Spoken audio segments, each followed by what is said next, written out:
China and Team Japan, it was always about it was the blight, right? The blight with the crazy bump logic, and then the spirit in the World Cup. Cenobite's a really interesting one. True. They also have a really good nurse main on the roster, Ask, with a nurse one trick. I've also seen them play from Requiem, and they played amazingly well too. So yeah, they have a pretty stacked roster. Banned in this tourney, right? Yes. Sadly, we did not allow Nurse to get into the pool because the bugs are too severe. She is so bad right now. It's so bad. It's pretty rough. My god, common perks and everything. I need to stop glazing. I'm just impressed. My god. That'd be another thing. I wonder if... Like, this is where we get to see, like... In the Western comp, so like South America, NA, Europe, Russia, Middle East, typically all play in the same tourneys, but this is rare, right? Like, this doesn't happen often, where we see teams from Asia playing in these tourneys. I'm always interested to see if they pick up on the exact same meta with the builds as well, or if there's going to be something different. Because we see the play styles different, right, when they play, but the builds as well. Team Long has played in Deep D League in like in last year, I think, in the Halloween tourney, if I'm not mistaken. So they were pretty. They were keeping up. I don't think they got that deep, but yeah, they had a very Western playstyle, what you would expect. And we have Pig. Oh, he's looking for the box. So this is exactly what you would expect in a game, in a Western comp game. He is trying to find the box first. Is that the aura reading add-on as well? Is that common? Yeah, I think so, because like you can't have original pain anymore, so everyone has aura reading now. Right. Interesting. Yeah, I mean, typical add-ons. Yeah, Chain Hunt starts. That's a good way to start the game, because now generators can't really be repaired and Rune is still active, so... Yeah, and Jake, obviously, yeah, you always take first chase to main. On this map, it's the strongest place for the survivor, and it's very awkward for Pinhead as well with the gateway, because you jump all over the place. There's two survivors here though. Ooh. Are they gonna be body blocking? Oh, they are fully aware of crowd control. They're always slow vaulting the windows. You might be asking yourself, why would they do that? Because crowd control is pretty meta in this setting, and they don't want that window to block at all chance. And there's already body block. This could be a bad chase for the killer. Oh, crowd control's gone already? What? The timing on that. That's zero value at all. They slow vaulted the first window, and now they can fast vault it with no problem at all. That chain hits, but there's a body block. Oh, that's perfect timing as well from Ace. Ooh, I wonder if they have the same strategy of having the head-on player in main, or if that's something that's not picked up by the Asian teams. Oh. Does he make that pallet? He does. He doesn't even drop. Oh, great play here. That's crazy patience. The Japanese team is playing amazingly well, delaying the first down for almost an eternity here. Yeah, you would expect maybe 2 gens to pop for this, do you think? Yeah. I mean, they spent time cleansing totems, so that's definitely gonna hurt. Now someone else is on the... Oh, there's only... That gen is awfully close to that hook. This could backfire for the survivors. Yeah, they're definitely popping Claudette's gen. And they've just solved the box, so they don't need to worry about that. Yeah, and you see Pig is actually checking the edge map to try and find the survivor that's stealth, but they went all the way to Water Tower.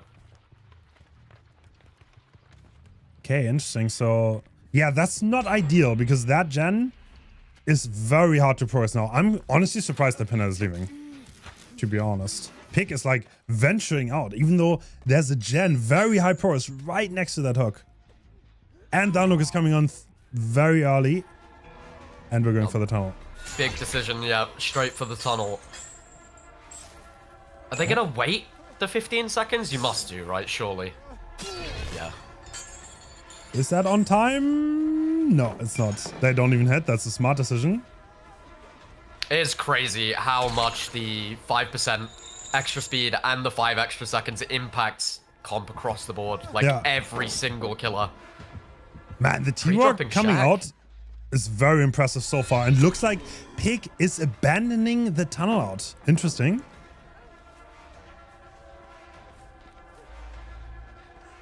Yeah, the teamwork. Definitely going for like some, they saw that Claude was not in the best position and then just wanted to get the hook state, right? Yeah. I mean, now you're going to get another pain res, but do they have any gen progress? Oh, they do have main. Oh, wow. Okay. I mean, okay, this is a basement hook, but we already seen 1 gen in this area pop, so there's probably not going to be a great 3 gen around this. Yeah, no, there isn't. Actually, there might be 2 in the back. Okay, definitely. Pig is kind of a little bit in trouble, I would say. Like, you want to be farther in the game than he is right now. But this is going to be a hit. Yeah, I think this is... You had the 2 expected results. I think this is shaping up for more of a 2k6 now.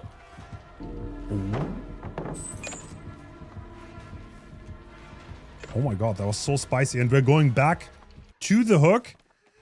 Claudette coming out, 15 seconds. Does she make anything? No, I don't think so. Does she actually make that pallet? No way, nah. I was about to say. Not out of basement, surely. Yeah. 15 seconds is not that long. Okay, so they've popped main, what is it? Main 6 and is that around 9? Yeah. Is there any 3 gen potential for Pinhead? Yeah, I guess there's the Gallows. 2 gens are Gallows, that one, but it's pretty split. Considering that 2 survivors injured though, there is quite a lot of pressure for him right now, and they don't have that much gen pressure because they took so many hits. Actually, he's taking the chase on main. That's so interesting.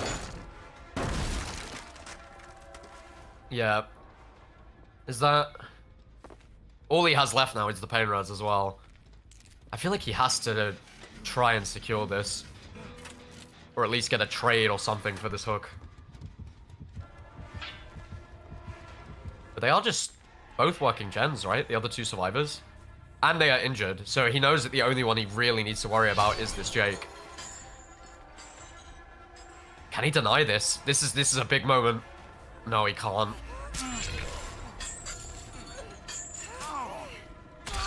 Oh. Good hook trade. Is taking the down. He wants the tunnel out. Adam is going for the pickup, so that gen isn't being progressed. This is a big moment for Claude now. If she goes down fast, then drastically changes the game.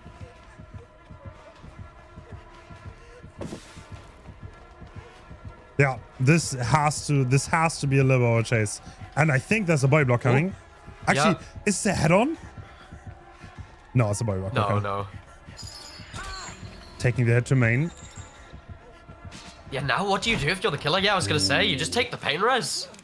I think chasing Claudette there isn't the play. Now you get the pain res off. You got 4 injured survivors here. You gotta make something happen.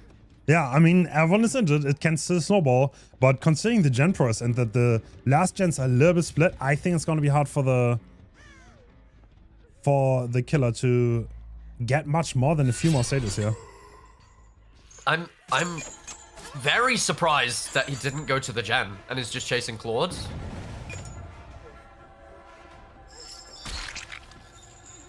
Okay, so he's gonna get the kill here, and then he's hoping to find ace and game for 3 more stages, right? Like, we should definitely see this gen pop. Yeah, and we will.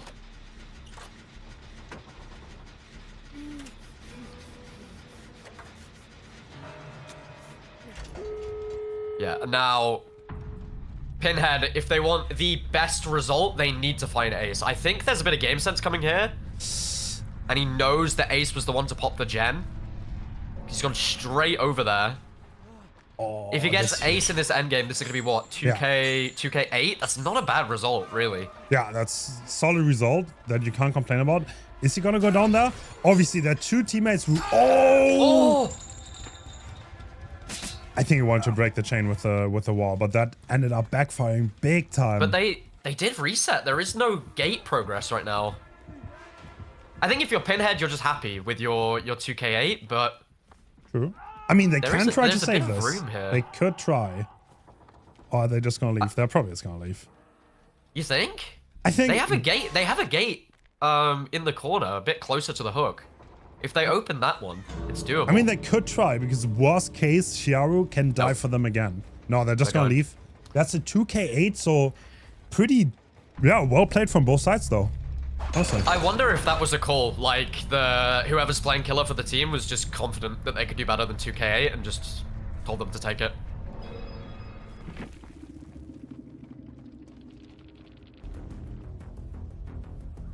Interesting. I mean, it's a very good showing. Like the first time that I have seen these teams personally. And the Pinhead player there, it was their team's pick, right? Yes, I think so. Yeah, as indicated by the graphics. We can also see the balance of the matchup. Yeah, this is gonna be super interesting. I don't know how much Pinhead has been played since the anti-tunnel buff, but I feel like it really impacts Pinhead, like more than most killers. Yeah, absolutely does. So I feel like 2k8 is not a bad result. Especially on Dawg, it's oftentimes a lot about keeping survivors away from important resources like the main building or maybe the shack pallet.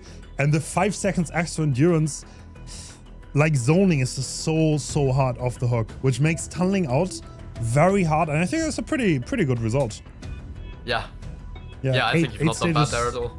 8 stages, I think it was 4 fresh hooks, if I'm not mistaken. So yeah. Solid crazy? Is that a massive roster? Do they have a bunch of one tricks or? You mean Team Requiem? Yeah, they do. Yeah. So Ask is a Oh, nurse. really? That's hype. Yeah, I think Ask was a nurse. Sorry, we couldn't get nurse in the pool, but we've seen him play in the. He was playing in the East vs West showcase I did a long time ago. Did really well. That's super interesting. Then I want to see the one. It's always like really interesting to see the one-trick players. It doesn't really happen in comp anymore, but back in the day it used to be very common. Yeah. Like I remember you used to see like Geordie Rex on the Huntress. That's the first one I thought about too. Yeah. But he was crazy back in the day, Geordie. He was insane. Yeah. It's like I've never seen someone like quite put a killer on the map like Geordie did. Like nobody else could really replicate what he did on Huntress. Yeah, I guess there's so many, like, you're kind of suffering from success, right? There's just so many killers in the game that if you were just gonna one-trick one killer for a comp team, you would never play. Yeah, you're playing like once every couple months, maybe. Man, it's crazy how the game has evolved, right? Because when I started playing, there were like a handful of killers. Did you used to watch the? It was weekly, right? The dev, where they just like do a dev stream every week. Was it every week? I'm pretty sure it was every week, right? Yeah, true. But I specifically remember somebody asked Matthew Coate, they were like, are we going to stop adding killers and survivors at one point? Because it would be weird to open the list and see like 40 killers. And he was like, yeah, we'll probably stop at some point. And now you see us, we're at what, 42? No, we're going to stop. And it's not going to stop, is it? Four every year. It's crazy. You just think like, the amount of content that's getting pumped out is insane. Yeah, that's true. And you've got speaking of Vecna, you've got a Vecna game today, right? Yes, the last game of today is going to be a Vecna. We have to go to the tiebreak on that one. We have to. Oh. I'm going to sneak more Vecnas into the next pools. So if we... I'm definitely going to let everyone get some Vecna. So if you want to win this tournament, you better practice Vecna. He's going to be in every pool. Did you explain to chat that this is the elimination? Like straight elimination today? I did at the beginning, but a good reminder, yeah. Whoever loses today is out. So this is round 1. If you advance through this, then you're getting to the quarterfinals. And starting from then, there's going to be a loser bracket. But this is a now or never situation for these teams. So whoever wins is going to advance. And sadly, Whoever loses is gonna be out. That's a massive roster. 11 players on a comp team. That's crazy. Like, they could be running, they could have Team A and Team B. They could be doing 2 games at once in practice. True. It's always interesting, right? Because you've got to find a balance. Like, you've got to be able to practice with having people that are gonna be busy, but then also if your roster is too big, then just people are never gonna play, right? Yeah, that's true. It's always interesting finding that balance because you can't have 4 because then you can't practice by yourself. Yeah. If you have 5, if one person, you know, is at a birthday or having dinner, then you can't practice. Yeah. Like, internet drops and then you can't even play tournaments. Yep. So like, yep. honestly, you know what's funny in comp? The meta has shifted over the last year, and every Western top tier comp team has 2 killer players now. Because like that, for the longest time, it was in a lot of teams there was 1 main killer player, and that is almost not the case anymore. Almost every team started picking up 2 and then splitting the killers because it's just too much for one person to be able to play everything. Yeah, there's just too many now, right? I think that it works well. Like Xeno and Obi having like the more, I guess it's like the more mechanical killers, right? That he's very confident on. Yeah. And then you see Nightlight, where Nightlight just has the Nightlight sets, where it's just like you put him in and you expect him to win every single time, right? Like Singularity, Nurse, Nightlight specialties, and then Pedro picking up like the main M1 killers. Yeah. It's true, actually. Even practice, right? Bolitar and Zaka. Zaka, yeah. Like absolutely every team, but like that used to not be the case for a long time.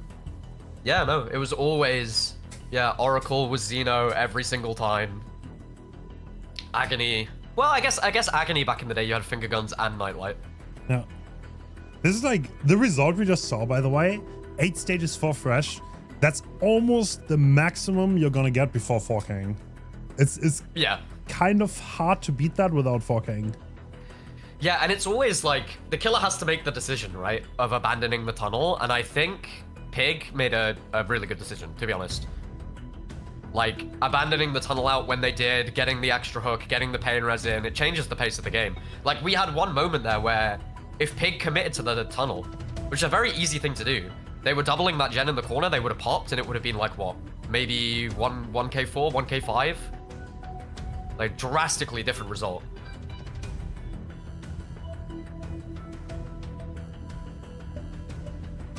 So is crowd control not that common on Pinhead?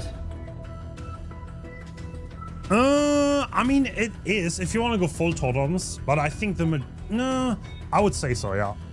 It's pretty common. But like, I guess think it's the just majority because it's still Dead go Dog, ban. right? Yeah. Yeah. It's the same with Wraith. Like, Wraith, you either see like the pain res build or the typical build, or you see the Hex build, right?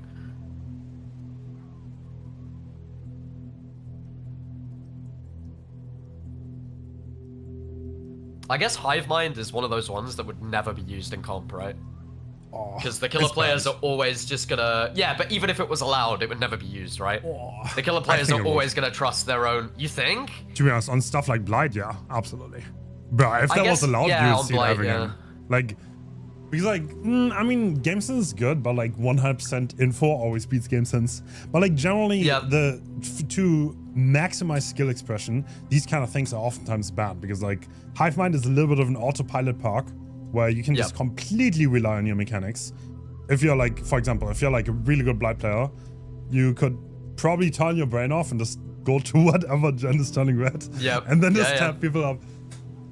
I mean, I remember there used to be people that would run, this is way back in the day, barbecue on Blight. Yeah, in comp. Because it would just be autopilot, like hook, go to the aura, down hook. Yeah, that used to be like super looked down upon, right? Like using info parks because like, you have game sense. But like oftentimes you will just have 50-50 decisions, even if you have the best game sense. And we're loading back in. Oh, no. Okay, so... Yeah, you go for it. Interesting. So no bamboozle, no crowd control at all, nothing to control the main building. And we see one totem go already get cleansed. The only difference is instead of crowd control, it's Undying, right? Other than that, it's the exact same build, yeah. I think. I didn't get a chance to look at the add-ons, but... And they're starting by looking for the box as well. So, exact same start, pretty much. Yeah, 1-to-1. So, Ruin's still being active here. And... looks like we're looking for chase. Oh, this is a great area to start the first chase in. On the gallows side. Yeah, there's not the strongest pallets over here. The survivor always wants to make it to main building for the first chase. Yeah. And I think that's exactly why our pinhead is chasing here. And this is going to be our first hit already. Do we see Shack pallet now? I think you do, right? Yep. No hesitation at all. Just drops it instantly. Doesn't want to get caught in this area. Because if you get hooked there early game, it's so hard. There's always a 3-gen there. Oh. That's... Did you see that? It's super interesting. They started doing the gen in the middle of the map. Really? I feel that's such a interesting play, because wherever the killer gets a hook, they're more than likely going to be able to pressure that gen. True, true. And... Claudette going to the main building. Is she going to reach it? That's going to be a hit, yeah. Yeah, you can see the survivors know how important it is that whoever's getting chased gets to main. Yeah. Just extends that chase so much. Like, they're willing to give up a hit to make sure that happens. But this isn't too bad of a start. I think it's very similar, right? It took a while to get the first down in the other game as well. Yeah, true. Took a while, and we're still on the box. But there's no... I mean, can you actually swat this without Bamboozle? I guess this is Lala's city.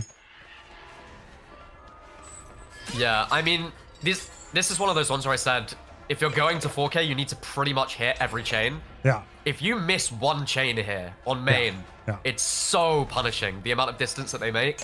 What? And there you go, that's the miss. Nah. Chain has been missed, and so much distance has been gained. This is so much momentum for the survivor side. The survivors reset as well, and they're coming in for the hit tank again. Dropping the pallet for the Cloud. The positive side for the killer, right, is they're only progressing one gen right now, right? And that's a down. And that's the box. Yeah, no hesitation. Alright, there's no way we're going to see a CJ here, right? Imagine. Okay. Alright. That would be one way to show up in your first game. if they would have attempted the CJ, that would have been crazy. I would have respected it, honestly. Yeah. The Ruin's still active. So that's that's the difference between the two games, right? I think Ruin was cleansed by this point. In the other game. True, true. So Ruin's still being here. There's no way someone's on that gen. Ruin is still active. There's still a pretty good 3-gen, but oh my god, the Pinhead just ran into nowhere. I don't think there was any survivor. Yeah, Pinhead was complete other side of the map. Oh, that's I mean, you get the quick save, but how quick a Pinhead chases? This needs to be fast. Like at this point, oh, this is the box again. Yeah. Oh, the chain hunt actually. Is that a hit? Yes. One thing to consider, by the way, Spectator European, both teams on Asian servers. So if something looks a little bit wonky on the timings, it's probably for us and not for them. So they're all using exit lag, right? I think so. But I mean, it's like I don't think they have high ping in this matchup. It should be like 50 both. Yeah, not in this match, sorry. But yeah. For the rest of the tournament. Exactly. Yeah. That will be a down, won't it? Yeah, nobody here for the hit tank. So that's the how many times has the box gone off this game? It's like the third time, right? He's like infinite chain hunt Pinhead is being played right now. Isn't this gonna get interrupted by chains? Oh. So Mo is playing really well, but it's important to highlight here, actually. This is not their killer pick. Yeah, true. It isn't. Oh. I mean, just off this gameplay alone, I would guess that they've practiced quite a lot for this. Like, Mo just seems so comfortable. Yeah, Mo's doing an incredible job, honestly. Still, chain hunt, Ruin. You know, I take it back. I feel like Mo has the momentum right now. 2K8. Yeah, it's tough, right? I feel like the constant chain hunt is really hurting their gen pressure. Yeah, it is. Oh, it's like another main chase though. Do you take the teleport? You could actually do it. He's not gonna go for it. This is a very interesting gen setup as well. If you look, we've got main right next to main. We've got the gen right in the middle, and you've got gallows all next to each other and snipeable from the pinhead. Oh my god, wait. Check spot has been missed. Wait, no. No, I'm tripping. No, wait, I thought I saw this pinhead move on the left of the screen, but I'm just crazy. Don't mind me. Okay, I'm just crazy.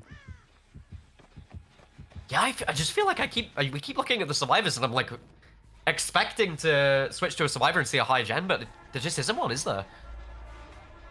It just feels like total chaos right now. Yeah. Absolutely, but there are so many hook stages still to get. Yeah. And yeah, Ruin is gone now, so... I mean, the palace don't respawn, though. They do not. I mean, right now, Mo is playing Mr. Nice Guy, right? Like, at some point, we need to make a decision on what we're going to do. But it was 4 fresh, right?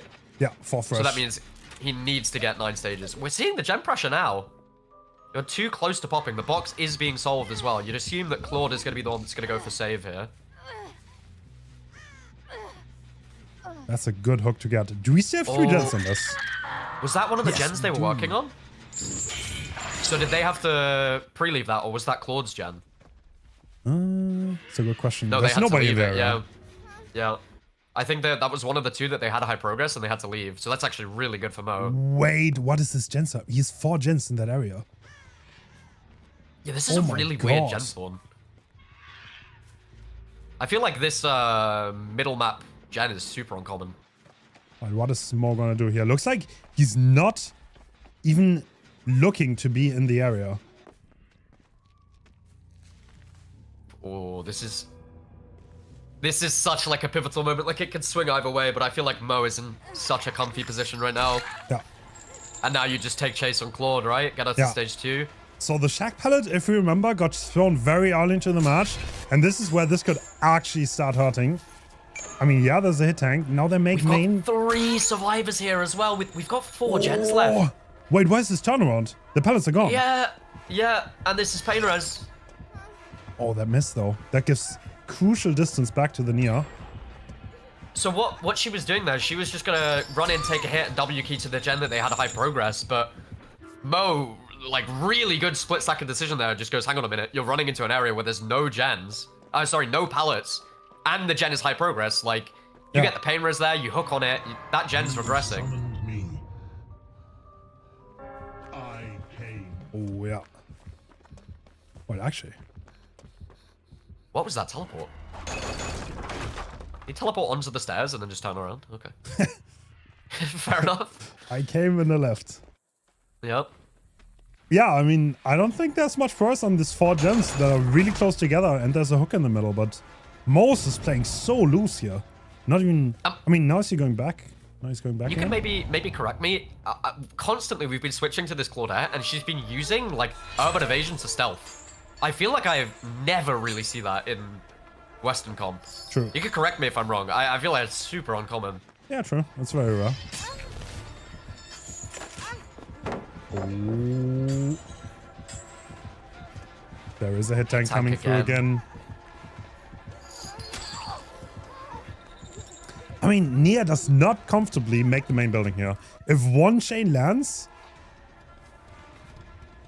Wait, who are we going for? Oh, I think he was almost caught in 2 mines there. Yeah, didn't know who to go for. No, but if you're Mo right now, building. you're chilling, right? You could go for anyone. Everybody's hooked once. Oh my god. Are they... Oh, Metal of Man is up! Wait, I think Metal of Man is up. This is a free hit tank. And 2 survivors are doing 2 different gens. Oh my god! Oh, wow. This is such a crucial moment here.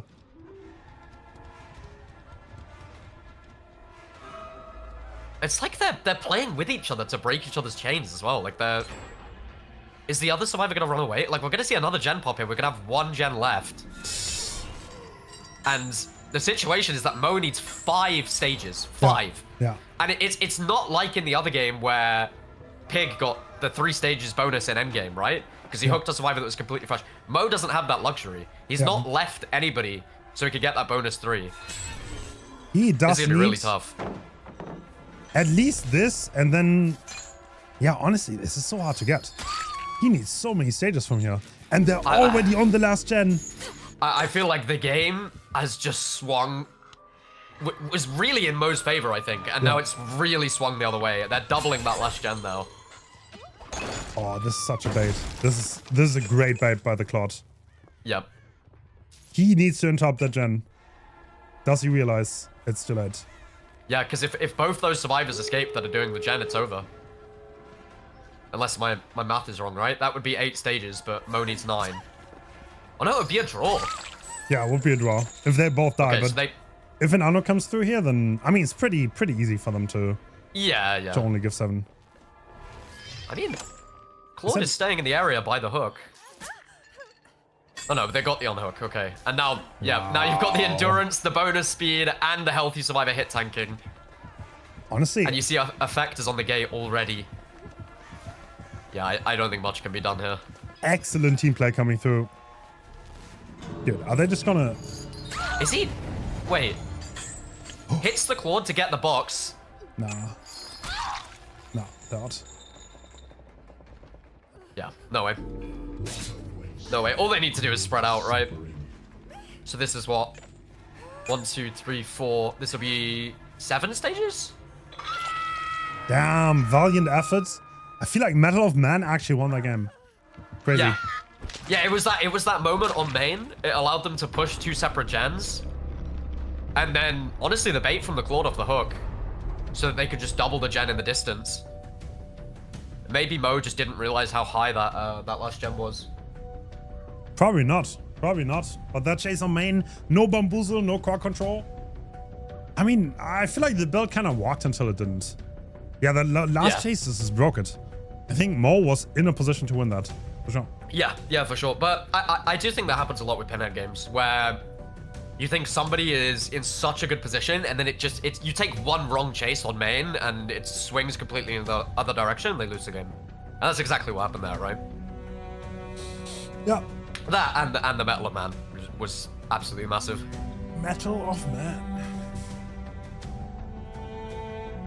Yeah, it's kind of like a park that you actively have to play into, but that's why the Nia always went for the hit tanks early into the game and just paid off. And what's our next killer? The next killer is... Let me quickly look. What do we have? We have Blight. Oh, okay. Percy loves seeing Blight.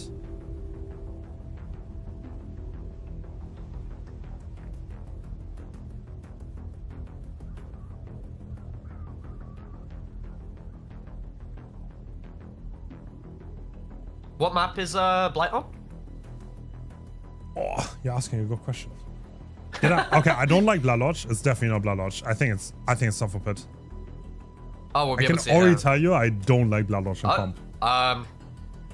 Well, there's an auto-haven background for Blight. Okay, it's Blood Lodge. Wait, there's The actually one Blood map Lodge? you said it wasn't. No shot.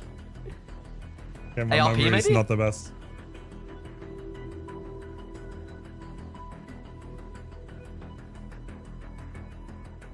Okay, maybe it is Blood Lodge after all.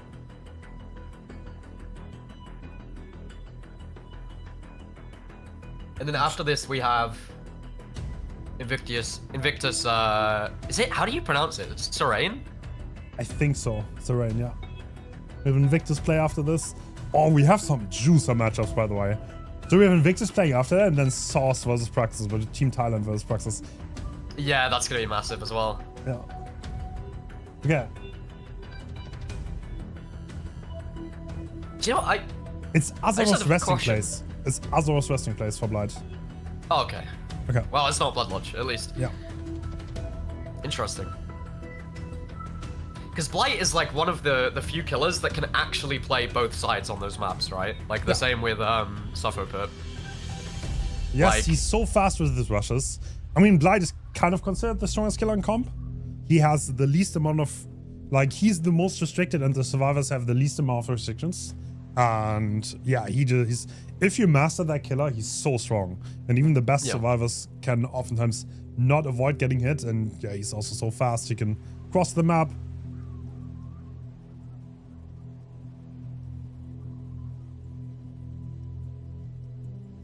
So it is 1-0 to which team? Long. Long. Yeah. Okay.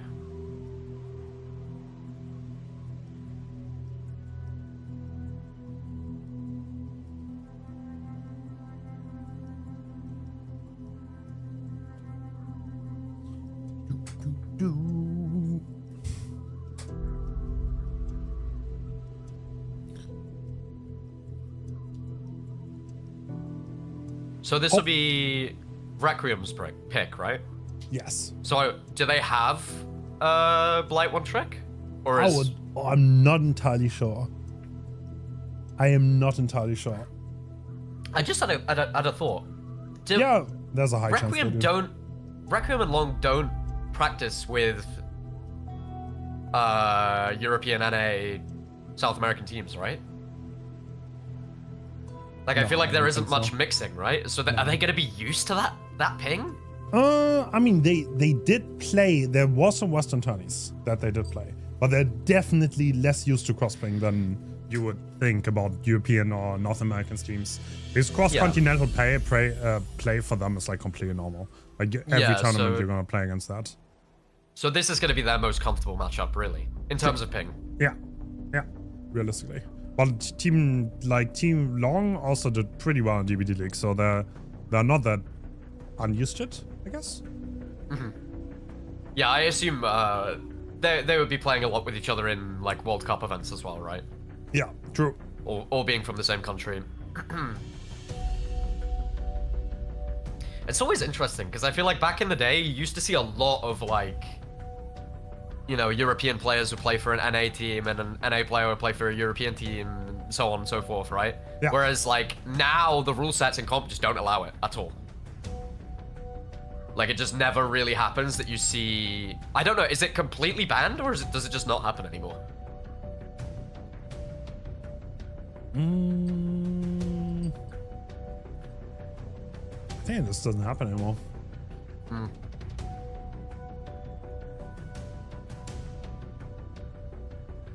It's definitely been impressive gameplay so far. Like, I don't think you would be able to tell the difference watching between these teams and the top teams in Europe. They could definitely hang, I think, even with less tourney experience. So, Rydick Rudiger is hosting a World Cup right now. I think the Team Long has not lost a single match. They're literally #1 in the standing. Wow. So, yeah, they are definitely... I think they're highly competitive with the European teams. But yeah, we are hopefully going to see at least one of those. And we can see Thailand versus Praxis later. Or, sorry, it's not Thailand, but it's pretty much the Team Thailand we saw from the World Cup. Yeah. That's super cool. How did you even go about getting these teams in the tournament? Honestly, it's very... Okay, to be honest, like... So... The Chinese players don't even use Discord. They're deafened right now. I don't know what they're using. But like right now, while they're playing, they're deafened in Discord. So interesting. Like I don't know how they're communicating. Maybe they're just like winging it without comms. But like we wrote the captain on Steam, but his English was not that good, so it was actually pretty damn hard to communicate. But yeah, we got it going. Oh wow. That is really interesting. Yeah.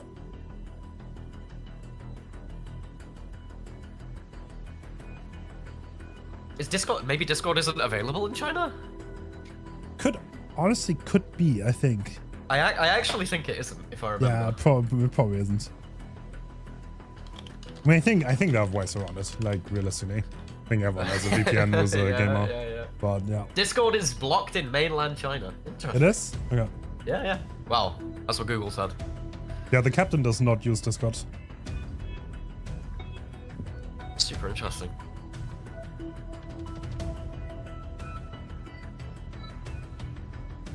That would be a hell of a shakeup, wouldn't it? It's like, I feel like the best team in the world has been European for DBD since the release, right? Pretty much. Like, there are some, like X9 was probably, oh, wait. Oh, what is ID? Do you remember ID? Instant dodge. Oh my god, yes, I do. Instant dodge? My god. They were not bad. Back in the day, that was so long ago.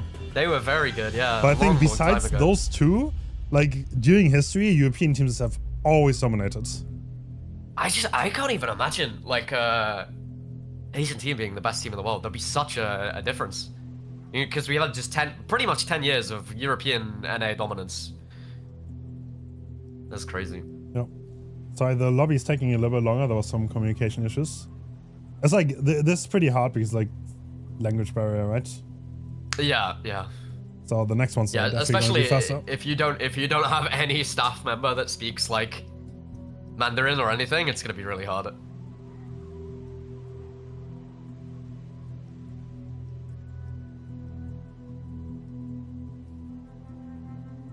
I always find it really interesting when you see that like comp players were successful in another game before. Yeah. It's just like there are some people that are just gamers, you know what I mean? Like they're just good at every game they touch. Bro, we asked for fun facts and one of the teams gave us one of our players is a top tier player and steal a brain rot. Okay, we're going in and oh yeah, this is as standard as it gets. Oh, the audio. Is it? Yeah, I was gonna say, is it buzzing? Oh. Okay, I'll turn the sound off. Okay. Sorry. Yeah, I'm gonna turn it off.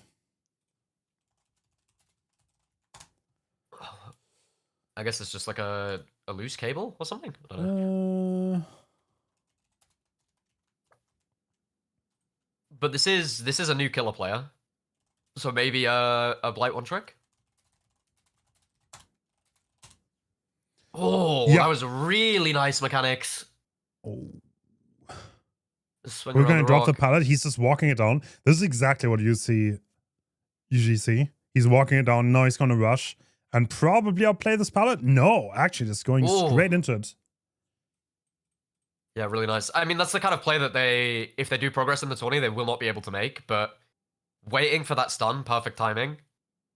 But it's a pretty fast down. Like, you see the double gen here. It's not got much progress on it. And we're leaving early, maybe to set up for the save. Jake pre-stealthing as well. And this is what I was saying before. Blight is one of the very, very few killers in the game on this map that can afford to go to the other side because he can get straight back very quickly. Yeah. If you were seeing, like 99% of the killer roster, they're getting a hook and they're setting up on that side, you know? They're holding the gens there and everything. That's such a fast start, by the way. Very explosive here. And looks like we're just wanting to control the map. This is like the difference in the playstyle, though.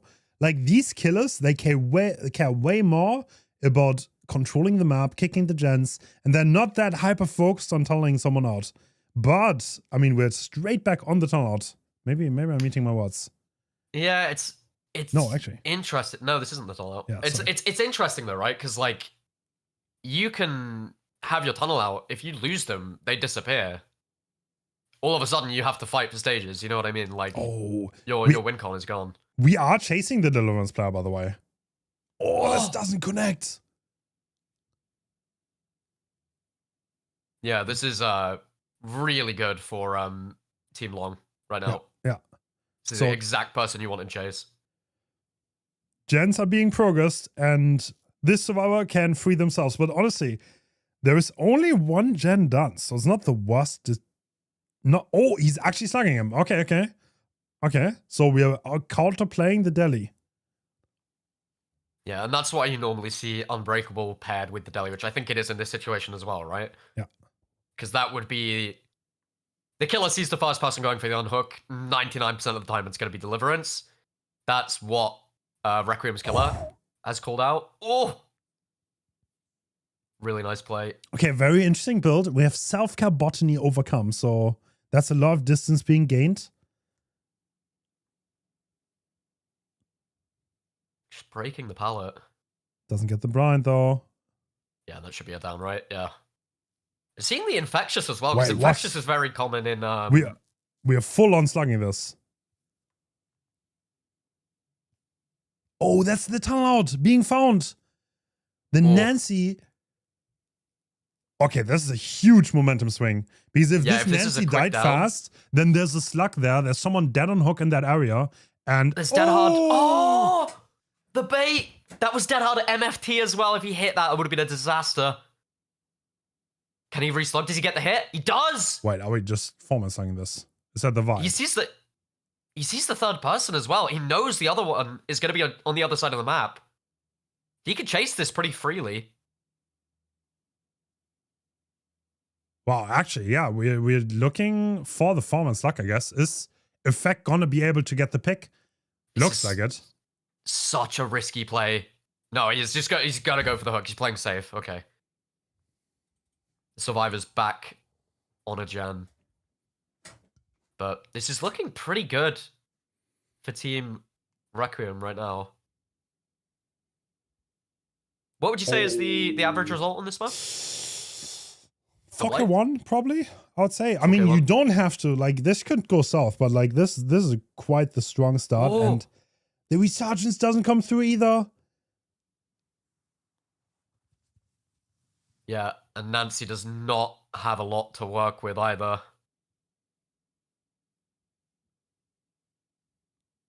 Oh, the hit tank, though. But that is a down. They're doubling the other gen. That was Eruption proccing on that. Oh, but he knows they're there because of Eruption. Wait, is he? Oh, they're not doubling. They have 2 gens with that high progress. Oh, really? Okay. I thought it was a double too. Oh, Nancy made a move. That had... Oh, look at that recovery from Blight, though. Oh, my God. I thought he'd completely lost her. Same. And he's breaking we're the gonna see 2 gens. cooldown. We're going to see another gen pop, right? Down to 1 gen left. This is be crazy gen speed, especially considering all the slugs as well. Wow. Okay, that's a down though. There are 2 survivors injured. They're trying to reset right now. I mean, he has self-carbotany. He might even be 99 to deny the info. Is the audio fixed? I think it is. Is it? I think so. Yeah, it is. Nice. Yeah, thank you.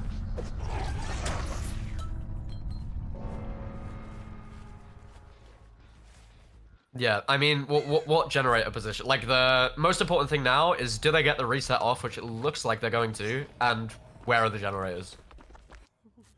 Not too sure what Blight's working with. Oh, yeah. It's a 1-2 split.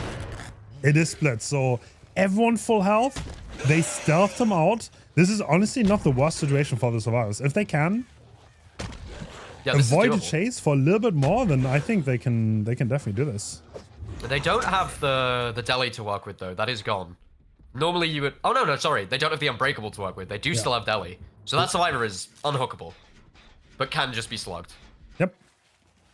So that's why the matter, once you have a read on who the deli player is, because they got the first unhook, you would normally just leave them on the floor. And that has already happened, and the unbreakable has been burned, So... Yeah, and this is exactly what the survivor should be doing, right? Like, they've got to waste as much time as possible, so pre-stealthing off the gens is what you want to do. If you can get that stealth off, then you're just getting gen progress on the opposite side of the map.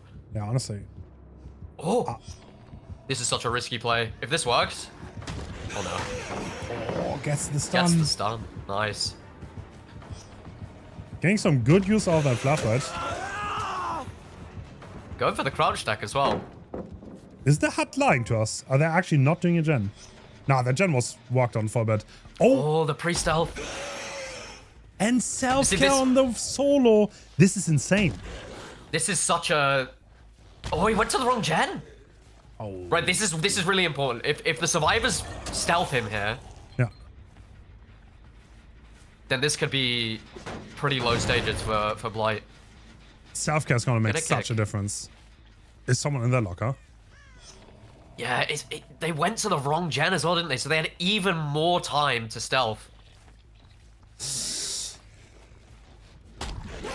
He doesn't find anyone.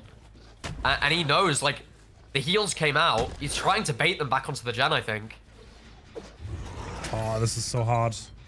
Where are the survivors stealthing? Yeah, this is such a tough situation. He needs to find them here. He needs to.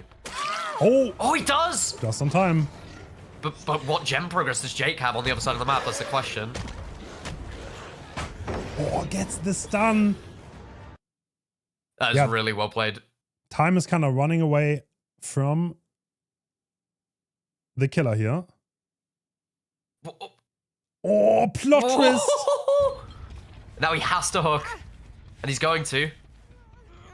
That was double eruption on both gens, but I think Jake's gen might be high enough now, no? How much time has he been sat on that? Is he gonna pre-stealth again? Wow. Oh, is he gonna commit? Oh, they're doubling! Oh my They committed! god. I think the survivors are just happy with the 5 gen pop, you know? Because that was a Probably. big risk play. Yeah, can they get more here? Because effect is probably... Oh, but this is Delhi! Oh, Oh, that was You're right. brilliant. Really well timed vault. oh, you're right. Plot Twist Deli is a combo span, but Plot Twist as itself is not. That was great usage. Yeah.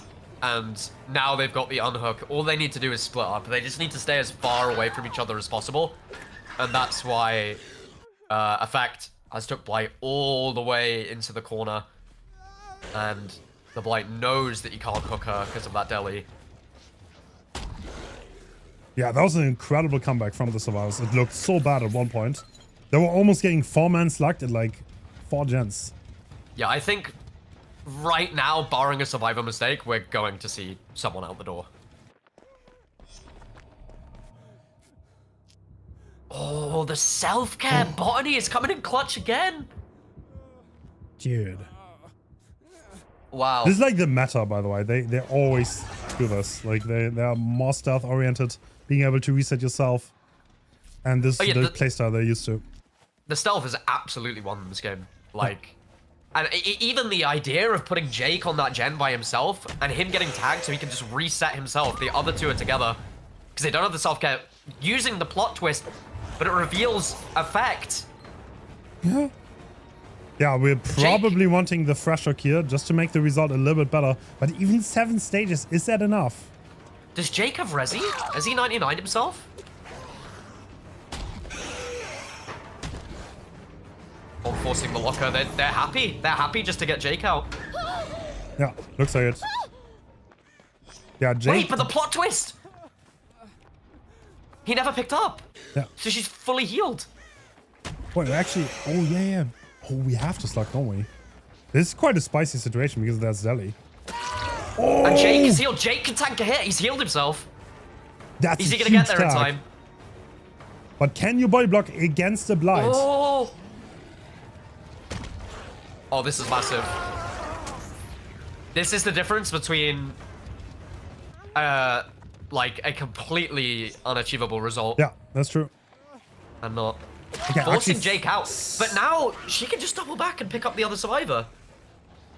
well, Or stealth. Oh, this is hard. Can we find the Nia here?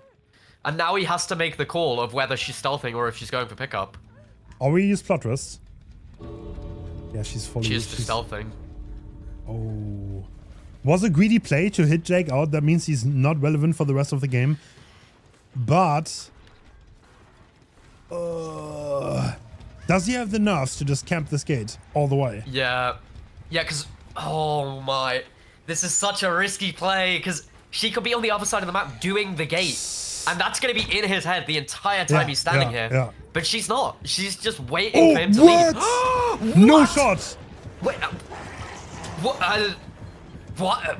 What is this? How? What? Wait, go to game sense. What is coming? What? He went straight to her. Okay, I mean, to be honest, it's the Did he obvious see? place to... Nah, I feel like it's kind of the obvious place to be honest. You But think? that was a really good call. That's such a risky decision. Because if she wasn't there, if she's on the other side, she's out, you know? Oh my god, wow. That was like... I'm not gonna lie, the killer did really good holding his nerve there. I think I would have went across the map. Maybe a crow I would have flew stayed up? there. Maybe, Is there any chance a crow flew up and he saw it? Because it looked like he was beelining to the area. To be Yeah, honest. maybe we missed it on spectator cam. Yeah, and now he's just making sure that the... Oh! No! Oh, this is 3 stages! The amount of difference this makes! This is exactly where the hatch spawns because of the offering. And because all the gens are done, this is fine. And she gets out! So that's a Not the 2k6. Oh, wow. Not the That's hatch. so rough. I didn't Guys, even there's think no about way. it. Okay, guys, like, if that blight was wall hacking, there's no way the survivor would have gotten the hatch. He went to the wrong. The blight went to the wrong gen when it was tinfoil hats off. Okay, tinfoil hats off real fast. Went to the wrong gen. Survivor got the hatch. We all chilling, okay? No, I genuinely think that was a crow or something. Yeah. I'm almost certain it was a crow. Because it was directly to where she was. Like, it would be an insane gamble to make. Dude, Twitch chat had the tinfoil hat on for a moment though. Mine at least.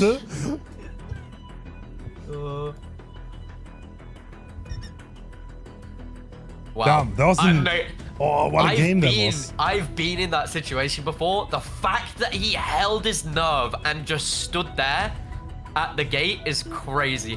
Bro, my brain would have been eating me alive. I would have been like, I've got to go look. I'd leave and she'd get out. Yeah. Oh that was actually pretty big, man, honestly, to hold it. Because the risk, really if they crossed to the other side, they would probably pick up and then they could honestly do the gate and then pick up. Literally. Yep, and so Requiem, that was Requiem's killer, right? Yeah. So it's 2k6, and now all Long need to do to go through is get more than a 2k6 on Blight. Just lock down one side of the map, and that's fine. That you can do that. And this is all or nothing, right? This is the double elim has not started yet, so whatever team loses here is gone, done. It's over. And then once you're through today, if you make you can afford to make a mistake after today, but today you can't. This is match point. This is honestly, yeah. Well, if the killer gets more than 7 stages, then it's going to be a win, which is very, very reasonable. So we need a very good survival performance for Team Requiem to advance here. Hens, I'm gonna piss. Be right back. Okay. You go, girl.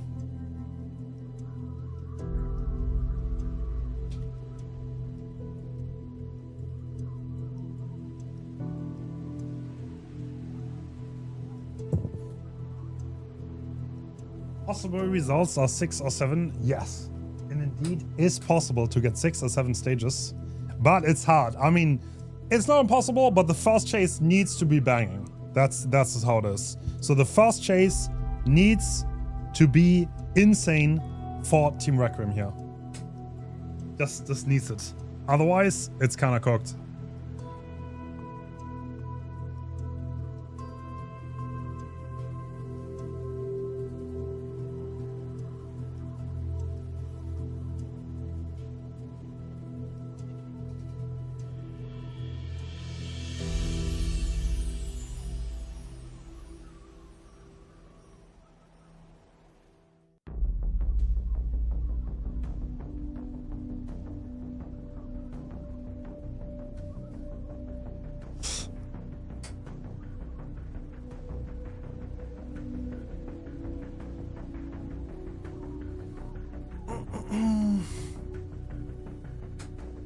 Good old Blight. It's so sad that round 1 is knockout, but also raises the stakes.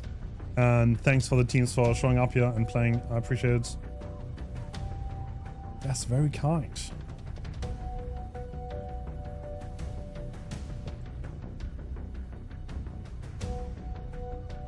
Yo.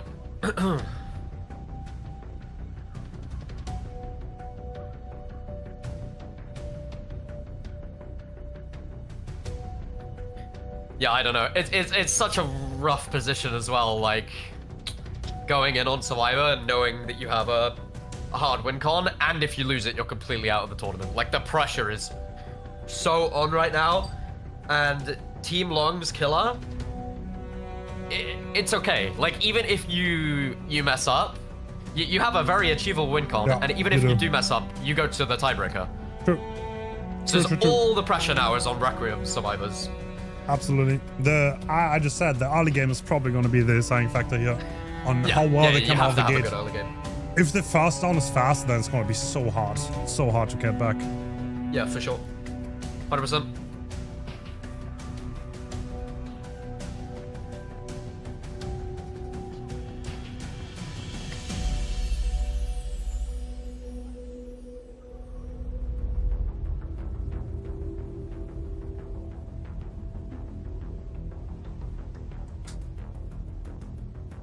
I was quite surprised to see the infectious, because this one that's Blight obviously got his terror radius changed to 40 meters, didn't he? And then when you have those two-sided maps, the infectious is just gonna proc constantly. And with the two-sided maps, you kind of always need 2 people on each side, right? Yeah. Otherwise, you're giving the killer a chance where he can hold that choke point, and you need to then give the killer a tag or something just to get across. Yeah.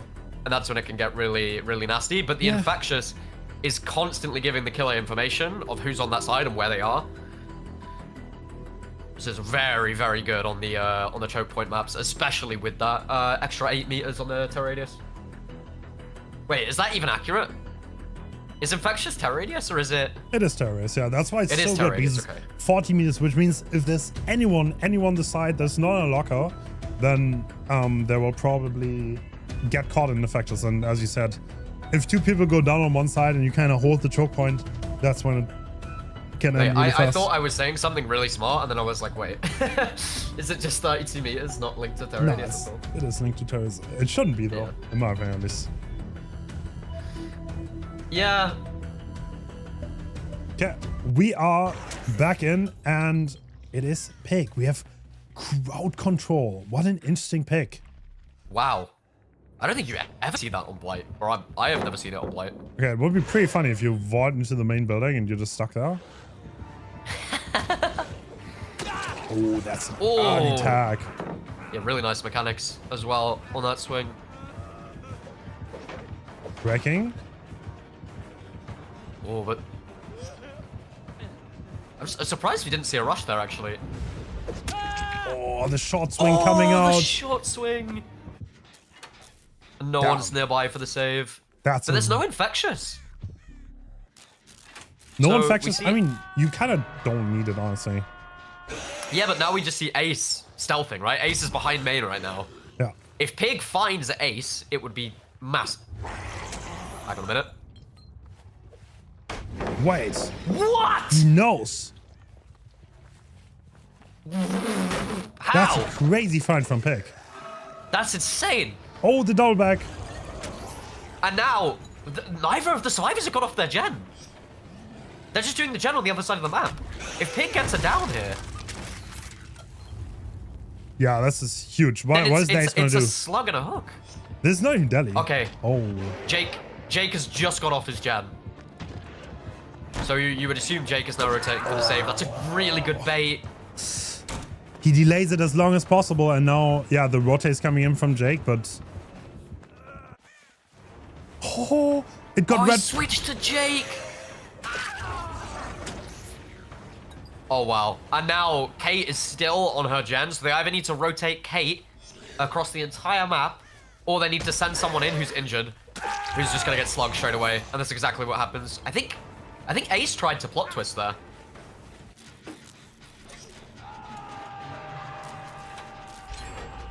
And now Ace has his DS off this hook. Just not the worst situation for the survivors. They did manage to get out of that somehow. But 2 injuries, 1 on the hook. Kate is the only healthy survivor. We've got another high progress gen, which is the one that the Jake was on in Shack. Damn. It's all eyes on Renato now. Yeah. He needs to have a good chase. Oh, great wall, though. And this is another good pallet. No, it's a tier wall. Never mind. Oh! Yeah, I think that's... Tried the crouch attack. And they're resetting under the hook. So, this is hook stage number 3. 2 gens have been done. I think there's still a 3 gen on one side, but it's not the side with the hook. It's not over, but it's gonna be really, really hard for the survivors. Yeah. I mean, the win con is 2k6, 2 fresh, right? So... Yeah. It's pretty tough. The 2 fresh has already been hit. Pig would hypothetically just need to get someone... Like, nothing could happen. They could pop all the gens, and Pig gets 1 person in endgame and camps them out. That's fresh, and that's fine. That's a win. True. Yeah, he's just happy to stay in this area. He's looking for the unhooker. I don't think there's anyone even here, right? I mean, yeah, why make it hard for yourself, right? Like, what worst comes to worst, he goes... Yeah, this kind of he like... dies, and then you're in a 3v1, or you get a trade and you get an extra hook stage, which is closer to your win con, right? Yeah. It's kind of like... This kind of like a game sense thing where you kind of have to... You kind of want to try to predict where would someone be if they were there. And it worked out really well in the first stock because he found the ace. This time it doesn't. Oh, can you body block? No, I cannot. It's always interesting watching the killer like dance around the hook to try and block them for like 20 seconds. Yeah, and you're just always gonna take the extra hook stage there. And how far is Renato gonna get realistically? It's not like Pig could have hit him before then anyway, so he's completely fine to just get the hook there. Oh, but there was Deli. Deli's coming through, but still. Yeah, it's gonna be a fast down. Yeah. Another gen will pop, but I don't think they have any progress now, right? This needs a miracle. So at this point, you need to do the last gen and not give up any more hook status. Oh, the full stealth from the survivors.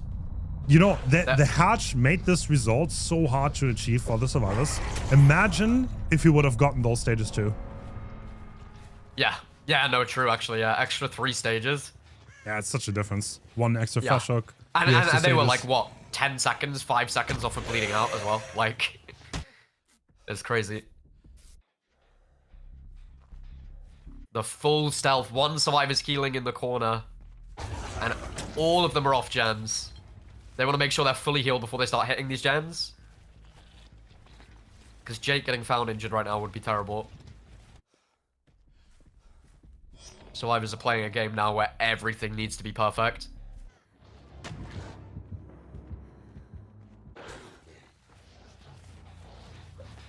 I mean, okay, so they have two sides. So, well, if they call out properly and they do a really good job stealthing, this would not be impossible, especially with gen kick limit. But let's see how good are they stealthing. I'm really surprised that Pig didn't check around that gen to try and find the survivor. Maybe he's trying to bait them onto the gen. No?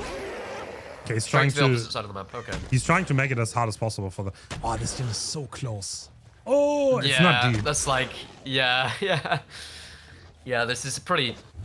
I feel like you're pretty comfortable, Pig. I feel like all the survivors right now are kind of working out what to do, but... Yeah.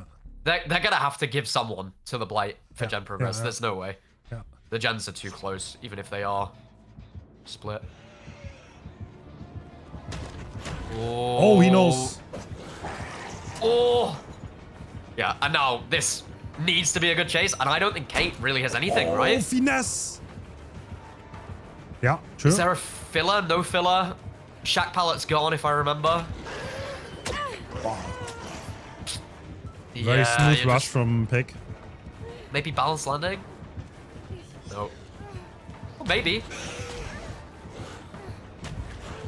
Oh, nice try. That was really good from Pig, actually. To hit through that. He's very clean on the Blight, to be honest. He seems so comfortable. And this would be not their killer pick either, is it? Very comfortable on Blight. All right.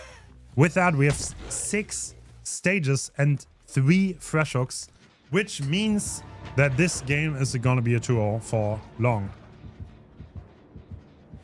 Oh, is that it? Yeah, that's WinCon. Yeah, it's over. That is WinCon. So we have, by the way, we allow the losing team to abandon the match after the WinCon is hit. Or they can play it out. It's up to their choice. It's always like a weird one, right? Because it's like, I feel like all tourneys, it's like the game is over, but it's always played out afterwards when everybody knows it's over and no one really cares anymore. I like when people play it out, personally.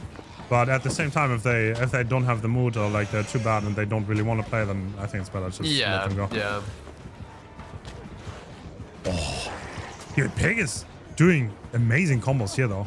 Actually. Bro, I think this Jake has been really clean, like really impressive in chase all game, to be honest.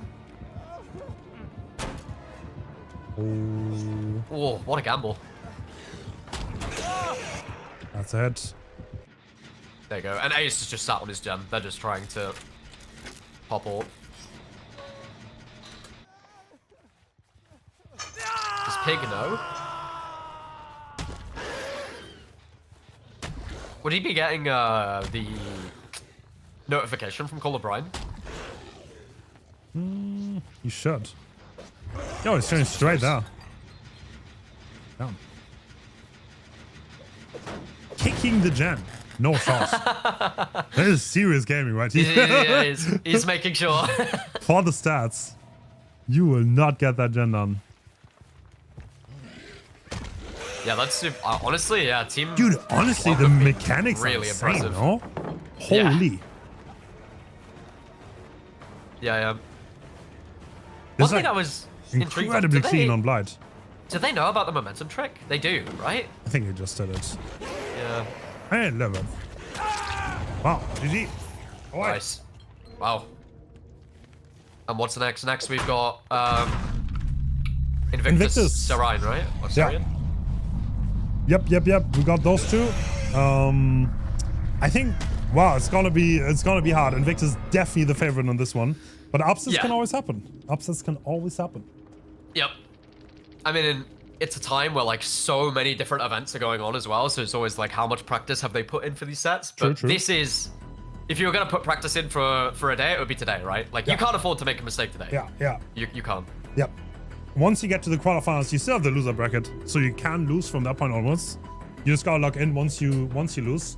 But this first match, you have to do well, and we have Blight, Pedro Blight. This is a devious combo. You can go back to back. Wait, I am sorry. Wait, Syrian. How do you say it? Syrian? Syrian? So, I am not entirely sure. But they picked Artist, so they're comfortable in going against Nightlight's Artist. That's so interesting. I feel like there's so many teams that would just completely avoid Artist, knowing of what Nightlight can do on that killer. True. Usually I try to avoid like double sets, but this was a reschedule, so this game was not gonna be in the slot, but oh well. Can't stand everything. It's such an interesting team, Serine, because I feel like they were all good players that never really were on a big team. Does that make sense? And then they've all came together to form this team. But they definitely have an upset in them, for sure. 100%. True. I mean, no team here. Oh my god. That fact, Rats always has a sprint burst 99. I have scrimmed against Rats so many times. He is so fucking annoying. It's insane. You'll be chasing him for like 20 seconds, and then just randomly, you're like, I'll be playing Nurse, I'd blink on him, and he'd just sprint burst away. It is the most frustrating person I've ever played with the sprint burst. It's so annoying. Yeah, I think if you're Invictus, you're really... I don't know too much about Serine, but I feel like if you're Invictus, you're so comfortable with these killers. Probably, yes.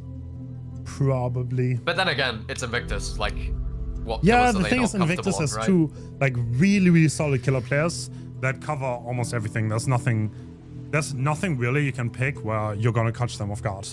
I don't think there's a single killer that they can't play. The only thing that they always ban, I think, is Unknown, if I'm not mistaken, if it's in the pool. So it's probably just because they don't want to play him. Yeah, they don't want to play Unknown. And then you can afford like one permaban, right? Because like every single tourney allows you to at least have one ban. Yeah. I remember there were strategies, like I think it was before there were bans in comp. So it used to be there were strategies where there was like one team in DBD League like years ago, and every single round they would pick Trapper. Yeah. Just to like throw the other teams off, and by that point they would just be so comfortable with Trapper, like...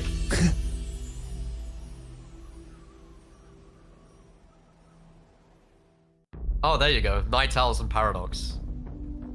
I see. Night Owls were always like... I feel like they were always around. Like, they always had a really good, like, survivor core. But they never quite... I don't think they ever made it into DBD League. Or maybe, like, once. I think they were always, like, around, but never... Yeah, tier 2, right? Like, they were never, like, quite at the top. Yeah. But they were always there.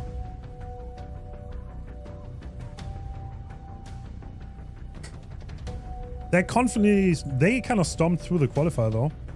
One very. Oh, were they through decisively. qualifiers? Yeah. Ah. And there was one team that I didn't recognize. Is Ego. Do you know who's on that roster? That is Chats. Do you know Chats with Dino?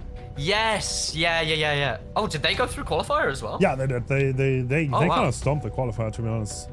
Nice. I don't know if it's completely Chats, but I think there's the core of the old Chat course there at least. Yeah, it's so hard keeping up with comp teams. So like, Yeah. disband and reform. Like, there's always that honeymoon period with comp teams. It's funny. Like they form and then they like practice every day, you know. And then it's like they lose 1 or 2 tourneys, and it's like now's the real test. Are you gonna stay together when like everything isn't feeling great, or yeah, new teams, new names every other tourney. It's hard though. It's hard to play with like the same people and go through like hard times as a team and stay together. True. I'm so intrigued that they banned Springtrap. I think no one really likes Springtrap, honestly. I don't think he really established him. I think he's really fun. I think he's really fun to play. Have you? I think I've seen like maybe like a handful of comp sets on Springtrap. It's not very popular as a killer. I mean, you had the experience, didn't you? Of like, Yeah. did they go through the door? Did they not go through the door? I guess it's like so mindfucky. Dude, the scratch like- marks were so bad. Like, what was that? Yeah, but no, I was fully with you as well. I was like, they must have sent it through the door. There was I played in a, for context, I played in a content creator tourney, and there was like, I swear someone crossed in front of me, and there were no scratch marks visible on my screen.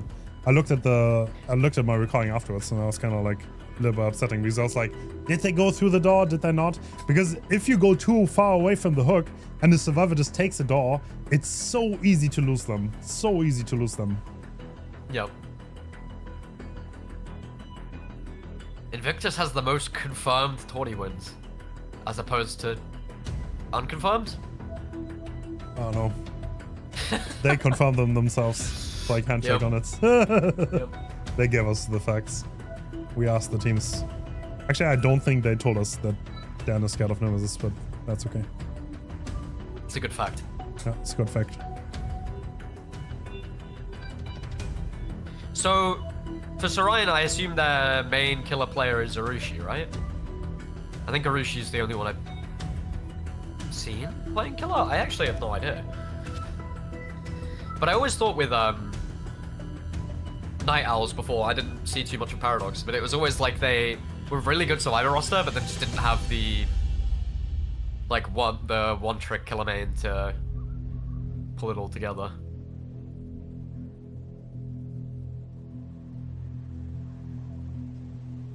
Do you have Dredge, Midwich? Yes, good old. I kind of like Wretched Midwich. It's actually the set that is the most deadly in comp. Have you ever done the challenges where it's like, I think it was on my Iron Man, like I was doing Dredge and I loaded it on Midwich and it's just like, oh my god, it's just free. Like it's like all pressure is off. It's like he was designed for that map. This is like the one map where he yeah. shines because his luck is absolutely everywhere in the hallways, on the generators. Yeah, it's crazy as well, right? Because Midwich came out like years before Dredge. But it's just perfect, man. The luck is absolutely everywhere.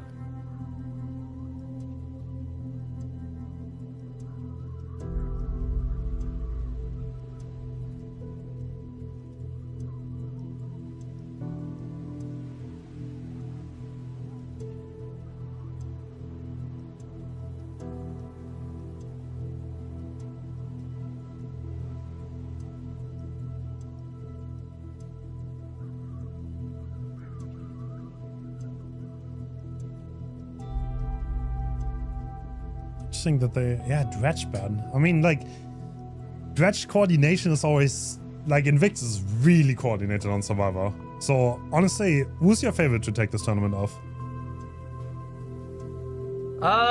My favorite to take the tournament. Yeah.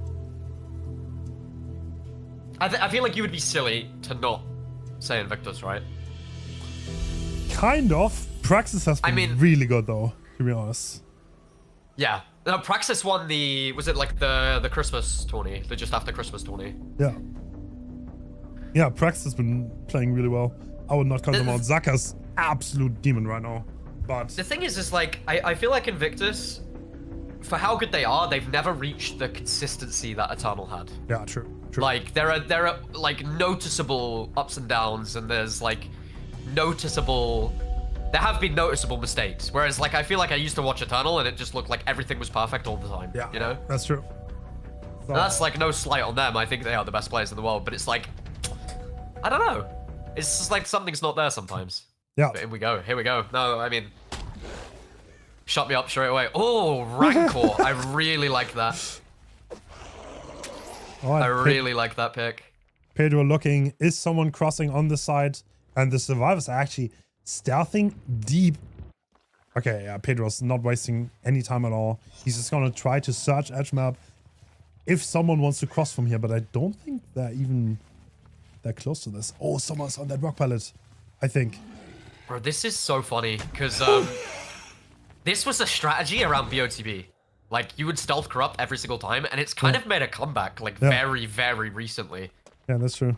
Like, But it's on the good, two-sided like- maps, people hide very deep on the corrupted side, and they try to, like, get into the killer's head. And that's exactly what they did. Yeah. Because Pedro crossed already, and he's like, oh my god, are they on my gens? Nope. Yeah, They because you're are- just panicking, right? Yeah. Because if he stays up on the corrupt side and he's searching, then he's running the risk of somebody being on his gens and getting gen pressure for free. It's Yeah. a complete mind game. It's very similar to the killer that was holding the gate before. It's like what could they be doing? But they are just waiting. Yeah, and they're all stealthing on pallets as well. Even if they do get found, it's not the worst thing in the world. And we've only got 30 seconds left of Corrupt. Oh. Do you want to talk about this Rancor though, Hens? Yeah, Rancor's a good info park. I mean, actually, what is the stealth elf? Dude, No, this is insane. this is like the walking challenge. I did that with my friends. I think they just want to stealth the killer for the entirety of the match. And yeah, Rancor we gives you... got a chase. We got a chase. Finally. But that's Corrupt completely gone. But the downside here, right, is because they were stealthing, nobody is on a gen when this chase starts. Yeah. No one. So you don't have that. It is a little bit rough. But Corrupt is completely gone. Interesting build. So this is sprint burst. Honestly, Pedro might think this is Delhi, but it's not. Yeah, and there's no infectious for Pedro, so they don't have to worry about being caught out for being on the same side.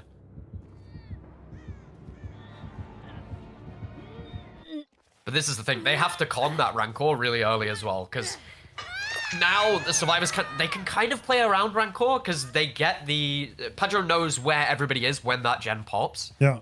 But for the first gen pop, they're not going to know about it, and it's going to reveal everyone's location. And if that's at the wrong time, it could be disastrous for the survivors. Pedro's just chasing straight away. He's not bothered about going for the tunnel out straight away. Nope. Oh. Ooh, really good mind game. Oh. Pedro converting the rushes at the very end. And getting another down. Yeah, I mean, the stealth did not really work out, did it, Alf?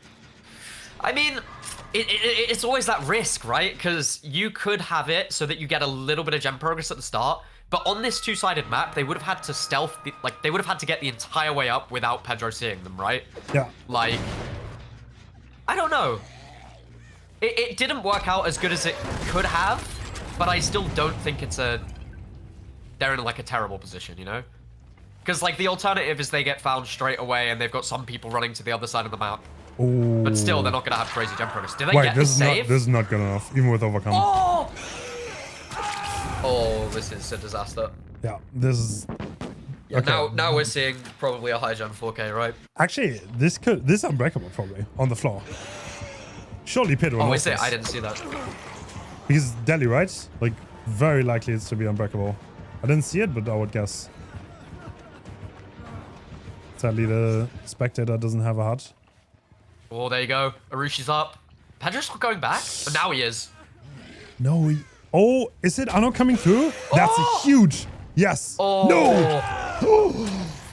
Okay, I think I'm a little bit ahead of you. I'm going to pause. Yeah, sorry, I literally just refreshed. My bad. All good. Wow, that's like such an error. Yeah, so second stage confirmed. 2 people death Dawg. This could actually be a 4k4.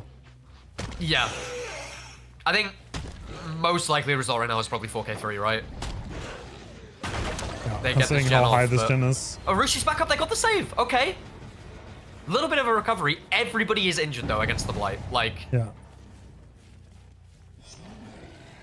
it's a little bit better from the survivors. It's not a complete disaster, but... Ooh, and we see DS on Hayes. Okay. It's not over yet. True, true, true. There's some value in time being bought. And now Hayes can DS and just vault straight away, get that lithe. This chase has to be good. Everyone is injured. Literally, you need this chase. Yeah, and Pedro knows where everybody is with that Rancor. Oh! The bait. Too strong. Am I ahead? You're a little bit ahead. Okay, I'll pause. Give me like 1 second, maybe. Yeah. Well, I mean, we're getting to... 4K. Wait. That gen pops. That is honestly salvaged a little bit, to be honest. 4K2 is not Yeah. the craziest result. For how bad it was looking. I mean, if they could get down to 4K1, that would be really good, but I don't see it happening. And you can see why Invictus picked this, right? Like, Pedro is just so comfortable with the Blight. Like, Wow. Yeah, Pedro probably the best chaser in the game. I think that's a fair statement. Very clean on the Such a risk. 50-50s. ooh. Pays off though. Wow. Yeah, for how Yeah, long it though? was really good timing. I mean, it's one of those ones, right, where, like, you're delaying... It feels like you're delaying the inevitable, right? Because there is 0 gem progress, I think. Unless their freeze had some gem progress on that side of the map, but...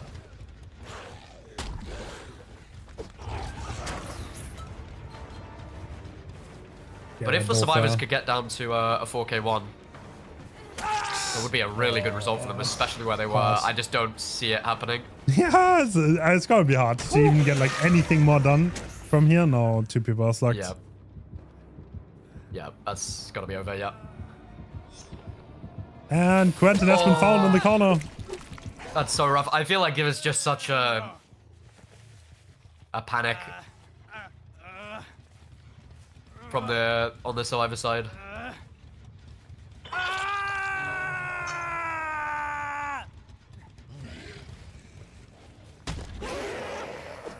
It just felt like the survivors were in a bad position, and then they recovered it, Yeah. and then straight back into the bad position, and then they recover it again, and then straight back into the bad position. It was a bit of a roller coaster. I mean, 4K2 is not impossible to achieve, No, I think. So, it always becomes a little bit more impossible when we're talking about Invictus Yeah, you're Survivor right. Core, though, right? Like, yeah.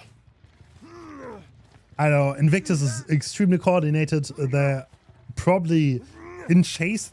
I would say they probably have the best team in Chase. Pure Chase, probably the best team. If they don't falter here for some reason, I think they're gonna bring the set home. yeah. Yeah, I mean, Pedro put on a clinic. I think the survivors did really well to get to 4K2. It was just so... There was just a few things that went wrong, right? Like, the starting stealth, I think, did really well. Like, they pretty much got rid of the entire corrupt before anybody was found. If they stealthed a little bit longer without being found, it would have been ideal. But after that, it just seemed to fall apart. I think the main thing was Arushi... It was Arushi, wasn't it? Getting found and then not being able to make it to the hook for the save. And then after proccing Unbreakable to save everything, going straight back down next to the hook again. That's when it was always going to be tough after that point. Yep. Honestly, they did such an amazing job stealthing, though. I feel like they almost hit big. They almost hit big, but they didn't quite. Yeah, and you gotta try things, right? You gotta experiment. But it did throw Pedro off. I think Pedro was in there and he was a bit like it does like worry you, right? When you go straight to the other side of the map, you're looking, you don't find anybody, and then you're in your head, you're like, are they on my gens? You go all the way back, then you find nobody on your gens, and you're like, fuck, you've wasted that minute of corrupt. Yeah. I mean, the fast chase is also not that long, stuck on that bad pallet.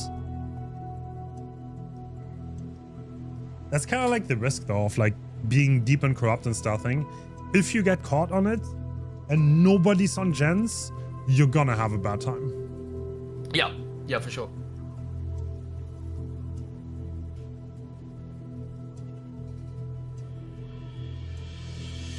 I just realized both of the killers are on ARP for this round. True. Coincidence. Artist and Blight. It's like you can plan out as much variety as you want. Like it will always like falter in some way or another. Yeah, oh, we need to reschedule. Full ARP.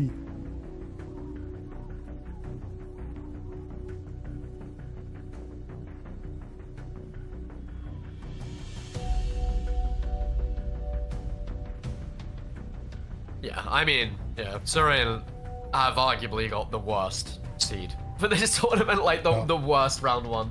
Yeah, like, it feels pretty bad. Someone has to though. It's like it's pretty bad. Yeah, somebody has to be, yeah, fed to the lion. But it's like it's the one round as well where it's like you cannot lose and you're against the best team in the world. Like, yeah. But somebody has to play that role. And it's how you get better, right? You get better by playing against the best teams.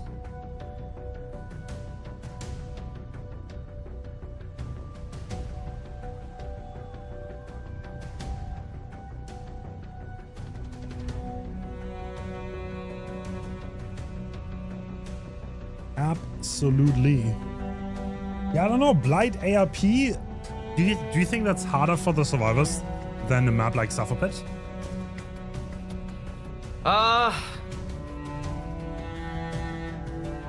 Yes. The choke point it's tighter on ARP as well, isn't it?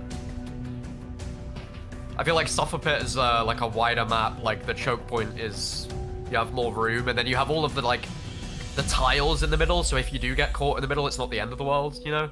Yeah. Yeah, I would argue that Suffer Pit is probably better for Survivor, but I don't know, because you could also get like a 5-gen on one side, right? On Suffer Pit. True. Not impossible. Which I don't think happens on ARP anymore, does it? I don't think I've seen that in a long time. I think it typically always is 3-1-3 on ARP.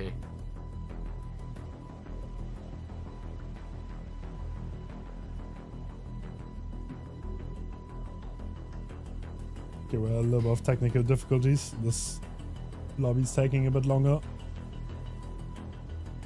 I think... What was I going to say? Oh yeah, I think it's interesting as well, because there are so many tournaments going on at the moment that, like, do they even get time to practice, or are they just doing tournament, you know? I know that the top teams have started practicing daily. Like over the winter, because there was no big tournament going on, I don't think like Elysium or Invictus practiced for like 2 months. Yeah. Like 2 weeks ago, they started practicing again. Yeah, I mean, well, you've got DBD League, you've got this, you've got the World Cup. I'm sure there are other tournaments running as well.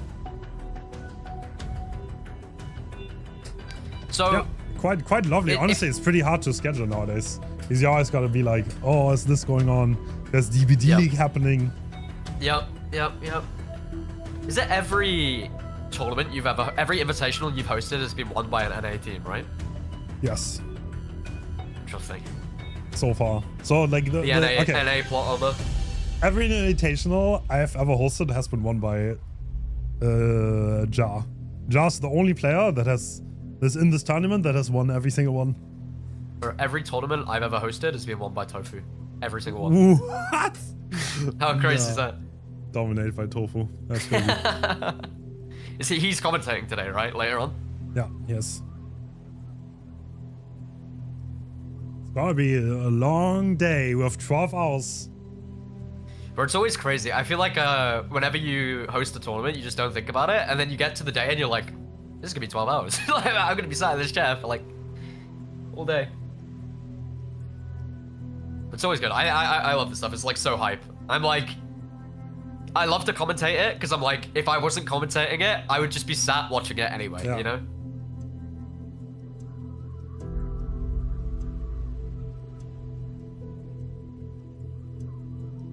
And I think an event like this is like very good for the comp scene, right? Like, I think it grows the comp scene a lot, or it lets people know that it exists, and then if they want to get into comp, there are a lot of ways to get into it now, right? Like you can just sign up and start doing 1v1s, you know? Yeah, you can. DBD Ranked exists now, so that's a great entry point. I think COTF is hosting another tournament for newbie comp players. Like the scene has been growing so much. I had two. Like I played DBD Ranked solo queue twice. The first time, we had a guy on our team that didn't speak a word of English, so we were like calling numbers and he just didn't know what was going on. And then the other time, it was like we all queued up and like the other guys were clearly like a 4-stack, but they just went into solo queue and wanted to play with each other, so we got rolled.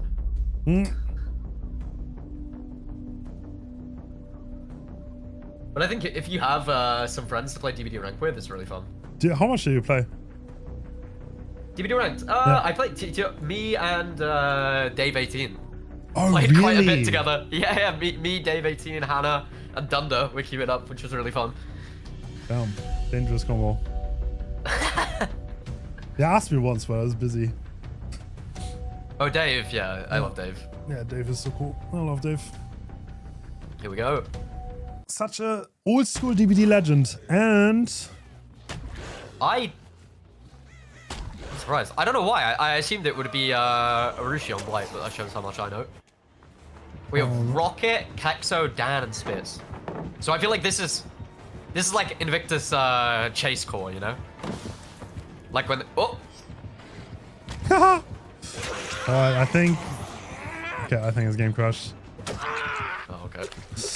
Dumb. Alright, if his game crashed and he's an error message, that's a no fault restart. Dan in the basement. Oh, interesting pre-stealth. Yeah, Rocket's game crashed. Dan in a basement in a locker because he was scared of infectious, right? Yeah. So what happens here? What's so no fault restart? The killer can change perks. Probably. Right? So what you want to happen in this situation? First, the refs get like a they want to make sure there's like, because like obviously you don't want people to just restart, right? But if there's an error message and there's like it's confirmed by the referees that there's an error, then you're gonna have a restart. But that has to first get confirmed before we do that.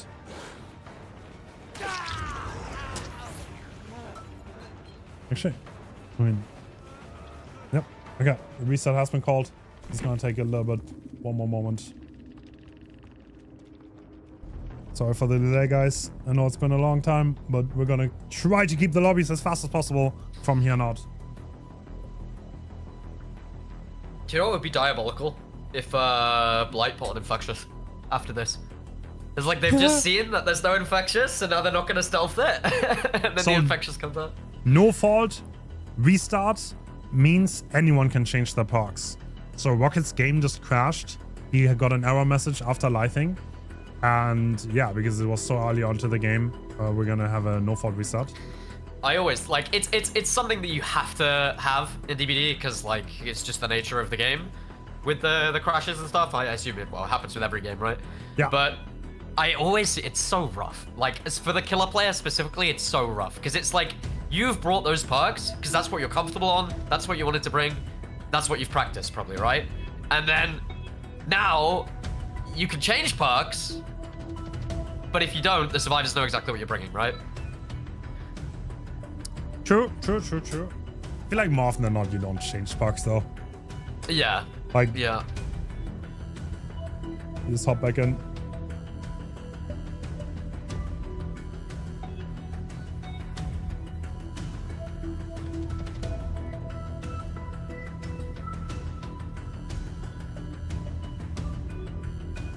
It's so funny. It's like you see some of the comp players and they're like one of the best players in the world, and then they're like playing on a laptop on like dial-up connection. And then there's like you with your 3 monitors, your light-up keyboard, your like amazing gaming chair, $1,000 monitor, and you come nowhere close to these players. That is true. Skill over everything. Dan doesn't even play with filters. He does not use filters. Yeah, he's like the only one, right? He just doesn't use any filters. Yeah, I don't think any other top tier player does that, but he just doesn't. I hate looking at the game without filters. Yeah, same. That's just way too dark. It's just so dark, yeah. Like, especially on a map like Midwich, it really does. I find it hard to look at.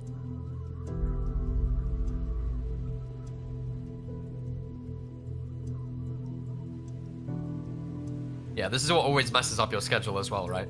Like, you've got a really good schedule going, you're perfectly on time, everything's going great. One person crashes, it delays the entire tourney by 10 minutes. Yeah, it do be that way. Hopefully we're gonna get it back on the but road it's always fast. gonna happen. It's unavoidable, right? Here we go. Well, that's actually that was a very quick turnaround, actually. An exact same build from Blight. Yep, no changes. And we're rushing deep on this side. Ooh. Trying to predict someone on that pallet, but nobody was camping it. Oh, they're crossing already. Oh, someone crossed already. So completely different strategy. Oh my god. Just open the locker. Holy. It's always such a risk, right? Wait, is he going to do it? No. You'd imagine he pulls that locker. Oh. Alright, first chase has been taken. This is a very, very early hit. But we can see 2 survivors already on gens. So even though this hit is a lot earlier, it's technically almost a better start for the survivors. Champion Light, Shack Pallet gone instantly as well. Yeah. Yeah, just no panic from Caxo. He's just like so comfortable, knows exactly what he needs to do. Get to the other side of the rock, make it hard for the Blight. Oh.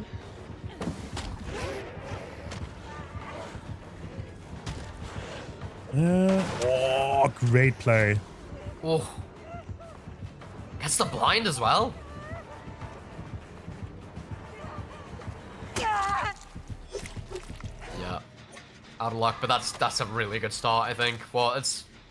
So Dan, I imagine, is set up for save right now. Yep. And then you've got Spitz and Rocket gens on 70%. They only need to pop 3 gens for the Tycon. Yeah, 4 gens for the win. This is gonna be hard. I mean, 2 gens already high pros. Do you try to interrupt them?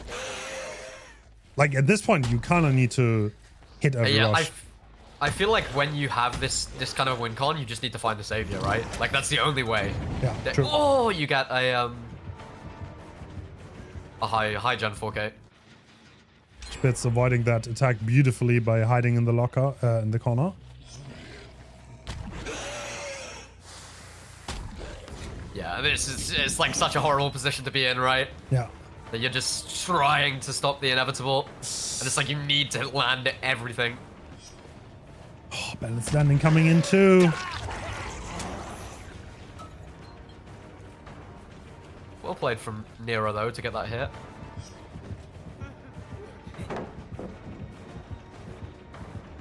Yeah, and it's just like when you know you have this win con, it's just so easy to just use Shack Pallet, pre-drop everything, like extremely safe, and just make sure you get that. Yeah, the pacing of the game is completely different. That first down was delayed so long. 2 gens high pros for the second down was also not fast enough to delay the next gens, and the gens are coming. Like even gen 3 and 4 are already well underway. Yeah, there's not any kind of gen setup that Nero can defend either, is there? Yeah. No, it wouldn't be enough. You would need 4 on one side.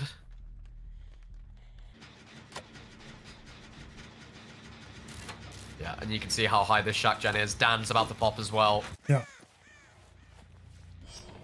Oh. Doesn't pop the gen. Interesting. Not Yeah, gonna commit no, to they it. do. Coldwind Eruption gonna go down and just breaking.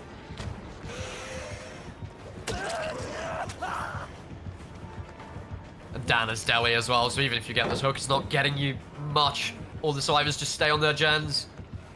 Don't have any reason to rotate towards the hook. Dan can unhook himself.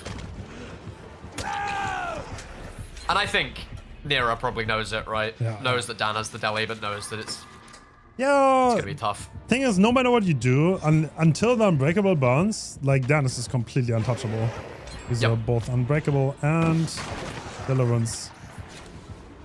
Oh, Rokaxo has played really well. A perfect timing on the finesse as well.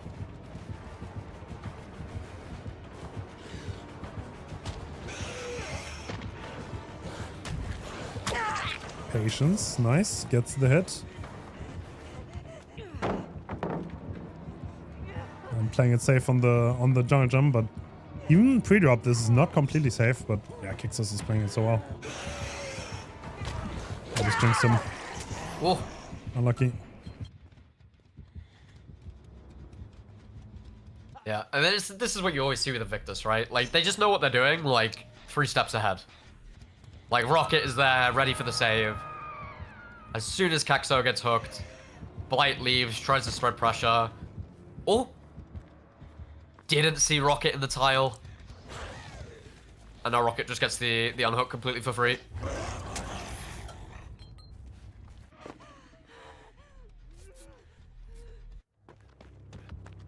Yeah, and they're gonna get that. Resurgence off as well. Everyone full health. Like there's not much pressure going on. Like the chases are so long that no big pressure in the grand scheme of things is being developed. It's like, I mean, it's like Invictus is insane in chase. And like, yeah, you could definitely tell all of the chases was very well played by them. Yeah, I think this is their, like, chase roster, right? Like, I think they have different rosters. Like, often you see... Oh, sorry, no, it would be, Pedro instead of Caxo, I think. Yeah. But you see what they practice with, and it's like... Often, I feel like if I see things are going wrong for Invictus, then they just default to, like, okay, let's just put the 4 guys that are the best in chase. And they abandon, like, what they used to. So Invictus will never have the killer player play on Survivor, because that way they can practice in-house. And they can practice against their own killer, which can create some biases. I think there are some sets where Pedro plays killer and Survivor. Really? Okay. Or at least I've seen it. I don't know if that was because of someone not being there or something, but I definitely have seen it. Champions of Light being used. Spitz is already on the door. The efficiency, Dan is moonwalking, and yeah, that's gonna be out. But this is Invictus. Like... This was Invictus pick, just to get a quick reminder in. So not the craziest surprise that they won it.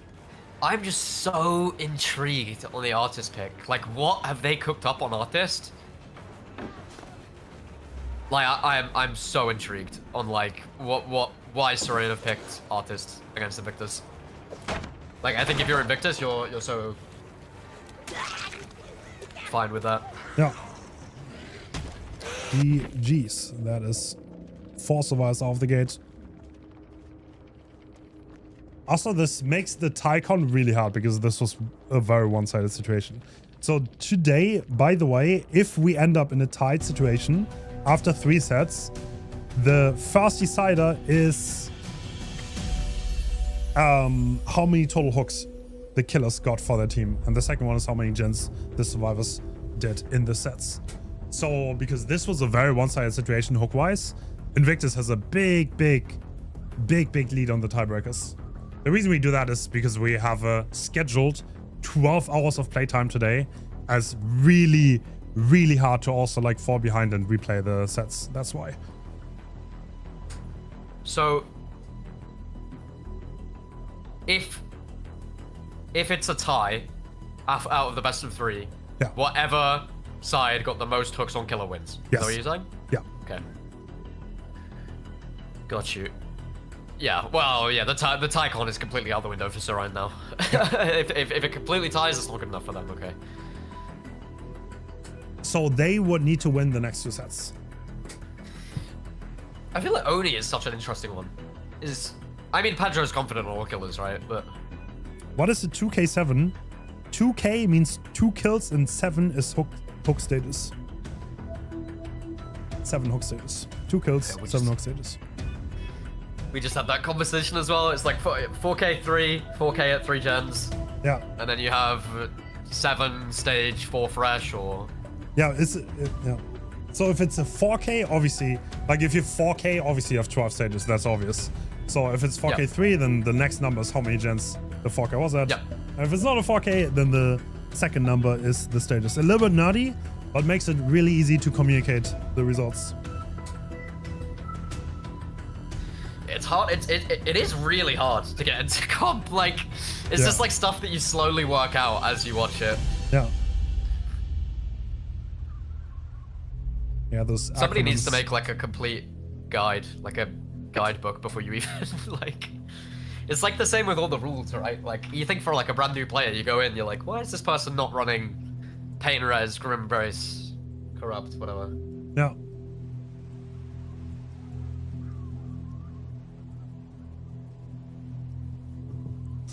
Yeah, it's its own world. Comp, like, this has developed over so many years, the history of comp. Like, in the early days, like, the tournaments were blood points based. And then slowly we transitioned to gens, hooks, fresh hooks, which at this point, I think everyone has decisively agreed is the best scoring system. Yep. Yeah.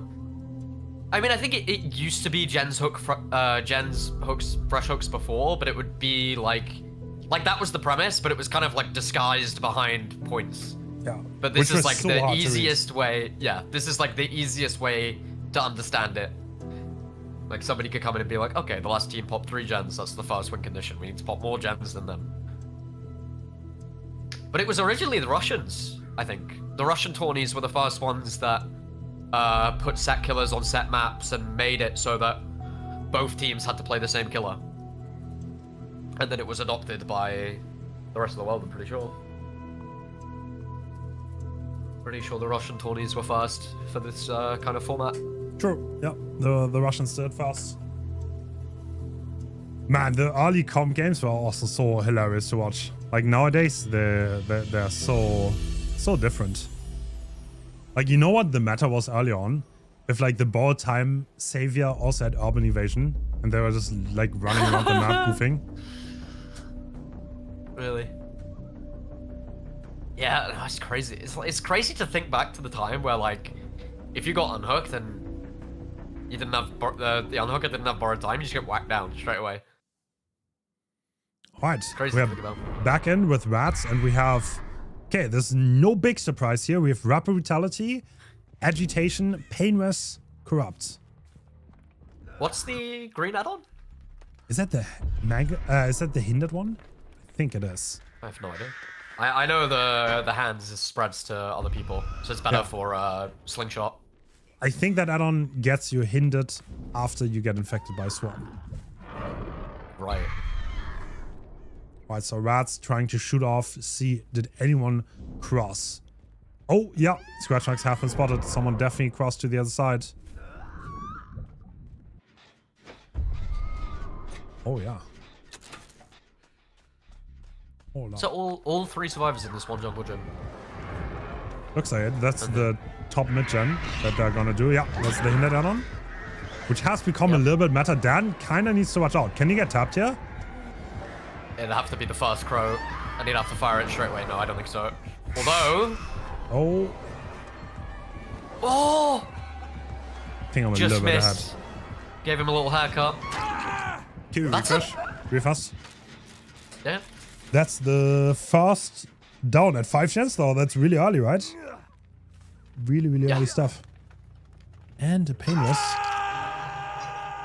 Okay, this is exactly this is exactly the start you need. Yeah. Yeah, exactly, yeah. And they picked this for a reason, right? They've got to be comfortable on it. And Rats does find Spitz, who I assume was stealthing for the unhook, right? Oh, camp just trap going being for used. Just going for the gen kick. Yeah. Do get the save.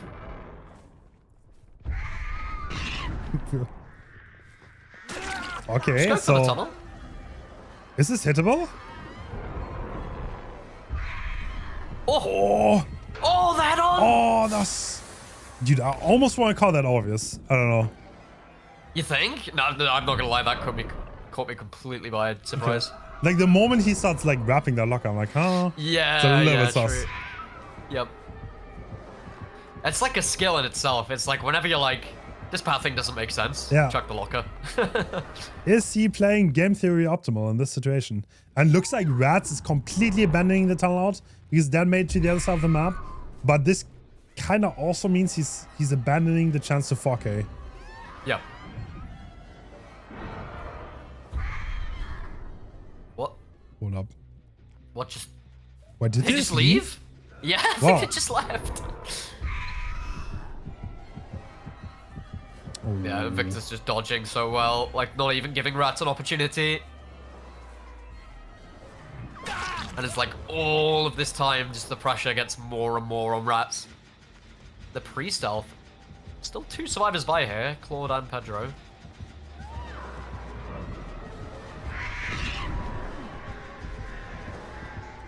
The hinder does make a big difference. Trying to get the 2-tab. Is it gonna work? Nah. More hinder though. Could do something here. Maybe. Nope, he will remove the birds. But there is no palletist, so he's going down. Yep. Is there anyone here for pallet save? No.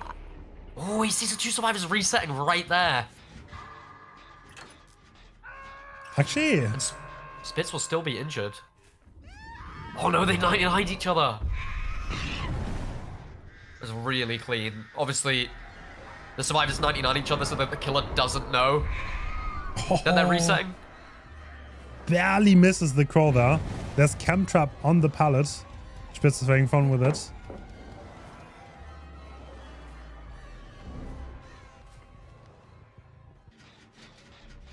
No. It just feels like Rats is like always just looking for something. Like nothing's really going on right now. Has to take the chem trap. I feel like Invictus are just exactly where they want to be, right? Oh no. Yeah, exactly. I mean, 2 stages. I mean, this is not a terrible result already. Like, if we can get a few more stages on the board, obviously. But you do not have to 4K on Artists. Oh, it's like perfect timing from Dan just to send it. It's always about, like, you're going to get hit against Artists. It's just about making it as long as possible.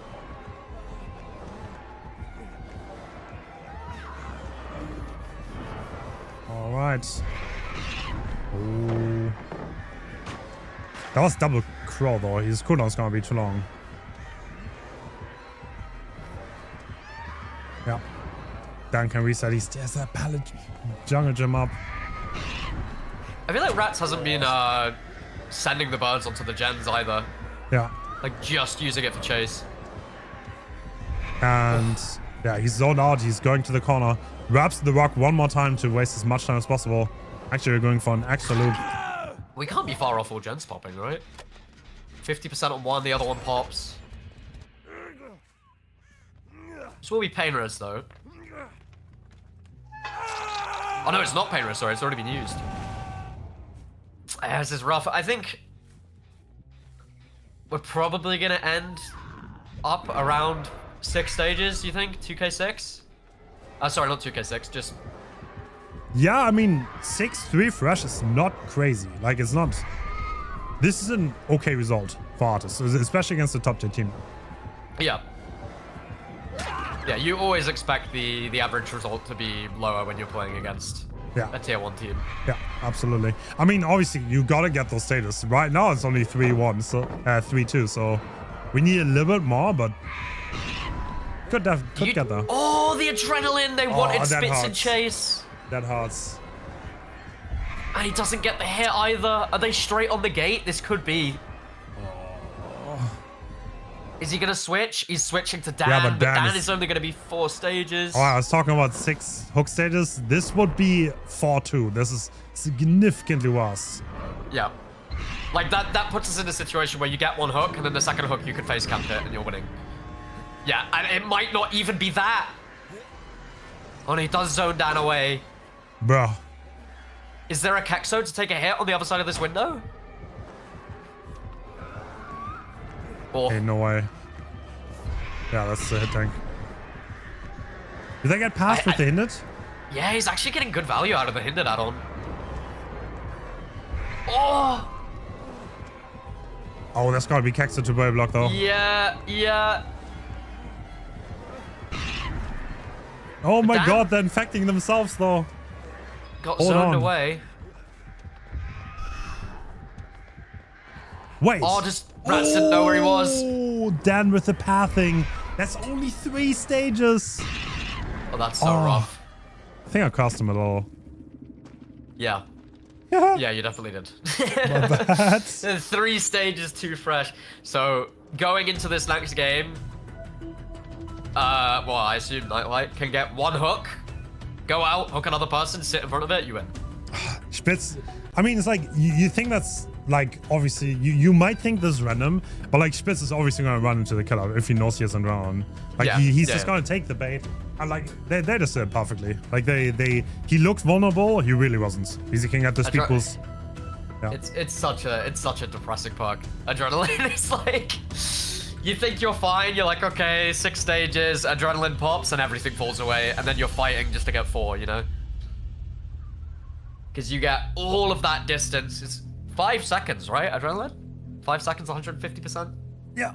No, I think it's... Isn't it 4 now? I think it was good enough. Oh, did they nerf it?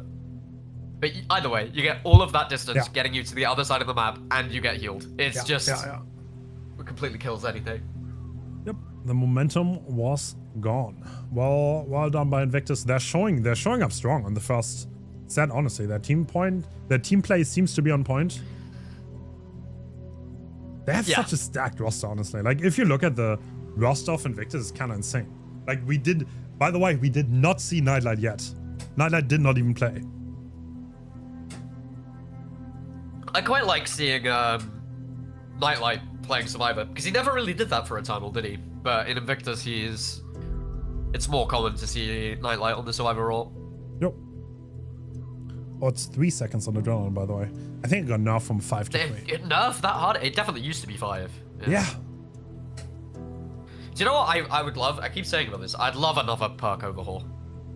Yeah. Like, the one where they just changed like 50 perks or whatever it was. It just felt so fresh.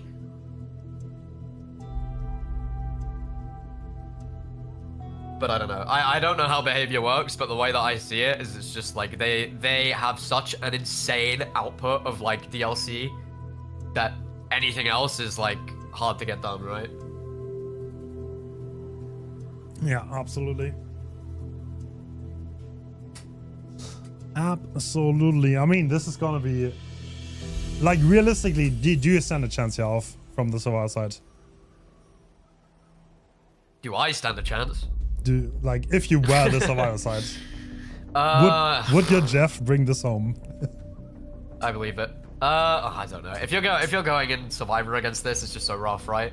You're like Nightlight on one of his most prolific killers. Nightlight is just Captain Consistency as well. Yeah, like, when do you ever see him fumble? It's so rare. This is prime. I'm prime setting up a caster curse right now, but. To be honest, it's so rare to see Nightlight drop something. I absolutely agree. Like, Nightlight will always get the average. I just remember back in the days where it was Oracle and Agony.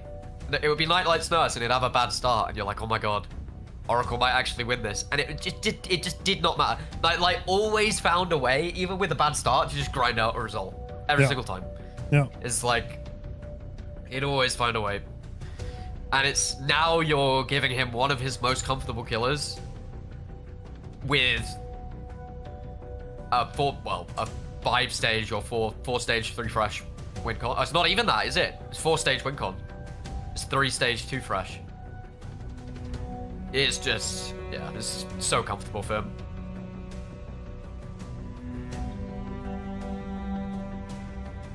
And you see the way that Nightlight plays Artist as well. He makes it very hard for the survivors to do gens safely.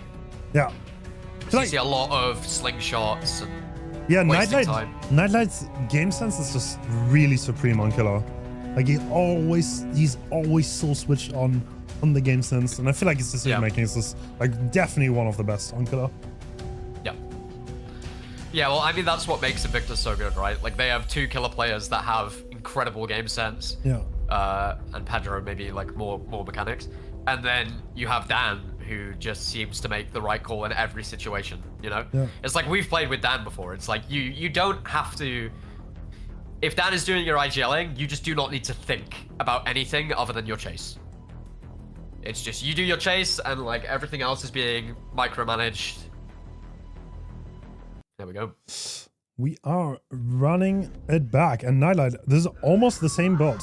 We have a severed tongue instead though.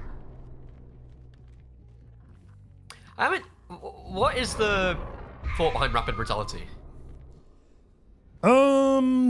I think just to catch up quicker. That was fast introduced by Wee Jason, actually. I think that was not too long ago. Really? Yeah, and then everyone picked it up after a bit because they realized, okay, like you can actually two-tap people. Because you kind of need to be close in order to zone properly. And the faster you get close, the better you can zone and the better you can get hits. Like, get people stuck on loops. Nah, yeah, and this is the killer player from last game in the first chase. Straight away. That's gonna be a... Oh. Good dodge. Really good dodge. Are they doubling one gen or is that a 3 split? That's a double, right? Yeah, it is. Has to be double. So Rats... So most likely doubling the middle gen then. Ooh. Yeah, and that's Artist. Yep. Eventually you will go down. Rats was completely zoned out there. If he ran back on the pallet, he would have died to the bird, so he just decided to die in the corner, which is the right call. But, yeah, okay, well, this is gonna be... did they miss a skill check? Oh, that gen doesn't pop anymore. Yeah. And it's gonna be Pain Res. And it's right next to the hook. That is, yeah, it's really bad. Because the Nightlight expected someone to already stealth off that gen for the unhook.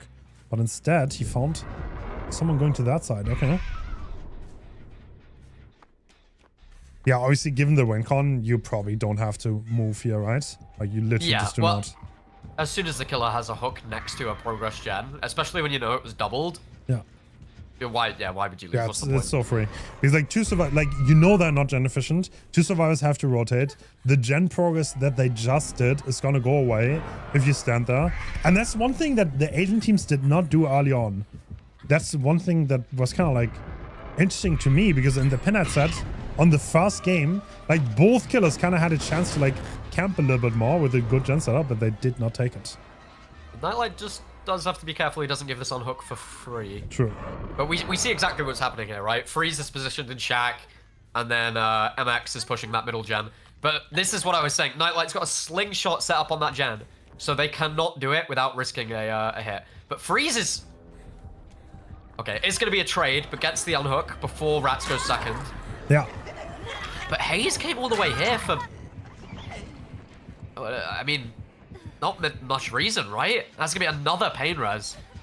Just slowly grinding out those hook stages. And now Nightlight needs 1 hook on either MX or Hayes and he wins the game, right? Yep. There's not much more he needs to do, which is almost an impossible task for the Survivor team.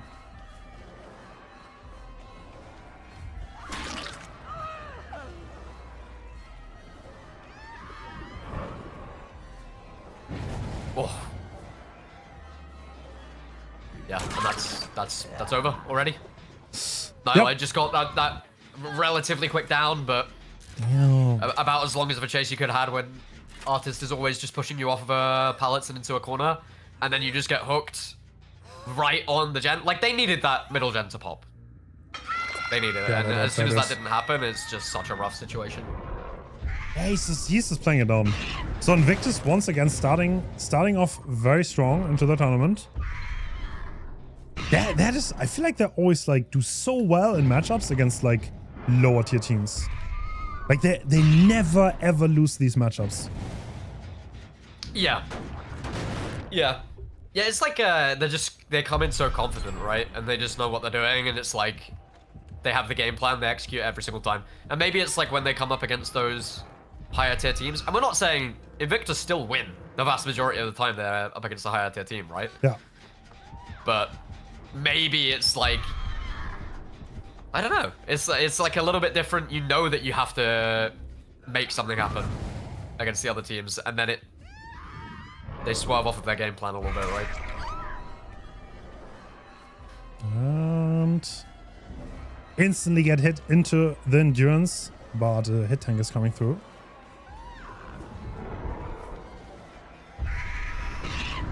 Interesting decision, because now you're kind of vulnerable to another swarm. But obviously you kind of don't want to take the free butted. Oh. It's actually a really good dodge from Hayes. Last second.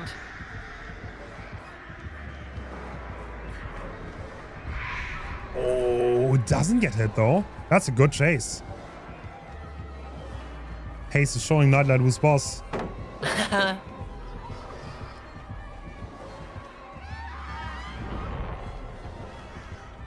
Couldn't get the hit tank out. But we do have some good gem pressure. This could be out. I don't know. Is there 3 gens still on this side? No, I think it will break. If they pop, oh no, but it's pain res. No, pain res has already been used, right? Yeah, it has. Oh no, that was pain res because Hayes was hooked in basement, right? Yeah, true. True. So we could see outs here.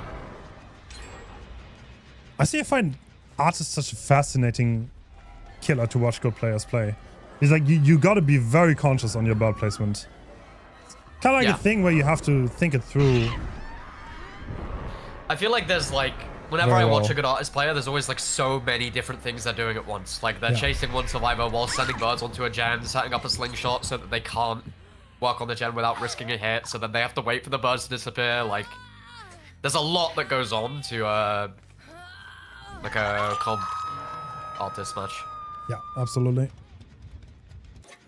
There's a very high skill expression. Okay, they're doubling a gen on the other side.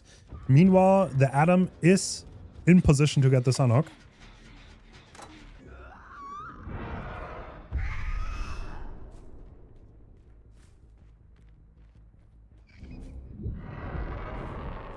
Ooh. Just sending bots. Like, this is free info for the artist player Nightlight. He's just looking where's the gen being progressed. And now he's crossing. Meanwhile, Adam seemingly going for the unhook. Yeah, it's a shame because I think this is actually really well played by the survivors terrain, but this is one of those. It's like you have to play so perfect. Yeah, their work cost is unachievable. Like the late game was just too good. Yeah. I mean, it was pretty sad because he could have gotten like to 6 stages, and this would have been a competitive match if he did. Yeah, actually.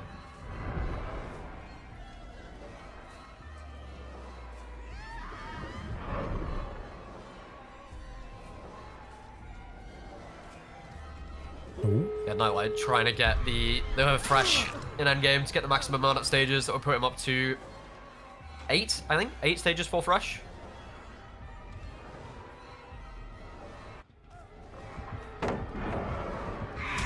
Oh, great bot. Yeah, that should be GG's. Yep. So what do we have next? We have Ellie... Sauce versus Praxis. This is gonna be a very spicy matchup. And then Ellie's after, yeah. Yeah. So Sauce are the Thailand team? Yes. We saw them on the World Cup. Team Thailand, they played amazingly well. I definitely wanted them back. And yeah, they said yes, luckily. So they're going to play against Team Praxis. Team Praxis, very strong team. One of the favorites to take this for sure. So it's going to be a spicy one. I feel like Praxis are just like, they're grinders. You know what I mean? Like they're just I feel like they strike me as the team that are just practicing all the time. Yeah. Like every matchup they've played it like 1,000 times in practice. They know what they're doing. I feel like, Yeah, Praxis just really want to be the best, you know? Yeah, they put in a lot of effort in it. Yeah, they did. To be honest, I think Zaka's so on point recently. It is kind of insane to see. Oh, I love these matchups. Love those killers. Big fan. Dracula Unknown. Ooh, I like that map for Unknown. Nice.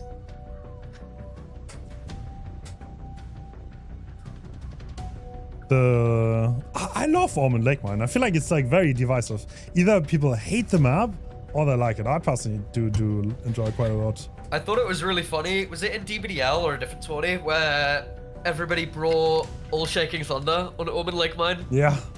That was funny to see. It's quite a cool adaptation because there's so many drop-offs. Even though I did not see anyone get crazy value, to be honest.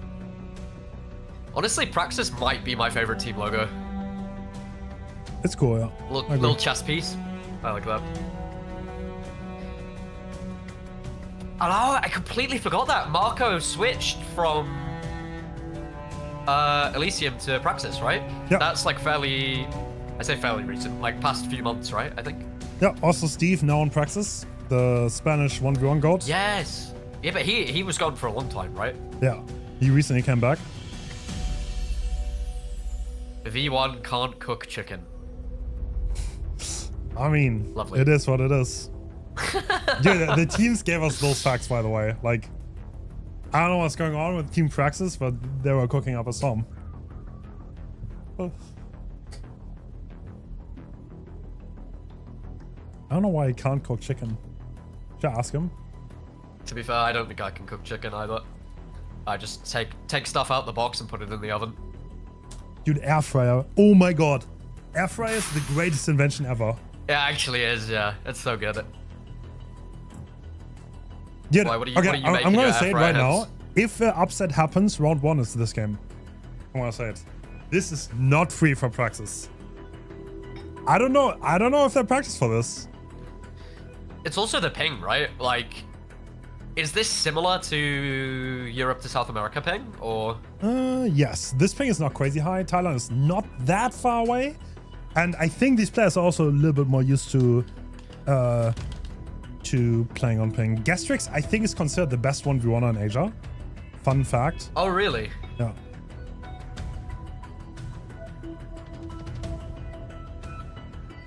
It is quite far, Thailand.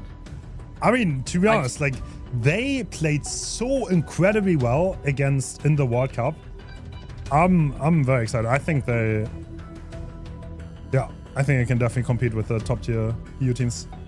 Which do we not have facts for the Thai team? Or we should. We should. Do we not? I don't think so. That might be a bug in the program. I'm so sorry. Devastating. Happens. I like the scenes so though. Praxis picked Unknown. Yeah, they always pick Unknown actually. They're like an unknown. Yeah. And I think the other EU top teams hate them for it. Yeah, that's fair. So who is the unknown player? Bolitar or Zaka? Bolitar. The thing is, Bolitar. Oh, actually, there's a ping advantage for Thailand though on that set. Oh, true. Yeah, Bolitar's closer to them. Interesting that they actually picked this.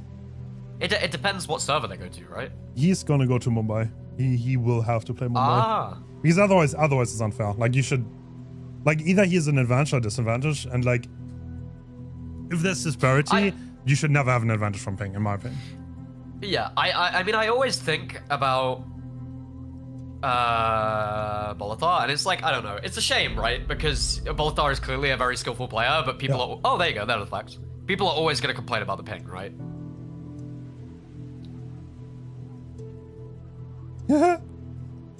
What? Oh no, they have not caught on to the meta yet. The meta? Yeah, the 6-7 meta. Oh god. Yeah. You can't be over the age of 30 and make it a 6-7 joke. No, I did not. Diabolical. I did not. They did that. These were their fun facts. I have nothing to do with this.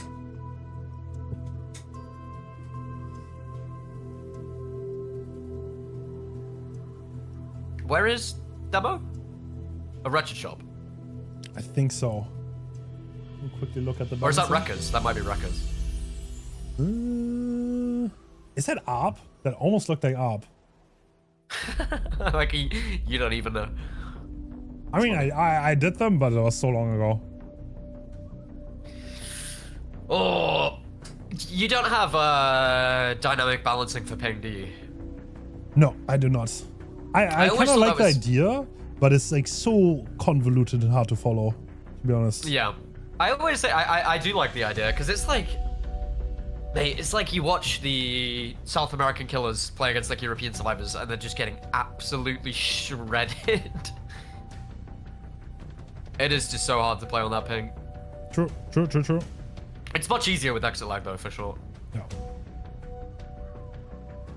So, Thailand must have their own competitive tournaments then.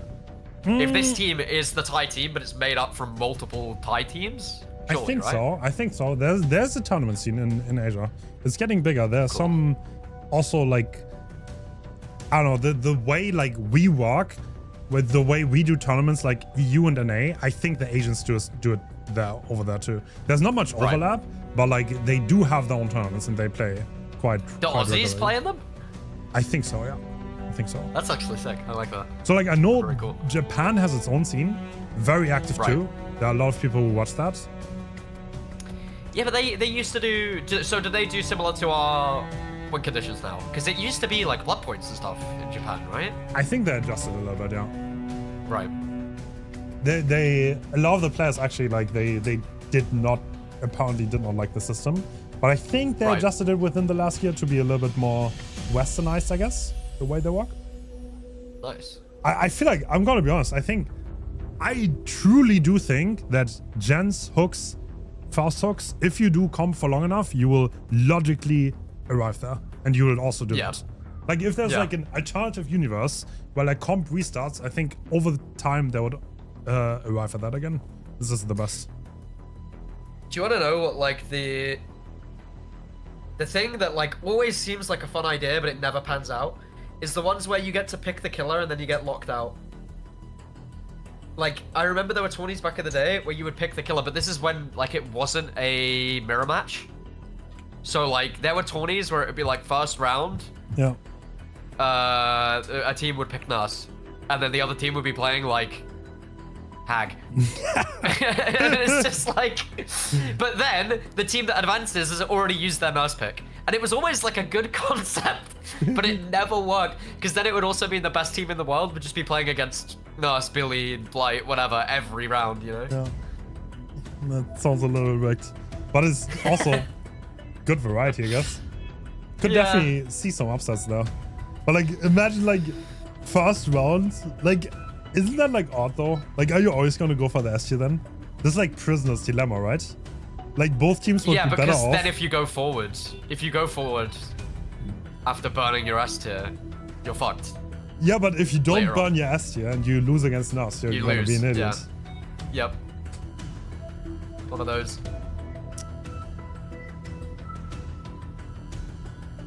It's such a shame. I really like watching Nurse comp. It's like one of those ones that's like all reliable, right? Like over the years. Nurse on Cold Tower. Always like really impressive to watch. And like both sides are always so comfortable in it. Here we go.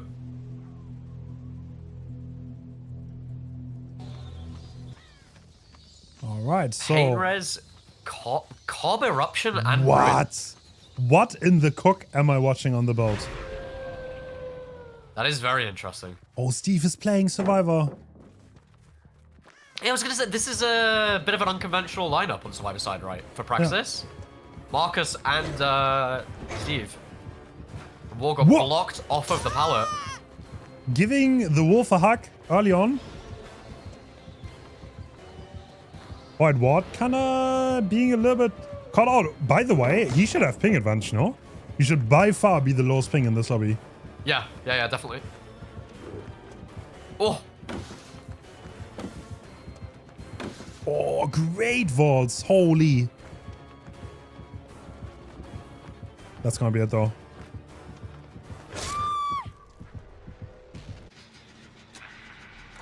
they've already got a gen off. That's doubled, right? Yeah. We got 60 on the other one. It's not a bad start at all. I think...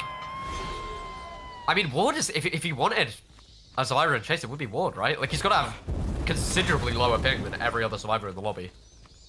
Yeah, true. So, no corrupt is kind of crazy. Interesting adaptation. You would not see this build on the... I've never seen someone play this build. It is so weird. Because it's like... If Ruin doesn't get cleansed, you're playing with 2 pucks. Yeah, actually, though. It's like... It's kind of... It seems a bit gambly. I don't know. Is it still the fact that, like, you don't want Ruin in the late game, but it's better for the early game, right? Yeah. Is that still the case? Yeah. Yeah, absolutely. So I guess, yeah, if it gets cleansed at the right time, then I suppose it works out. But if that Ruin just stays up and they battle through it, I feel like it's not good. Okay, so 2 survivors on gens. One is kind of like stealthing, but they're so far away. And yeah, there's going to be a second stage. So there's, yeah, one survivor that was set up for save. They're now working their way back to the gen, I think. So this is the risk, right? Like, you are fast tracking the tunnel out by getting them to stage 2, but the survivors do get a lot of gen progress for you just sitting in front of the hook. Yeah. So now we're not going to be far off 1 gen left, right? Oh, he would love to kick that gen right now. God, would he love to kick that gen. Oh! For the people as well. Okay, this chase decides quite a lot here. How fast do we get this down? I wonder if that was intentional to, like, throw Ward in front of the killer's face because of the lower ping. It's a good hit, though. But he has Shack Pallet. True. Wait, did that gen not pop? Yeah, okay, now it's gonna get done. Not wasting any time at all, breaking the Shack Pallet straight away, but Ward has balance. I think the killer got a little bit lost there.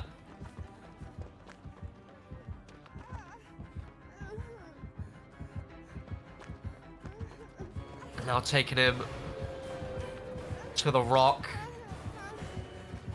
Ward just being so patient as well. Oh. Is that a hit? That is! Oh. Just makes it round. Okay. So, do they have any gen progress at all? They do. They've won about 20%. Little bit. So, are we looking at a 2-puck situation here? We might honestly do. Like, it honestly seems like the survivors are just comfortable, like, playing against Ruin. Those gens are pretty close together, though. Oh. I don't know. If you're playing ping advantage track, maybe they're probably pretty happy with popping 4 gens already, right? Like, obviously you want the best result you can get, but they're already doing pretty well. All right.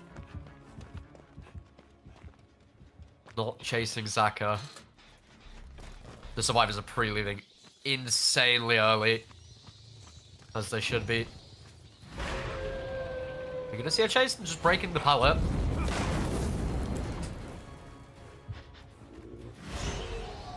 They're just gonna go back to Zaka again. Where is the 3rd gen? They're in a line, I'm pretty sure, right? Oh, all together? Yeah, I think, yeah, 3 in a line. Ooh. Light coming out from Zaka. You just have to break those. Was this the right decision? Because he's chasing Zaka whilst the other 2 are doubling, right? Yeah. You have to definitely leave this. Yeah, and they're stealthing so early.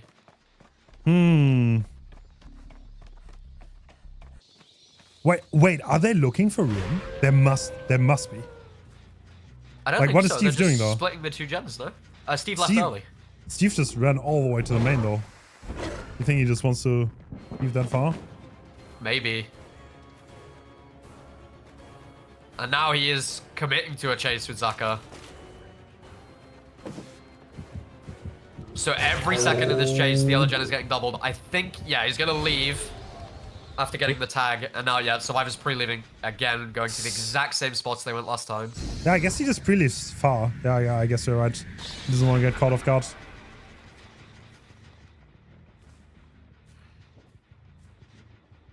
Yeah, hard, honestly. Like, they're going for the reset now. Steve rotated all the way around. Oh, does he find Marcus? This would be huge. He No. does. He does. Swim pass though. And they're resetting. So Ruin is hitting both of the gens. Oh, Marcus is taking a really bad tag. This is gonna be 2-tap. Yeah. Yeah, don't even do anything flashy, right? Just walk him down. Yeah, that's exactly what he's gonna do. And this Wait, is both of the survivors are here, and they're both showing themselves. Oh, this is a great hook location too. Wait, are we slugging? Really? He saw everybody. He saw everybody. He saw everybody here. Yeah, looks like Stevie's getting chased now. Oh, am I seeing a 4K1? Alf, am I seeing it? Yeah, I don't know why they were both there.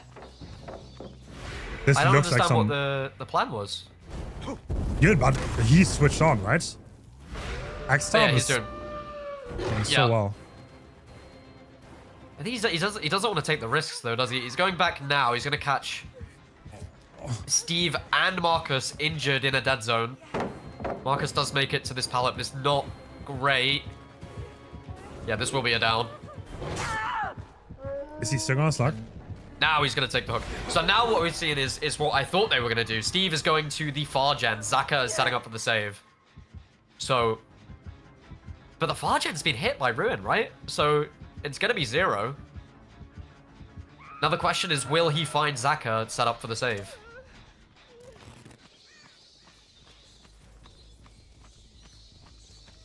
Oh, he gets it off. Good, I told you that there's such upset potential in the set. Yeah. Yeah, he's playing really well. Oh. And now everybody's injured. Zaka still has life, I think, so he can definitely get some distance, but no, he does not. Oh! Oh! Oh my, okay. Are they going for the reset, or is it just the one heal? They just got the one heal off. It's gen progress. Yeah, honestly, the Ruin is kind of working for him right now. Yeah. The thing is, even if they get rid of it now, he has got 8 gen kicks left. 8 gen kicks. Yeah.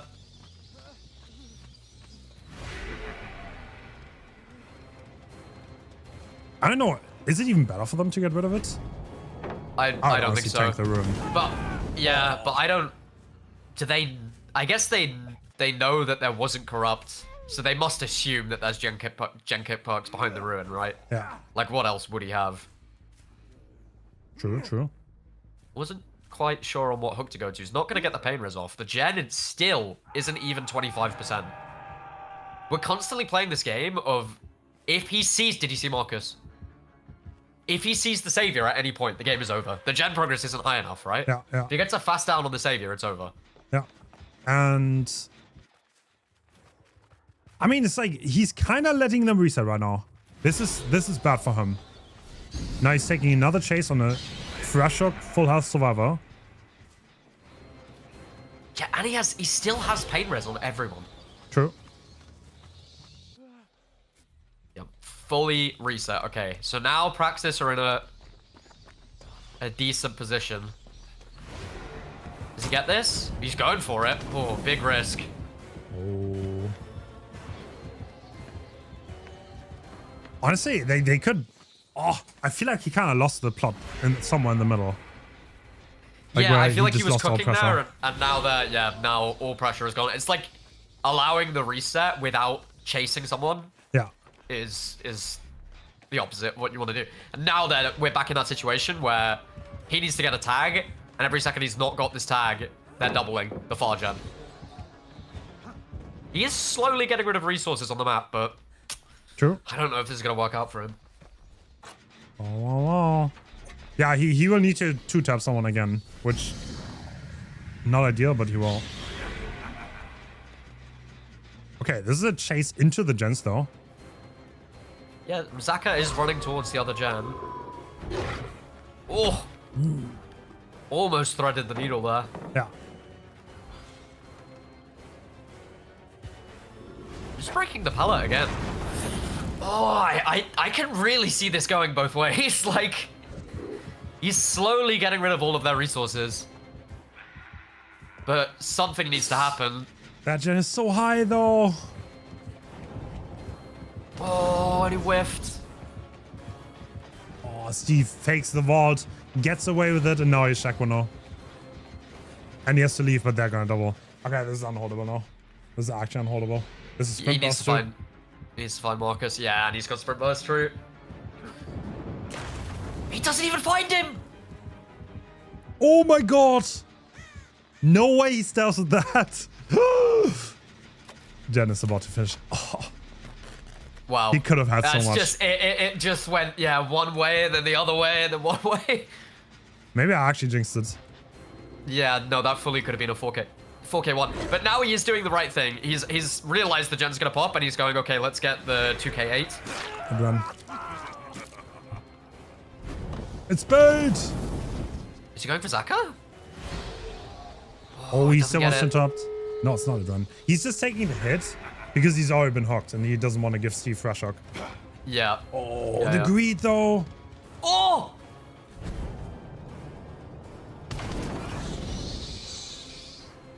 Oh! Hits through the stun.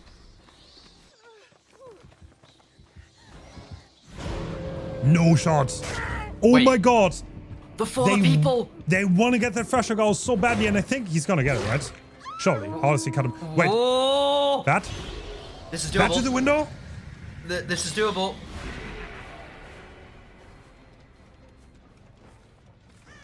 Did he double back straight away? Wait. This could be really How bad. hard is Team Praxis throwing right now? Wait, no, they're gonna get the pick. Yeah, you cannot get all. But getting Stevie is probably the best he can get the do. 8 stages. Yeah, he can get 8 stage 4 Thrash. That's a really good result, by the way. This is nothing to laugh at all. Yeah, especially against Team Praxis. Are they... Is he just taking this? He's just taking this, okay. Yeah. And with the Hellfire on the hook, it's very hard to get that save, so yeah. They will just leave. Damn! Wow. What a game. I mean, they set the tone, right? Yeah. They set the tone. Because we're talking about Praxis, so like... Probably second best in the world right now? Yeah. You could say number 2. That's the fair point. But, dude, you just have to say once again, he had it. He had it. Yeah, no. There was a moment there where he definitely could have 4K1'd. It's just, it was that moment where they fell off the gens and reset and he didn't chase anyone. And that was where it flipped. He needed to use that time to do something, anything. Look for the reset or chase someone and nothing happened. And they got that reset completely for free. All right, so. Do you want to refresh? Okay, let's refresh real fast. Cool. Refresh right, the experience. Okay. BRB. Oh, pre-recorded.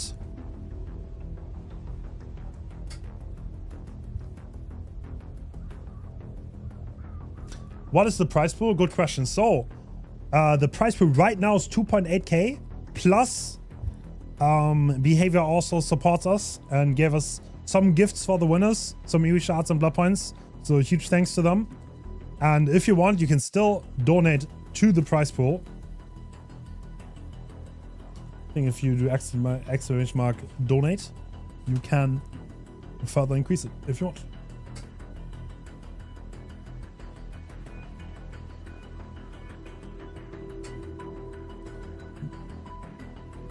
And thank you so much for the raids, subs, and everything. I'm gonna focus on the content. I hope that's okay, but I do truly appreciate it. Thank you so much, guys.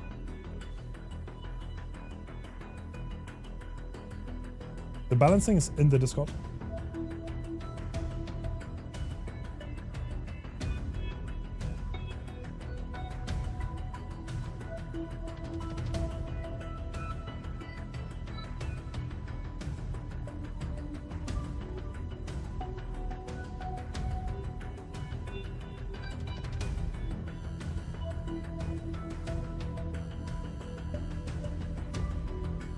Damn. Honestly, that build is crazy, man. What if he had Corrupt, though? What if he had Corrupt instead of Corp Ryan? You know? No. Like, you will never know. Yeah, bro. Just I could only assume in practice they just never cleanse Ruin every single time. Yeah. And so it was just like he thought it was just set in stone that Ruin would get cleansed. Yeah, this is That's definitely like my like only guess. a region meta difference probably. It's like he Yeah. probably did not expect that to happen. Or like Yeah. like the really good comp teams, oftentimes they ignore Ruin. I also did some Vecna scrims against Umbrella, and they also like they did not care about Ruin. They just powered through their gens. Yeah. Yeah, I mean, yeah, a lot of the time, Ruin isn't doing enough for it to need to be cleansed. Oh, he had it though. He had it. That's like, like No, if you yeah, he pause fully that did. game at one point, you're like, I would give him like 90% odds to get a 4K. Yeah. Yeah, yeah. Or like Praxis. Yeah, could have the been a 4K experience. one. They're so experienced.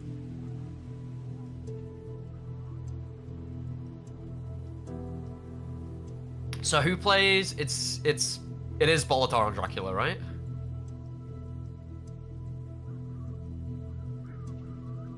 Yes. Actually, it might be Zaka. I think it's a Bolita killer usually. But it might be Zaka playing killer. Let's see. For the ping advantage? I think so. Oh, I guess. Maybe. I mean, to be honest, I think Team Thailand don't they have like the similar ping to Bolita to Mumbai? They should, right? I mean, it's not that far. I don't know. I would assume the survivors would have better ping than Bolitar. Yeah, actually.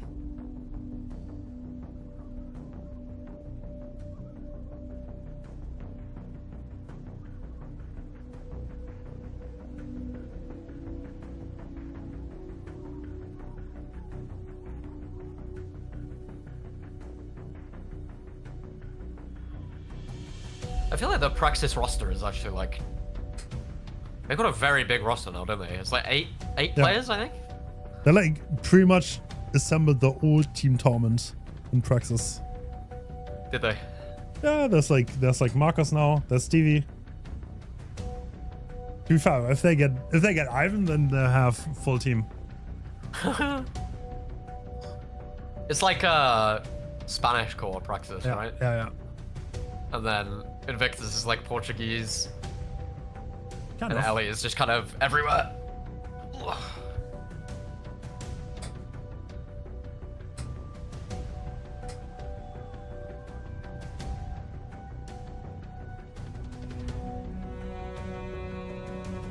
Yeah, I think having Iron Will on Bolitar as well worked really well for him.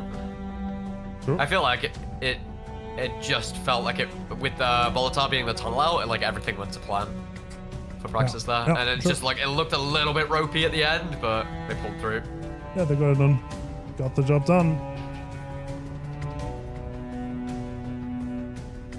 Wait, Praxis is Marco and Marcos. Yeah, actually, true. Were they not both on Ellie? Am I stupid? Dude, almost By the way. everyone was on Ellie at one point. Literally. Here we go. All right, Zaka going, and we instantly find a chase. Way more conventional build this time as well. True. No run, only eruption and agitation. Oh, good dodge. Oh! Oh my god. All right, Darwin making a count here, getting out of dodge. Damn, dude, this is a bad first chase, but not much Empress being had so far. Wow. Yeah, Darwin's doing very well. He just seems so comfortable, like it really clean movement as well. Dodging the Hellfire. That's the first hit. Oh, dropping that pallet though. Now he's stuck here. Yeah, did not make distance. Might make something happen with a Firecracker. No, not enough. Damn, that looks doubling- so good though. One gen. Does he have the pain res? He does have the pain res. Yeah, Yeah, with with the agitation. agitation. Surely. Yeah, that looked so good until it didn't. But then the first hit came in and he dropped the pallet, getting rid of all of his peoples. Then he was stuck on a really bad pallet. And the first gen is being interrupted. Yep, and... Oh, Claude is not in a good position. And she vaults, getting rid of all of the injured sprint burst. Does make it to another filler, though. Hellfire. Oh! Oh my god. Oh. The patience! Oh! You see the lag on the vaults? She gets stuck there a little bit. Oh my god! No way! Oh! What? This is crazy! Finally gonna go down. Oh my god, bro. That was heroics from Claude out on the pallet. Oh my god. Holy. Yeah, that It was... looks like they've completely abandoned that gen for now. Yeah, they started new ones, but... Oh, hard. There's gonna be another pain rush, probably on the gen. Yeah, it's on the same gen. Yeah, So- Zaka going straight across the map to get Eruption. I imagine this is going to be a fairly quick save. So Yep. Zaka not playing for town out here. Okay, well, I said that and he finds Jake again. I mean, if Jake has a similar chase to his first one, I don't think Jake is the one I'd want to be tunneling out. True. He played that first chase really well. Great patience by Zaka though. What can he do here? Does have a good filler. Oh, I really like the way this Jake is playing. And it's Yeah. super clean. He's getting all the distance to Shaq now as well. Oh. Yeah. Zaka needs to hit this. He does.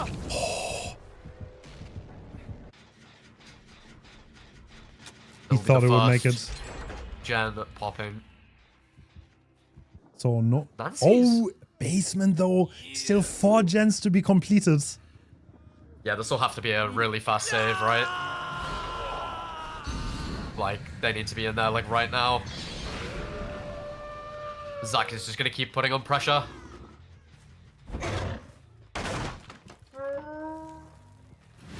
Gets rid of the pallet. Yeah, there you go, that's the fast save. And for the people. Something could happen here. Darwin needs to have a good chase, really. Oh, he whiffs! On Nancy! Alright, Shakpa is going down. No big surprise. And he still has Crane, right? So he... No, Bus. The hit tag. Yo! Just like my solo queue teammates. Yep. Oh, the prediction from Zaka. Oh my god. Knew that he had live and pre-sent that window. I don't think the gem pressure's there, is it? Yeah, it's gonna be hard. Like, look. I mean, there are on 2 gens. But like, even then, it's not over, but it's gonna be so hard.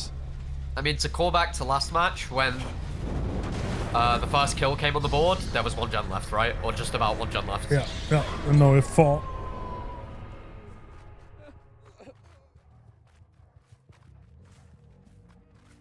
Oh.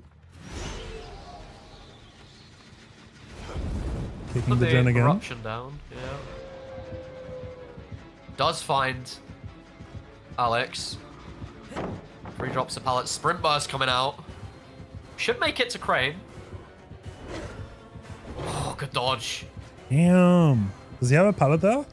No, he's kind of dead zoned. He's gonna take the first hit. That's so greedy by Zaka. What? Generational greed. What? Oh my god, he's getting punished. So the Hellfire is a little bit less cooldown, by the way. Takes the hit. We should see Claude's gem pot, but it's just... Oh, it's going to be so hard to not give 8 stages here. Is he gonna leave? Yes, he actually is, but nobody was... Oh, someone's on the gen. That is the first gen? Oh. That's not enough gen pressure.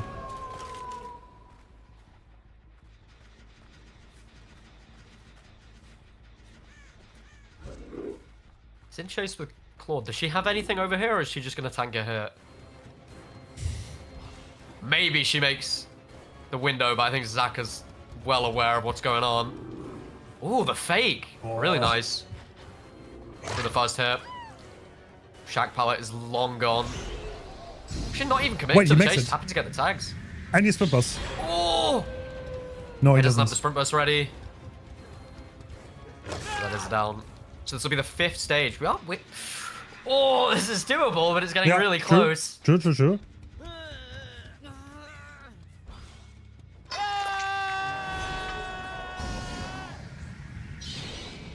As of now, I think this is anyone's match. Like, Thailand needs one more good chase, and then they can get the gens done. Yeah. Yeah, it's definitely going to be tough, though. Where are the gens? We got 2 right next to Shack. Oh, that's a good find. Claude! What was that? What was that spin? Dude, Zaka's going for the montage right now. Yeah, actually. Oh, Claude a little bit too patient. They're going to get the unhook. So this is the 6th stage. And 8 stages, 4 fresh is a... Is it a tie? They got 4 fresh last time, right? Yes. I think so, yeah.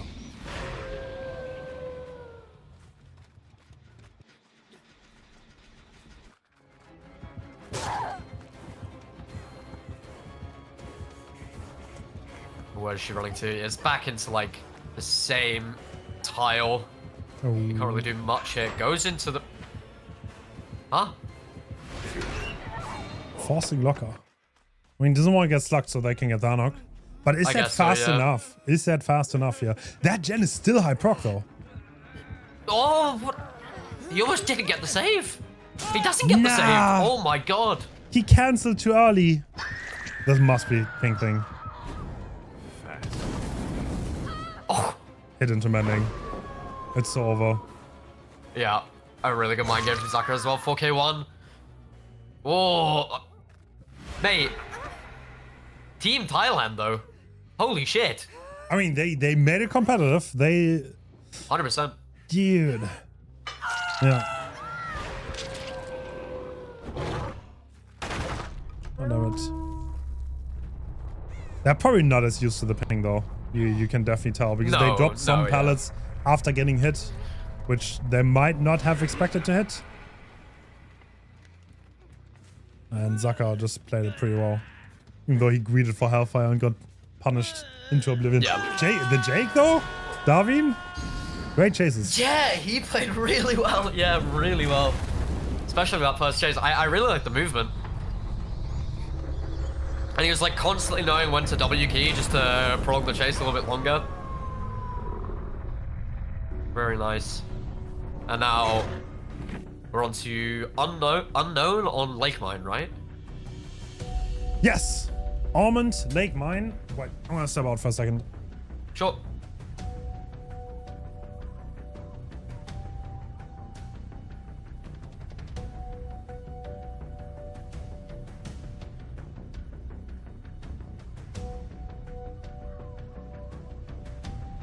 Hello, chat. What do we think? I need to pull up Hens' chat. Bro, I'm so impressed with, like, the level of production. All of the fun facts. I think even getting these teams into the tournament must have taken so much time. But I'm interested to see unknown on Ormond Lake Mine. I don't know if there's like any tech there.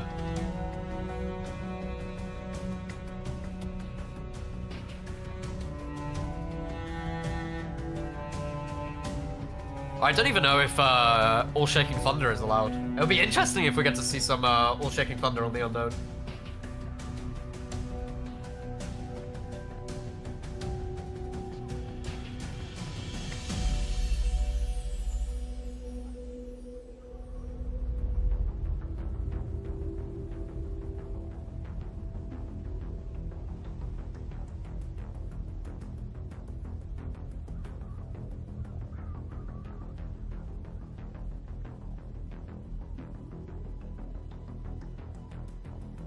Yeah, I love commentating stuff like this because I'm always just like Mate, I'd be watching it anyway. I might as well. I might as well commentate if I can.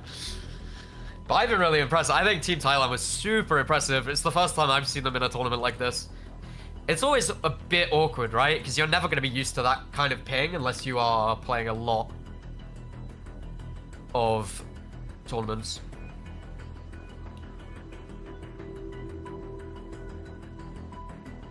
Oh, I am back. Welcome back. Welcome back. So I think it's gonna be Zaka again.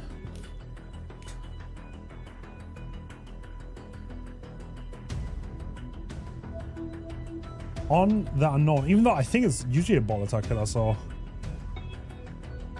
I don't know, maybe ball attack's gotta play. We're gonna see.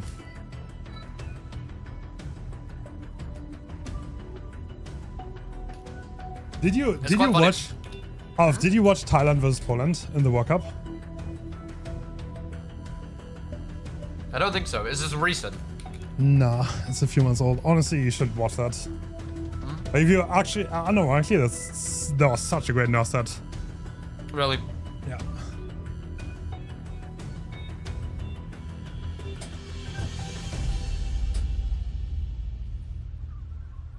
One of the greatest in recent memory.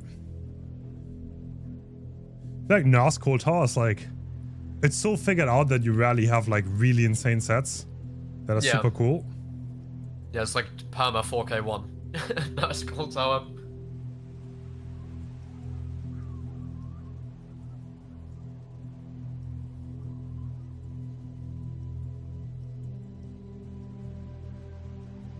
But Team Thailand made Nightlight struggle really hard on Nurse, and their Nurse player, oh my god, like they almost did greatness, and then Poland Nightlight IGL'd so well. They beat a 3-gen that you should never be able to beat, more or less.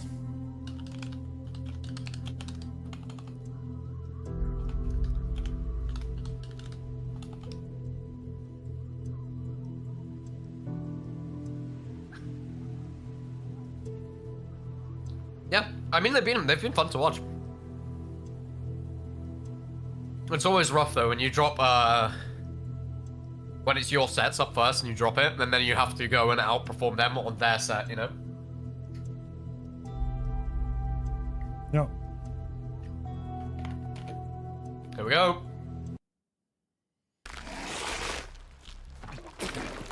All right. Yep, Zaka on the unknown. That's like the exact build you would expect as well.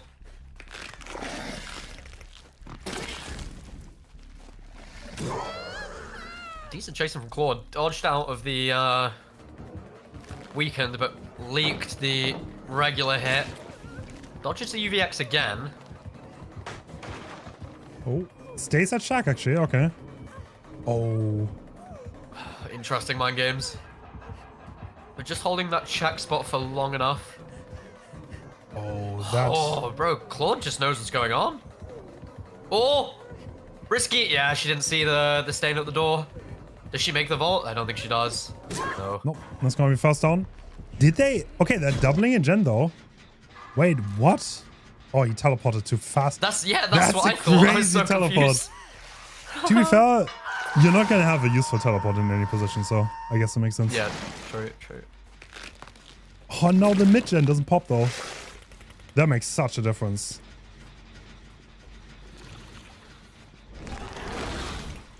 You're not gonna use the pop on the mid gen. Interesting. He wants to find the other one. He wants to find this gen and pop it. Probably because the mid gen is very controllable. Yeah, easier to defend. It makes sense. He's got Wait, the he never clone kicked right it, on though. it as well. This is interesting. No, he did. Right? He kicked The middle gen? Did he kick the main middle one. gen? Yeah, but he The never main one, kicked I the middle one. He doesn't have your options. No, no. Is he just gonna tunnel Claude, or is he going for stages? What's the plan here? He is going for Claude. Is was all Shaking Thunder allowed? I think it is. I don't think it's banned. Oh, Oh, really good She did not movement get from rid of Claw. it. Yeah, she has to be careful. She still has it. Does she? She doesn't make this, does she? She does! Oh, What? the double gen pop! It tries to be a little bit cheeky going underneath him there. Doesn't come off. The survivors are gonna reset, playing really safe. The middle gen done. It's going for a tunnel out to play? Has the potential to backfire. I mean, the main pallet's still up. You still have the pallet on 11. That's also a really good one. There's some good pallets that could definitely delay him here. If they have good gen pressure here, then they could almost get to endgame, I think, for the sword.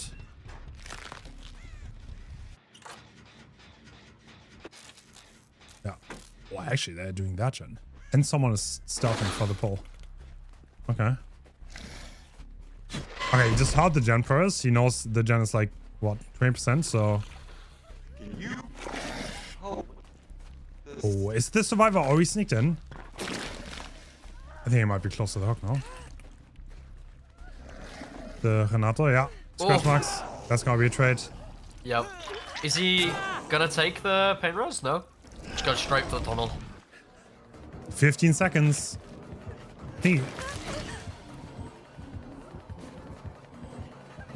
Oh, is she gonna get rid of the weekend? She's not really looking. Oh, That was tunneling not paid good off. enough. Massively paid off. Still 2 gens to be completed. I mean, I feel like... couldn't she have ran to like the main pallet with the 15 seconds? Wouldn't that be enough? I'm not sure. Oh, the mine just gets caught out. Oh, no, it's kind of falling apart here. Yeah, yeah. Yeah, you're expecting this to be a 4K now. And Nancy's still on her gen. Yeah, Jake needs to do really well here.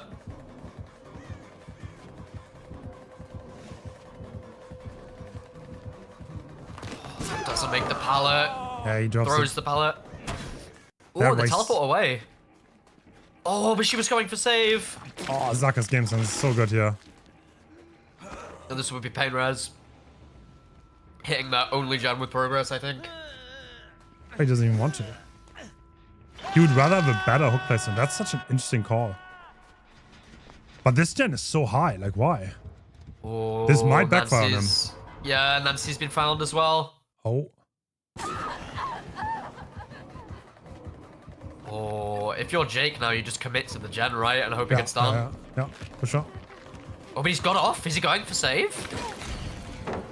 Really? I think he must be, yeah. He's TP'd away.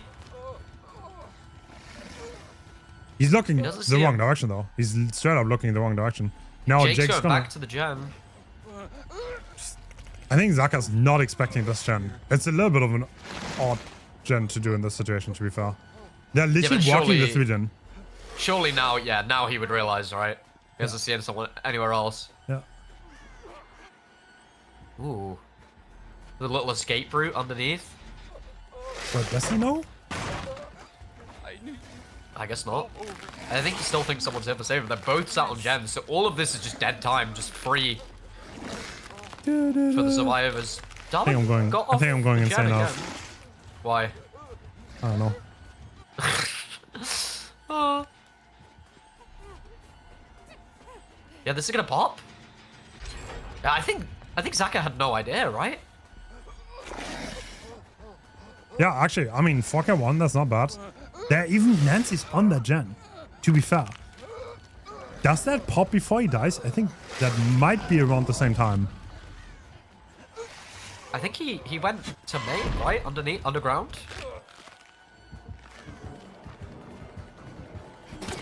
Oh, really close.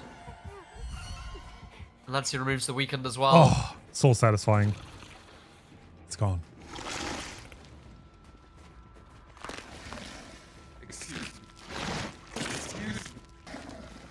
What was he firing a shot? Is there someone over there? I'm not sure. Maybe Jake? I mean, Jake could be somewhere in that area. You know what? You know what's a Yeah. funny spectator bug? Every time you switch POV on this map, the snow multiplies. Wait, does it? Yeah. Over the course of the match, there's a snowstorm going. No way. And now you'll never be able to unsee it. That's funny. Okay. I mean, that gen Yeah, is not I that mean- crazy high. No, seeing another gen pop here would be crazy. Yeah. I don't. Probably not. And a 4K1 is an incredible result for Unknown, realistically. Yeah. Not impossible to get, but especially against a survival team like Praxis, it's gonna be hard. I like this play though. He's like full gambling. Is he full gambling to just like wait for Zaka to check the gen and then get on?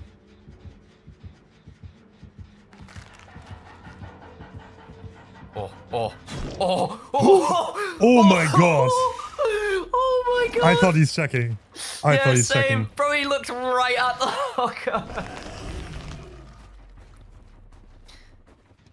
They're going for save, not trying to send the gem. Okay. Are they gonna try and reset? No. Way too risky of a play. Honestly, there's still a lot of good players left on this map.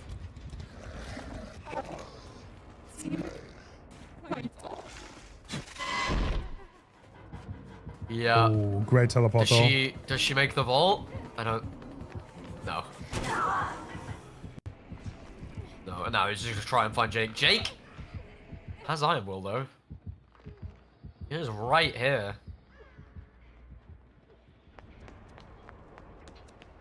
He's getting on the pickup straight away. I don't know. Dude, the I fighting feel like, spirit is insane though. yeah. But it's gonna be so tough. They would need to get a full reset off to have any chance of anything, right? Yeah. Kind of. Like, maybe you can stealth away somehow? Are they trying? No, they're splitting. I mean, it's like, how are you going to stealth away, though? They're both injured. They do have Bite the Bullet if they could find somewhere. He's right here. Blood has been spotted.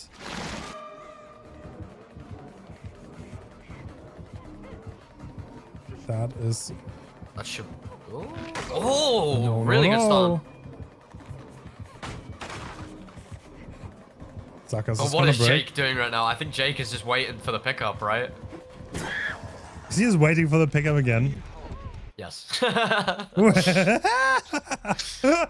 Bros like Back the into the support locker. button. They have a buddy exact system same going. one. They have a buddy system going. Wait. Okay, no. Actually, maybe they're playing around. Dude. Trauma tech? Trauma tech? They're setting up the trauma tech. No off. shot, You right? look at this snowstorm. You see it now? Yeah, we're in a blizzard. Yeah. We're entering the blizzard era of the match. I mean, what would a trauma attack even get them here, though? Yeah, not much. One fresher glass, it doesn't Yeah. matter. Like, if you 4K1, I mean, I you guess wouldn't it's die. something, right? Yeah, no, actually, that could be relevant.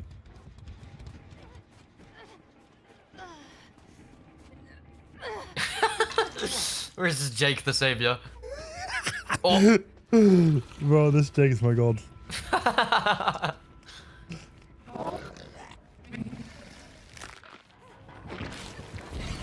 Oh, that was a great shot.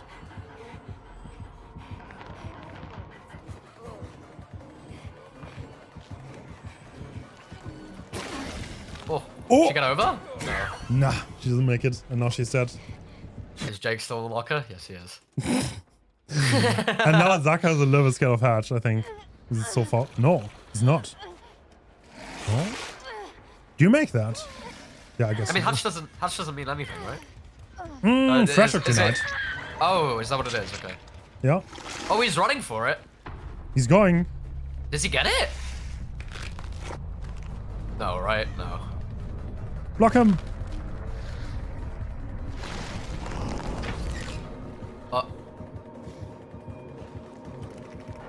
Is he like trying to close it but can't because where Jake stood, or is he just memeing? Can you close? Bro, wait, OG Hatch standoff? No, Imagine. no Hatch standoff. GG. That's 4K1 for Zaka. Well played. Yeah, it's a very, very, very good result. The horror. Love myself some good unknown. I feel like the Unknown's Mori would like do wonders for your sinuses. Maybe. No? Could feel a little bit refreshing, yeah.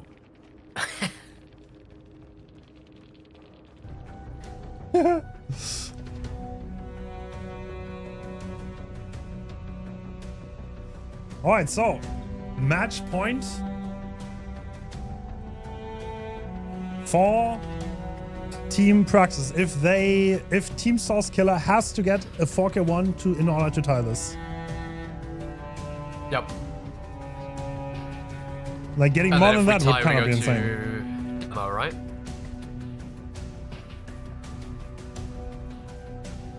But yeah. I mean, there hasn't been any upsets today yet. I mean, I couldn't call the first game between Team China and Team Japan. No upsets so far. But I definitely think this tourney is good for an upset. For sure. Could happen at any moment. I can feel it coming.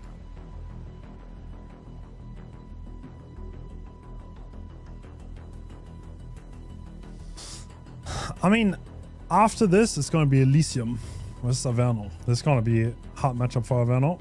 They are a team that came through the qualifier. I think that is a...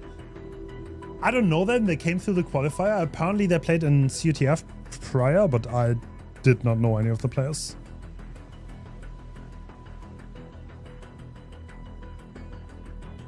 Yes, I do.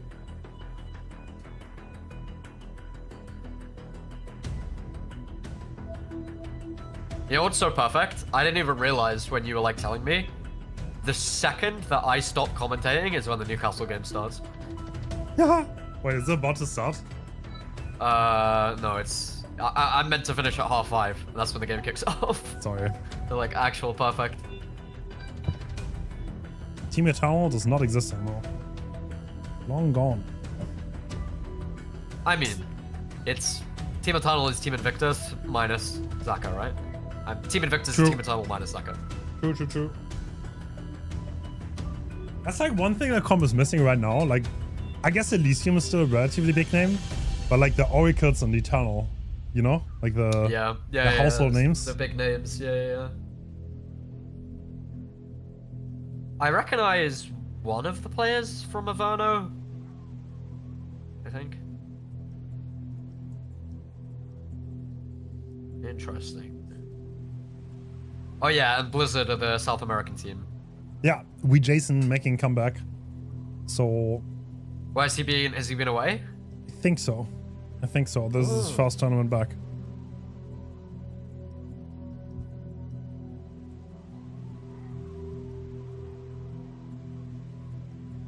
Radiant will be interesting. Bro, I just think like Ultra Killer is just like nothing that you can overlook, you know? Yeah, Ultra Killer has just always been disgusting. I love watching Ultra play Killer. He's one of my favorites. Yeah, this is like a super chill guy as well. Oh. I like this though. I think it's a very good format. Like you straight in day one, you need to play well, and then you get rewarded for winning your first game, right? Look at that average result, 4K1 to 1K5. I mean, like, either you get going or you don't. To be honest, Yeah, if it's feast or famine killer. It literally is, yeah. It is.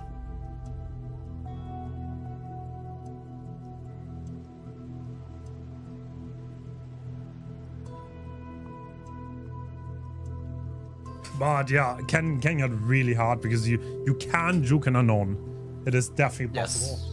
Yeah. And if the survivors do well, they can waste a lot of time in chase.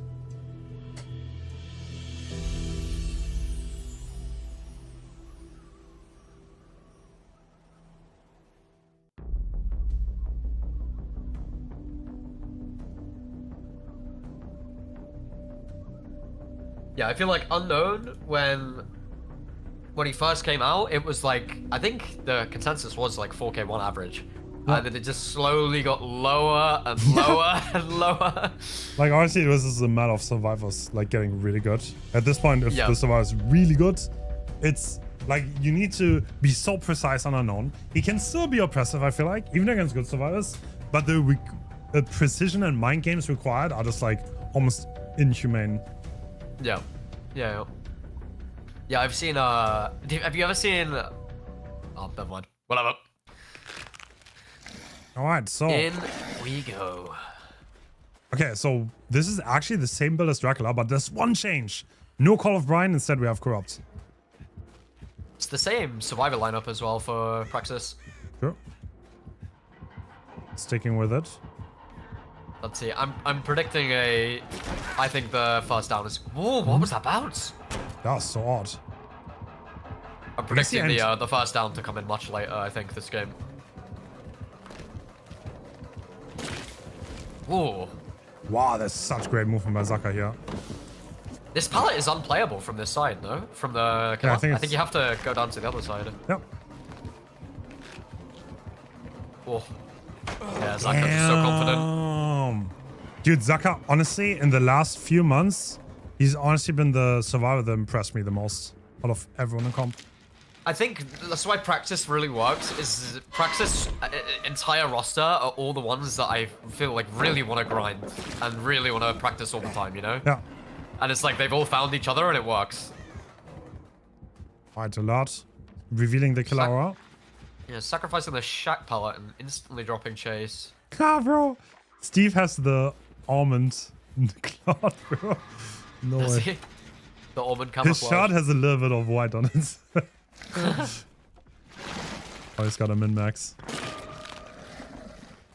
Oh. Yeah, Zaka aware. Not gonna get wall banged by the UVX.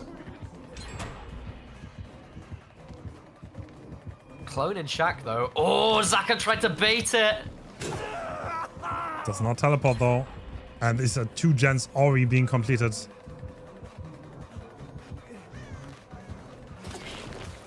Just never getting hit by the UVX either. No. It's always taking a little bit of an awkward pathing. Man, these pallets are so intricate. Kind of like them. Yeah, I do think this is a really good map. Like, really well designed map. Like, very unique. Oh, good fake. Oh, and then sends it. Yeah. Alright, first down. But if we look around, Steve has some progress on his gen. I think this gen just started. 50 and, yeah, 50%, 20% on the 2 gens. It's not over, but it's gonna be so hard. Now you need to two-tap people. Yeah. Well, you need to find Ward here and then, like, tap him. Yeah. Which I don't think is gonna happen. No. No. He ventures out. Yeah, Yes. it's the Zaka. Yeah, he knows he needs to tunnel Zaka now. Like, there's just no other option, right? Unknown can kind of walk around the 15 seconds endurance a little bit better if you get someone weakened though. That's a requirement. Yeah. No, this is what I thought they were gonna do last game. He used the 15 seconds endurance and he beeline to this good pallet. That just never happened in the last game.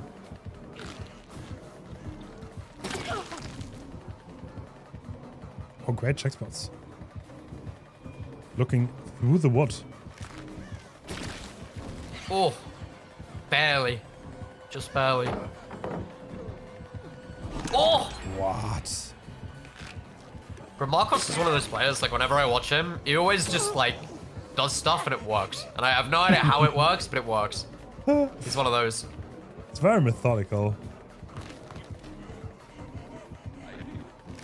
Oh! Yeah, I said that and then... Yep. Oh! Drops the pallet. He came back to hit him on the head. I mean, Another Zaka's gen popping. still That's injured. the Tycon. Yeah, they're just sending the gen speed, right? They don't care. I mean, there is no fear from Unknown. Like, he's called the Harmless for a reason, right? Like, Zaka is not worried because he's injured. Like... Yeah. He's just tameable. He's like the modern Bubba. Yeah. Oh! Actually, really good timing.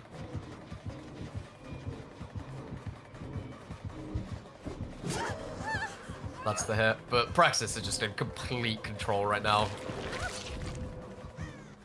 I don't know what they would have to do to gift Team Thailand a win here. Yeah, no, like really nice from Zaka, just like constantly taking wide pathing so that he's not gonna get hit through the wall. Nice check spots as well. To make the vault. No teleport. Oh, there we go. on Oh, too doesn't long get now. it. Little bit too Really long. well. Really nice. Dude, Zakas is so switched on. Yeah, Praxis. Praxis have made a statement, honestly, with this set. Because Team Thailand, like you said before, no slouch at all. Yep. And Praxis is just complete control. They look so comfortable. Yep. Absolutely.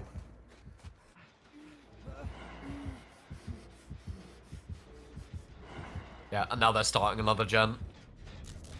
They can also reset. Yeah, they're the- just gonna play slow. The blizzard starts to kick up in the lake mine. Yeah.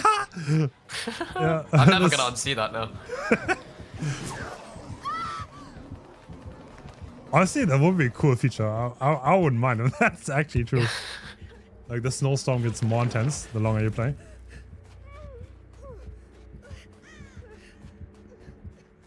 Yeah, let's just look at Stevie. Like, just the camera movement, it's so notorious for him, isn't it? Yeah, yeah.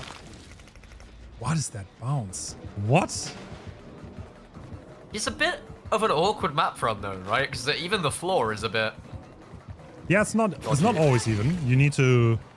I think you can practice it quite a bit and get better at it. Yeah, But probably. at the same time, the pallets are very... Oh. The filler pallets are playable. This could be a 2-tap. Nope, gets it off. The teleport. Oh, really good prediction. Should he get him over the window here? Oh! Oh, really well played by Ward.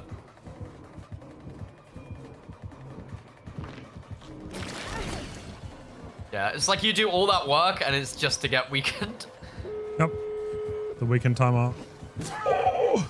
Baited Little the bit of- swing there. Miscommunication? That was weird. I think he was scared of the teleport on the Ah, hallucination. yeah, the hallucination, yeah. And then Marcus is gonna go full corner, and then they're on the gates, both gates. Is he going for a flashlight save? Is he running in with a beamer? He was.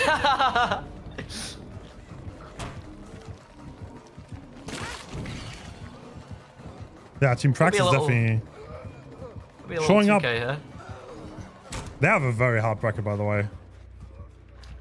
I mean, Oh, do we someone know has to have do we know the bracket? kind of, yes. So they will have to play. So they have Team Umbrella on their side, which is pretty much the core of the Yeah, old the Ariandel. Russian. Yeah. Yeah. Minus bubble. I mean, it's one of those where it's like out of Invictus, Ellie, and Praxis, they're always gonna have. You're always gonna have two of them on the same side, right? No, it's crazy work. Are we flashlight saving? What does Claude have? She's stealthing like she has a flashlight, but she doesn't have anything. She can hear first. Oh. Wait, how did she... Wait, did she just cancel and she didn't get weakened? How? That's a good point. Maybe if she didn't do it for long enough. Oh, that's the thing? I don't know. I don't know. I've never tried it before.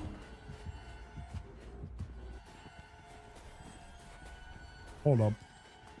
Oh, we're going insane again.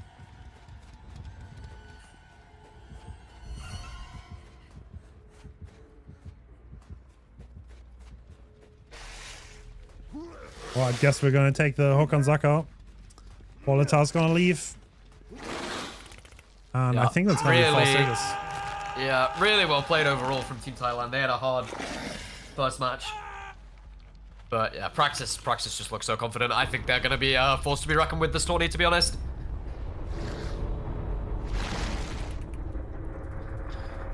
Praxis is gonna be very, very hard to deal with. All right. Damn, that means Praxis advances to the quarters, and sadly Team Sauce is out. GG's though. That was very fun to see. And Alf, you gotta watch your football match. I am taking my leave. Good luck with your Nottingham match. Alrighty. I believe in your Nottingham. team. Nottingham? No, Newcastle. Sorry, my bad. Bro, same, but different. Okay. Okay. Nottingham is not even a team. Okay. Best of luck for the rest of the tourney, Hens. I hope you have no errors. Thank you for having Thank you. I'll be No back. problem. I'll be back tomorrow, right? Yeah. We're gonna see each other tomorrow. Awesome. Okay. Take care, man. Bye bye. Thank you for having me. Bye bye. No problem. Thank you. All right. Okay. Okay. A little bit of a caster switch. Instead of Alf, we're gonna have Julia. You are here already, aren't you? Yes. Yes, I am. Hello. Oh my god. We had some exciting God. matches. I've been watching some of the matches. You've had some 2-0s today, right? Yeah, I think everything was I think we only had 2 hours, right? So far. Yeah, it was Long versus Requiem this morning that I tuned into first. That looked like a 2-0 to me. And then Invictus Practice both won their sets as well. Pretty fun stuff, right? Was Alpha fun co-caster? Yes, he was. I mean, I've casted with him prior. He's a fun guy. We have synergy.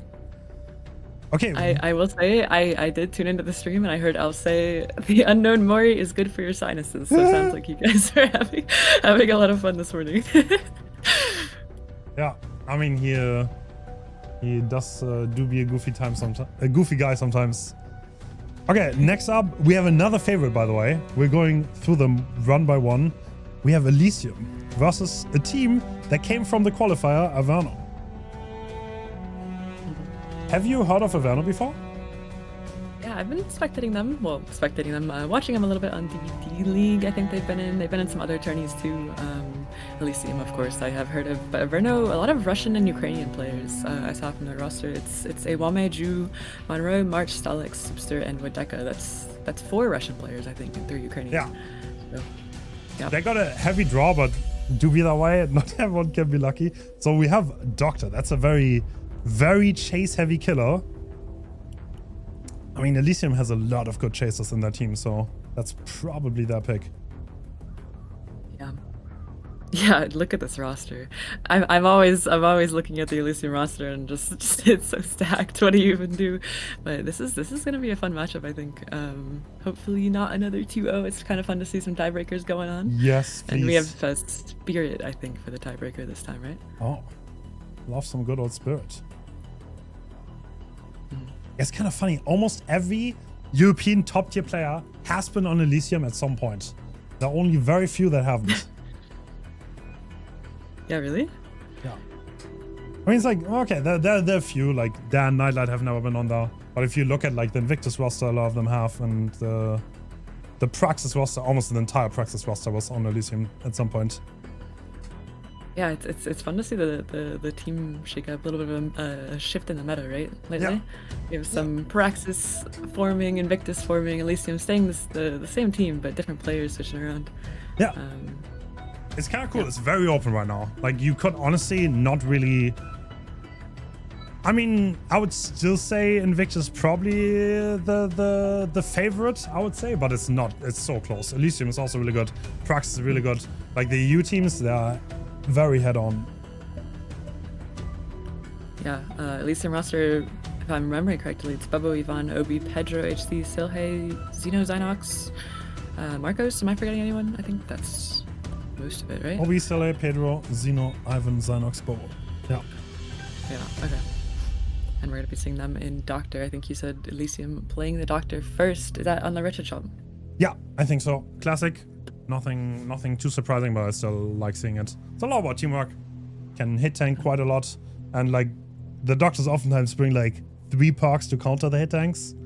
So it's a fun little teamwork-oriented set. Yeah, as opposed to stacking 4 slowdowns, you see like sloppy rapid save the best for last, or batteries included sometimes every once in a while. But yeah, like you said, a kind of a classic. I've noticed you have some interesting maps today though.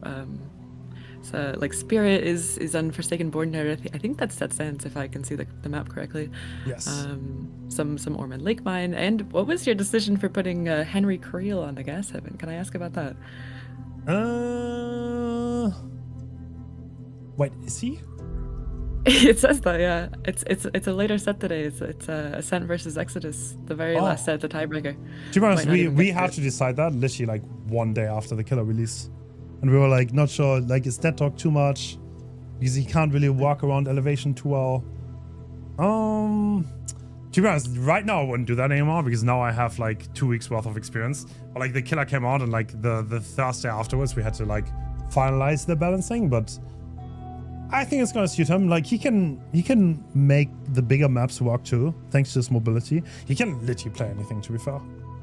But yeah, was a little bit of a awful for him, to be fair. It's alright. It was a little bit of a cheeky choice. Let's put it that way. you had some Cold Tower matches, right? I saw a little bit of Cold Tower scrims going on, and then this might be one of the first Vecna scrims I see if they do manage to get the tiebreaker, which might not happen, but hopefully. I kind of hope so. Yeah, I said earlier I'm gonna put it in every pool, so they better practice it. And whoever bans the killer, I'm gonna shame them. So every team except for Ascent and Exodus. Pretty much. Yeah, I don't think I see any Henry Creels on the board. Shame all day. I had three in the last one. I had some, but this is one of the matchups. Actually, yeah. Someone banned it, right? Yeah, I mean it's Dr. Freddy and Spirit. Doesn't see any Vecna here. I mean there's the other Vecna, the other guy. True, later later on today. Yeah, Radiant versus Blizzard has the Lich as a tiebreaker. It's kind of awkward that like, yeah, I'm still not sure about the naming of the things, but I feel like, yeah, I don't know. Maybe we need to go back to Henry. Yeah, what do you even call him? 001? I just called Vecna, and I forgot about the other one, to be honest. Yeah, I mean, you can kind of use context clues, right? Sometimes. Yeah. Lich seems a little bit easier, but true. So just maybe just Henry and Lich. Maybe that's the way. Yeah, not call either of them Vecna. That might work. Maybe. What's the balancing like for him? I haven't even checked that out. That wasn't a set I was casting. I'm sorry. I'm so curious about the new killer. But no worries. I mean, we put him on tier 3, so he has a little bit of exhaustions, but it's not crazy a lot. So there's no sprint burst or stuff, which might honestly be pretty strong. But once again, it's on gas heaven, so it's a big map for the survivors to split out. But yeah, I would love to see at least like 2 or 3 sets of that in this tourney. Yeah, if you put him in every pool, surely, eventually, right? Surely one of the weekends, it's a several weekend tourney, right? Yes. So we're gonna go for 3 weekends actually. I mean, we don't have, okay, this day is crazy, but after that we have like 6-hour days, something completely normal. So yeah. Yeah, what's the schedule like? We already have I think it's not quite a single elim. There's gonna be second chances for some of the losers today. Yeah, so right? this round is single elim, but after this round, whoever advances at that point is gonna be with the loser bracket. So when you make it to the quarterfinals, then we have a loser bracket. And yeah, to make sure that no team has to play twice a day, we kinda had to stretch it out over 2 weekends. But that's something that the players actually asked for. In the first Winter Invitational I hosted, we had a very similar format without a loser bracket. And the number one thing the players were like, oh, it's so sad, I only lost once and we're out. And that's why we kind of adapted it, and now we have a loser bracket, which means we have to do an extra weekend though. I do like that. I agree with losers brackets. I think it's a lot more I mean, I don't know. Sometimes it feels a little bit bad to be out instantly first try. True. Yeah. So I get that. Especially with a lot of teams we have almost never seen before, right? There's a lot of teams that aren't from Europe or NA. Yeah. 3 of them, right? Yeah, Requiem, Long, and Sauce. Yes. It was like for the Chinese, the Thailand. Yeah. I love seeing them. They have like a different playstyle. I'm kind of like hyper fixated on it, to be honest. But I love seeing them play because they always bring like different solutions to the table, and they approach the game very differently, which is a breath of fresh air. And honestly, they have been doing pretty well in the Western competition. I know I said this like 5 times already, but like the Chinese team did pretty well in the DBD League Halloween tourney. I think it was the year before last year. And yeah, the Chinese team also right now in Rydix World Cup, I think they're 3-0, so they won every single matchup. Yeah, I've heard they're rolling over. They're doing a great job. Yeah. It's fun to watch. Very fun to watch. And Long won today. They 2-0'd on Pinhead and Blade, right? Earlier today. True. Oh, he was like, Pick was also so good on Blight. Like mechanically, that looked so good. Oh, he's finding so many rotations. Just such good game sense and like I mean, mech's always good, but the game sense I feel like is what sets him apart, right? True. So good, chat thought they were cheating. That has to be in itself an achievement. That's always a good thing. I mean, yeah, it's fun to watch. It's the people you never hear about that have really good game sense that you think are cheaters, but they're just good. Yeah, I mean, like they do have a lot of tournaments. There's actually an active scene in Asia.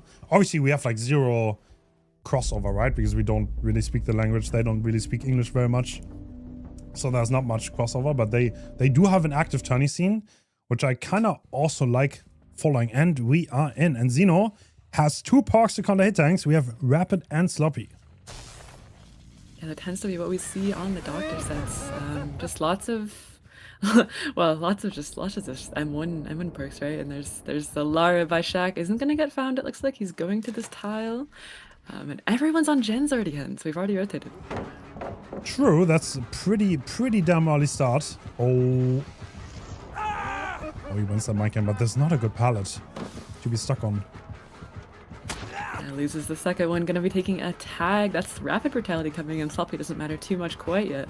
It'll matter a little bit later in the hit tanks. But Rapid might be catching him up here, I think. Does he make anything? Is this a fast down? Oh wow, there was a pallet there. I didn't even see it.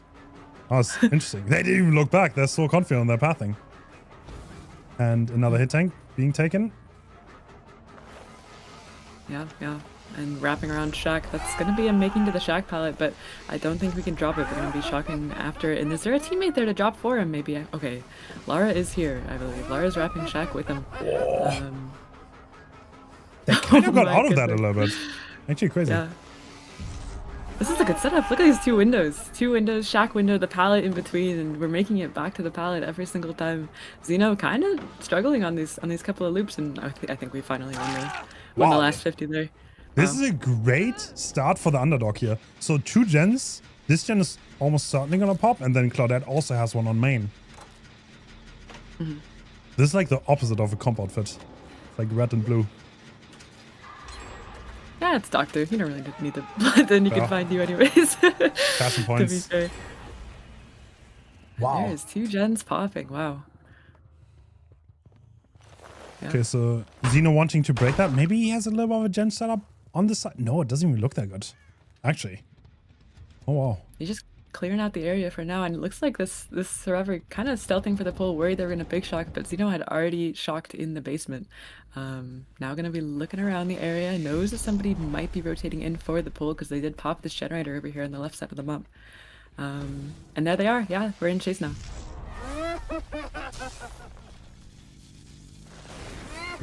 Okay, I mean, yeah, the basement is a little bit... Oh, wait. Do you see someone's foot? Or am I crazy? Nah, I'm probably crazy. No. I think you might be crazy, but maybe. Okay. Yeah, and he does find the rotation. I don't think anyone's really rotating for this pull. Xeno fully able to just guard this area. Ooh. And okay, Lara, I have to eat my words there. Lara managed to sneak in, drops the Shack pallet in time, and that pull is not for free though.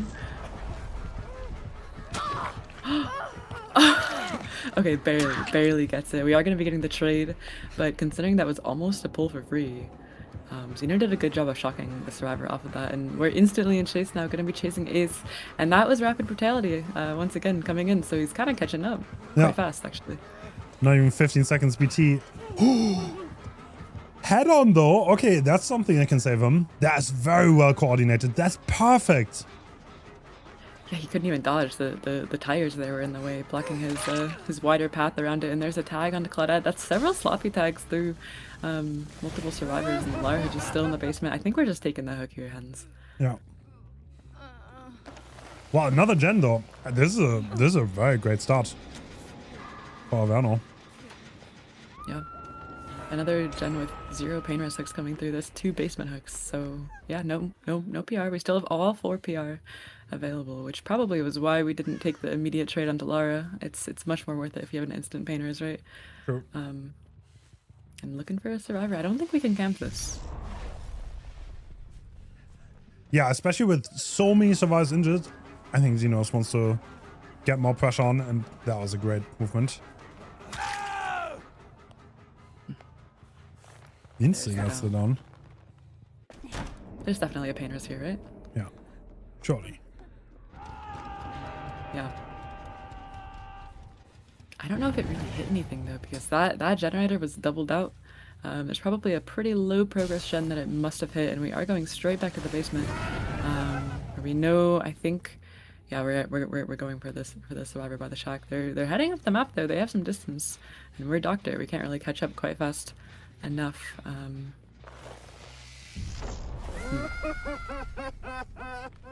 Gets the pallet drop. I mean, the other 2 are injured, so it is kind of hard. I feel like Xeno got a lot of control back with that down and that painless. Yeah, he did. He still has 4 painters, though I don't think he even got the painters onto Ace. Yeah, look at that. All 4 of his stacks are up, and so we are going to be going for the Ace because we have the last painters available, and he is the 3v1 if we get him out here. There's a healthy survivor here, though, taking a hit for him most likely, and that double whack might be a little bit dangerous. Actually, is the V here. Oh. We are under the pallet though, Hens. Is this gonna be a pallet phase? Maybe. Looks like we are setting up, but yeah, the rapid brutality giving Xeno value and instantly getting hit. This is looking a lot worse. This suddenly got from like looking pretty good for Averno, but we're in the 3v1 now. Everyone's injured. There's no way anyone's here for the pallet save, right? There's just no way. There's no way. Yeah, and that's gonna be an elimination at 2 generators. This is a little bit rough, and I don't think he even gets a painters at all in this Ace, actually. Does he make that? Yep, that's the first painters. And yeah, it's gonna be the question, how much gen porous do the survivors really have here? Because it doesn't look like they have that much. Mm-hmm. Yeah, Lara in chase instantly at the shack. We have a decent setup here still. There's some pallets over by the bus, and she's healthy now. It looks like we are going to make it to this pallet, but Xeno can shock away. Going to be getting the tag because of that shock. Very good shock. And heading down the map. We do have some pallets available in the area, but this is not the safest. It's a modified 4-lane. So, does she last long here?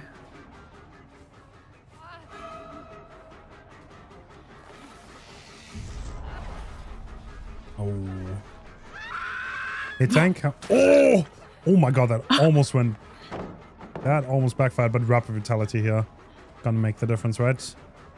Yeah, that hit tank didn't really get her anywhere. She's still stuck in this back area and wins to 50. There's probably that. Oh my goodness, yeah, barely the down. I almost thought that wouldn't hit for a second, but down's over the pallet though. And we have 50% on a gen. Looks like Claudette's starting another one, but I don't know if we really can work this. It's gonna be a hook near that. Yeah. Kind of rough, a little bit. Hens. Yeah, one thing, because the survivors are so restricted on their parks, once they're injured and one survivor's dead, it's really, really hard to get the pressure back. Because you have to respect the killer's position so much, and if 2 survivors are down, the game is pretty much over, so you have to play very careful. And that's what prevents them from really getting a lot of gen pressure at this point. Oh! Mm-hmm. Yeah. Barely getting the drop there. Yeah, Doctor super risky in the 3v1. I mean, he's such a weak killer because he gets I mean, such a struggle to get that to get the 3v1 in the first place. But once we're in it, it's a little bit tricky, especially if everyone's injured. And that's gonna be a grab on the pallet. Yeah, that's the pain res I think probably coming through. We might just take the non-pain res hook. I don't think this is a PR. And they're healing edge map, a little bit risky, but you kind of have to against the doctor to avoid the shock. Bit jiggy, but I respect it. Okay, looks like they are getting one reset in, but Lara's in tier 3, so she can't instantly heal the Claudette, yeah, and that's the only progress. If Lara gets chased again, then yeah, this could very well be it. They're healing edge map. They really want to get this heal out. I don't think Xeno's gonna find them, but I mean, the timer is just slowly ticking away on Monroe's hook time, right? And the gens are just all at 0, slowly regressing. And we found them before the heal came through. But it does, yeah, okay, so she wasn't in tier 3, manages to get the last bit of the heal off, and I think wants to go back for Lara here. She is death hook, yeah. So. Just getting the tier 3 on Claudette so they can't double the gen instantly, giving a little bit more time. I think this is the point where Xeno wants to get someone else, yeah. We have a decent setup here, an eye filler into another pallet at the truck, and is this gonna be a tag? Oh my goodness, no, barely. Xeno thought so though. Gonna be just kicking that, and we do have this maze tile still to work with. I don't know if he can commit for too long. We do see that Monroe isn't healed up, so either they are still healing or instantly stacking, which I think he's worried about. Yeah, gonna be switching targets now into Claudette.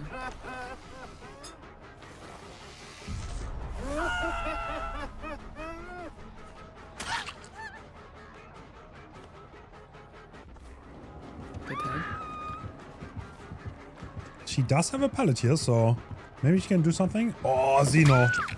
Great mind game. Very good double back. Last second, I didn't even see him. His red stain was gone. And yeah, it's kind of hard to tell from the HUD because the HUD's a tiny bit bugged. But yeah, very little gen progress. Looks like V is on a gen. But this will be a pain rest, I think, coming through. What did it even hit though? Everything's so low on progress, right? Yeah.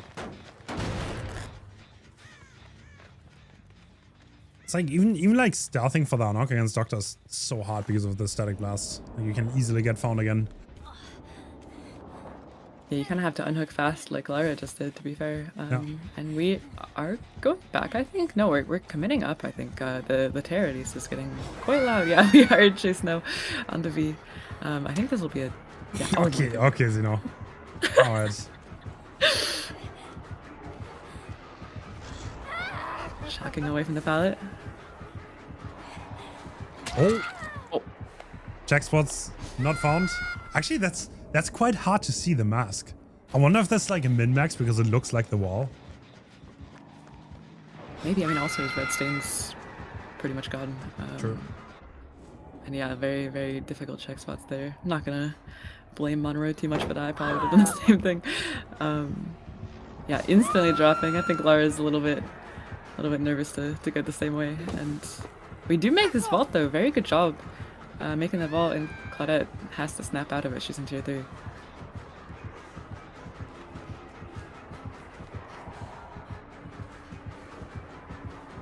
Well, I think he's gonna come at Raji. His rubber. No. Damn, Xeno's playing the long game. I guess it makes sense. Like the only way to lose another gen is to overcommit to a chase. Yeah, he wants this work too, I think. Yeah. Kind of crazy because it looked so good for the survivors at the beginning. But it did fall apart later. Yeah, they managed to pop 2 gens for that first chase there. And they have popped 1 gen since that. So kind of slowed down significantly. Just goes to show how tough Sloppy can be in the 3v1 with Doctor when there's kind of a gen spread here. Look at all these gens on the right side of the map. Yeah, they are really close together. Oh, you make that one? No, you don't. Is he gonna slug again? No, I think maybe. Yeah, he is. He's slugging, trying to protect his 4K2. I think Claudette stealthing off the gen a little bit. And is he? Yeah, I think we are able to get the pick up safely, but Lara's gen might get interrupted here. And this time he might actually commit onto her. No, he sees the pre-run. He's gonna go back. Xeno has a bigger plan in mind. Oh, wait, can you see a 3 here? No. Barely not. That gen has some decent progress, so I'm surprised that's the gen that they're choosing to work on, though. It's kind of in the middle of the gen spread there. And yeah, she doesn't even get the pickup. She's shocked Wait. away. Oh. She did not pick up, yeah? Interesting.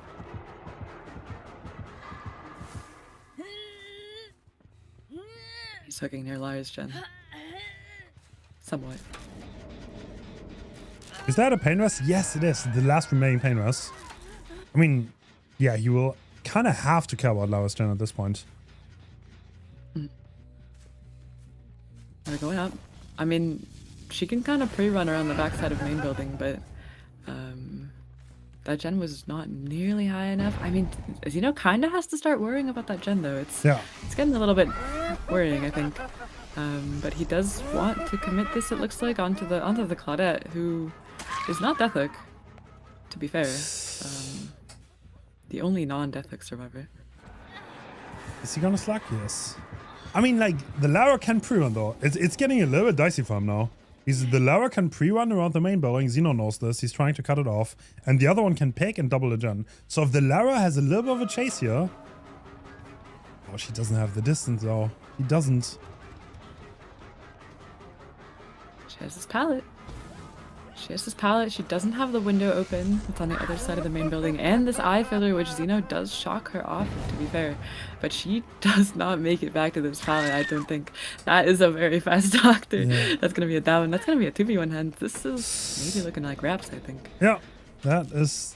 Wow, impressive game sense by Xeno. He's reading the game incredibly well and played it down. He didn't get nervous, even though his start was very wonky. He did manage to get there in the end. I think that is Iron Will on Claudette, but she doesn't manage to stealth the shot. What are you saying? I honestly think that's what makes a top tier player in such a setting too. Is he like to not get nervous, play the game plan down, and like just focus on getting it done. Yeah, because this is no joke team. This is one of the top tier teams as well. Yeah. And they. I mean, just goes to show you can have a good start and still can make some mistakes along the way. Where do you think it tipped into Xeno's favor that moment? I feel like they just did not have the gen efficiency necessary, especially after like the fast talk happened. They couldn't really keep the momentum up, and Xeno got a few injuries that were a tiny bit too fast, and then it kind of like snowballed out of control. That's like, yeah, like I said earlier, with them having like close to no reset parks, no exhaustions, it's very unforgiving. And once you snowball, it's hard to stop. Yeah, he didn't even tunnel that hard. I think I remember he started to. He started to tunnel by Deca there, and then left to go take the hook in the basement. And there's the last down. Wow, yeah, that's a 4K2. He manages to find Claudette despite the Iron Will there. Very good job.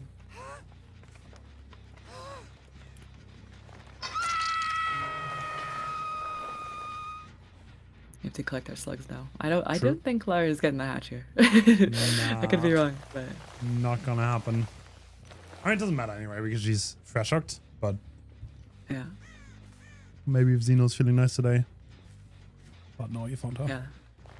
Or sorry, V, not Lara. My bad. Yeah, this is a 4K2. Pretty tough to match, pretty tough to win as well. I mean, what do you have to do to get a 4K3 on the Doctor even? I mean, against Elysium? Yeah. Given the team that they're playing against, it's going to be really hard. But I mean, it's not unheard of. Like, it's not like that has never happened before. If you get like a decently fast down, you can actually 4K this on even on 2 gens. Even though against top tier teams, that very rarely happens, to be honest, because like they hit tank for each other and they make sure they're coordinated enough to get gens done, heal, take hits, and do everything at once. So yeah, but never say never. I mean, fumbles do happen, and if they can get some kind of advantage going early, then it's definitely possible. Yeah. I mean, yeah, you're saying you have to get a fast down, but yes, fast downs do come through on Doctor, especially with like rapid save batteries, stuff like that. But yeah, like you said, you can just call for a team to hit tank for you, and that's what Elysium does best, is that coordination that some teams do lack. Elysium does it very well. Very good team, especially in the set. What do you do? Yeah.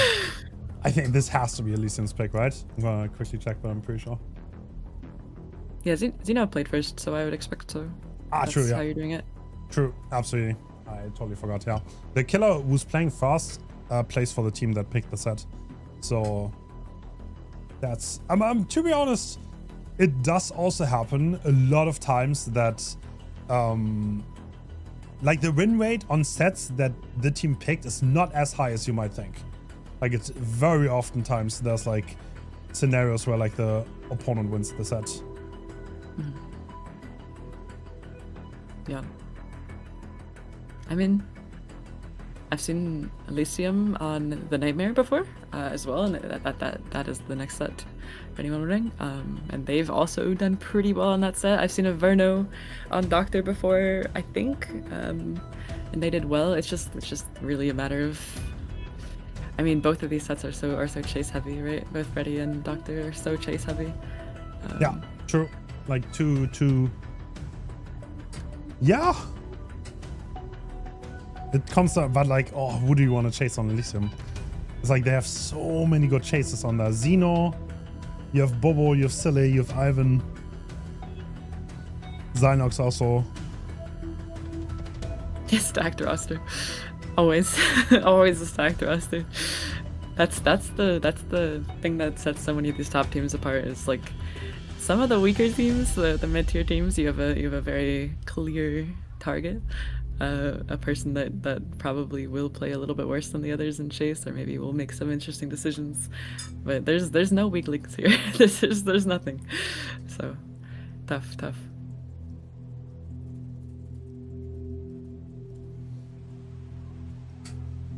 Yeah, and the score of the team info says Elysium is one of the oldest teams that is still playing.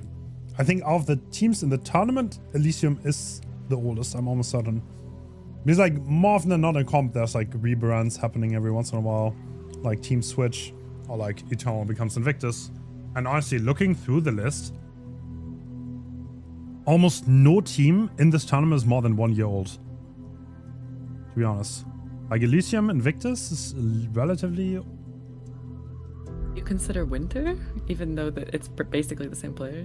You consider just I mean, the name, like what happens with the name there? Yeah, I don't know what Petroleum is doing. Like I don't know why it's like.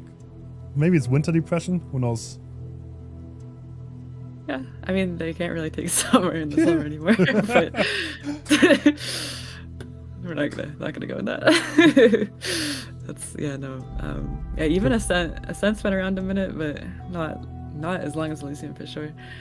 I mean, to be fair, I mean they changed names, but like if you look back, then what was before? It was Singularity before that.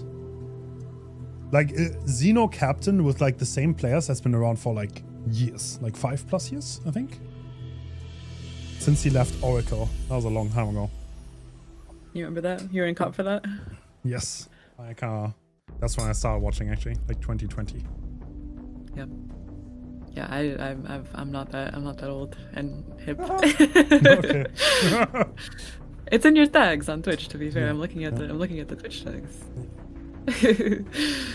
But I think. I mean, yeah, you're right. Serene, Invictus, even. I mean, these all feel like old names now, just because I've seen them so frequently in other leagues and tournaments and stuff. But Elysium, yeah, you're right. Elysium's been around the longest. At least at the top.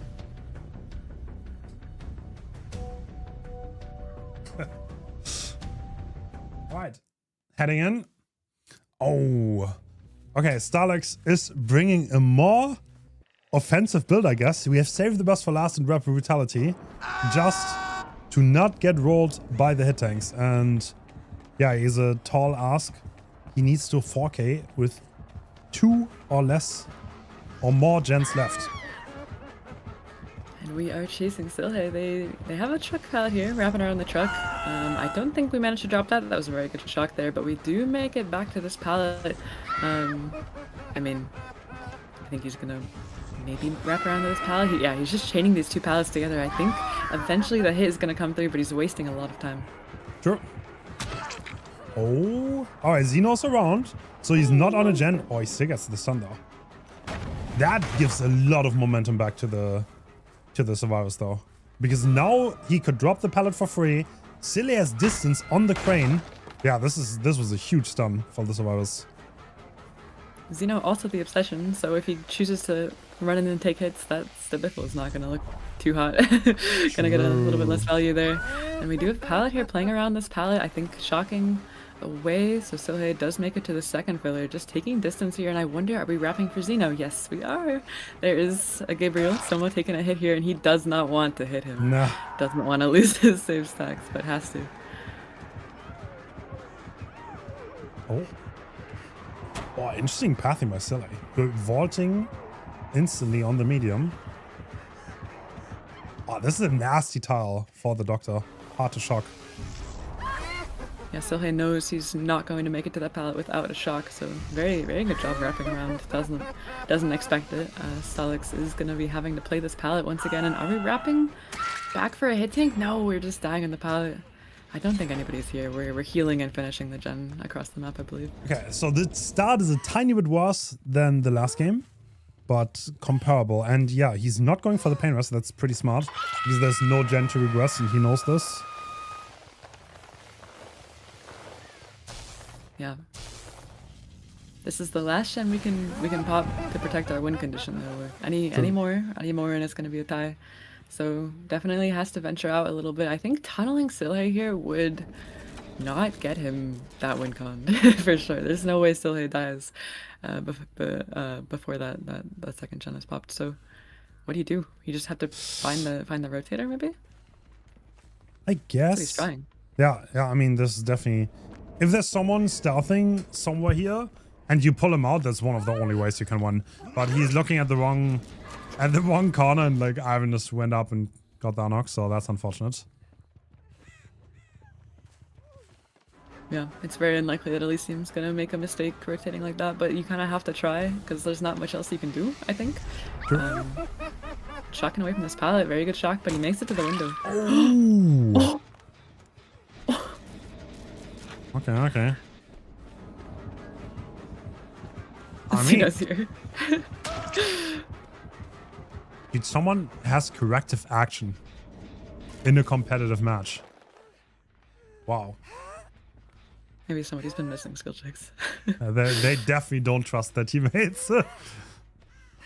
You know, I mean, if you're playing for this win con, you know, maybe one of the only ways you don't get it is if someone misses a bad skill check or something. So, okay, question: you know. Does it actually work if you let go of a gen? Does corrective action? Like an eternal skill check, kind of? You mean? Yeah. I think so. Oh, really? Okay, maybe that's why. Yeah. I could be wrong. But I think so. All right, Ivan taking chase now on the shack. But yeah, we can't recommit this. Hobo's about to pop that gen there. Yeah, there's the 4K2 Tycon, but I mean, to be fair, still his second chase was a lot shorter than his first one, so maybe possible to keep the Tycon if he has a really bad third chase as well, but I mean, they also might just let him die here. Maybe. Yeah, I mean, that probably is gonna split gens, to be perfectly honest. Like, what Xeno might do here is like, just... No, the actual window is safe. Okay. Interesting. Oh! If that hits. Wait, he can shot. Shock. Save the best. Yeah, Xeno does like Oh that. my god! Hold on. Throwable. He gets the trade though. Getting the trade though is huge. And he does have tenacity and 2 metal stacks now, so 2 out of 3. What is going Okay, on? what are we doing with that tree? Okay, so we take the pain rush, which means Ivan's gen is a little bit more porous, but a little bit less porous, but oh, it's still so hard. Like, Silly would have to fall over here. Yeah, I don't know. I mean, he does know where Silhei is. Silhei is behind Shack here and does manage to drop the Shack pellet, which hasn't been used all much. We have a lot of resources. We've been chasing kind of top and right side most of the match, so having all of these bottom resources kind of huge here.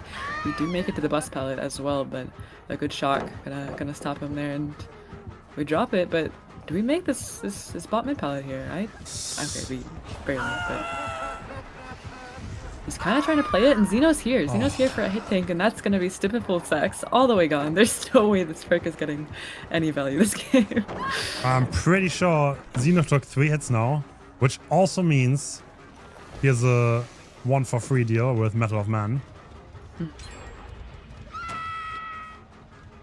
Okay, That is gonna be endgame, I think. Yep, Even yep. if Sohig goes down literally the second, yeah, that's gonna be the endgame. Ivan's on the last gen. Oh, Metal of Man coming in. Is he gonna try? No, no cracker save. yeah. And yeah, look at that gate progress. Papa was already on the gate. That's probably going to be just a 4 stage, I would have to imagine. And we're trying to prevent that 4 stage. trying to make it maybe a 6 stage here on the survivor end. But yeah, they're all gonna be out actually. That was a very good result for the survivors. Looked a little bit dicey for a second, but yeah, with that win con, you can't really care. Okay. Okay. Great teammates. Ivan and Zeno. Always very serious. Always. Yeah, wow, that was impressive, but nothing that I wouldn't have expected from Elysium. And the second Be set on the cold is... tower.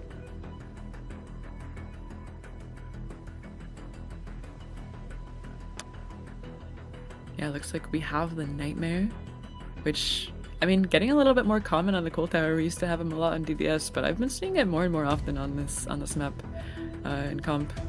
Is that the correct map? Is it Cold Tower 1 or Cold Tower 2? I can't quite tell from the graphic. Cold Tower 1. Okay.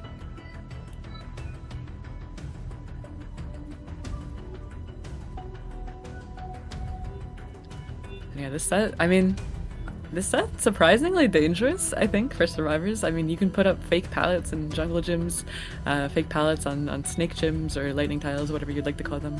And main building just becomes kind of a death trap. It's a bit of a minefield on this map.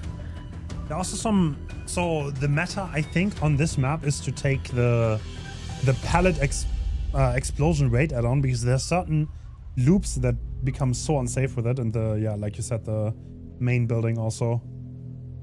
You can make some funky explosions with that. Yeah. It seems like most of the tiles on this map are shaped in such a way that they just are not safe at all. If they have a fake pallet up, you can't really path safely. You just kind of have to send it and hope that the edges of the pallet don't grab you. But definitely outplayable for sure. He's not insanely strong by any means, but a good map for him.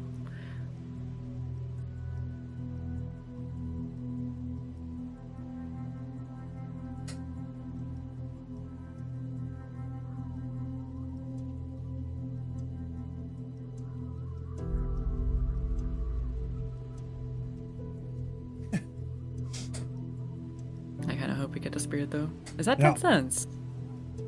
I think it is, yes. Okay, it's a little bit rough with audio, but should work. Should work, let's put it that way.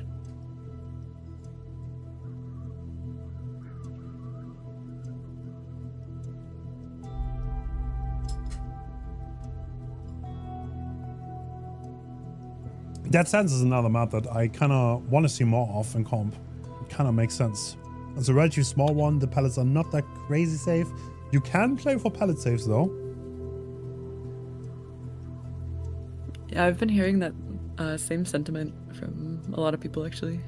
That Dead Sense is should be played more. I think people are a little bit turned off by the fact that it's the same realm of Irioscaros and just a little bit bright, I think.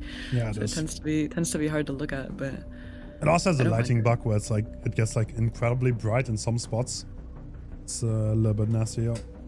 Hopefully that's I'm a gonna little get bit fixed. surprised Unknown's been on that map, but can have some bumps on the floor that make his power a little bit difficult to use, I think. Yeah, that's sometimes. why we didn't do that actually, because of the floor. It's like that is very infuriating because, as you said, it's like, yeah, some spots you just randomly get stuck on and it doesn't feel that good. And we're in. Instantly unchased, by the way. There's 2 survivors here. One's running up the map, one's running down, and we're choosing to chase up the map, which is where I believe Corrupt was, and a little bit caught off guard by that. Oh my goodness, he actually makes the pallet. I don't think he makes the second pallet, though. Wow, that's a very, very early tag on Bobo.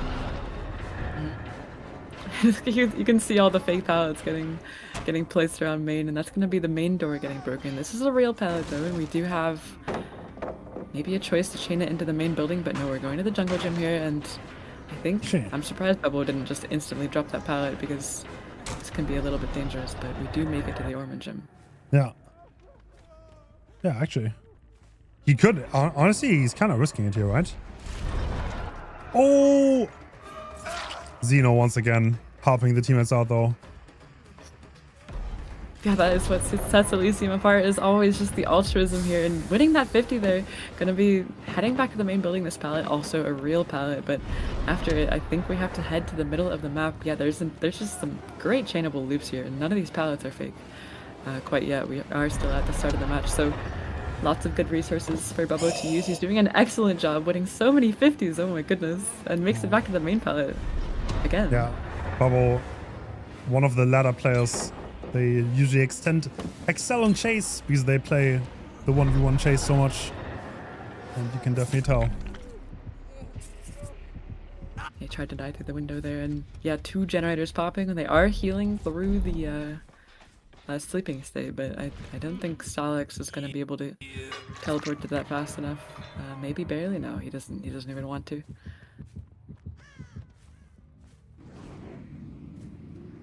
Oh. No, cancels the teleport. Yeah, the thing is, 2 people are awake right now and they can't even make them fall asleep. There's a bit of a 4-gen topside though, I'm noticing. True. And Xeno does not make this window. That's a medium vault through the window. I wonder if somebody's pulling for that tag. No, it looks like they're not actually. It looks like nobody rotated in that short while. And yeah, Bubbo kind of just getting camped out now, but he is in the 4-gen. So I mean, I think this could easily flip in the killer's favor here, even though that chase was really good at the start. Yeah, the gens are really close together.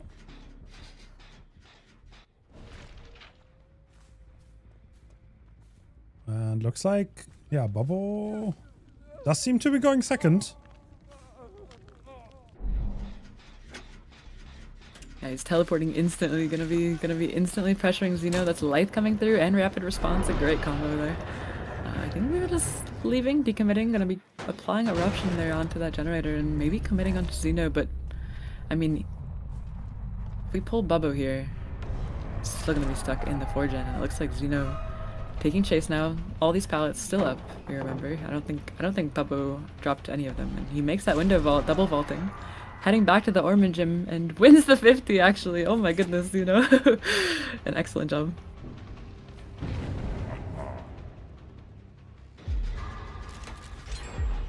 Wait, is this Core Tower 1 or 2? This is Cold Tower 1. Yeah, it is. Okay, alright. Bubbo still on the hook. It's his hook timer. Did he lag out? How does that work? There's a chance Bubbo lagged out, I think. I don't think his hook timer is going down at all. It's stuck. Okay. And I Is haven't he just pulled. gonna be on second stage for the rest of eternity? It's stuck at right below the halfway mark there. And yeah, nobody pulled when Xeno was getting chased, so I doubt they can even pull him. Oh.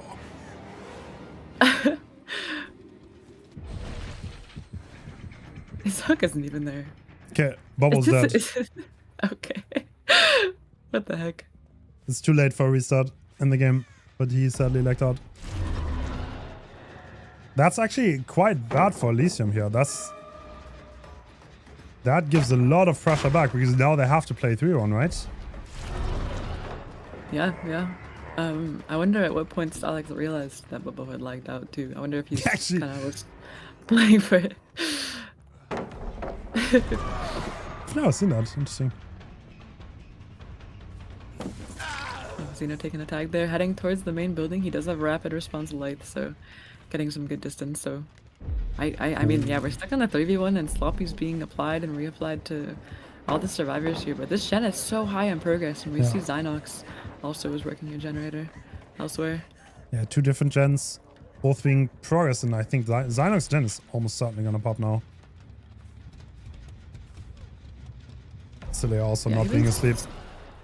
What gen was he working on? I didn't quite see when. I think when it's we the switched right. to his Yes. POV. It's Yeah, the it's right this one one. here.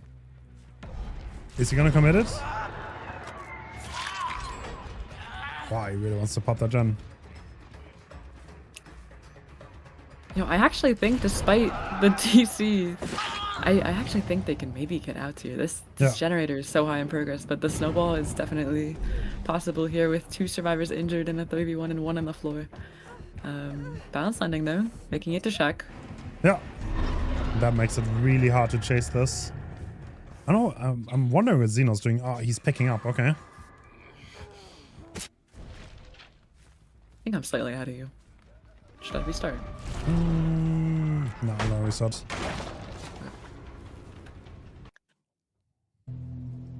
Oh, We are chasing a survivor here. That's Dustin, a new survivor on this jungle gym here, and teleporting away. He's quite worried about this generator popping, but I think they might be resetting. No, they're actually trying to stick the gen through the injuries. Everyone's awake though. We do have a lot of pressure back for the survivors, especially if they do manage to get a reset off. But the game has slowed down quite a lot.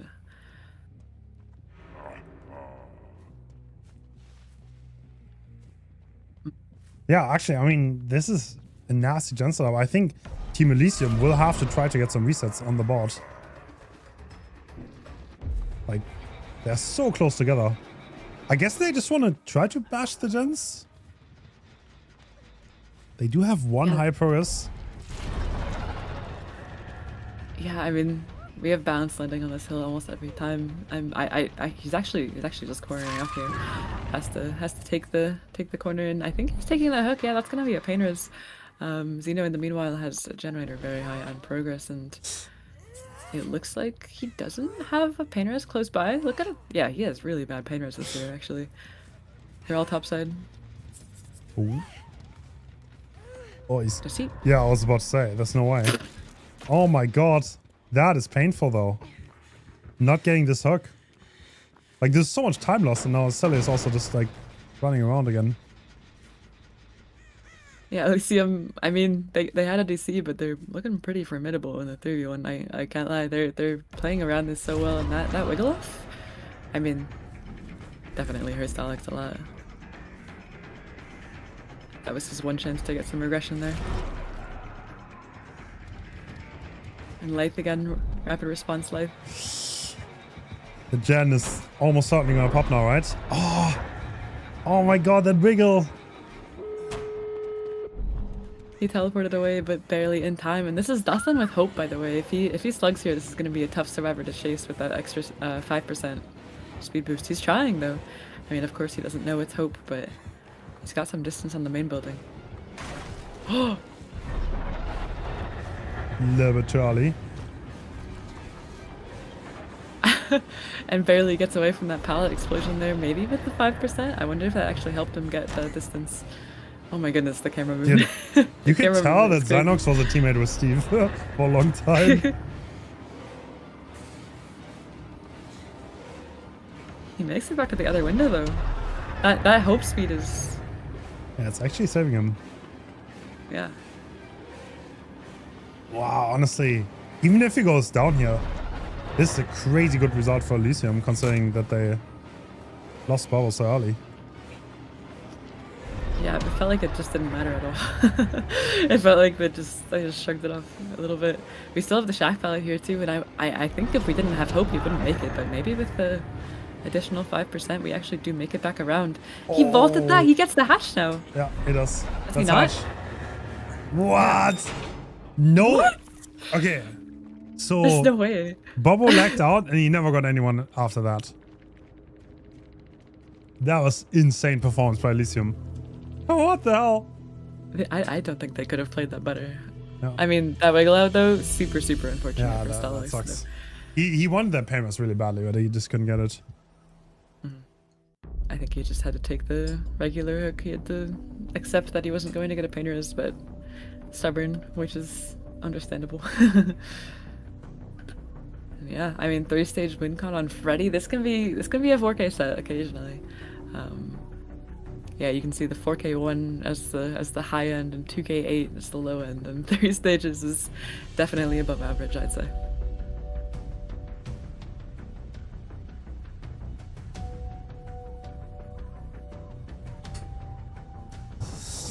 Well, damn. So, well, whoever plays killer, it's probably, I don't know who's playing Freddy. I think it's Xeno. So the killer players for Elysium are Xeno and Obi, and they split it down the middle more or less. And I think Xeno's playing them one killer, so it's probably his killer. And yeah, he will not have to do that much here in order to get the win. Yeah, Xeno must have slept well today. Yeah, even at the beginning, helping his teammate out, Bubba, with the hit tanks there, and they just did not give Stalox anything. That push and pull game was mostly pull, but yeah, I mean, what do you do? What do you do? 3-stage on Freddy is tough, and it's one fresh too, so you can just go for chases here, I think, and get that win con. Damn, we're actually flying through today. Every game is a troll. Okay, I don't want to jinx it. Okay, I don't know if I can jinx this. Like, I don't think I can possibly jinx this. And if I can, then we'll try. But yeah, let's see. Yeah, and then we have Umbrella versus Aegis right after this, I believe. Radiant versus Blizzard soon after that. Winter versus Ego, Ascent versus Exodus. So some exciting games. I mean, you're going until 12:30 a.m. CET though. Yeah. I noticed. Sometimes, like, it's so hard to schedule tourneys. Like, because I want to get it done fast. Like, I don't want to, like, drag it out over, like, several weeks. Like a lot of other tourneys, because I find it hard to follow. So I just want to get it done as fast as possible. And if you don't want to make teams play like several times a day, which might make it unfair, because if one team has to play twice and the other one doesn't, it's kind of like unfair. So to create that, we had to have one day that is like completely packed, and we just chose the first one. But it's okay. I mean, I'm having fun. Yeah, it's chill. Yeah. I'm sure. I mean, and 12:30 a.m. is what, like 6 p.m. I think for that's the teams that are playing Ascent and Exodus. Yeah, exactly. Ish. So. It's like, it's always As long as you're okay with it. It's always a little bit of a stretch, because we have like American teams and Asian teams, and like a lot of staff is European, so it's really hard to make that work. And like the only way to make that work is literally like we have it now, because when we started the day, it was like 10 p.m. for the Asian teams. So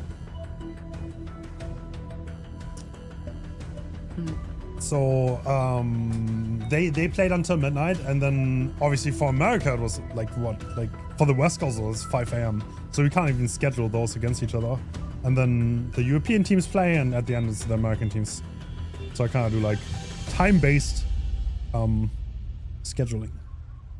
How are you gonna, if like Long and Ascent make it to finals, how are you gonna schedule them against each other? I think we have Let's to. see. I think we have to play really late.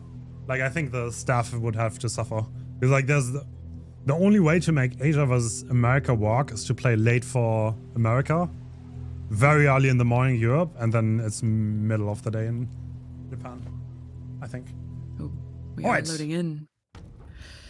Xeno. Oh, furtive chase. What is he cooking? Hey, furtive is not a bad perk. Do not sleep on Yeah. furtive chase. That perk is a little bit dangerous sometimes, especially on Freddy when you have hindered. I mean, True. we are playing for fresh hooks maybe here. Maybe. Oh my is god, the I plan. love the hat. Big fan.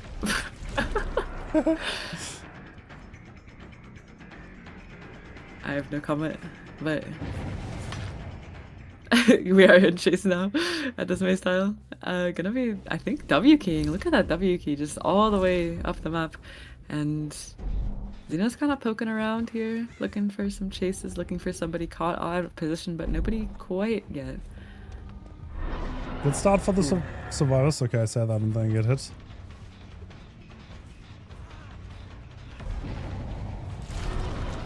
They're getting hit off screen. We're gonna be heading towards Shack. Xeno just stopping to kick this gen. We don't have eruption or anything like that, so just a dry kick. Yeah, furtive chase replaced the eruption that we normally would have here. I'm heading towards the Shack. Ooh, actually, I guess you can't just insta throw everything, but at the same time, do you make it back around? The slows is way too much. Yeah, I think that was a little bit too greedy. Creating the Shack there. Maybe against the regular M1 killer, but this is a killer with some significant hindered abilities, so. Yep, and no vigil allowed, so can't get rid of that. We're not going to be taking the pain res though, off the rip. We're just hooking in the basement, which, I mean, Xeno probably just content to commit up here. I don't think we're making this pallet. That's going to be an M1 tag. Sloppy Butcher reapplied. We have 2 Sloppy Butcher tags now. One in the basement and one in chase now at this TL. Lots of window tiles here. We got a window gym in the TL here. Ooh. Oh. It doesn't even have jump rope. Damn. We're slugging. Looks like Yeah, it. we're slugging here. We're not playing for the win condition. He wants the 4K. Classic. He's gonna be waiting out his borrowed time and just dropping the pallet probably when the BT is over, yeah. But that also means he's starting this asleep here. You know, True. used that time wisely. Got the Adam asleep. What does he even make? He has to play this filler pallet, but with the other pallet exploding, like...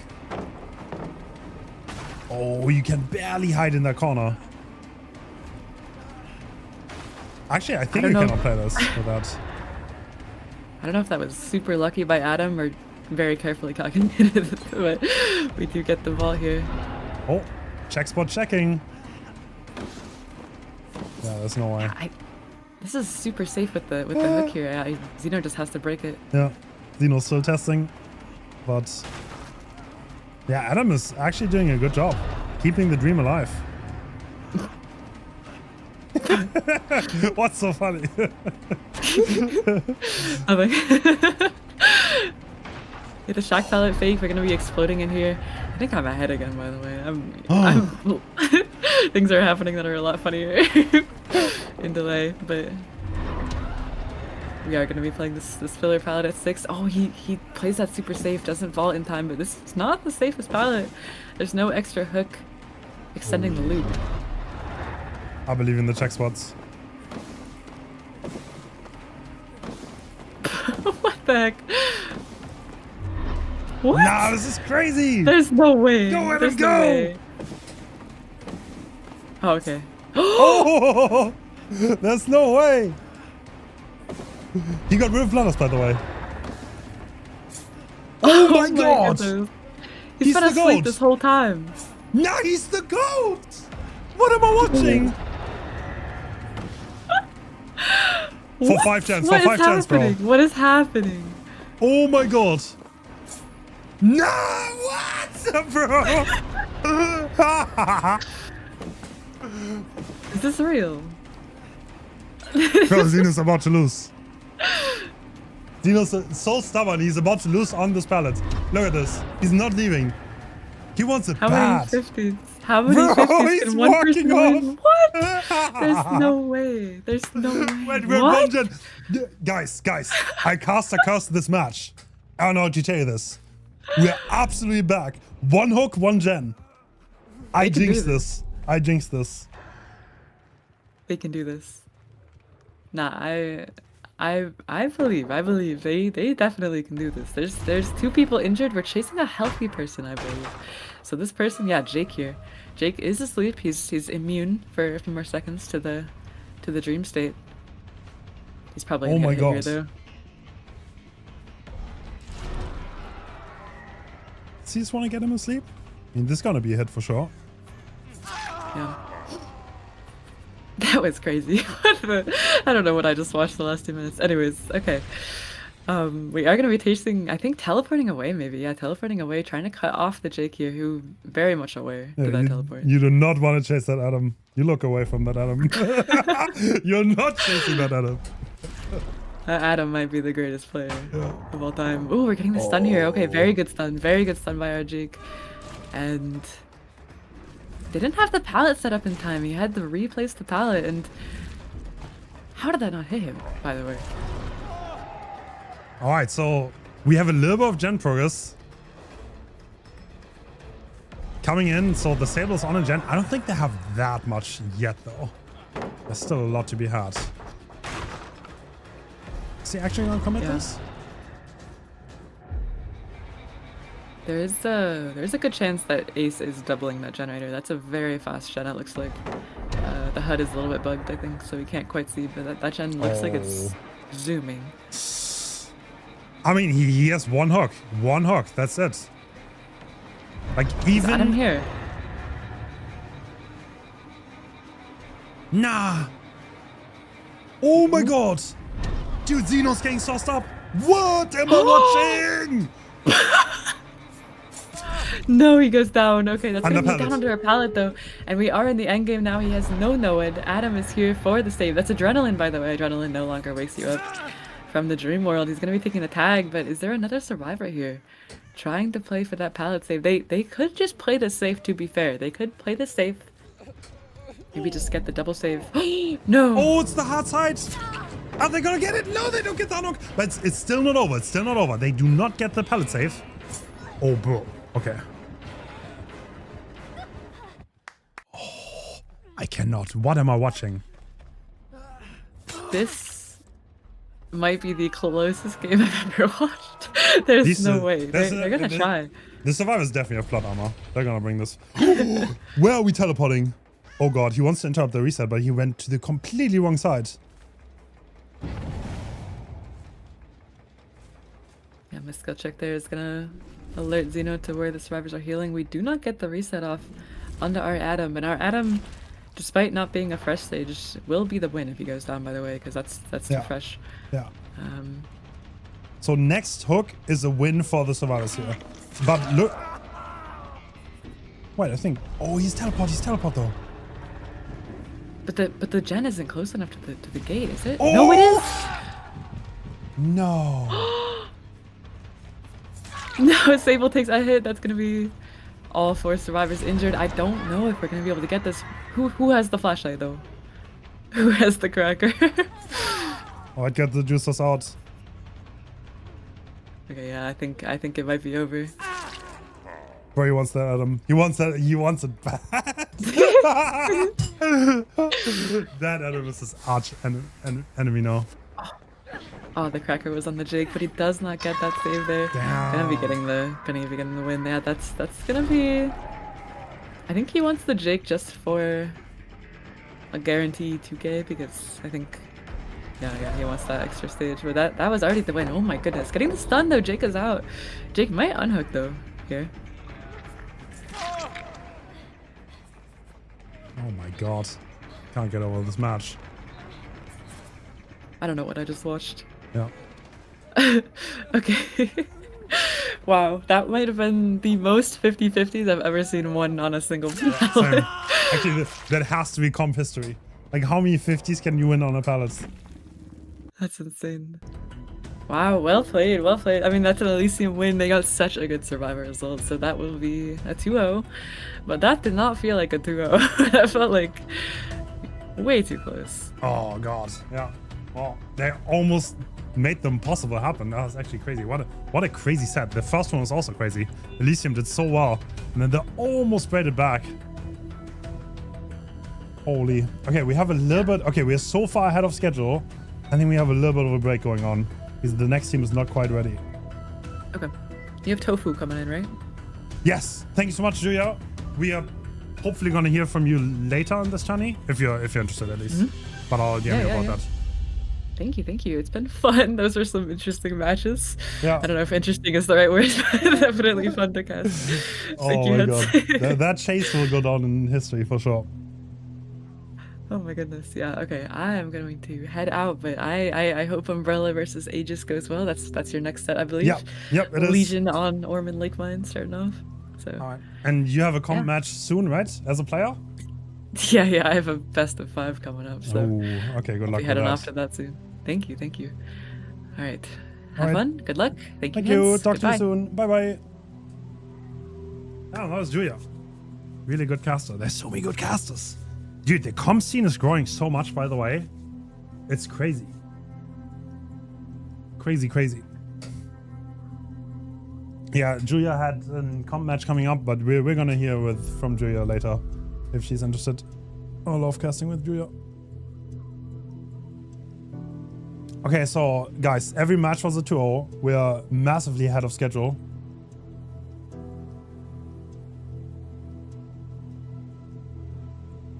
We're massively ahead of schedule, so we have a little break. Any questions? Anything you want to know? Anything you want to know about comp? The balancing of comp? Why are people tunneling? Why is Xeno bad at the game? Anything you want to know? I can tell you. By the way, we still have the price. No, Xeno's one of the best players, by the way. Just to let you know that. Xeno's literally on killer. If he switched on, he's the best player in the game. He absolutely is. And I'm just joking around because I'm friends with him. How would someone get into comp? Really hard. I think DBD ranked is probably the easiest way to get into comp. There's but you need to know clock and you need to have a very good base understanding. Honestly, getting friends and then scrimming against people probably. On low tier killers, how often are your self perks just kind of useless? That depends on the killer. So tier 5, there are no exhaustions, there's no reset perks, there's no second chance perks. Stuff like Doctor, we saw that earlier, right? On Doctor, the balancing is really restrictive, and the reason for that is to enable the Doctor to pressure the map effectively and actually have an impact on the game, if that makes sense. And if they have reset perks, if they have exhaustion perks, Doctor cannot deal with that. So we are restricting them to create a competitive environment where the skill matters, and we've seen that. We've seen Doctors 4K, we've seen Doctors not 4K. And yeah, there are a lot of perks banned. If you're interested in competitive balancing, we have it on our Discord. It's a little bit hard to read. But the way competitive balancing works, do you even have a desk display scene? No. It's you always have a lot of banned perks on both sides and add-ons that are, for several reasons, maybe they're too RNG, maybe they're too strong, they hinder skill expression, a lot of those things. Will I ever win a 50 or will they all use up? I think they will all lose up. Wait. Okay. Bro.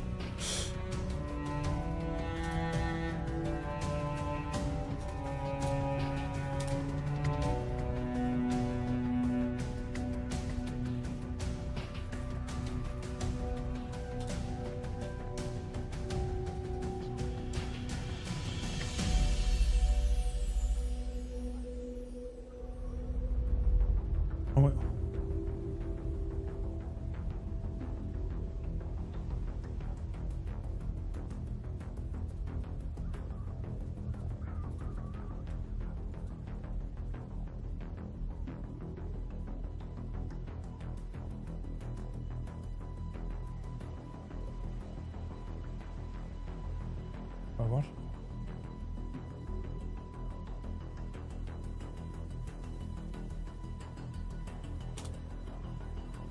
I'm so lost. Wait, Tofu. Hello? Wait, can you not talk? Why can you not talk?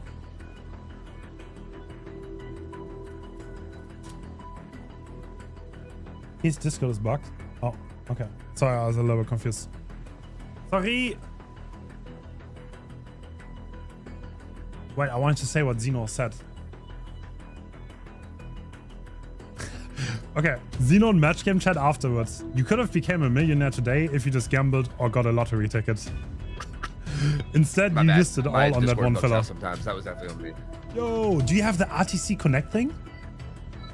No, it's just like sometimes randomly, like nothing will work. Like my voice won't pop up, no one else's voices pops up. It's just everything like stops working. It's very weird. Right. Tofu, I need to talk about that last game real fast. Yeah. Please do. Yeah. Dude, what is that Adam? Nah, what is that chase? That's one of the greatest chases I've ever seen, I think. I'll be honest. Yeah, bro.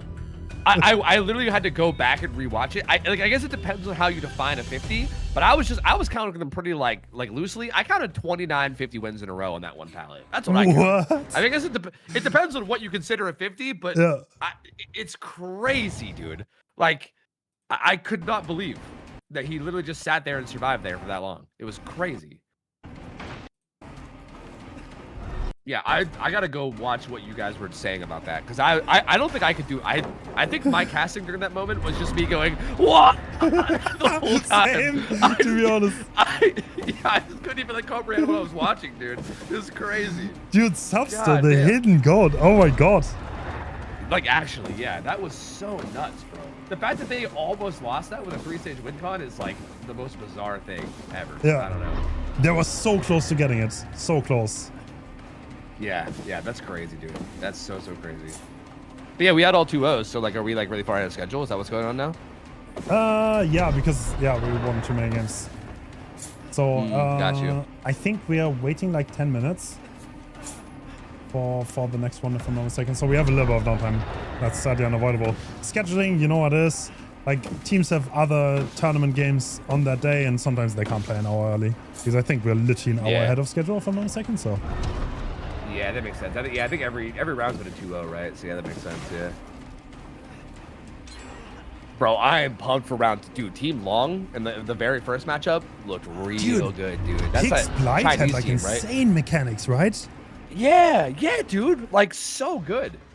And even like game sense wise, like he was just like he kept like finding like the person stealthing for save. Like, dude, like it was so good. It was so exciting. Yeah. No, that Chinese team is definitely something to look out for sure.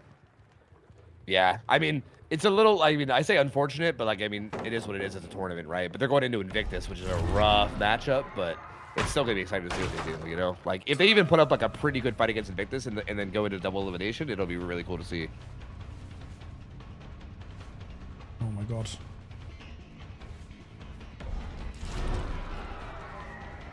What's your favorite? I mean, to be fair, that Freddy said definitely. Like, Bobo lagged out, by the way, on that hook, but was too late to restart. Yeah, that's what I heard. Yeah, he like bugged out and got lagged out, and like that was so like the fact that they 3v1 got no hooks at all. Yeah, that Freddy set was just nuts. Yeah, it was so good, dude. So good. I do think Zaka really impressed me today as well. Like, I mean, I know Zaka obviously is like one of the GOATs. Like, I mean, I shouldn't really be impressed by him playing really well because he always does, but I don't know. He just felt really, really on point, to the point where like I'm interested to see if he keeps that up going forward, right? Because I think they're going into Elysium now, right? Like Praxis Elysium, that should be like a really good matchup. And, you mean next round? Yeah, next round, right? No, because no. I think the next Praxis is gonna play against the winner of Umbrella vs Aegis, which we're gonna see. Actually, that's the next match, right? Yeah, true. So yeah. And Elysium is gonna play against Long. That's gonna be the first quarterfinals. Interesting. Oh, okay. Is So there like a bracket or? It's a little bit off because actually, I think on challenge you can actually see it. Wait, bracket, and I can link it up. Yeah, I think I see it in your Discord. I think it's just awkward because it's groups, so it doesn't like has a bracket, but they don't go directly into. Yeah, like, sometimes. I guess I. Oh, okay, I see. It's like fine. Okay, you go into final stage, right? And it says like like first in Group A, second in Group D. Okay, I see. You can if you click on group stage, it's already ordered though. Like they are. Oh, is it? They're gonna play against each other. Yeah. Okay. So, by the way, I don't know if you. So Jason was gone for a bit, but he has returned for this tournament. So Blizzard is pretty much Sinners now at this point. Oh, okay. Okay. I mean, okay. not exactly, but like it's pretty much the top TSA players. So that's gonna be interesting. And obviously, like the NA bracket with Ascent, Exodus, Winter, and Ego. You need to figure out who's the true king of NA. Yeah. Yep. And that's like all my homies in there too, so I don't know. And I've heard that like Winter has been, or I guess Petroleum, who now is Winter, has not been performing apparently. So like that's gonna be interesting too, because a lot of people were saying that they could even just like lose first round, which is interesting because like that team you would expect to do really well, but. Same with Ascent, honestly. Ascent has also been struggling in the recent tournaments. I mean, it's like, to be honest, like, Ja has won every single invitational that I ever hosted, so is the plot armor good enough? We'll see. yeah, that's the real question here, I guess. Yeah, I don't know. Oh, I still remember. I mean, Ascent has such a nasty roster. I still remember the X9 versus Elysium finals where Ja like hit against Xenos Blight edge map, and oh my god. And like like self-care and edge. Yeah, they ended up getting like 4 stages or something. Yeah, that was so insane, bro. That was so nuts. Yeah, John hard carried those games for sure. He's scary. That motherfucker is scary.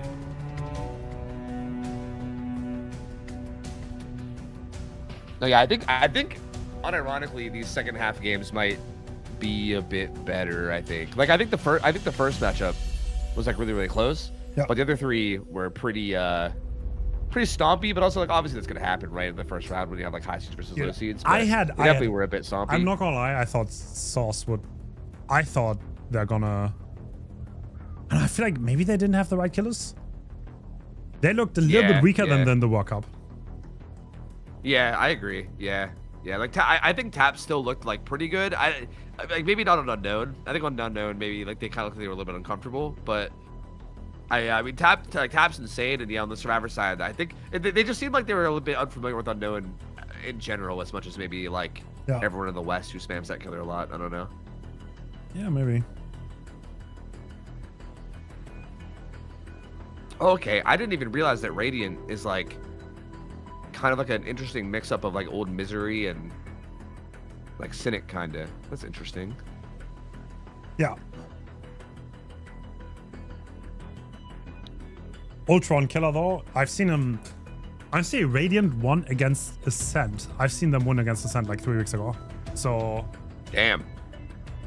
Yeah, after I saw that, they got invited and say, because another team dropped out. Do you know who their like starting 4 survivors are? Like, they have some nasty players there, but I don't know who plays actively on like. Ultron, Nini, Ducky, and I'm not sure who the 4th is. I think those are the ones I always see play.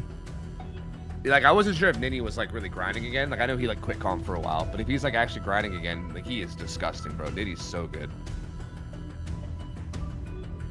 Yeah, they definitely have some good players. So I would not be like, that's one of those teams where I would not be surprised if they pop off. I feel like, dude, like man, the whole NA bracket, like I feel like Exodus is kind of like sleeper nasty too, bro. Like that's a pretty nasty team. Yeah, I feel like they can do some big things too. Yeah, I've seen Exodus. Honestly, NA has been on the rise because the tier 2 teams have been winning against the tier 1 teams.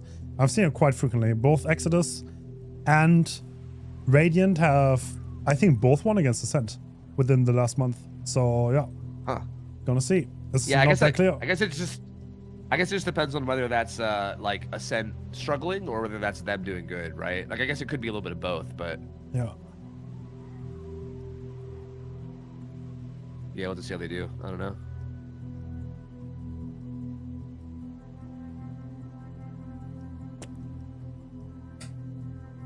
All right, so who's your current favorite to win the whole thing? Are we allowed to say that? Is that too biased? Okay, well, to be honest, I don't know. It's Invictus. I think it's gonna be taken by a European team. That's my first call. Yeah, I think. Fair. Invictus is really strong. I mean, that's a given. Like they're probably like the #1 team, but I think Praxis is probably like on the come up and just as strong. And also if Xeno has a good day, they can beat anyone. So yeah. Yeah, I heard someone say this. I don't know how true it is, but I heard someone say earlier that Elysium just doesn't practice for like any tournaments ever, which I believe that. I believe that for sure. But then I also was told that they did practice for this tournament though. So like, if that's true, then that'll be interesting. Like, I totally believe that they're the kind that like don't practice for most tournaments, and Xeno's just like, whatever, we'll just go play him and we'll see how it goes. But like, if they actually did take time to prepare and like they were like actually like well practiced, then, you know, as long as Xeno doesn't lose 29 50-50 in a row at Valid, then I think maybe they'll be okay. But you know, we'll see. We'll see. Oh my god. Dude, I'm gonna watch this POV later. It's actually hilarious. Wait, can I do that right now? I'm so curious. Yeah, wait, was he live? Yeah, I'm kind of curious to see too. I'm not gonna lie to you. Yeah, I wasn't. At first, I thought he might have been like fucking around on purpose and like kind of trolling. But I feel like after you lose like, I don't know, 5, 6, 7 50s in a row, I feel like at that point it's like, okay, even if he was fucking around, he probably is gonna try to like actually win it now. You know what I mean?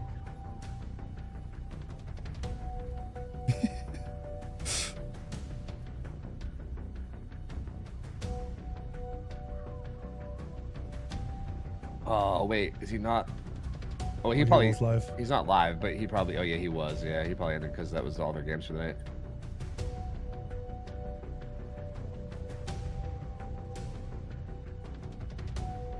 Yeah, that's the wrong window.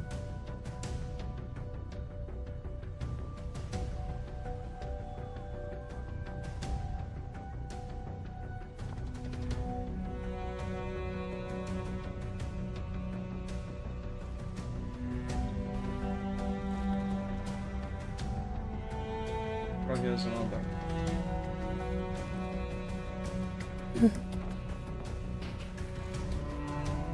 Okay, I found it. I found it myself. What do you like- wanna do the pause thing and watch it together? Oh, yeah, sure. I'm at like 51-24 is like him leaving Shack and going to the pallet. Okay, I'm gonna go that. I gotta hear his comms in this. I gotta hear what he says. It's gotta Okay. be so good. Okay, play on 3, 2, 1, now. Bro, here's another.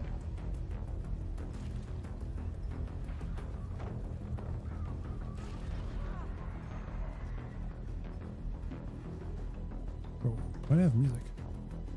Okay, calm so far. Oh.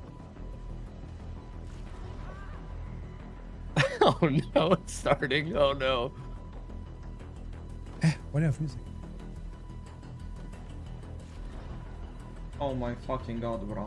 Okay, whatever. I'm actually managing to lose this for us. Oh my fucking god.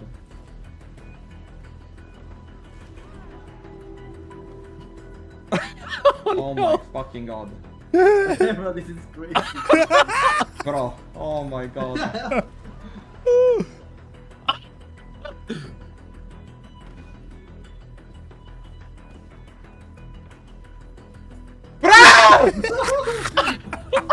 Oh god, whoa. Fucking jump scare. I'm actually gonna lose this. Just too fresh. Just too fresh. Like, honestly, just too fresh. I'm leaving. Bro, the teammates are getting scared. Go for it. They're getting scared. Go for it. Like, bro, just get out of there. To win, bro. This guy just won the jackpot, bro. My boy won the fucking lottery. Like, what the fuck? Bro could have been a millionaire instead won 50s against me. Oh no. Oh, that's good. Holy shit.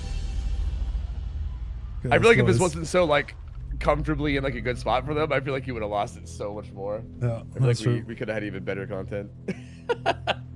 That's good though. Holy shit. Oh, I found where the music comes from. Nice.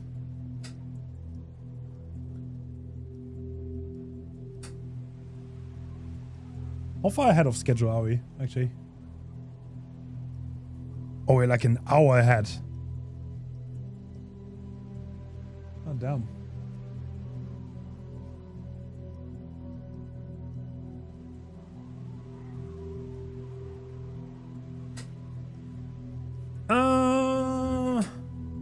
Looks like they're rallying the troops. They're trying to find Julian.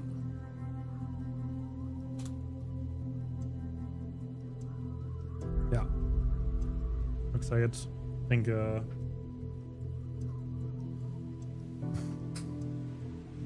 I can find Julian. Because Umbrella's still in the tournament.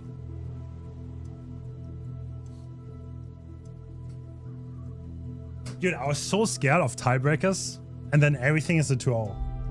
And like, I was so scared of like replaying sets and stuff.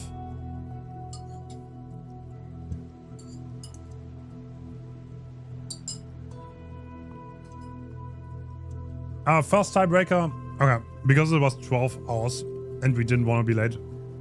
For this day and only this day, we have first tiebreakers total hooks over the series. Second tiebreaker is gens over the series. Third tiebreaker is fast hooks. So we switched hooks and gens because otherwise, yeah, it's a little bit one-sided. Otherwise, one result is probably gonna matter too much.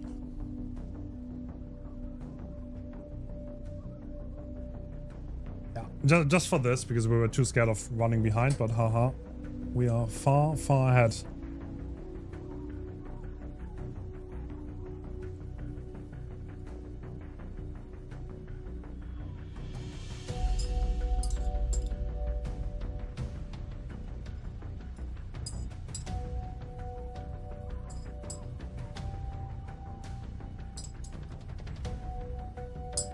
Yeah. Oh.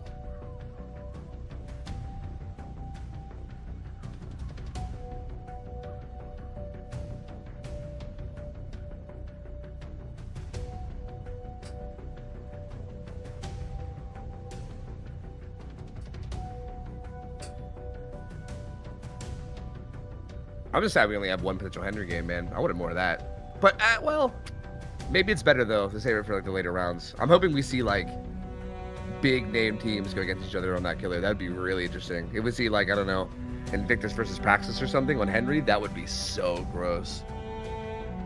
I wonder if they, like, I feel like they might avoid it, though. Because, like, I feel like it's like the Pyramid Head thing where people don't want to play a killer that's, like, you know, just like 50-50s. Yeah. Or like, Well, I already said I can see like, people maybe want to avoid that. I'll put like Henry in every second pool, I think, for the next round. So if you want to win this tourney, you better be good at him. Yeah, yeah.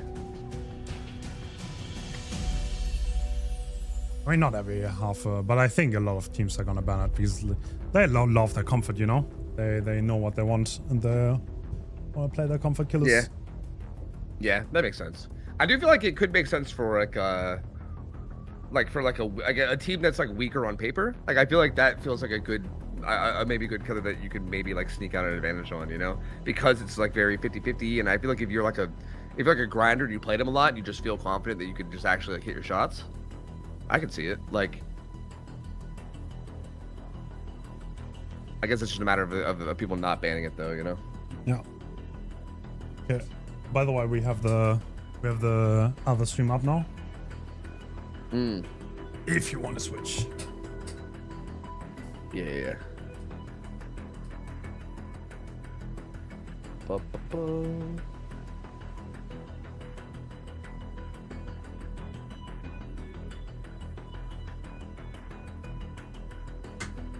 The capture that we set up isn't working for me, if that's what you mean though. Really? Is it not? Yeah. Oh wait, I think I have the yeah, no, it's not. Me swing.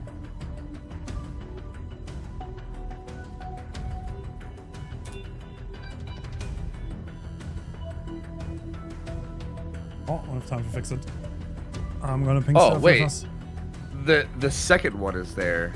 Okay, Alma sent me like a second one, but I think he said I was only gonna use it with Rue, but that one's working. Oh, no, never mind. I'm dumb. He told me to put this one on for our game too. Okay, I'm just dumb. My bad. Yeah. Yeah, he gave me like I think he gave me like a new one. All right, I got it.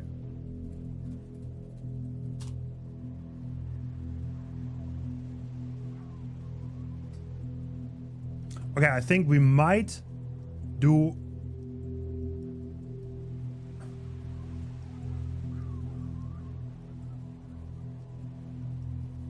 We might do Winter versus Ego first, by the way.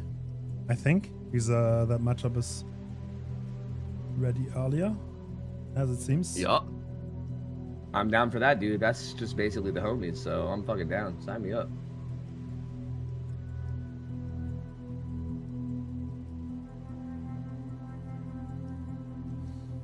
Was pretty smooth so far, though. A lot of smooth Yeah. first days. Like, I mean, to be honest, like stuff like this you cannot possibly like account for. It's like absolutely impossible. Like nobody's at fault. Like scheduling, like how long these matches take, it's like impossible to Yeah. to predict. Yeah. All you can try to do is just like wing it and make it work after the fact, right? Like, I mean, I think if these guys are able to play early, that helps a lot. But yeah, Yeah. I mean, there's really nothing you can do about it, you know?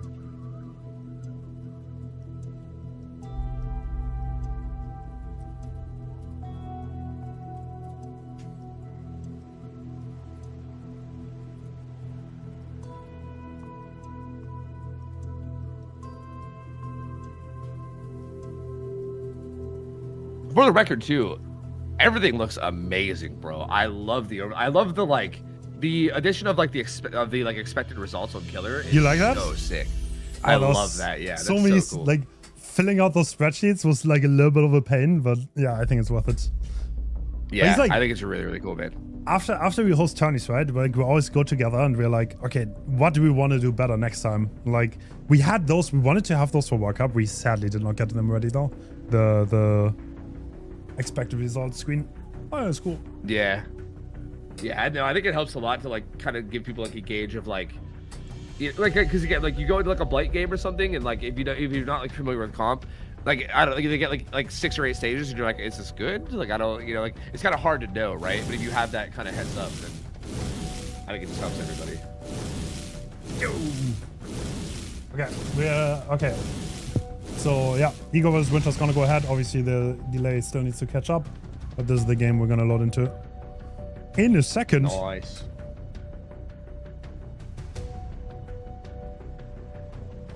Nice. Yo, Artist, Wesker, and Legion too, huh? Yo, by the way, love the addition of Ormond Lake Mine and everything as well. That is so sick. I love that map.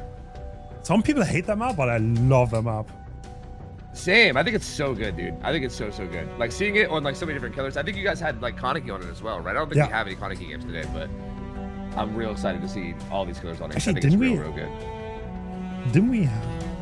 Do we not have any Kaneki picks? It wasn't a lot of pools. Yeah, he was. I think a lot of people. I think people might have banned him because of the bugs he had before he got bug fixed. I think he just got bug fixed this week, right? Yeah. Yeah. no I think Kaneki? it could be that. Yeah, he's not in any. Yeah, I'm looking. Honestly, now. I was kind of hoping that the Asian teams are gonna pick them, to be honest, because I think there are True. so many good. Like in that region, there are a lot of good Kaneki players. Yeah, I've seen some crazy clips of like people from like Japan that are like Yeah. nuts at Kaneki, like just absolutely insane. See, I was kind of hoping so too, but I don't know. We'll have to wait for later rounds. I don't know. Dino plays every killer except when John begs. Oh, Dino. that's good. That's good stuff. That's good stuff. Yeah, Dino's too nice, you know. If he begs, he has to give in. I respect it. I respect Yeah. it. I'm very Ego- curious how this goes, though. Ego came through qualifier and very dominant, extremely dominant. Yeah. Like, okay, their team captain, Xander, I think is maybe the only one I'm not super familiar with, but I know he's like a ladder grinder. Like, I know him from ladder. Like, I know he's like a hardcore ladder grinder. And then the rest of their team I'm pretty familiar with, right? It's like a lot of like the people from like Team Chad's. They're a very solid team. And again, like, I kind of like have a special place in them because they started from like the scrims they used to host a long time ago. Yeah. And I like was so impressed with how good they got and how fast they got good. So it's really, really cool to see them like continuing to grind and get good and better and better and better. And this is definitely an interesting matchup because again, Winter, which is like basically Petroleum, is like historically an insanely high level team, right? Like one of the best in NA. So I think this could be a really like interesting milestone moment if they can like beat them in this big tournament. I think that could be really cool, man. I don't know. But I still feel like Winter seems like they have to still be the favorite on paper, right? Like, I don't know. Yeah, I mean, definitely the more experienced team. But I think on their name matchup, anything can happen. I think both of them are very open in the air. I think Exodus could also beat Ascent first round. I don't think it would be Yeah, crazy. yeah. I've heard a lot of people say that too, which is interesting. Like I thought that one was maybe one of the more like guaranteed ones because Ascent just on paper looks so strong, but yeah, Exodus is gross. Like they're a gross good team, and yeah, apparently Ascent's like had a bit of struggles here and there too. So it'll be interesting, man. Like if we get like a double upset on the NA side, that would be very interesting for like the rest of the tournament. I don't know.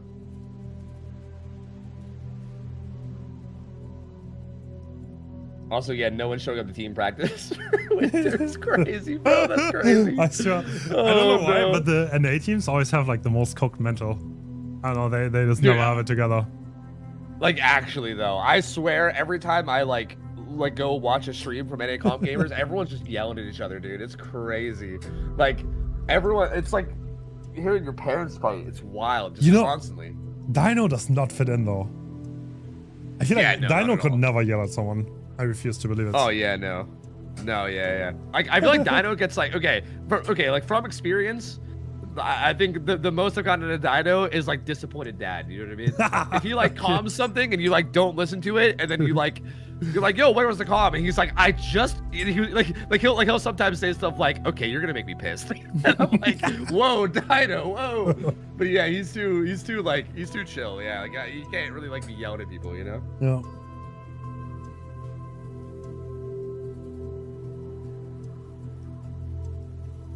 But yeah, I mean, that's probably good, though. I don't know. Like, I think that's all it takes. You get, like, Julian a little bit tilted. You know what I mean? Take advantage of the mental, you know? I don't know. Maybe that's all it takes.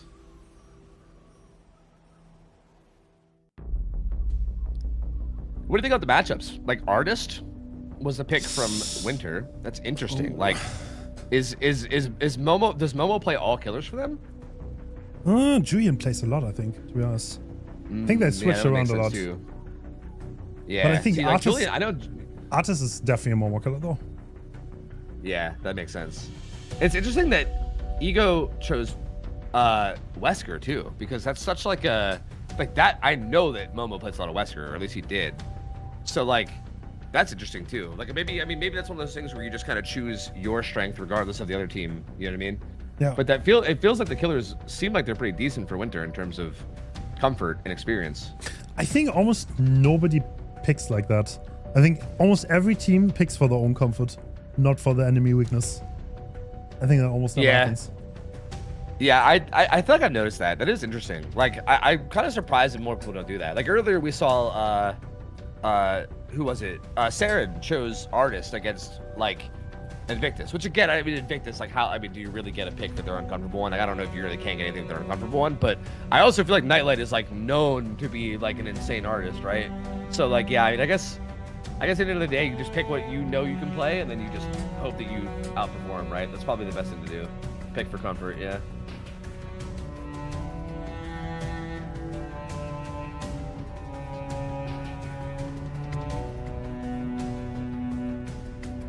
Wesker's on Wretched shop too, yeah. Dino also played Wesker in the qualifier and he was so dominant. Ego flew through the qualifier like nobody else. Like they won every set. Every matchup they had, they just flew through it in the first qualifier. Very dominant. Yeah, it's cool, man. I'm hoping they show up today. It's gonna be sad to see either one of these teams get knocked out, man. This is gonna be a rough one. Like both of these teams, I feel like I could see going through. So it's gonna be unfortunate when one has to go. I also we didn't see Egg on either artist last time too for add-ons, like the fourth bird one. Yeah, we saw like very interesting picks. We saw Tongue on Nightlight, I believe. Curious to see what we see here.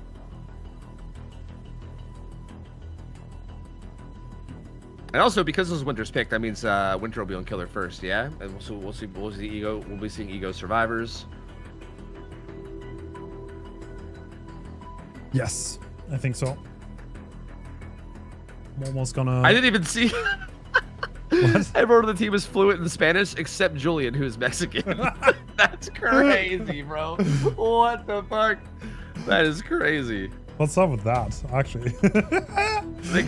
Yeah, what is up with that? Dude, some teams give you like the funniest fun facts. It's so good. That's so wild, dude. Meanwhile, Zeno just said we are not funny. Constantly. Yeah. Fantastic fun fact, yeah. I mean, Elysium is probably easier to write fun facts about, right? They're like the the like rotating door of comp players for the last like 5 years. You know what I mean? Yes.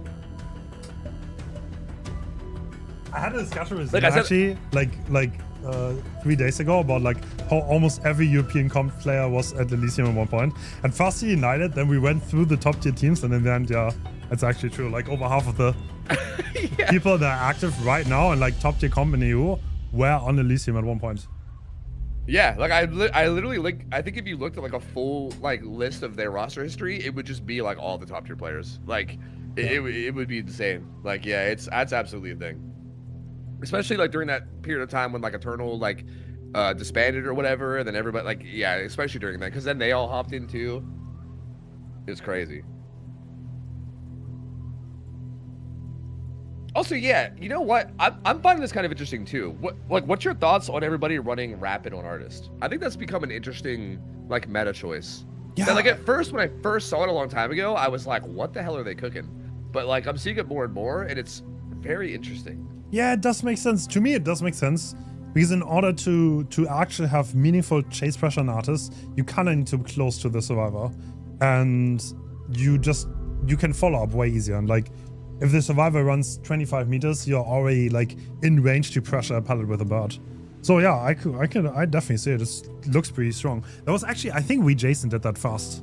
I'm pretty sure he did. Yeah.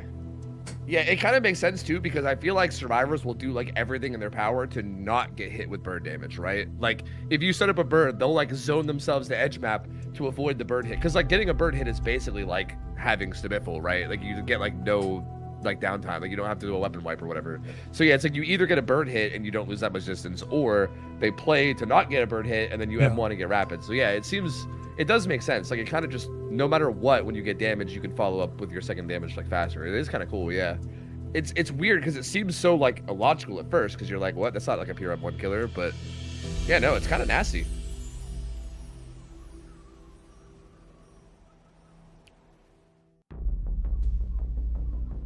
Yeah, we're gonna load in shortly. Sorry for the delay, guys. We are massively ahead of schedule. Yeah, it is what it is. I mean, every match has been a 2-0 so far, so Yeah. you know, gotta do what you gotta do. It was honestly really cool these guys to step in and do their match early though. Like, you'd love to see it. I'm excited. I'm still so excited for some of the round 2 matches though, man. Like, so many of those teams earlier just looked so clean, dude. True. I kind of like that we have double elim going on later. That could also be cool for storylines, like having matchups played twice. Like, it's always a little bit sad that people are out instantly, but this is already 3 weeks, you know? Like, you can't go on that long. Exactly. Yeah. Like, what is it gonna be, like a 5-weekend tournament at that point? Like, come on, yeah. Yeah, no, I mean, I said it earlier, but like single elimination sucks, and you know it also sucks to be like in like the single elimination part and get matched up against a team like Invictus or you know Praxis or whatever. But at the same time, it's a tournament, and like if you're gonna win the tournament, you have to be able to beat a team like that at some point in the tournament, right? So, you know, it is what it is. Unfortunately, if you get knocked out of the single elimination stage, it just happens a little bit faster, but. It's kind of true. Like one of the sad things about like making a bracket is you are never gonna have it fair at every angle or like every viewpoint. Yeah. Or someone is gonna. For example, like Praxis has a very hard bracket, or like Umbrella, because they are both really good, but if if Umbrella wins, then they're gonna play against Praxis in the quarterfinals, which is kind of like insane because they're both like really strong teams. But yeah, one of the quarterfinals has to be of that strength because like. Yeah, Umbrella's like 4th to 5th strongest seed.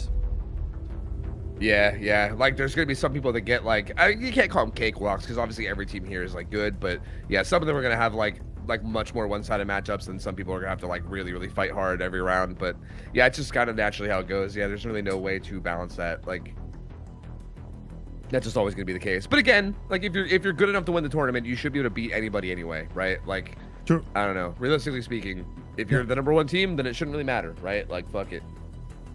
Yeah, but it does feel a little bit sad to send someone against Invictus round 1. Yeah, like, oh my god. That's what I was thinking. Yeah. They came through qualifier and then Invictus. It's like they were like, oh. Yep. Okay. Like instant brick wall of Invictus, and you're like, oh, okay, well, that was fun, you know. So, but I mean, still, you can still feel good about winning like the qualifier, right? That's still definitely a big accomplishment. To even be in a tournament where you play against Invictus is like huge, right? So yeah, that's true.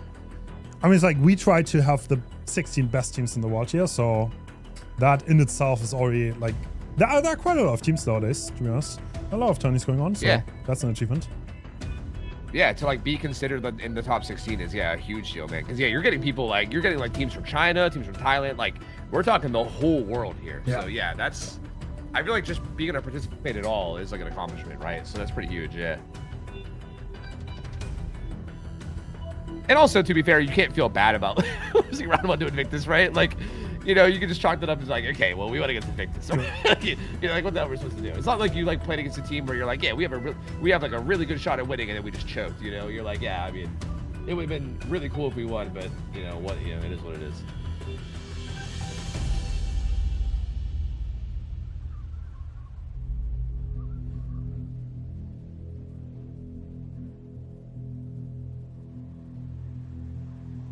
Oh, I'm pumped for this matchup, man. I love ARP as a map too, especially with killers like Artist.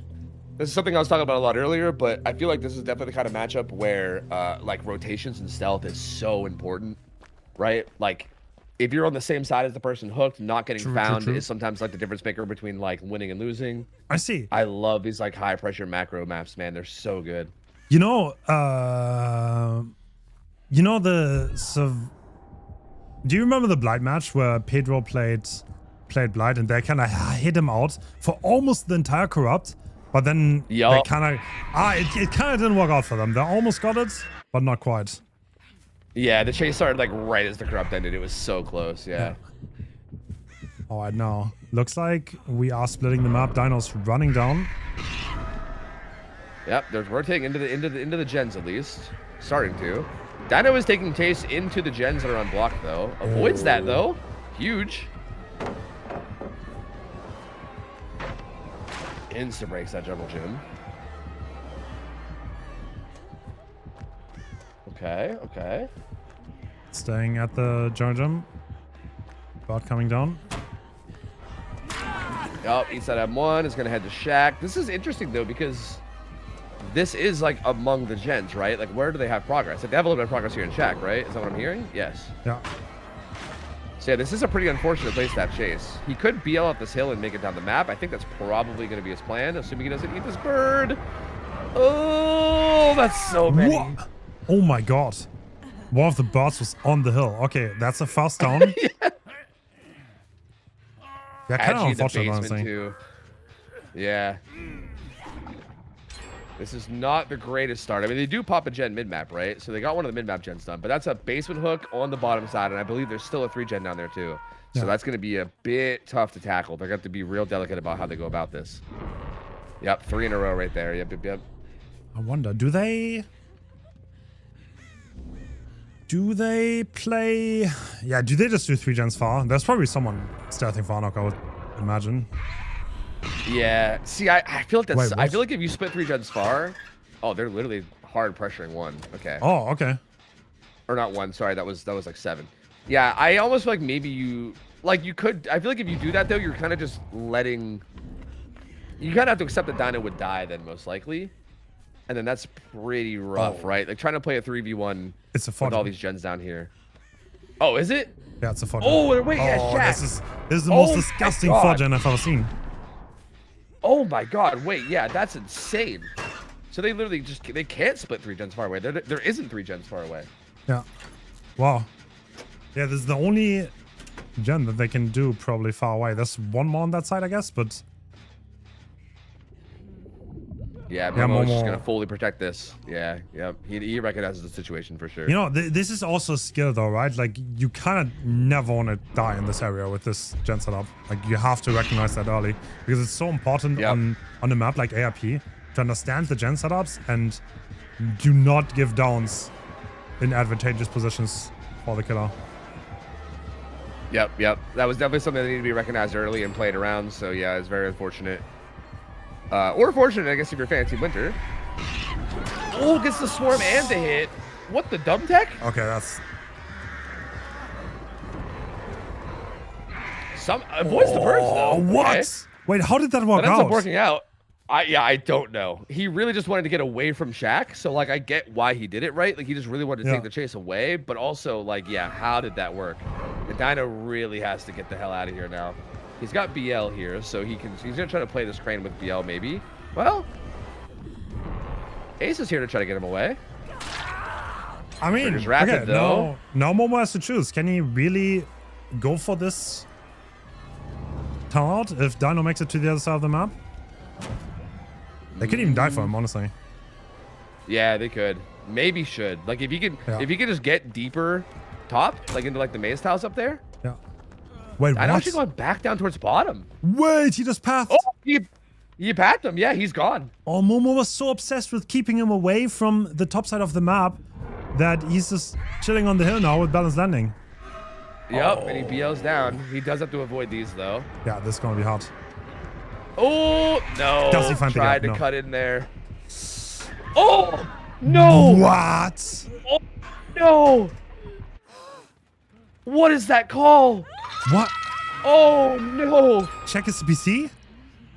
Like actually, that's crazy. Holy! Wait, Do he got people killer run instinct head on the locker. True. Oh, is that what it was? Yeah, you're right. Killer Bruh. instinct on the locker. Oh, that's the most unfortunate. Damn, bro, that's huge. Everyone injured now too in the 3v1, Yeah. so Dino's dead. I mean, 3 Gen's injuries. 60% though. The survivors do have Gen pressure. Yeah, honestly, they're And- probably gonna finish that Gen now. Yeah, and they're split too. Like they have a Gen deep top as well. Like, we There's have not this even that Gen. like- Momo's worrying about the wrong Gen right now. This is not the Gen you should Yeah. be worrying about. Did not get that swarm. To be fair, Z's Gen is very low. Wait, was was the that only the Gen high in Gen? progress? It's Yeah, not maybe it actually was, I Momo. guess. Yeah, I thought so too, but I guess not. Good avoidance there. This pallet is gonna have to be. Oh yeah, no. Ah, he tried. Unfortunate. Now the question is can Innocence actually stealth this out though? Because like if this hook comes through and Innocence gets found, it's pretty much GG. Like Innocence really needs to not be found here. Very, very vitally important. He's not looking in the right areas. Oh, he's so close to the hook too.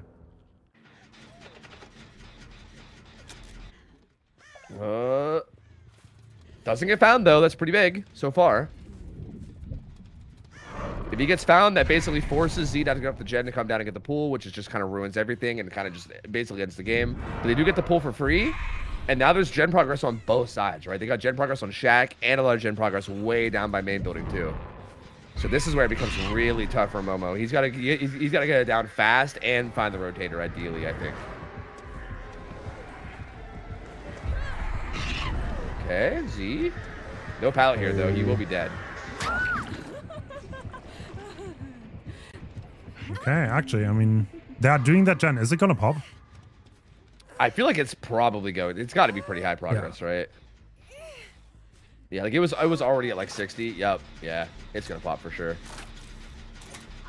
And then can they get Innocence out with this fresh hook? That's the thing. I think if you're Momo now, you definitely want to try to find Innocence. I mean, you could even still turn this into a 4K, right? They're both injured. Like, if he finds someone and gets it, and the chase goes quickly, like whoever gets found definitely needs to last if they want to try to get someone out of here.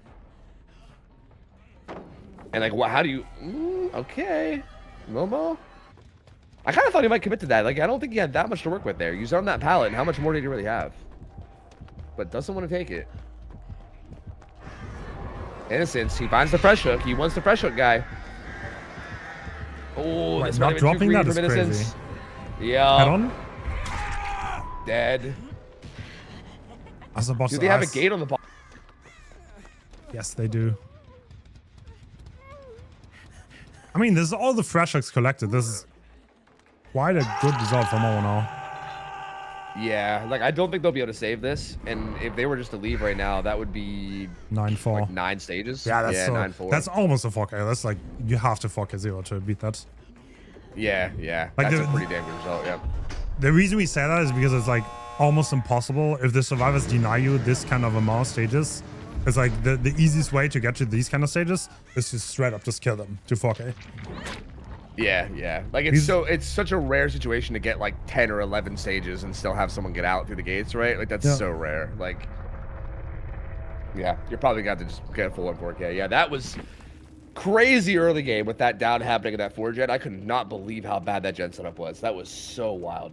And Momo took advantage of it well, but honestly, big like props to Ego for actually getting out. Like, I thought that was going to be a lot worse. When I saw that basement hook and that 4gen, I was like, this might be like 4K. It could be as bad as like 4K2, but maybe like 4K1. But they managed to get out of that situation pretty well. Like, Dino had a very good chase after that basement unhook. And they managed to scrounge up at least something. But again, I still feel like going into game 2, I would say Winter probably feels pretty good about their result there. True. Yeah, I mean, they just had the... I mean, to be honest, so Ego got a hook inside the 4gen very early, a basement hook, and they did very well to not get 4K'd out of that position. Yeah. So Yep. they can be proud of that. But yeah, once again, it's on Dino. He will need to do very well here. I was like... Yep. I don't think it's like crazy to 4K on artists. Like, I've seen it happen like all the time. Yeah, I'm telling you, man. I think a lot of it boils down to just like finding a rotator. I think that kind of play on this map is so much more impactful because like again, like you imagine, right? If you're like deep on like the top or bottom side, like on one of like the sides of the eye, and then if you find the one person that's stealthing, if both the other two people are way across the map and have to rotate in through that choke point, like that's such a brutal position to be in. And I feel like those kind of situations happen a lot on this map. It's just a matter of like, can you find the person, you know? So it very easily could go south. Like, I feel like it absolutely could happen if you just, the wrong person gets found at the wrong time. It'll just depend on how disciplined, I guess, they are on rotations and everything, you know? True. Like, the amount of coordination needed to play these kind of maps is absurd, though. And if there's anything goes wrong, it oftentimes goes very wrong. So, yeah, mistakes are very, very easy to punish. Yeah. I mean, Winter is like a very old school team. They've been around so long that I do feel like this seems like the kind of team that should do a good job in this scenario, right? Like, I think they should be able to pull this kind of thing off and be pretty disciplined here. But we'll see. I mean, I don't know. Like you said, if something goes wrong mental wise, I feel like I think that's a big thing too that a lot of people maybe don't realize. I think if mental goes downhill for any team, I think the biggest thing that affects is usually like comms and coordination. You know what I mean? Like, I think a lot of people maybe don't realize that like when like mental's bad, they might just think like, oh, you're just making like bad, like you're just like, you know, doing bad in chase or whatever. Like, a lot of times what it is people just stop calming as much, or, you know, aren't like, or the comms are flooded with people just yelling or whatever. You know, it's so hard to coordinate anything when that kind of stuff is going on. So that's also a potential thing that could happen too. We did talk a little bit about that way earlier. So, you know, anything like that could happen. True.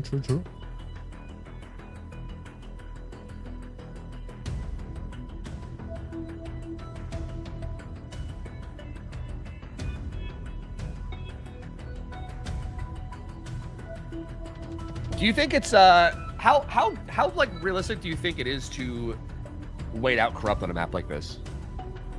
I feel like I'm so torn on that kind of a strategy. Like, we see some teams try it sometimes, and with varying degrees of success, right? Like, sometimes it works, sometimes they just get found. Because like, I guess the risk is, right, is that if you get found while you're trying to do it, then chase starts with no gen progress, and then you're just like, oh, like now, you know, we're kind of just fucked now. But if you do pull it off, I feel like it seems like it's very, very good.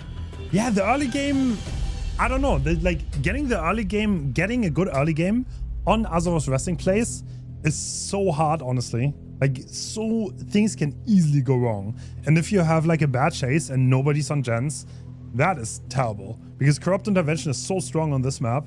You effectively always spawn on a block gens and the killer's blocking you from ever crossing to the other ones. So, yeah, very unique scenario.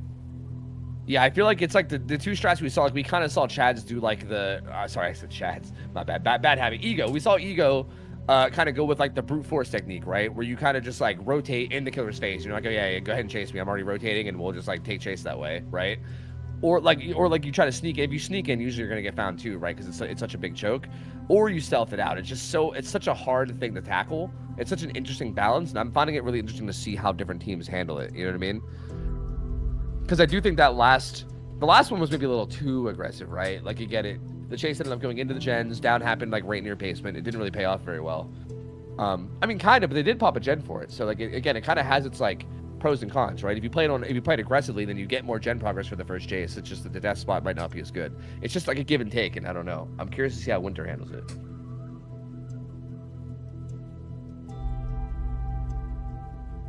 Also, Untitled Agony has been getting mad value, by the way, which is really interesting to see too. We talked earlier about a bunch of add-ons Yeah. that were like being ran and like new stuff, but Untitled Agony has been popping off. I'm not gonna lie, That's okay. dude. I don't know what that means, but I'm pretty sure it's the manga add-on, right? No, no, not manga. No, it's the Hinder. Hinders, yeah.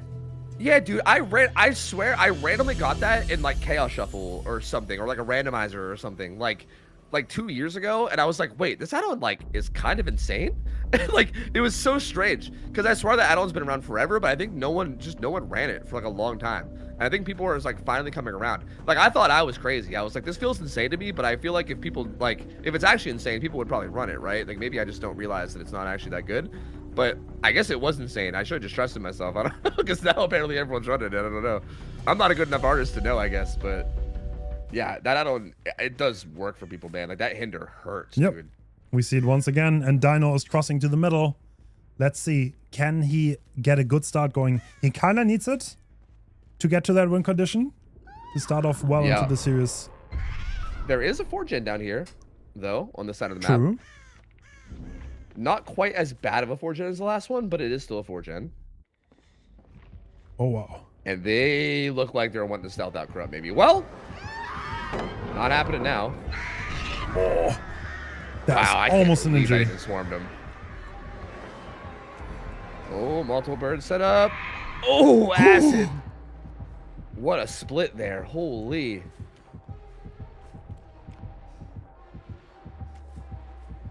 Okay. I think Dino's just waiting for his cooldown. Incredible patience, bro. Wow. Oh, acids. He got zero distance Acid and was- rapid brutality is kicking in. Yup. He does live his way to Shaq, but again, Rapid is going to make that even less so. Oh, oh, oh. Holy. That was such a good play from Dino to send the bird and then walk right through it. Could he? Okay, he's going to hook Baseman. I don't know if he's going to be doing it in time to interrupt that. Maybe he does. They're doubling that gen right outside Shaq. They're going to finish that gen, Oh, but this- it's going to be a good chase right after. Yeah, if he beelines right to it, I think he can get a hit for it. Yep, Momo's going to pop it. This is terrible, though. He's going to get hit for free here, right? Ooh, there's a pallet, so maybe not completely for free. Yeah, he gets the stun. What? Yeah, they get Dino. out of it. They get out of it. Dino risked it all for that, and it did not pay off. And I think Kenshi is probably going for the... I mean... Oh, can you do that? He's here, though. Yeah, this is spooky, bro. Yeah, I was about to say. Yup. Getting out of that basement? Hell no. You're about to Yeah, die. Artist Basement is not fun, bro. Not fun. Kenshi's hovering, though. He's got a flashlight, and I think he maybe wants to go for the pallet, but Dino's aware of it. He probably just wants to get... Oh, Momo's picking up acid. Oh, that's so huge. Yup. They really just need to get acid out of here, and you can tell they're heavily prioritizing it. Oh, Dino doesn't even get that swarm. And acid's off to the he's races, so but he's safe. getting out. Yeah. Yep, he's got live too. He's gone. He's out of here. Yeah. Tunnel gone. Yeah, this is a really tough spot now. And the current 3-gen is still on Shaq's side, right? Like there was a 4-gen down there. They only popped one of them. Oh, see, they So have... that means like, He has so many injuries, though. yeah. I think the issue now though is that these chases are just in a bad spot, right? There's no like getting a hook down here is just not going to be anywhere near as beneficial. Ooh, that still gets the. Okay. Oh, wait, this is Painless, by the does- way. Yeah, he's got pain res. Yeah. I don't think he can afford to camp this though. Like, look at those gens. Look at how far they all are. And he only has 2 down here, so he can't really afford to like sit here and camp this. He has to go out and pressure. So they're probably gonna get that unhooked for free. Ooh, trying to bait the rotation, I think.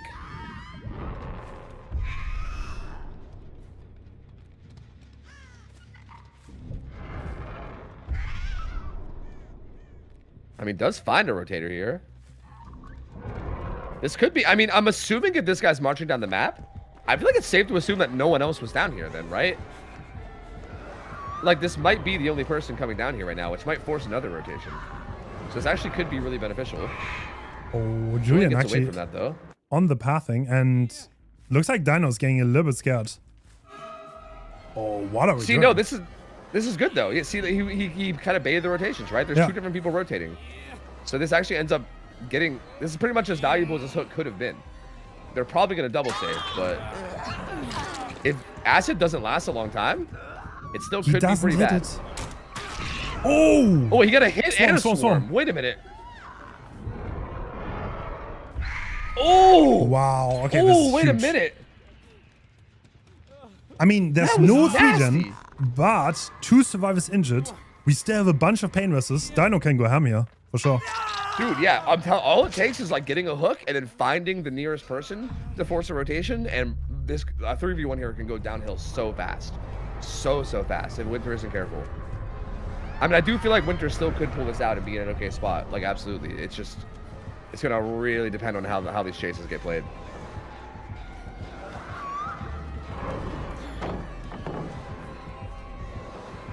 Ooh, Momo. Wow. He gets that. Tried to bait that bird, but yeah, still ends up getting hit. Rapid Brutality, again, like you said before, activating. Yeah, the value you get can over the see- course of a game is kind of nuts. Yeah, like I'm absolutely seeing the light on it. And you can see Julian's already pre-positioned for the unhook before the down even comes in. Like Julian's already topside stealthing while Kenshi's bottom doing a gen. So they really only have 1 person on gens right now. No, no, no! Yep, and getting zoned out there, nothing Momo can do. He just eventually dies. This will be pain res on Kenshi's gen. I'm very curious what Dino does here though, because again, you could march down the map to interrupt the gens, or Yeah. you can like look around for the person unhooking, right? But I mean, if you look around for the person and don't find him, it's a lot of wasted time. Yeah. I mean, there are 2 gens left. Honestly, you could just literally go down, to be honest. Like, I think there's no reason to gamble, in my opinion, at least. Yeah, yeah, true. He is looking a little bit. No, he is actually looking. Okay, well, I mean, if he finds Julian on the side of the map, the game is over. And Ego won the first set. Julian, I think, was way deeper, so he's not looking quite in the right place.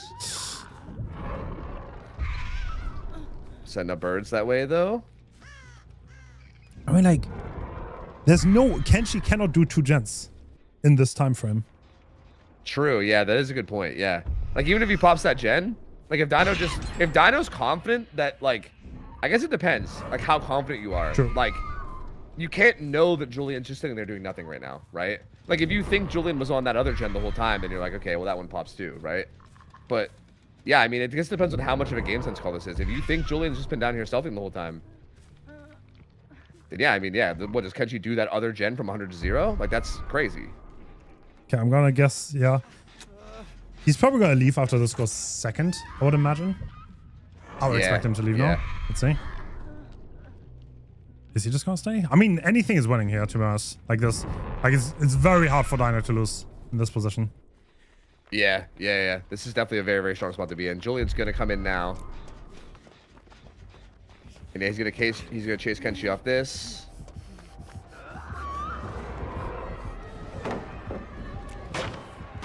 Blind comes through. Okay, he set up the bird, but he didn't actually like get the swarm on it.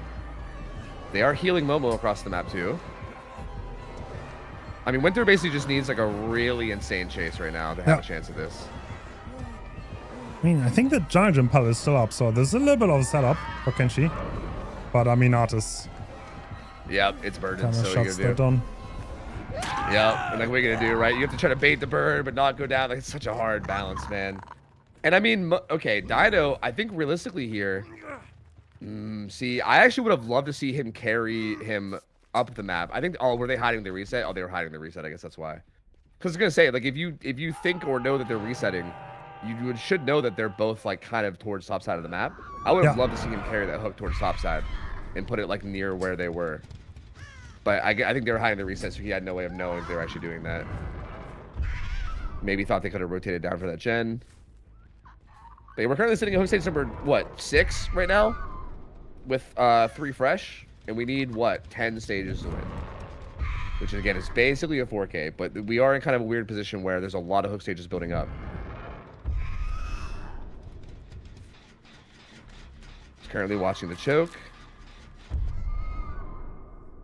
I can't believe there's no birds getting Julian. Am I crazy? He's doing a good job. Actually, I don't know if you know, but if you crouch, wait, do you get kill instinct on gens? You do, right? Oh yeah, because I guess doing gens is like the same thing as crouching. Yeah. Yeah, because I I've think it heard is. that if you crouch, you don't get killer instinct. Yeah, but I thought that. But yeah, when did that get added, by the way? I don't know. That's a good question. I don't know. Someone told me that. I thought they were pranking, but it's actually true. You do not get, like, you can't avoid it with crouching. Yeah, yeah, which is very interesting. I don't know, because yeah, I don't like. Maybe that's always been a thing, but I genuinely have no idea. I don't know. Maybe. This is actually pretty big for Winter. Like Julian not getting found here, they got the unhook completely for free across the map before he even went struggle.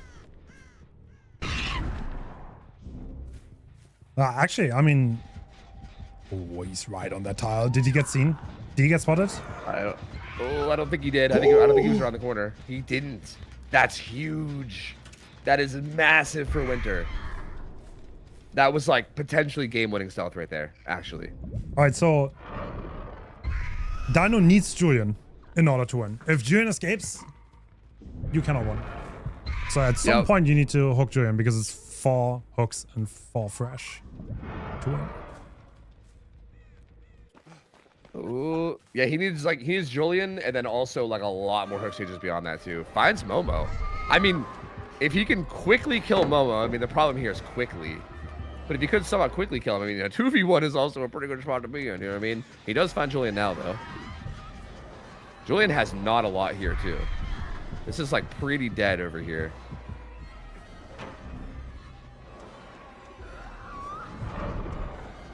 All right. In front of the pallet. Yeah, he has Julian to run down the map. away.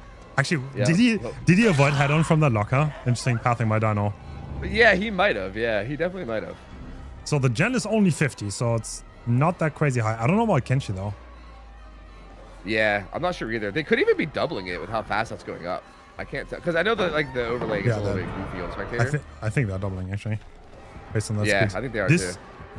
Oh, this is draw, by the way. Actually, this might end up being a draw. Is it? This would be. Oh, you're right. Yeah, this would be dies. Yeah, you're right. Yeah. Yeah, if Julian dies and they can't save him, yeah. Damn. Oh, great pathing though. This is a rough spot to be. This building is like death, though, against artists. You cannot survive this because you can't take the window with the bird there. There's no other way out but the one door. So yeah. Wait, actually, wait, they had no door on their side. They had no door on their side. That's crazy. I mean, Momo can open the. Yeah, okay, they're just gonna open. Okay. Yeah, they're gonna have this open. The question is do they try for this? Because like like Momo okay, can if Julian one for dies one. at the. Momo can 1-for-1. 15 seconds true, he PT. could. True. Actually, yeah. Oh, and I think Dano's probably aware. He sees the threat is incoming. Yeah, but he's also got to be worried about Kenshi and where Kenshi's positioned. If he can get an injury on the Momo to prevent that 1-for-1, which I think is what he's trying to do. Yeah. Momo just keeps eating birds, going back into lockering. We're like stuck in limbo right now. Okay, yeah. He went a different path out of the window this time. All right, Momo. Can you carry it? Put Team Winter on your back. Oh, if Dino can get a bird hit, maybe can you even set birds as close to the hook? Wait, I don't what? think you can. Wait, what? Is he not aware of the situation? No, I think they're aware. Yeah, I think they're sending it. Yeah, they're But, like, sending it. Is he? Wait, Kenshi's going in for the. Why does he heal. not tank? Yeah, I don't know why. Huh? Kenshi Wait. went in to heal Momo. Wait, this is not. Kenshi should have hit tank for Julian. This is a big Yeah, mistake like from Team Winter. Yeah, Big what? mistake. What am I watching?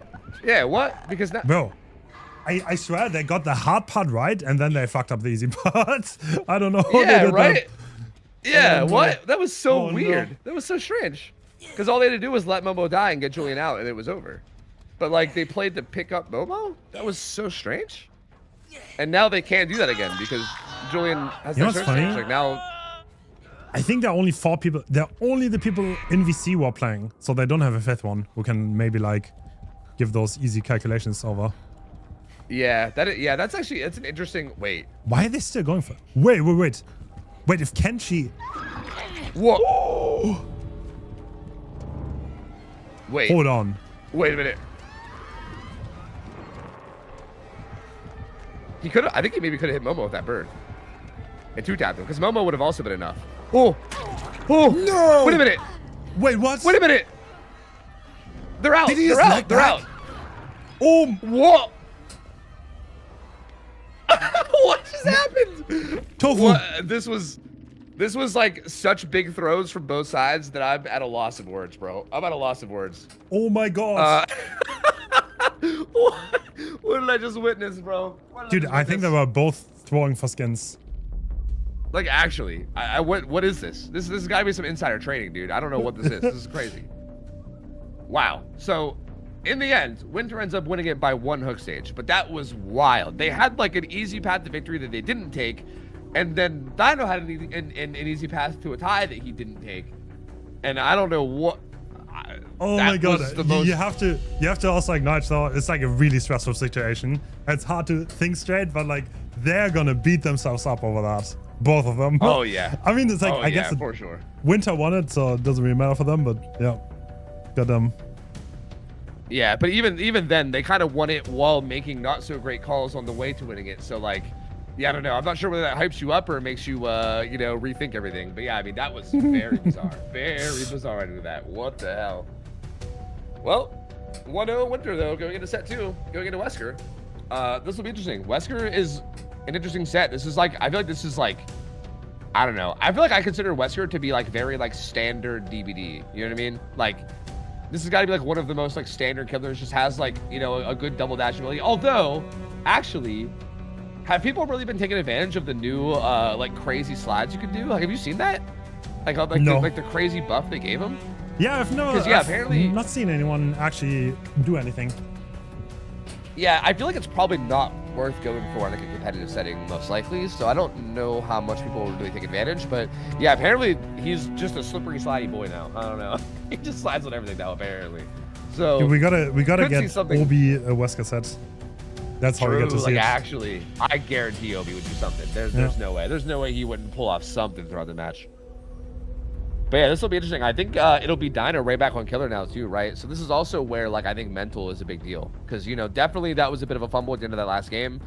You know, obviously you're probably going to be beating yourself up about it a little bit. So it's going to be interesting to see how much Dino can just like like reel it in and just have a good Wesker game here, because they need something good here to put them in a position to tie this up.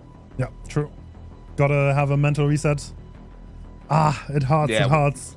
I mean, it's hard. Yeah. It's hard to go back in after those. This is really hard. Yep, it really is. Yeah, I To be can't fair, imagine, man. Like it's That was not even their pick, by the way. So they almost won Winter's pick. true. Yeah, which is pretty crazy. Like I do feel like that is kind of a big deal. The fact that that was even as close as it was pretty impressive. Like that was actually quite good. You know. I agree. Like I feel like Ego, considering like the bad fortune situation they had, got like a decent result on their driver's side. Dino did pretty damn well in that killer game up until the very, very end. So yeah, I mean, maybe they are. Like maybe they're feeling fine. You know, like come through here and make something big happen on Wretched Shop Wesker. You never know. And okay, how realistic do you think a 4K is on Wretched Shop Wesker? I saw like the graphics said that like a good result was like a 4K 0. So Really? Okay. yeah, I think. Damn, I was feeling good that day. I don't know if hard. I mean, you need to get a good start, obviously. This is how it is on Wesker. You gotta hit your dashes. If you get an early down, I think you can do things. I think you do. But it's like, once again, if the survives played perfectly, you're probably looking at probably 8 stages, right? Like 7. Yeah. I feel like that's how I see it too. Yeah, I feel like these maps can be very palette dense now too, right? Especially if you get lucky and get some of those like big rock fillers. Those are so hard to play around. So yeah, I think it'll be interesting to see how they actually like go at it. And again, like you said, the early game, like that first chase matters so much, man. Like so much. Yeah.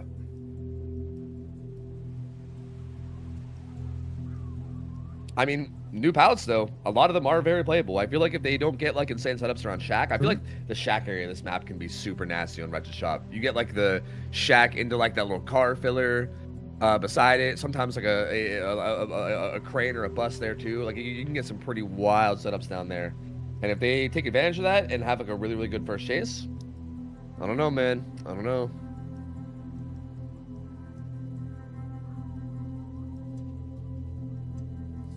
anything's I'm excited, though. possible. Y'all, I feel like that was like the closest first game we've had of the day so far, though. You know, Yeah, that's so, right. like if you compare it to like the matches earlier, I feel like it definitely feels like this could be a good solid like tiebreaker set. We could actually see our first tiebreaker of the day, maybe.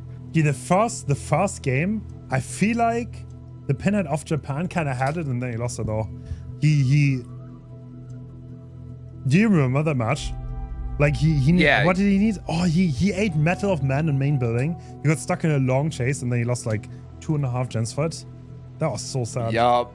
That was really tragic, man. I still feel like, yeah, there was a couple moments in that Pinhead game where I feel like they could have maybe, like, got a kill and got somewhere. It was so, yeah, that was so tragic. That was a really close one, to be fair, that first one. All right. And here we go. Dino got, not taking Brutal or anything, so just going with triple regression with Pain Res Pop Eruption. The classic. We have Jewel Beetle Egg as well. Ooh, doesn't get that dash. Kenshi kind of risking it there, honestly. If he gets thrown there, that would be huge. Huge elegant. Yeah, that could have been really, really rough. Has BL. Curious if you can find anything to use this on. Or Alert, just giving such good value there, though, for pathing. Saw the double back coming. Is Dino actually going to commit this? He's looking around. He knows. I feel like he knows this might be bad. Yeah, this is definitely not the best area. Ooh, kind of so. This is dead, though. There's no pallet here. Hasn't been not a super great area at the moment. Ooh. Oh, that's a throw for too. the Jewel Beetle. He's at distance around Crane, though. He has BL as well if he wants to go upstairs, Crane, but he's not doing it. Back to Shack he goes. Right, really? There's such greedy pathing. This is, yeah. Can Dino punish this? No, he cannot. Yup, just barely gets away with it. And now he can maybe get back to Crane 2 for BL, which is huge. Well, no, he doesn't make it. He has to play his pallet instead. This is definitely playable for Wesker. Oh, he didn't bounce out quite enough. Oh, went for a hug. Yo, Dino. Yeah, he sent it. He said, fuck it, you know? They're about to get. I think they're splitting 3 gens, though, yeah. They're getting looks 3 like gens it. for this first hook. Yep. And like he's still balanced landing, which he's gonna proc now. Yup, that's rough. Kenshi's having a great chase here. Yup, this is such a good chase. Bounce is gone, but he still has this window.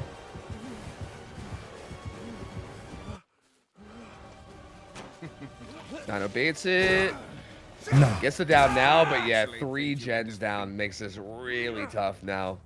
Okay, let's look at the. Okay, that's a good setup around the basement. I mean, that hill kind of problematic, but you have the balanced landing survivor on a hook, so one less thing to worry about, I guess. Does he get him in the basement? I think he does. Yeah, he gets him in the basement. So basement hook around these gens, though, and pretty much, well, I wouldn't say all, but a lot of the pallets here are used up, too. Yeah. So, yeah, if there is a way back into this for Dino, it definitely is playing around this basement hook. Ooh, big, quick hit on the Julian, too. The pull comes in immediately, though. Very fast on hook. You probably can't tell here. You Wait. could try to throw him, though. Oh, Yeah, he's got to be really careful to not get thrown. Wait, could he? Wait, he's trying to get the angle. Oh! oh my God! Oh! Geometry champion. Okay. Actually, bro, he sat there and lined that motherfucker up. He said, hold on, wait a minute. According to my calculations, that was crazy. And Momo gets put on basement hook now, so they just kind of cycle basement hook players and can now maybe put Pop back on that gen over at the hill, too. But 2 injuries now makes this a little bit more complicated. Assets to reset. They're on the only gen that's far away. How much does Dino recognize the scenario of them possibly like triple healing? This is interesting. I feel like you got to be a little bit worried about Acid maybe like being here, right? Yeah, I think he's a little concerned. Yep, looks like Julian's just gonna do the gen out in the distance. And the gen setup here isn't like super crazy, I can't lie to you. Like this gen over here at the hill is like kind of far from the others. Always worried about someone pre-stealthing basement. Interesting. There's not much gen pressure going on right now. So Dino definitely got like so much pressure back here. Yep. Yeah, like they're gonna pop the far gen, but that one matters like a lot less than the others. Kenshi gets found and will be able away. And is Acid in there? He is. Did he get? He did the same thing to Acid. He just did the same thing again. All He's right, like, yeah, we'll running throw it you back. down now here too. This is... Okay. Eruption. It's 2 more seconds if you go down, by the way. So it's not worth to interact with lockers if the killer wants to hook you. Only if they want to slug you. Yeah. Yeah, like if you force locker when they're already planning on hooking you, then yeah, you're basically saving them time. Yeah, I feel like there's a thing that people seem to mess up on a lot. Yeah, which is interesting. But still, this is kind of interesting now because we keep just cycling fresh hooks in basement. True. But this gen is gonna start getting pressured really hard now. So this is where this trap might start falling apart and Winter might start pulling out ahead. He's gonna put her pop eruption down again. I mean, is Julian saving right now? Are we running it back? Yeah, round no. three, baby, round 3. Nah, He's bro. like, nope, not you. I'm gonna go throw someone no. into the wall. Is it head on? Wait, it's head on. Oh, but he Wait, he's not he going didn't for get it. thrown. Where's the geometry? I don't know. I guess he was just maybe happy he didn't get head on and just sent the hit. But yeah, he didn't actually end up sending it. Okay, Julian taking chase, but there are no pallets around. Oh, yep. That's eruption. He could also pain resist too. True. Honestly, A canny? Okay, yeah, right there. Dino has a lot of steam, and there's acid on that gen, by the way. Yep. Hook comes through. That's pain res. They're still pressuring it. Kenshi's trying to stop the regression. This is a lot of regression events, though. That's got to be getting close to being blocked by this point, right? Like, that's got to be like 5 or 6 on it now, with pop eruption happening multiple times. Oh. Okay. No. A throw. Uh-oh. Wait, does he make the pallet? Oh, He does not. This he one may- is yeah, way he does. worse. Yeah, this one is much, much worse. Oh, yeah, and unless he loses the 50 hard here, nope. Wow. Down he goes. And he can Oh maybe my he can God. hook him on the hill. He can hook up on the hill on the gen, even. He's greeting that pop. And this is... No, it's running out. Oh, he Lucky. didn't, yeah, he didn't get the pop in time. Yeah, still gets eruption down, though. And yeah, he can hook him on this gen. This is the only progress they have right now is on this gen. I don't know if Dino knows that or if he's confident in that, but this is all their progress. And it's on a pain res hill hook. And yep, there you go. Pain res comes through. He's gonna break that too. There's literally like 1 pallet left in this entire area. Yup. And I think especially they with have to the... hard pressure these other gens. He's already got so much value off that beta add-on, but you can really see how you can punish survivors who are in death zones. Did you see him? No, I don't think he did. That was good stealth from Acid. Very, very close, but not quite. Oh, he's Okay, winning those what's the 50s. for the M1 here? Yup. Oh, he wants to commit some dashes to this too. Oh, okay. Zones him away. Zones him back into the dead zone. I think Dino probably recognizes that he can't actually hold this gen setup and that he's gonna lose it at some point. So I think he recognizes that and wants to just try to get these like downs. Maybe get some pain reses. Eruption goes off. I mean, This yeah. is stage fourth fresh right here. Like he's definitely salvaged us into a pretty solid result no matter what at this point, right? It's gonna be another painless, right? Yeah, it might be max regression at this point. Yeah, it's max regression, I think. I don't think Julian's been pain resed, right? I don't, or no, he was. He was actually the first person that got out of basement. fair. Yeah, he was pain resed already. Yeah. It still might be max regression though. I can't lie to you. Like that gen has been getting annihilated at the hill. I mean, Momo's a great target here. So if you get Momo on that hook, you are looking at a very great result. Yup. And Momo gets tagged. And chase starts. And again, like we said before, there's not a whole lot here. Oh. Ooh. Yep. And down he Jeez. goes. Does he get Is he gonna painless in carry him to time? the hill? Oh my god. Does he interrupt this gen? No. Oh they no, pop, they pop it's it. too high proc. Yeah, he should probably just hook on the hill anyway. Yeah, I think he was looking for a better hook, but couldn't find anything. He's just gonna take him to the hill. I mean, even if everybody else gets out here and Momo dies, that's still like 8-4. Yeah. Yep, 8-4, which I feel like is, dude, especially with how rough the early game was. Wow, this is turned. Finds Kenshi. What a comeback. Why? What are they doing? Yeah, I don't know. Acid worked the most too, and Acid's the one going for the save. Interesting.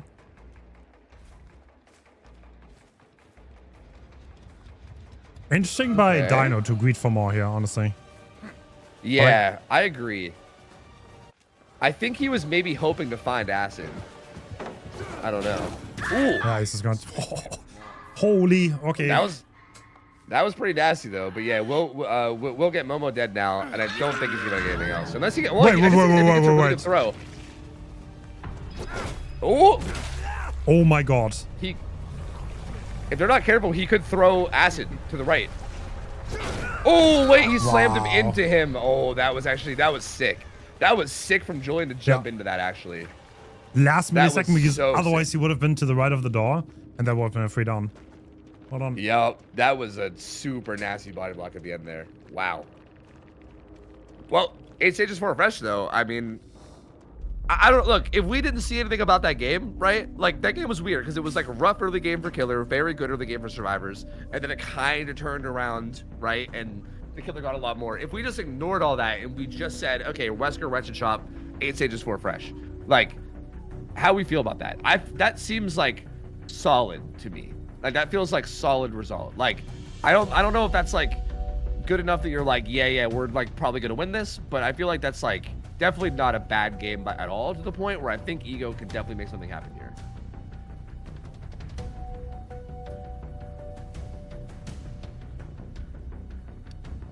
But also, I mean, Momo's a good Wesker player. Like, this is definitely not an uncomfortable pick for them by any means either. So, it's very, very difficult to say. Interesting pick from Ego here, honestly. Like, I guess they're picked into their own comfort. But like every single comp team knows how to play Wesker, I think. There's not a single comp team who's not like good on that Killer.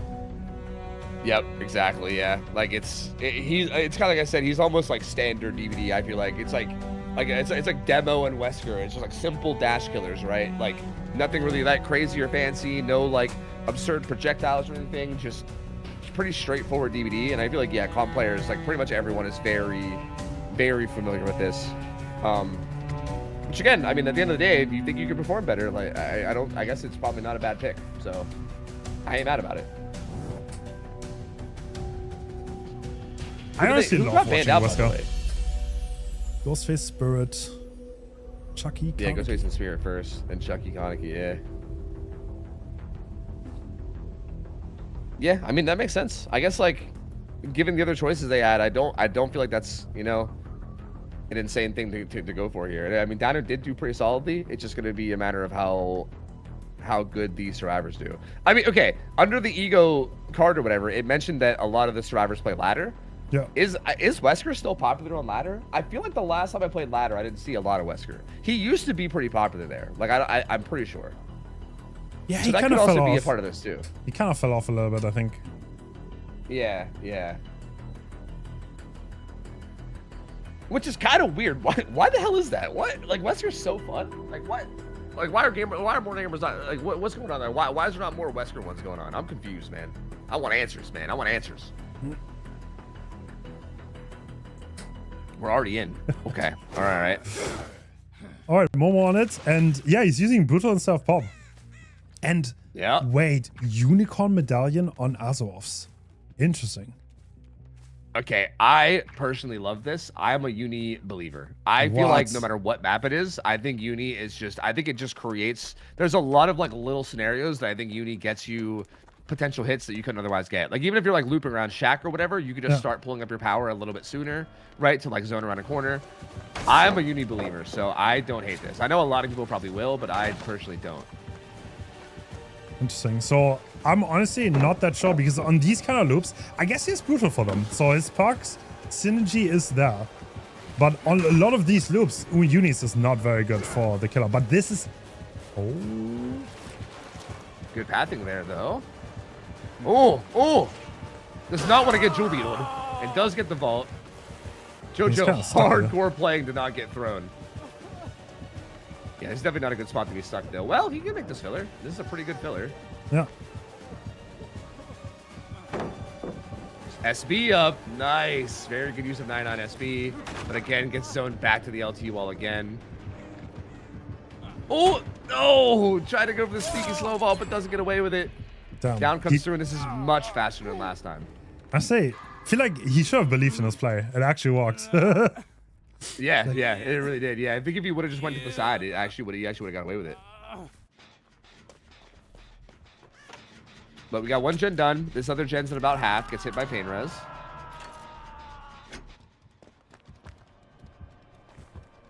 And we'll see how they handle this now. Ooh, that's a fast chase. And he actually eats an M1 really quickly too. Going towards Shaq. But he goes back. Looks like Z-Slasher got the unhook. And Momo wants the tunnel, it looks. Yeah, seems like he wants the tunnel. He wants to try to get this kill. All right, 15 seconds off BT. I guess we're going to stop by this. Oh. Not the best Definitely not pallet. the safest pallet. Yep. Is that Good hitting? 50 win, though. Oh, and now he makes a better one. Jojo winning those 50s. Oh, he's got a lot over here. Oh, he's got a lot here. This pallet could still be a little dangerous if you try to greet it. Oh! Oh! That's unfortunate. I think jump that vault a little bit early and ends up dying. That's pretty unfortunate. Down he goes. Hook stage number 2 coming in. And the second gen pops. But so far, the pace is looking really good for Momo. I feel like if we keep going at this pace, this kill is probably going to happen in time, but there's still going to be a couple gens up, right? If they're not careful. Yeah. I mean, there's still a Shack pallet that he can run to, especially with Sprint Burst, but yeah, Momo's is getting those 2 options on. Yep. The unhook comes in. Is he going to run around main or go to Shack? Huh. Oh. Where did he go? Momo doesn't know either. What the hell? He walked to the jungle, guaranteed. Guaranteed, right? No, he's main. No, he walked oh, he's main. fixated. Oh! He's holding distance on main. This is hurting Momo so much. He's Take trying your to stealth distance. it, though. Oh, he finds him. He SBs. The problem is that his infection is building. He's going to be max infection at some point, and that's going to hurt a lot. Oh, no. Oh, that just to die instantly. Oh, That hurts because he had like full distance of main if he ran a little bit earlier. Yup. He could have even sprint bursted 2 Shack, like you said, and thrown Shack. Yep, that's brutal. Yep, that's rough. And now you're going to a 3v1 with 3 gens. I mean, you have a 1 gen really close to popping, so maybe it's a little bit more like 2 gens. But even then, it's actually about to get hit with pop. So that gen is also high. Eruption, but... So are they going to finish that one? They should have a lot of throws, realistically. They're all full health. The survivors can absolutely do this. Yeah, and they weren't like playing to take hits for Jojo at all. So like that means they must have been on gens, right? Like, literally, yeah, I mean that gen pops. I think every good pallet on the map is still up, by the way. This one, Shack, the road pallet. Yep, there's still so much up. Yeah. Oh, okay. Oh yeah, here's the rest of the progress. They have their progress on this gen, and then that one he kicked earlier with Eruption. That's like all their progress. They popped the other one. So Eruption's on both the gens with progress right now. Dino eats an M1, heads towards main. Has to be real careful not to eat this. This pallet's gone though. Oh, I think he'll be. Oh, they are taking the hit. Doesn't get the throw either. That's a good speed boost. Yup. Gave Dino a speed boost out. Z has a decent pallet here. Ooh, makes it to the main pallet too. 1 gen left. Another great filler here. Yeah, Momo already looking around. Right. He's getting worried about that gen. For good reasons. Oh! Oh, I thought that wasn't gonna kill him for a second. Holy shit. Oh, Someone's my on the lord. gen. No, they're resetting. No one's. Yeah, looks like they're gonna be resetting, yeah. Hook's gonna come through, and I think they only had progress on this gen up here. They have, and it looks like main gen was up too, so their gen split is not super insane. It's like main, that gen that had high progress at like 1 or 2. Oh, then there's actually one way down by Shaq, actually. So actually, it is a pretty good split. It's just a matter of can they... Ugh. BL?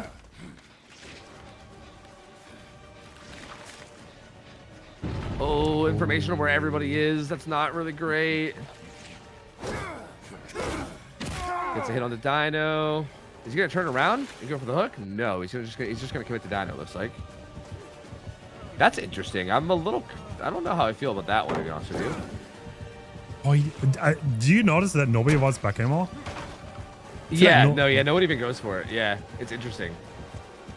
To be fair, I guess there, like, you get a free vault in the shack, so I guess why would you? But yeah, I mean, I do notice that no one even goes for it. Yeah, that's a really clean down there from Momo, though. Stops him from making that pallet. This will be another pain res on this gen, and this is where I feel like it's like a slow death by 1,000 cuts for the survivors. Like, it's just so hard to get progress here in the 3v1. Yeah. If Momo keeps having good chases. Yeah, that's true. These two gens are really close together and they're both progress. But like, are you really gonna get anything for that? Yeah, I think what they're trying to do is give up progressing the one on the side and just work main instead. Like, I think they're trying to make main the main focus. But I'm not 100%.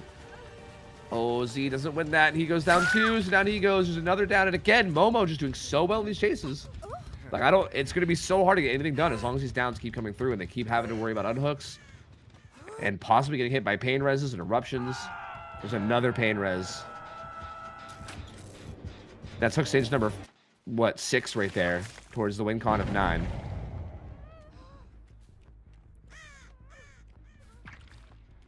Oh, and finds dino scratches too. This is actually really rough. Is he gonna hit it? No. Dino needs to win the 50, yeah. Ooh, okay, gets away with that pallet. And the unhook comes through. Actually, okay. If he keeps winning 50s, this could be good, but he needs to, like, continuously, like, he needs to win this one right now for sure.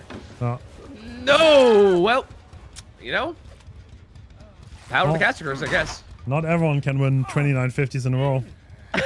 yeah, true. That's true. Yeah. We've already saw that once today. What are the chances we see that twice? There's no way. This one comes in as well. They do have a bit of progress on main, but like, I just don't know if it's going to mean much. Momo's going to be able to come in here and interrupt it. And the thing is, if Innocence goes down, then that's already kind of almost over. Yeah, like it's like no one can really afford to die anymore, right? Like if Innocence goes down, then you're giving the 4th fresh hook and pain res. If either of the other two go down, then it's a death and it's a 2v1. Oh, big juke there from Z. If Z gets hit by that, it's over. It's pretty much just over. I can't believe he saw an eruption here. What? Really? On the gen that's like 2%? Like, I know you're ahead, and maybe it doesn't matter at this point because how far ahead you are, but that's a crazy eruption. I'm not gonna lie to you. Okay, coming back to main. Wants to cut off. Oh, did he see something? Oh, he did. Injured Dino, Death Hook. Yup. Unfortunately, loses the 50. And yup, that should be pretty much it, right? Like, this isn't like literally over, but now it's like we're going into a 2v1. Eruption on the fresh. I mean, he could just full commit to Innocence now, right? I mean, the second he downs Innocence, I think it's just over. There's no way Z can unhook or anything. Like, he could just full commit to that unless Innocence like jukes him for literally like 2 minutes straight and then also goes out the door. I am surprised he's not committed to that. But I guess, to be fair, there's really no bad play for Momo here. He's so far ahead. Finds Z. I mean, I still think the only thing that could go wrong is him, like, committing to Z. No, because even then, I mean, 9 stages is the win. If he gets this down, it's still the win. Yeah, no matter what, it's the win. It's so over. Nope. Oh my god, what a good series, though. That was Yup. incredible matches. Yep, that was very, very close. This was definitely one of the series I was the most excited to watch, and it was definitely very, very close. But Team Winter does pull out the 2-0 win. So let me be moving on. Team Ego, unfortunately, going to be donezo, knocked out of the tournament. We won't be seeing them anymore. Yeah, it was fun. It was fun to see them play though. They played really well. Yeah, they did. They really, really did. I feel like they like got themselves like. I feel like what kept happening is they kept getting themselves into tough scenarios and then doing like a really good job of pulling themselves out, which obviously like, you know, that's kind of double-sided. It's like, okay, ideally you don't put yourself in bad positions at all, right? But it is saying something, right? Like seeing how good of a job they did of pulling themselves out of the bad spots is definitely quite impressive. So I think they played really well. I thought it was great to watch. Go for the revolt, go for the revolt. Damn. And you know why people don't do that? Because it's like Why? awkward to know Kaneki and Wesker timing. Dude, And I fucked it up. And I Okay. fucked it up too, like the other day. Well, I don't know if you've learned the secret or not, but Kaneki doesn't even have time. Yeah, bro. you just kind of run at him. Yeah. it's stupid, bro. It's kind of dumb. But yeah, no, you're not wrong. Like, yeah, like it is awkward because they're different vaults. So like having to know the timing perfectly when the other one has, I don't know, it's very weird. It's very, very awkward. Yeah, I definitely get that. All right, so we're gonna see who. Ooh. You know what I'm looking forward to. So What's next that? later we're gonna see Exodus versus Ascent, right? And the winner of that is gonna play against Winter in the quarters. So Ooh, the NA matchup, huh? Nice. we're gonna see some NA battles. Yep, the battle for NA. And this is just kind of juicy here. It's kind of unfortunate. They kind of needed this like maybe like 30 minutes ago, and maybe they would have had a chance.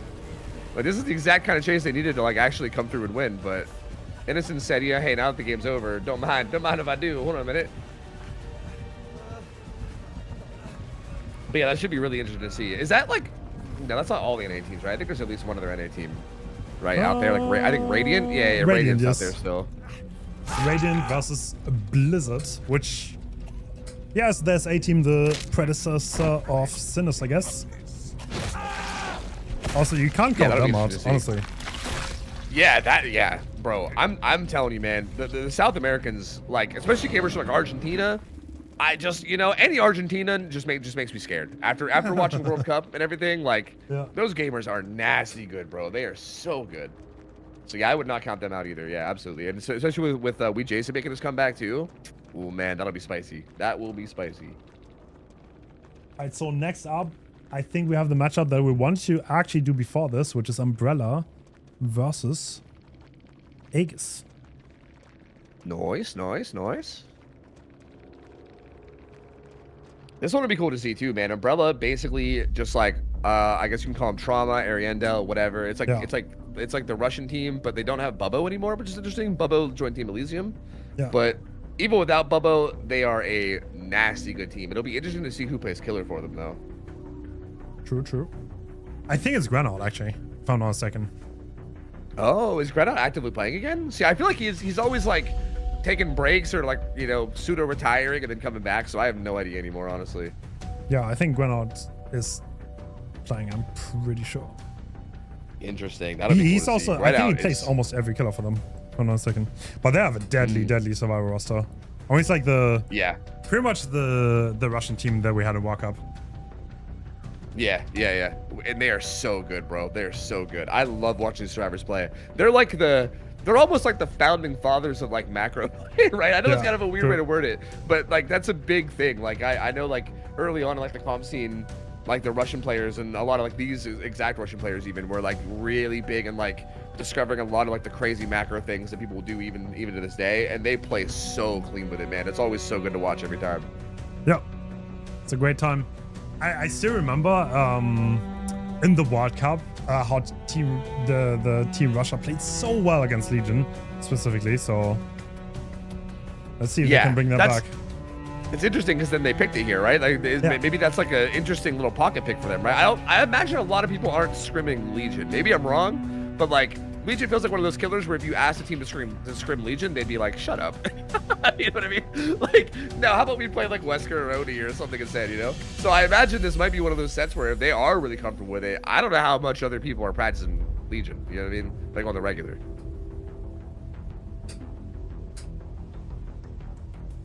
probably not that many. I kind of like seeing it though. I'm a fan of Legion. Same. I do feel like a lot of people underestimate how strong a good Legion player is, especially with Eerie Button. Like I feel like you put Eerie Button on Legion, and like Bamboozle, and that killer suddenly becomes pretty scary, like pretty terrifying actually.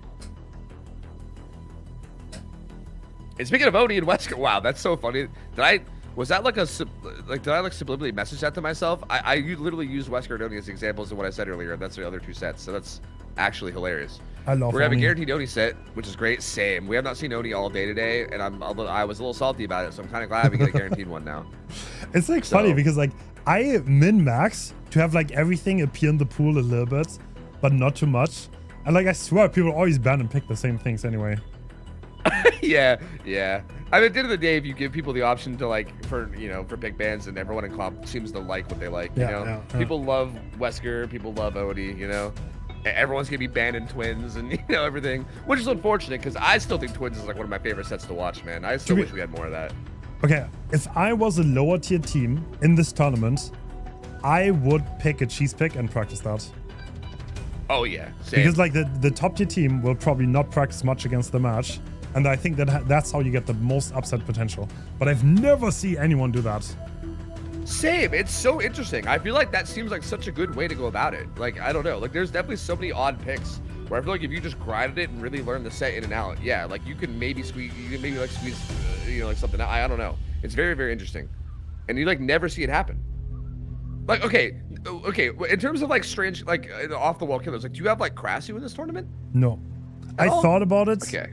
I thought about it. I had discussions.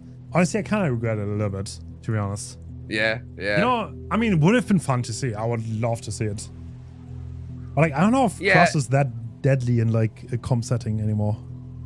Yeah, I don't think so either, to be honest with you. That is one of those things where I do feel like you could maybe try to learn that set more than others and get an advantage. But yeah, I mean, you're kind of right that I just don't know how deadly it would be in general. And I don't know. Yeah, I also feel like that might be one of those picks that just nobody goes for, Yeah, like I had some unorthodox picks in the first two invitationals. Literally, I don't know which tournament it was. I think it was Spring Invitational. We had a system where if something didn't get picked, it went into the next pick pool. We had a Trapper set where the Trapper player had no restrictions and the Survivors had no parks, and you never saw it anywhere in the tournament. It was in every pick ban pool. From like the first game to the finals, nobody picked it. Yeah.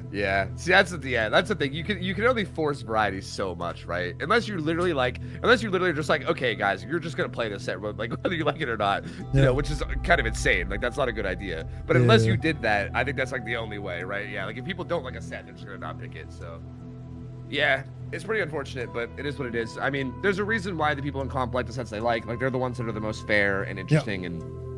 From a competitive point of view, it makes the most sense. It's like the same reason like people in Counter-Strike just play Dust all the time or whatever, right? Like, I mean, it's for a reason, right? People like it, like it's consistent, and like if it like rewards skill and makes the more skill side win, then people on the competitive side are gonna like it. So, True. Yeah, I mean, it makes sense.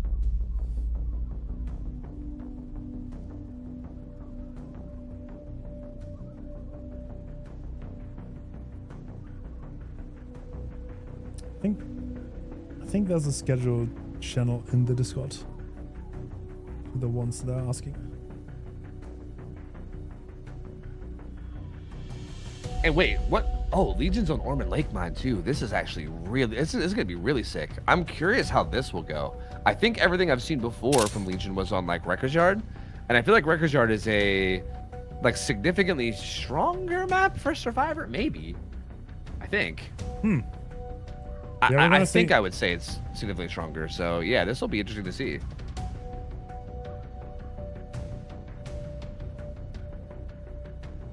I feel like there might be a chance that Legion could be really deadly here. Am I crazy? I feel like this could be really good, actually. Like, a lot of the pallets here are, like, unsafe, like, kind of like 50-50 pallets. And the ones that, like, the few here that are safe, like the main god pallets or whatever, you can just rebutton them. And then what else do you really have? This could be kind of gross. I don't know.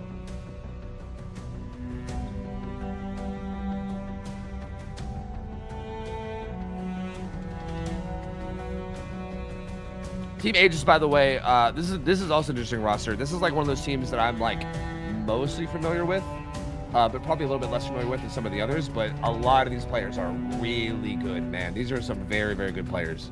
Like I know we seen a lot of like Fasti and Shen during like World Cup and Tech. Very, very good players. So I feel like on paper, you gotta say Umbrella's probably the favorite, right? I mean, historically they are. I mean, they're basically the winners of World Cup, essentially, Yep. right? Yep. And also, just historically, an insanely good roster, whether they're, called Trauma or Ariandel or Umbrella or whatever you want to call them. They've just always historically been a very, very good roster. But I definitely would not be counting Aegis out here. I feel like that seems like a very capable team. And I'm excited to see how they do. I hope they put up a really good fight or maybe even upset them. I don't know. We've not seen any upsets today, right? I feel like the on-paper favorite has been winning pretty much every matchup today, Yeah. I believe. Yeah, exclusively actually. Kind of crazy. Yeah, I thought we like- would see at least one, but not so far. Yeah, so far. I mean, we still have, 3 more matchups. It still could come through. It's just a matter of time at this point. True.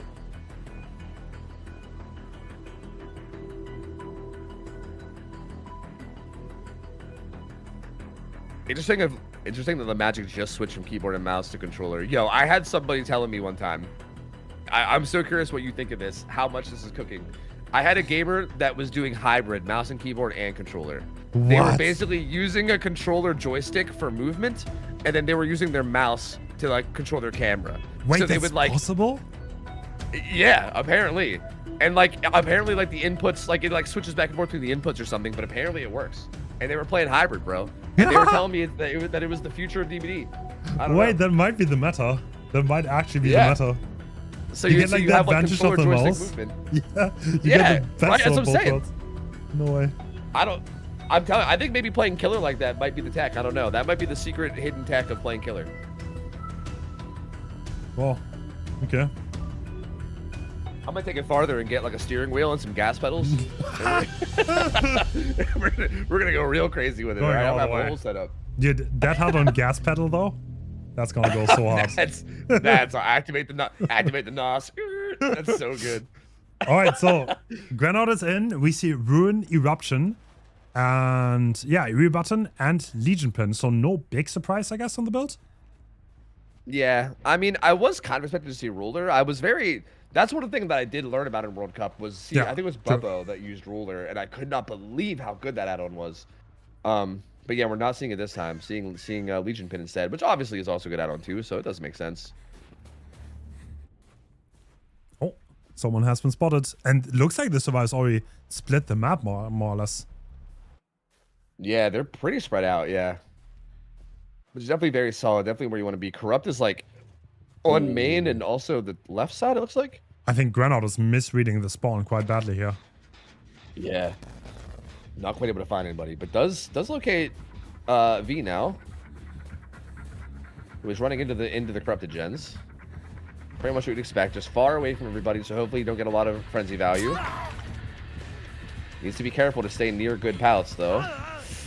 Or up pallets, or anything. Do you make this? Okay, yes. That was starting to worry me a little bit though. Wants to avoid eerie What? buttons. Good patience. What? That's a crazy play. Oh, do you even make anything here? Oh, you do. Okay. Eerie button Wow. probably coming through? No. Whoa, what? Wait, what? Granite What, with this the was the- movement. This was the most bizarre chase. I think V also expected the eerie button play to come through and then it didn't, and then we're just like, wait, what's happening? That was very bizarre. What in the world? I think Granite just wanted to zone break, but like, yeah, they got call of God. First gen done though, so Yeah, not bad start. First gen done and second gen's at about half too, so like pretty decent progress. All things considered. The setup on that left side looks kind of gross, I'm not gonna lie. There was like that gen like 11, 10, and 9. Like I think there was like 3 kind of bunched up over there, I'm pretty sure. That looked a little nasty.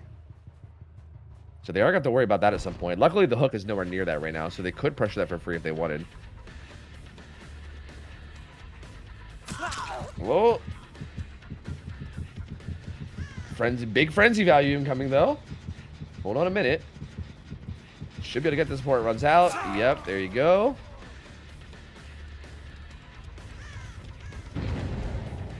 No way you make it to these guys, though. Nah, he's gonna. I think right go- out. I think he's gonna make it as close as he can. He might want to play for the tunnel. Maybe. That'd be a bit bold, but Wait, wasn't- maybe. He hears him.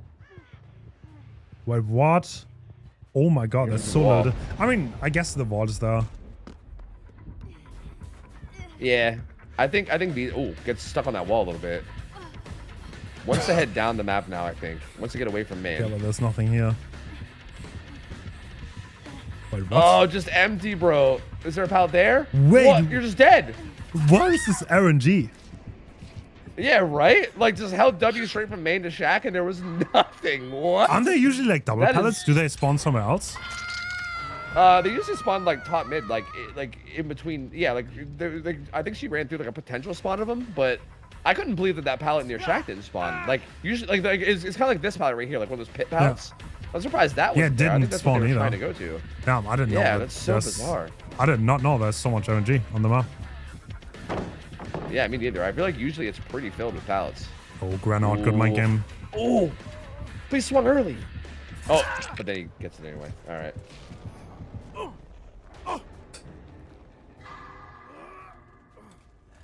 And V's death hook now. This is actually like a little sketch. This will be another paint res, but like now they got to be real careful about the positioning of V and making sure that they don't get out of position or found in any kind of a bad spot. Because a death here would be really, really bad, man. That would be quite bad.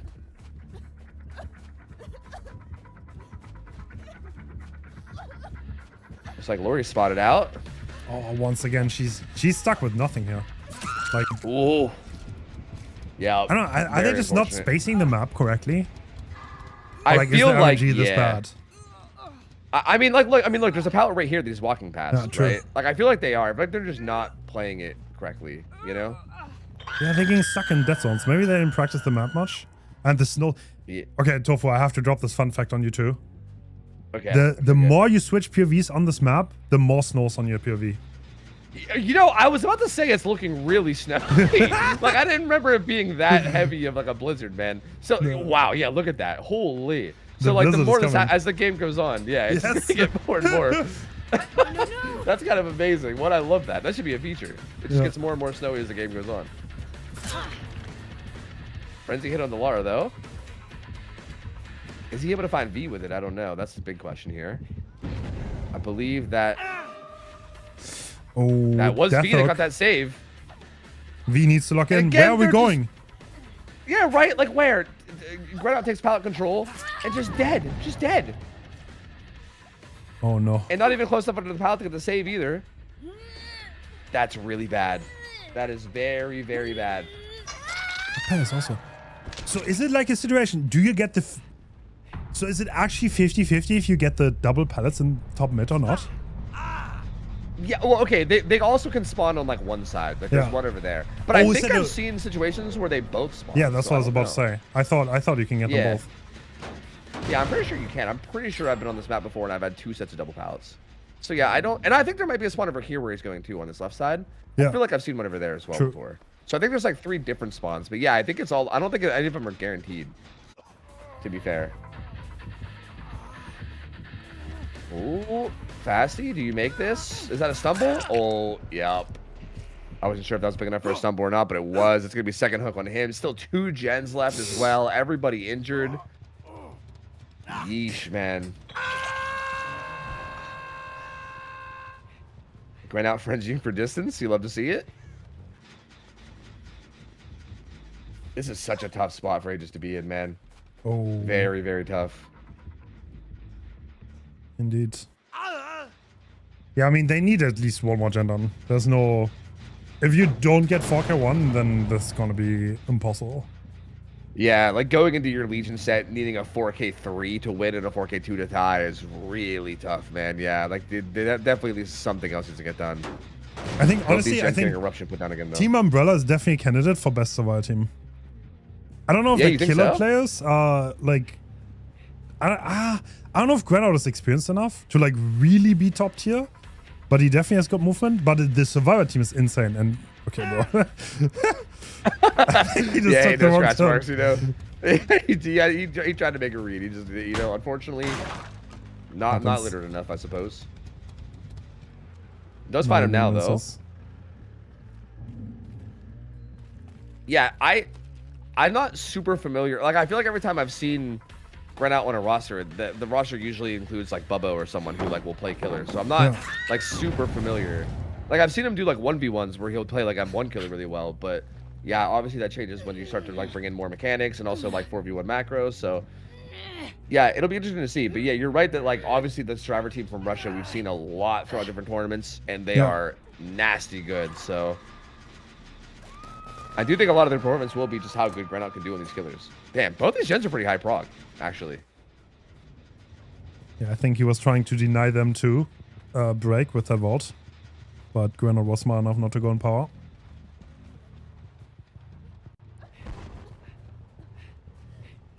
Oh, doesn't go for the bait stun. All right, he could get in front of him here with a swing, maybe. Nope. Okay, just ends on his back. I'm curious if Fasty's just committing his gen. Because I feel like that would not be a crazy play here. Just to... No, he didn't. He sent it. Okay. Ooh. Good read, Pretty though. big 50 He win for makes those tech. pallets. Yeah.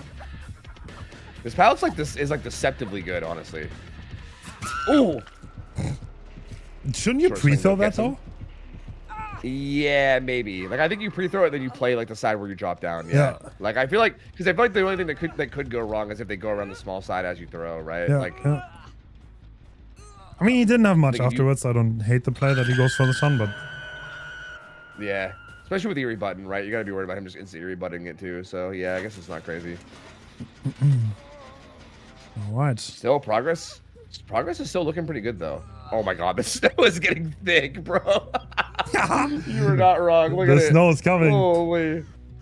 This was me driving my car 3 years ago. Someone I hate needs to giving me make like a flashbacks. 60 minutes hold 3 gen on this map, and we cannot see anything after like half an hour. God, that'd be awful. Oh wait, Fasty, death hook and injured. Gen is not the... Yeah, no. Can they get this gen done? He's fighting for it. He's not taking the kill. He wants to protect it.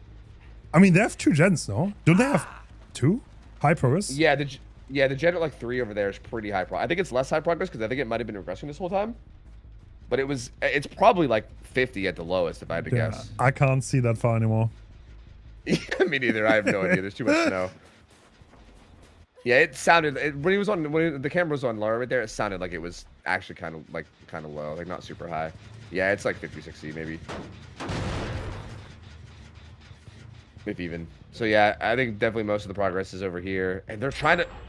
Oh, they snuck it. Honestly, they could get the dance done here. Like, literally. Yeah, yeah, they actually could. Which would be very interesting, Mm-hmm. especially considering how much.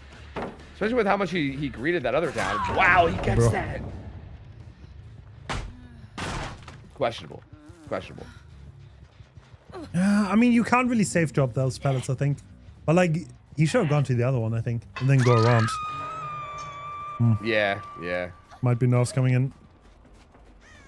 Yeah, I do feel like that's always a big thing as well, right? Is nerves in these scenarios, man. It's so hard to be playing perfectly correctly and making good decisions all the time. Fossey gonna be taking the chase around back. Well, ran out doesn't follow. Ooh. Ooh, the other driver's here though and unhooks. Okay. They're still in it. I think all their progress is on that gen right here though, right? Yeah, I mean, maybe if they bail and start splitting another gen right now, maybe. I mean, there's no bamboos or anything, so we could play 50s on this window. Nice, huge. Oh, that's not really a 50 though. That's just gonna be death. 4K1. Yep, they're doing main. Did I see someone up there on main gen? I think. And they're also trying to work this. Yeah, they're trying to split them as much as they can, but I don't know if it's happening.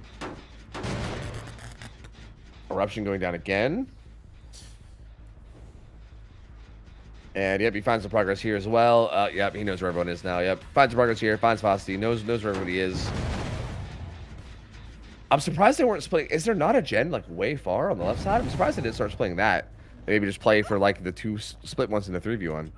Or I mean the 2v1. I mean, at this point, I don't think it matters. I don't think any of the gens are high enough that, yeah, I think this is just going to be a 4K one no matter what.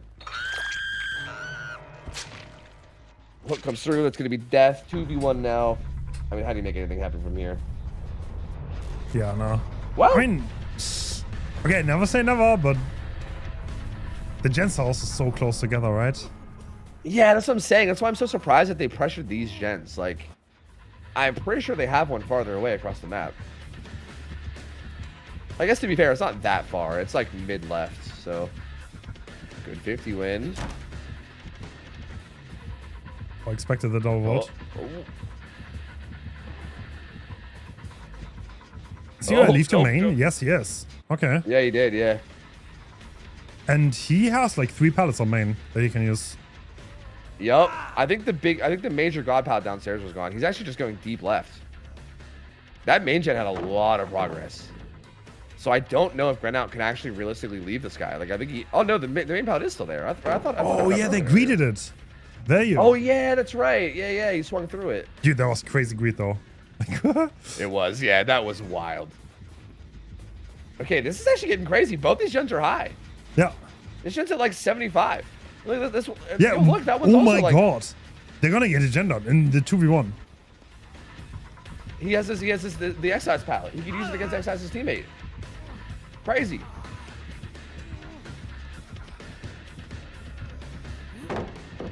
This is relatively safe. Oh, if you're just real careful about your vaults. Oh. I think it's safe. Yeah, I think it is too. I'm pretty sure it's like the exact same as the excise pallet on layers, right? It's like the same shape. Why is Lara lit? Oh! Dude. Did Lara just go? Okay, I mean it's 4K0, it doesn't really matter that much. But why didn't she go to the other gate? Yeah, I feel like this was I almost feel like they were greeting to hopefully get them both out or something. What? Were they like, I don't know. Because yeah, I agree. Like why? Like I guess maybe this one was closer, so maybe they were just hoping he can like get away from it with Chase. I guess. Like I guess in theory, if he wins a 50, like if he would have vaulted that fast enough to not get hit in that vault, he could have like taken the chase away. Yeah. But yeah, that was definitely an interesting place to go through the gate. I don't know. Either way, I think turning that into a 4K0 is massive there. That was I don't know whether to call that like a bit of a choke on Ground's part or whether to call that just like a fantastic performance from Team Aegis, but either way, 4K0 after that really, really rough early mid game ends up being pretty big. I mean, I say big, but like also should Legion 4K here at all? Like, I don't know, you know? So, and again, like you said, I think Team Umbrella has maybe one of the better Survivor rosters out of the whole tournament, so this is definitely still not a super great spot to be in. Yeah, I love watching this Survivor team, by the way. They're so fun to watch. Same, yeah, same. They're definitely one of my favorites for sure. Like definitely like all-time comp favorites. They're so enjoyable, man. So good. And again, this was their choice pick, so I imagine they probably are well practiced. They probably have a pretty good idea of how like the set goes, how the map is. Like I would assume this is not like some kind of new thing. I do feel like we were talking about it, but it did feel like some of the players on Aegis maybe were not super comfortable on the map, right? Yeah. Like I mean, the RNG was a little funky, but still, like regardless of RNG, I would argue that's a part of high-level play is like adapting to whatever RNG you get and like knowing how to like play around it. I'm so curious how the double pallet energy works now. These are the 3 possible spawns, I think. Left, middle, and right. And like, is it just random if you get them or not? Yeah, I guess. I don't know. Like I wonder if you can ever get all 3? Like I don't know. I'm not sure. Yeah, I really don't know. I'm not gonna have to go load into that map like 10, 20 times or something and see. I really have no idea. I feel like it might just be kind of random. I don't know if they actually get counted in any way that's like different than other pallets. I think it might just be like the typical pallet count, you know? Which is a bit odd. I don't know if that's a good thing. Like those are basically just glorified safe pallets, so I don't know.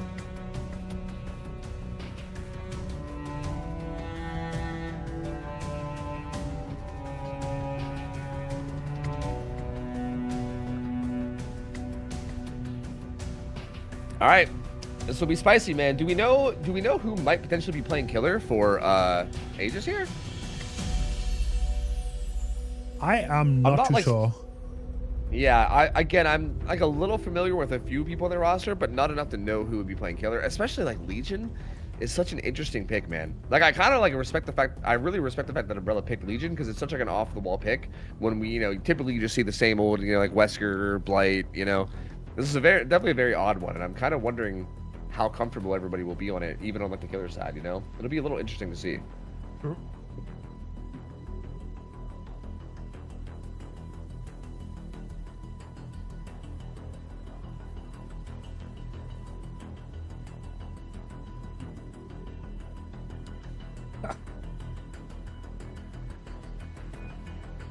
Man, and like again, Umbrella has that kind of roster. I think we said this a lot during World Cup. But you look at that roster and it's like I was sitting here trying to think of like who their starting four is going to be, right? Who's going to be their 4 survivors at play, and it's almost like who cares? You know what I mean? Like their roster is so nasty that it's almost like, man, it don't even matter. This team, these are like the grandpas of comp, by the way. They have played like almost all of them played comp in like 2020. Like they have been in here for a long time.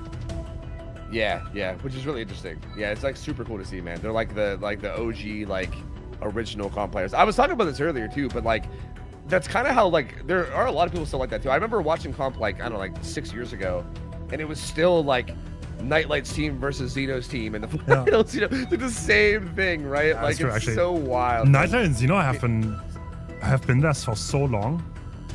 Yep. It's kind of wild, man. They Just, used to be teammates. consistently at the top They used for to be years. teammates, and then the rivalry started when Xeno left for Oracle before BOTB. Oh, really? Is that how that happens? And then Agony won anyway, and then everyone was mad and like blah blah blah. Yep, and then that probably just sprouted the rivalry and it never went away. Yeah, I always wondered that because I've never seen them on a team together, but I feel like they're two, like they're always on opposite teams typically, like at the top.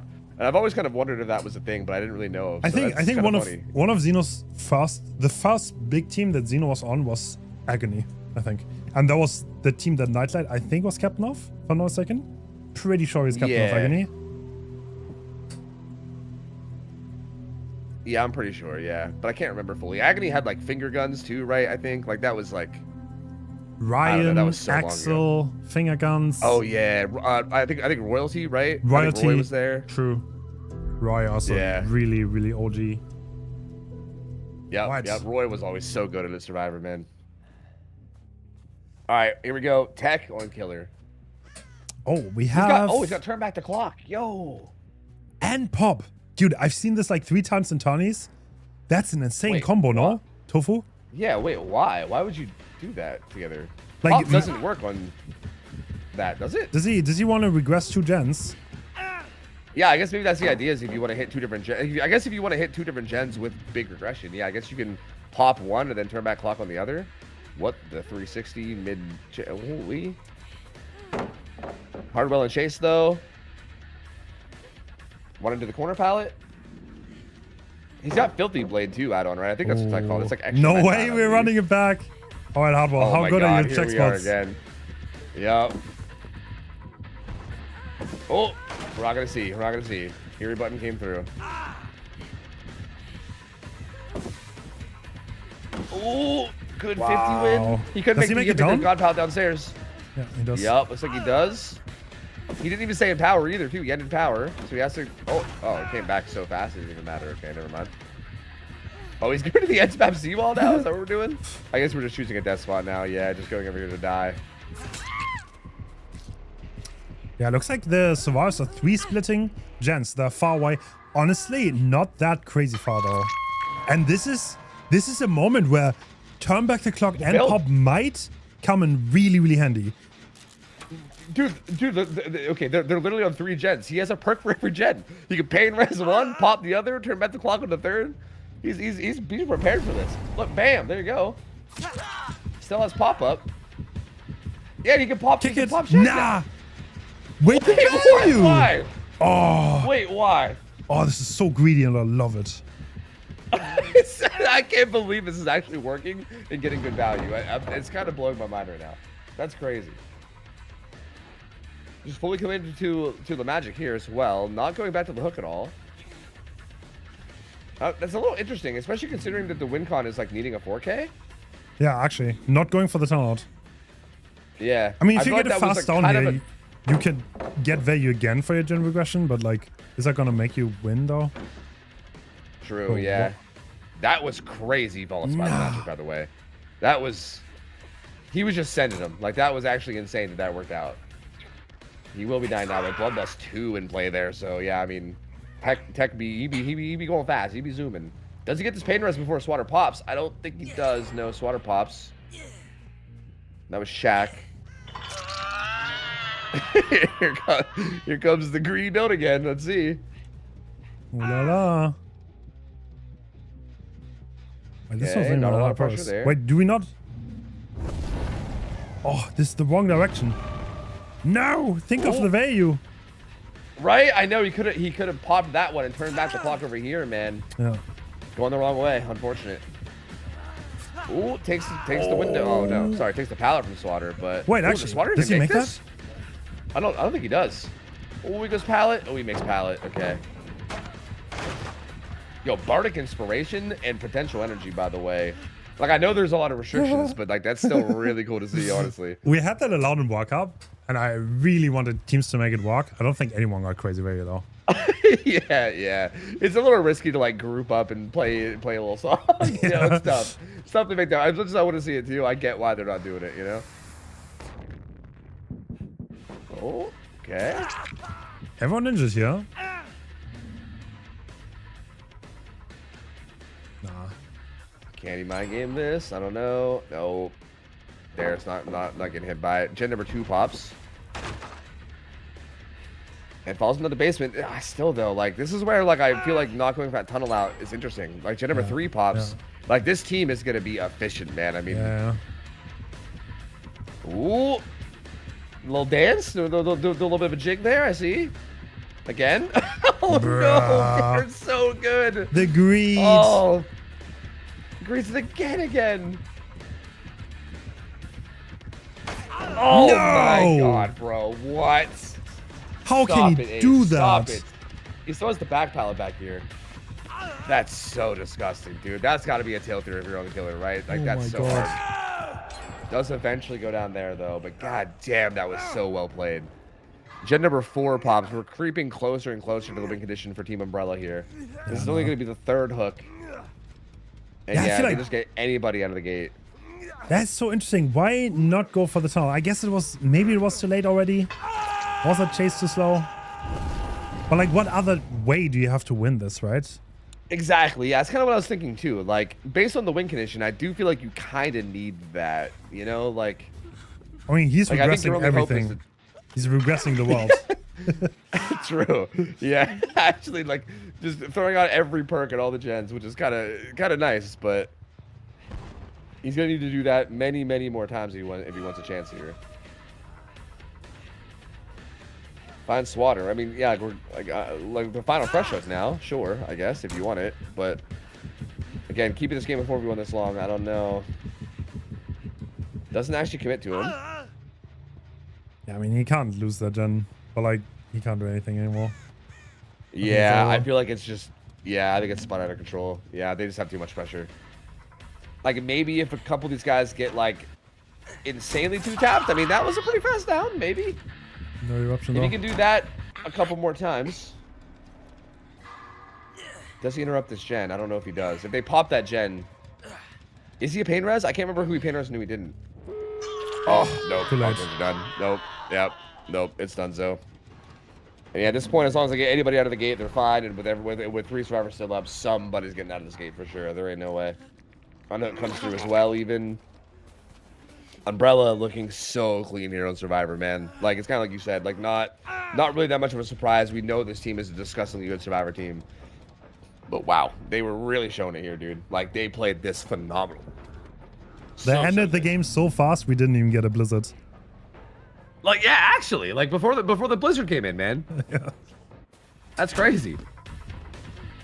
There they go. The gates open over there. They're all gonna. Does Hardwell make that? Oh, for the Magic's gonna result. try to die. Yeah, for the better Actually, result. no, yeah. he has to die. They're all out. Yeah, they could heal tech this. Oh, and the flashlight. Yep, nope, they're all out. Damn. All right. Umbrella looking clean, looking really clean. Yeah. So that's that set was one going to them. Impressive. Man, it's got to be a little rough if your team ages, right? Like, I don't know. I mean, hopefully you can come out of that and just being like, okay, that's like their Legion set. Like, they chose it, you know. Go into your set on Oni. Hopefully they feel pretty good about it. They're going to be getting right back on Killer, too. And they're going to have to try to make something happen here. And, again, such a good Survivor team, man. It's going to be hard. What map is that, by the way? Is that CT behind them? I think so. Which one? Oni? Oni is CT, I'm pretty Yeah. sure. I know it's been a while Yeah. since I made the maps, and sometimes I went crazy with it, but I'm pretty sure I like Oni CT. Yeah, ODCT is pretty. Yeah, that's pretty good. I feel like he's a kind of where like it's hard to put him on other things without it starting to get a little wacky. You know what I mean? Like I've seen people do like Oni Dead Dog Saloon, but then it's like, you know, like I don't know. I think CT Oni is just like a perfect set. I feel like I don't know if that would ever news changed. Hope we get to see Excise at one point. I love watching him play. Yeah, same. Yeah, same.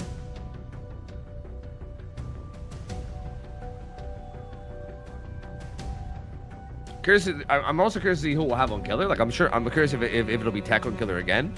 I always feel like if you come out of a game like that where like the survivors like have really good chases on you and like you struggle a bit, I always like wonder how that affects like your mental, right? Like going to your second game, especially if you just have to go like back-to-back games. Yeah. So if it is Tech, that'll be interesting to see if you can kind of like keep it together. But it could also be someone else. Again, I'm not super familiar with the roster to know 100%. Yeah, I do not want to play against these survivors though. That's what I know. Same. You know what? Absolutely same. Like on Wednesday, like 2 days after Vecna came out, the Henry, right? Granite asked me if I wanted to scrim against them. And I kind of got shit on, to be honest. I got like 6 to 8 stages on was my average. Was pretty good, but they're just so brutally efficient. Oh my god. Yeah.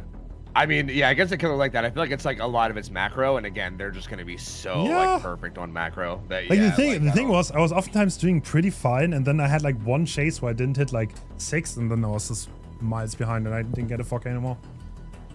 Yep. That's all it takes. Like, yeah, I feel like this is definitely the kind of team where you give them a little bit of like you if you like let off the gas a little bit with pressure, I feel like they just like they know immediately how to just take that and like and go out to a big lead. It's just so rough, man. So rough. I hate to do this, but I really need to run to the bathroom. Yeah, so go just for give it, me like a minute real quick. Okay, 1 second. Of course. Oni, that's the first time we see this killer. First time in this tournament. Honestly, I want to kind of feature every killer. Maybe, dude, unironically, next tournament, literally every killer into the pool. What do you guys think? Yay or nay for that? Straight up every killer in the game. Okay. All right, so we're loading in. We have Turn Back the Clock. Okay, making an appearance again. We have Brutal. That's pretty standard, just to get rid of the pallets. No BAM. Corrupt Pain Rush add-ons, pretty standard. Also, we have Speed and the Howl for more blood. And Insti taking the chase on the main. One funny fact about this is, as Oni, you always want to spawn on the main. In this case, the Survivor spawned on the main, which can make the early game a little bit more awkward. Because, yeah, you have to deal with a strong building, which has these breakable walls that you have to break, and the main pallet. And looks like Tech is choosing... Oh, really? Alright, Le Magic not even trying to make the pallet gym. What? Oh my god. Does he still make that? That's so greedy! Oh! That's a hit. Greeded a tiny bit too hard on that. Bloodlust was too much. And now I'm pretty sure we're gonna see the blood being collected by the Oni. We heard that Gen being progressed mid-map, so this is honestly a pretty good start here. And once again, this is Aegis pick, so they should be comfortable on this.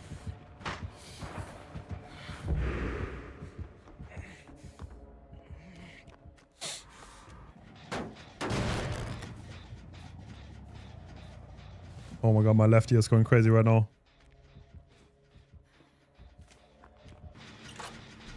Okay. One gen. Oh, we have head on. Oh, it looks like Hardwell has been found in the middle. And we're engaging in the chase. I heard what was going on through my headphones, so all good. You did? Nice. Yeah. Ooh, Not that was close.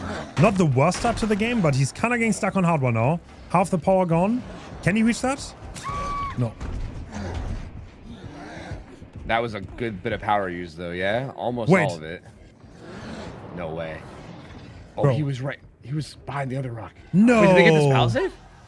I don't think you can do it anymore when they're poking out with that. Yeah, you can't do that anymore. Yeah. I don't know if you've noticed that, but they've changed that. Yeah, the prompt is not there anymore, right? Yeah, yeah. Like if they're body blocking one side, you literally just can't get it. That's the second time I think in this tournament we've seen someone go for that and get hit. So I think maybe teams aren't fully familiar with the fact that that's got changed. And that's a very costly hit on Oni too, right? Like every injury on Oni is rough. Turn back the clock. This is where the value comes in. He doesn't have to unzone Swatter. He can literally just go for this. And is he actually just gonna go for this? Looks like it. Swatter went edge. Ooh. Or no, this is magic. Yeah, yeah. Whoa. Magic? Ooh. How is magic just like looping nothing right now? Oh! Nah. He whiffs it. Oh! Joking Z-Wall again. Oh my god, eventually dies, but oh my god. Bought so much time on literally nothing. There's like, why did we just use power though? I don't understand. Yeah, he was stuck on an LT wall. Yeah, I kind of agree. Like, he was stuck on an LT wall. I guess, sure, there was a jungle gym right here that he could have maybe eventually reached, but he was, like, kind of zoned there. So it's kind of, maybe it's a little bit of a pipe dream to keep him on that wall there. But he seemed a little bit stuck. I feel like I would have at least tried real quick, right? Like, I don't know. Yeah, it is a little interesting. Because, yeah, instead, you pop power, you ran, like, you know, you ran out, like, 75% of it. I mean, you probably assumed you wouldn't use 75%, but still, like... A lot of the power's gone. Luckily, there's still a lot of people injured, so it's not like it's the end of the world, I guess. Yeah, but the Magic having a good chase there on absolutely nothing gives so much momentum back to Team Umbrella here. I mean, it looks Are they just going full aggro, not heal from here on out? This is a crazy strat. There's still 3 gens to go. Turn back the clock might honestly could do a lot of work here. I mean, I know this is a thing. I've seen a lot of people do this where, like, once you drop like a bunch of blood on the map, like if there's so much to the point where you're like, okay, at this point healing isn't even gonna matter because there's so much blood that they're gonna get power and get more downs. Like I know I've seen teams like make this kind of call a lot where they just stay injured and just play aggressive. But I agree, it feels really early to do it. You know, like it's gonna be tough, man. I mean, he can run but I'm over pretty sure that's the call they're making. He's gonna use turn back the clock. They couldn't even get the. No, he didn't even use it. Okay. Yeah, he saws it up. Oh. Don't you just pick that? Like, no problem. No. Yeah, right? I don't want to. You keep, like, most of your power. Well, I mean, this is also good, too. Oh, this is also plus mending. You got a double. That's crazy. Oh. Oh, my God. I mean, he doesn't get away at all. Yep. Magic just dead now, and everyone injured. Dara's on the ground. Yeah, this is snowballing out of control so bad. This is huge trouble for the Survivor team, yeah. And they don't even get the gen. Like, look at this efficiency. He could just get the hook and do it again, but he wants to go for that. I'm here. Yeah, I think this is an okay decision too, right? I mean, like, I think Swatter will have some resources here though. No chases have been down here yet, so he'll have some palace to use to try to buy some time, but. Spacebar kicks it. It's interesting. Oh, what was that? What the hell would you even try to send there? That was interesting. To be fair, Swatter could. Oh, he could run this whole power. Honestly, yeah, he's doing an amazing job here. And yeah, what the? Oh, he has to bail. Okay, he has enough power for doesn't one have flick much. here. Let's just try it. Oh, he just canceled the cooldown though. Oh, yeah, so that was surprised. actually kind of interesting. What? Why didn't he just continue the chase though? Yeah, I'm not sure. Okay, I guess he just wants to get the power back. I mean, there's blood on the map probably, but look at this. Like the gens, they're about to be done. He doesn't have time. Yeah. Yeah, Swatter's gonna pop that gen. They have a good bit of progress everywhere. Bro, This is he not want to interesting. kick that gen. I think like 2 other gens are about to pop. Yeah. This is where the greedy play from the survivors can pay off, right? It just takes like one person to have a good chase like Swatter had, and then suddenly now we're in a tough spot. Swatter didn't pop that gen. Is that a bait? I think they're trying to bait him into checking on that gen bottom. Oh, do you get this? You do. And all that's like him. gens. I mean, yeah, I feel like he's definitely gonna feel like he has to slug and get more here. Swatter stealthing away Oh, though. going towards the slug. Could that pan out? Is he gonna see the blood? No. He does not know.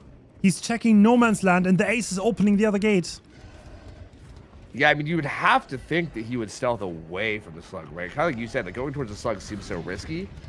He just goes back to pick. Wait, this is just accepting 6 stages. Oh, bro, that is so bad. That could have been so much Really? more. This is going to be a 6-stage game.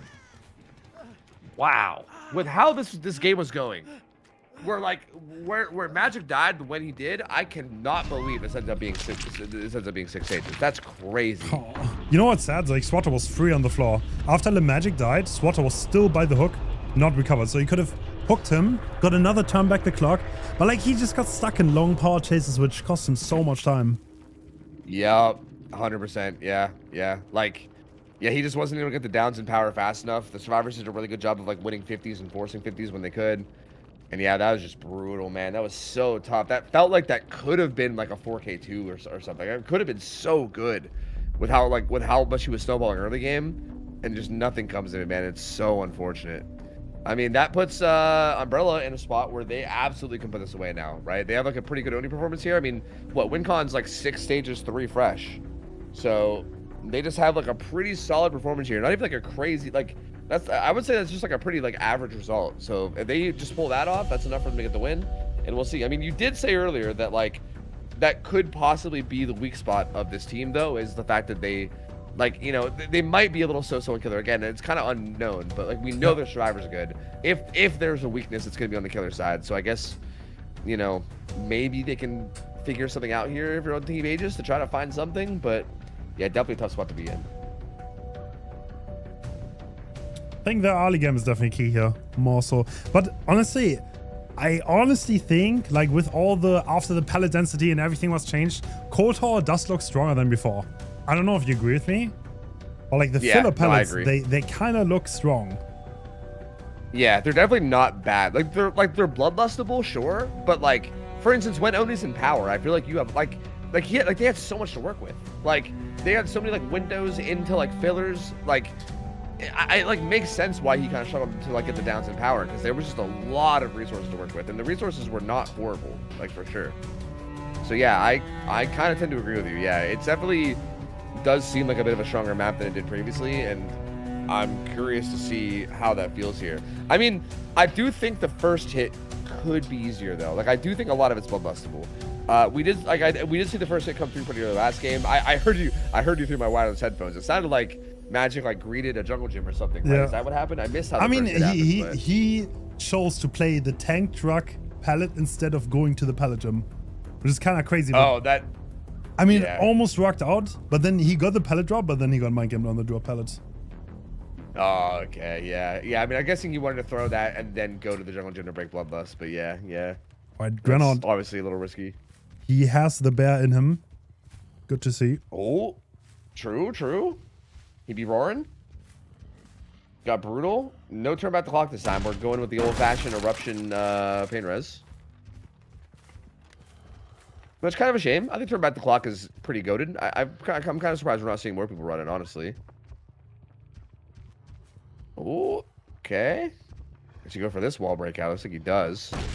I'm not gonna lie, seeing the bear fist punch out the wall is kind of sick. That's kind of awesome. I kind of like that. All right. Looks like Grenard did some renovating on the main building, and at this point, the survivors should have rotated down, which is why he also wants to leave. Good setup from the gen side on the bottom part of the map. Ooh, takes her distance to the Ormond gym. The Ormond gym is not super safe though. Like this is definitely a pallet that could be a bit risky. But it's kind of all they have at the moment. Ooh. Oh, there's the window. Catches the double back. Breaks chase for a moment. That's probably enough to at least delay bloodlust. Ooh, okay, back to the window. Does have a filler here too. This is why. Okay, yeah, you can get away with so much more greed because of all these like fillers that exist, which is kind of nice. Into this window. Wait, this stuff's kind of nasty. The window into filler into window. The problem is bloodlust though. They're trying to break bloodlust, but we'll run into the check spot. Oh, but it does eventually get hit. That was still pretty good for a chase though, for all things considered. Yeah. There was really no like perfectly safe pallet there, like kind of working with things that are relatively unsafe, and still managed to do a really good job of buying a lot of time there. All right, so I think Granite spotted all 3 gens that were progressed. The other one is also behind Shack there. So they did the triangle. He's gonna go back. He wants to get blood and he wants to get his power and go back there immediately. Can he do that in time? Yeah, I don't know. Wait, is he locker? Ooh. Oh my god, that's you huge. do not drop blood while hiding in locker, and that was great uses of that mechanic because it delays Granite quite a bit. Can they... What can they get done here? Okay. I don't know what that was. Dying, I guess. Yeah, that was... Why did he... That's so bizarre he ran towards him like that. Why would he... Oh, no. Oh, my God, Aegis. Oh, no, team. That was looking so good for a minute there, and now it's just... Oh, no. And now he has a hook in the middle of the gens, too, that all have progress. Oh, God. It's all going downhill now. Now there's going to be a lot of blood on the map, too. They won't even be able to get... Ooh, sprint burst. Okay, they actually are able to get away from it. That's kind of huge, giving some space back. There's a lot of blood here, though. Right now, could be able to collect some more over here. Okay. Tech has a pallet gym, but... Oh my god, why are they so greedy? That is very interesting greed. Nah, bro. What? Wait, they can't keep getting away with this.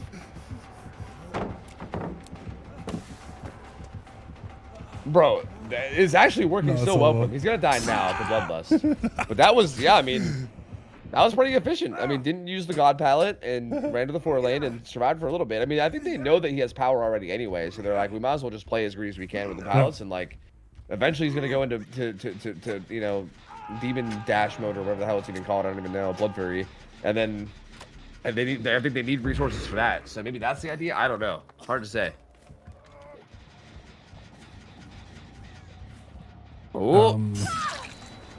Actually, okay, taking them 1 over them 2. Yeah, maybe he thought that filler was there. I don't know. I don't know if we like got a clear view of it. Maybe he thought that filler was there, so he just went for the M1. There's definitely situations where like if you pop power, they like make it to a pallet by the time you're popping power, so you're just like fuck it, you know. So I could see that, but maybe it's just M1 demon. This is how Granite plays. True. Yeah, true. I mean, maybe he just won't pop power for the rest of the game at this point. Who knows? Like, look at him. I mean, right now, there's really no reason for him not pop power. He has blood all over the map. He's just enjoying the M1. I mean, he can have blood also.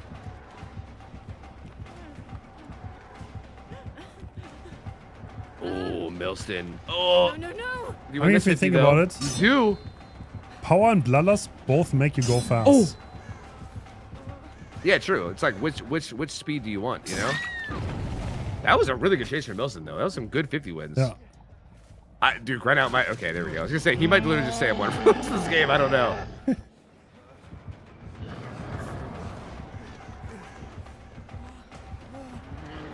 Okay. Pretty good the double vault, but didn't happen. Oh my god. That's only the 2nd gen that just popped right now. Good stun from Tech. Okay. Get it. How are they... They're juking so much here. Oh! Oh! Whoa. Wait, Wait, the flashlight! beam. The flashlight! Oh, he was no, late. that... Yeah, we almost saw some toxic Swift shit in the storm, but that would have been crazy. What are we watching, Tofu? Like actually, hold on a minute. Toxic Bully Squad in my DVD tournament. Oh, another down comes in though. Oh, The respectful strokes. Okay. All right. All right. Oh no. Oh my god! What is That this was terrifying. Oh my, that was the selfie stick bear right there. Holy, what the? That was terrifying. We're kind of coming up with the win condition though, right? That's like hook stage number 4, 3 fresh. I mean, at this point, 6 stages wins it. And I mean, I don't think they're gonna be able to avoid the 6 stages at this point. Blood everywhere. 2 people currently on hook. Ooh, okay. Does get away from that one though. Nelson's been doing really good in chase. Alert giving very good value. Oh, and Gren out bails. He leaves. Oh, he finds Fosty. Okay. Oh.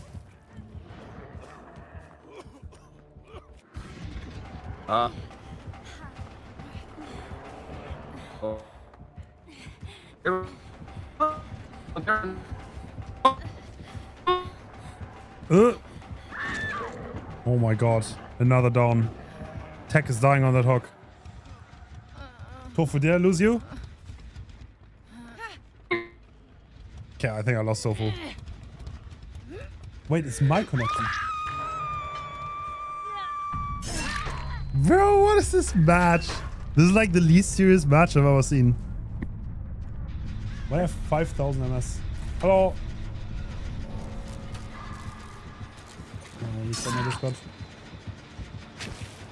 Alright, GG. I may have lost Hens to being. Oh, there you go. Hello. I think I'm back. Oh my god, what a match we just watched. Dude, Can you that hear me? was wild. Yeah, I can hear you now. Yeah. I hear you now. Yeah, that was a wild match, bro. That was like all over the place. Holy. I don't know what. That was like the most jukey. Like, I felt like I was watching just like a bunch of jukers like just mess around and have fun. Like, this was crazy. But they do end up getting a 4K 2, so Umbrella does end up pulling through. And dude, what a game. What a game, man. That was crazy.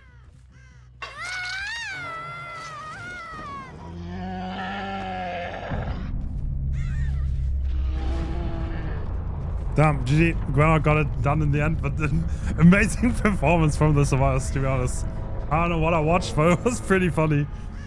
Oh. Bro, it was good. It was good. I liked it. I feel like they. I guess they just decided if they were gonna go out, they were gonna go out juking, and I liked it. I liked it. I respect it. It was good, man. It was good. Umbrella moves on though. Aegis, unfortunately, we won't be seeing them anymore. They're knocked out. Single limb first day means that we won't be seeing them anymore. So farewell to them. I mean, dude, they played pretty well, things considered. Again, this is definitely a very tough first round matchup. Umbrella looks really clean, but hey, what are you gonna do? You know, knocked out, and Umbrella moves on. So we'll be seeing them round 2 in the double elimination side. Yes, we do. So it's gonna be Umbrella versus Praxis, by the way, in the quarterfinals. Oh, so that's gonna be a good spicy one. Yeah, but whoever loses is not completely out. There's still a losers bracket, so keep that in mind. But yeah, that's gonna be a spicy game tomorrow. We're gonna see that. And for the last 2 games, I am gonna hop out and I'm gonna take a break and like see what's going on in the back end. And I'm gonna get replaced with my friend Rue. How are you doing? I am hyped up on my second cup of coffee because these past couple of matches have been kind of high octane. It has not let up the entire day. I don't know how you guys are doing it. I mean, to be honest, the matches are so good. Yeah, no, the matches are insane. Making it easy on us, you know? You love to see it. Oh yeah, absolutely. The next one I'm looking forward to though, because I feel like the last 3 to 4 of the day I think are the ones that are definitely going to be the closest out of all of them. Some of them felt like uphill battles, but like Blizzard and Radiant are like I think kind of even tier. Yeah, this looks really good in terms of a matchup. This looks really good. I'm pumped for this. Radiant looks like it's kind of like a bit of a mix between like old Misery and like maybe some members of Cynic. So like I'm about to say Cynic and Misery had a love child. Yeah, exactly. Yeah, exactly. Yeah. Which I think is like really, I think that's real exciting. Both two like NA like legendary teams I think are both really good. And obviously Blizzard is very strong South American team. Apparently we Jason making a comeback for this. Yeah. Yeah, it was really funny. I was like 2 days ago, I was like, yeah, do you hear Wee Jason's back? And I was like, excuse me, what? The GOAT of South America's back? Let's go. So, Yup. yeah, the That's next real exciting. iteration of what was the previous one? Sinners. Yeah, like the next evolution of Sinners is here.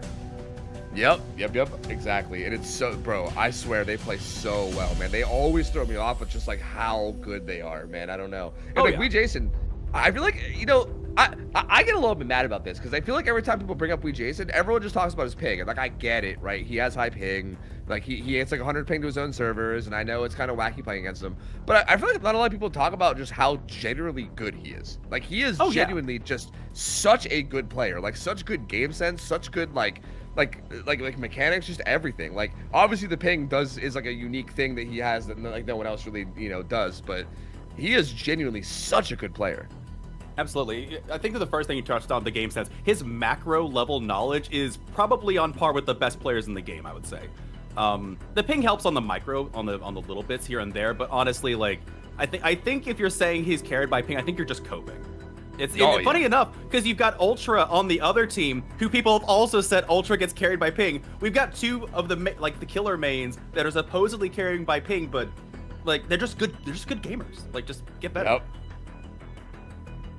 Wait, what is Steel? Wait, do you know this? One team member is a top player in Steel. Wait, do you get that reference?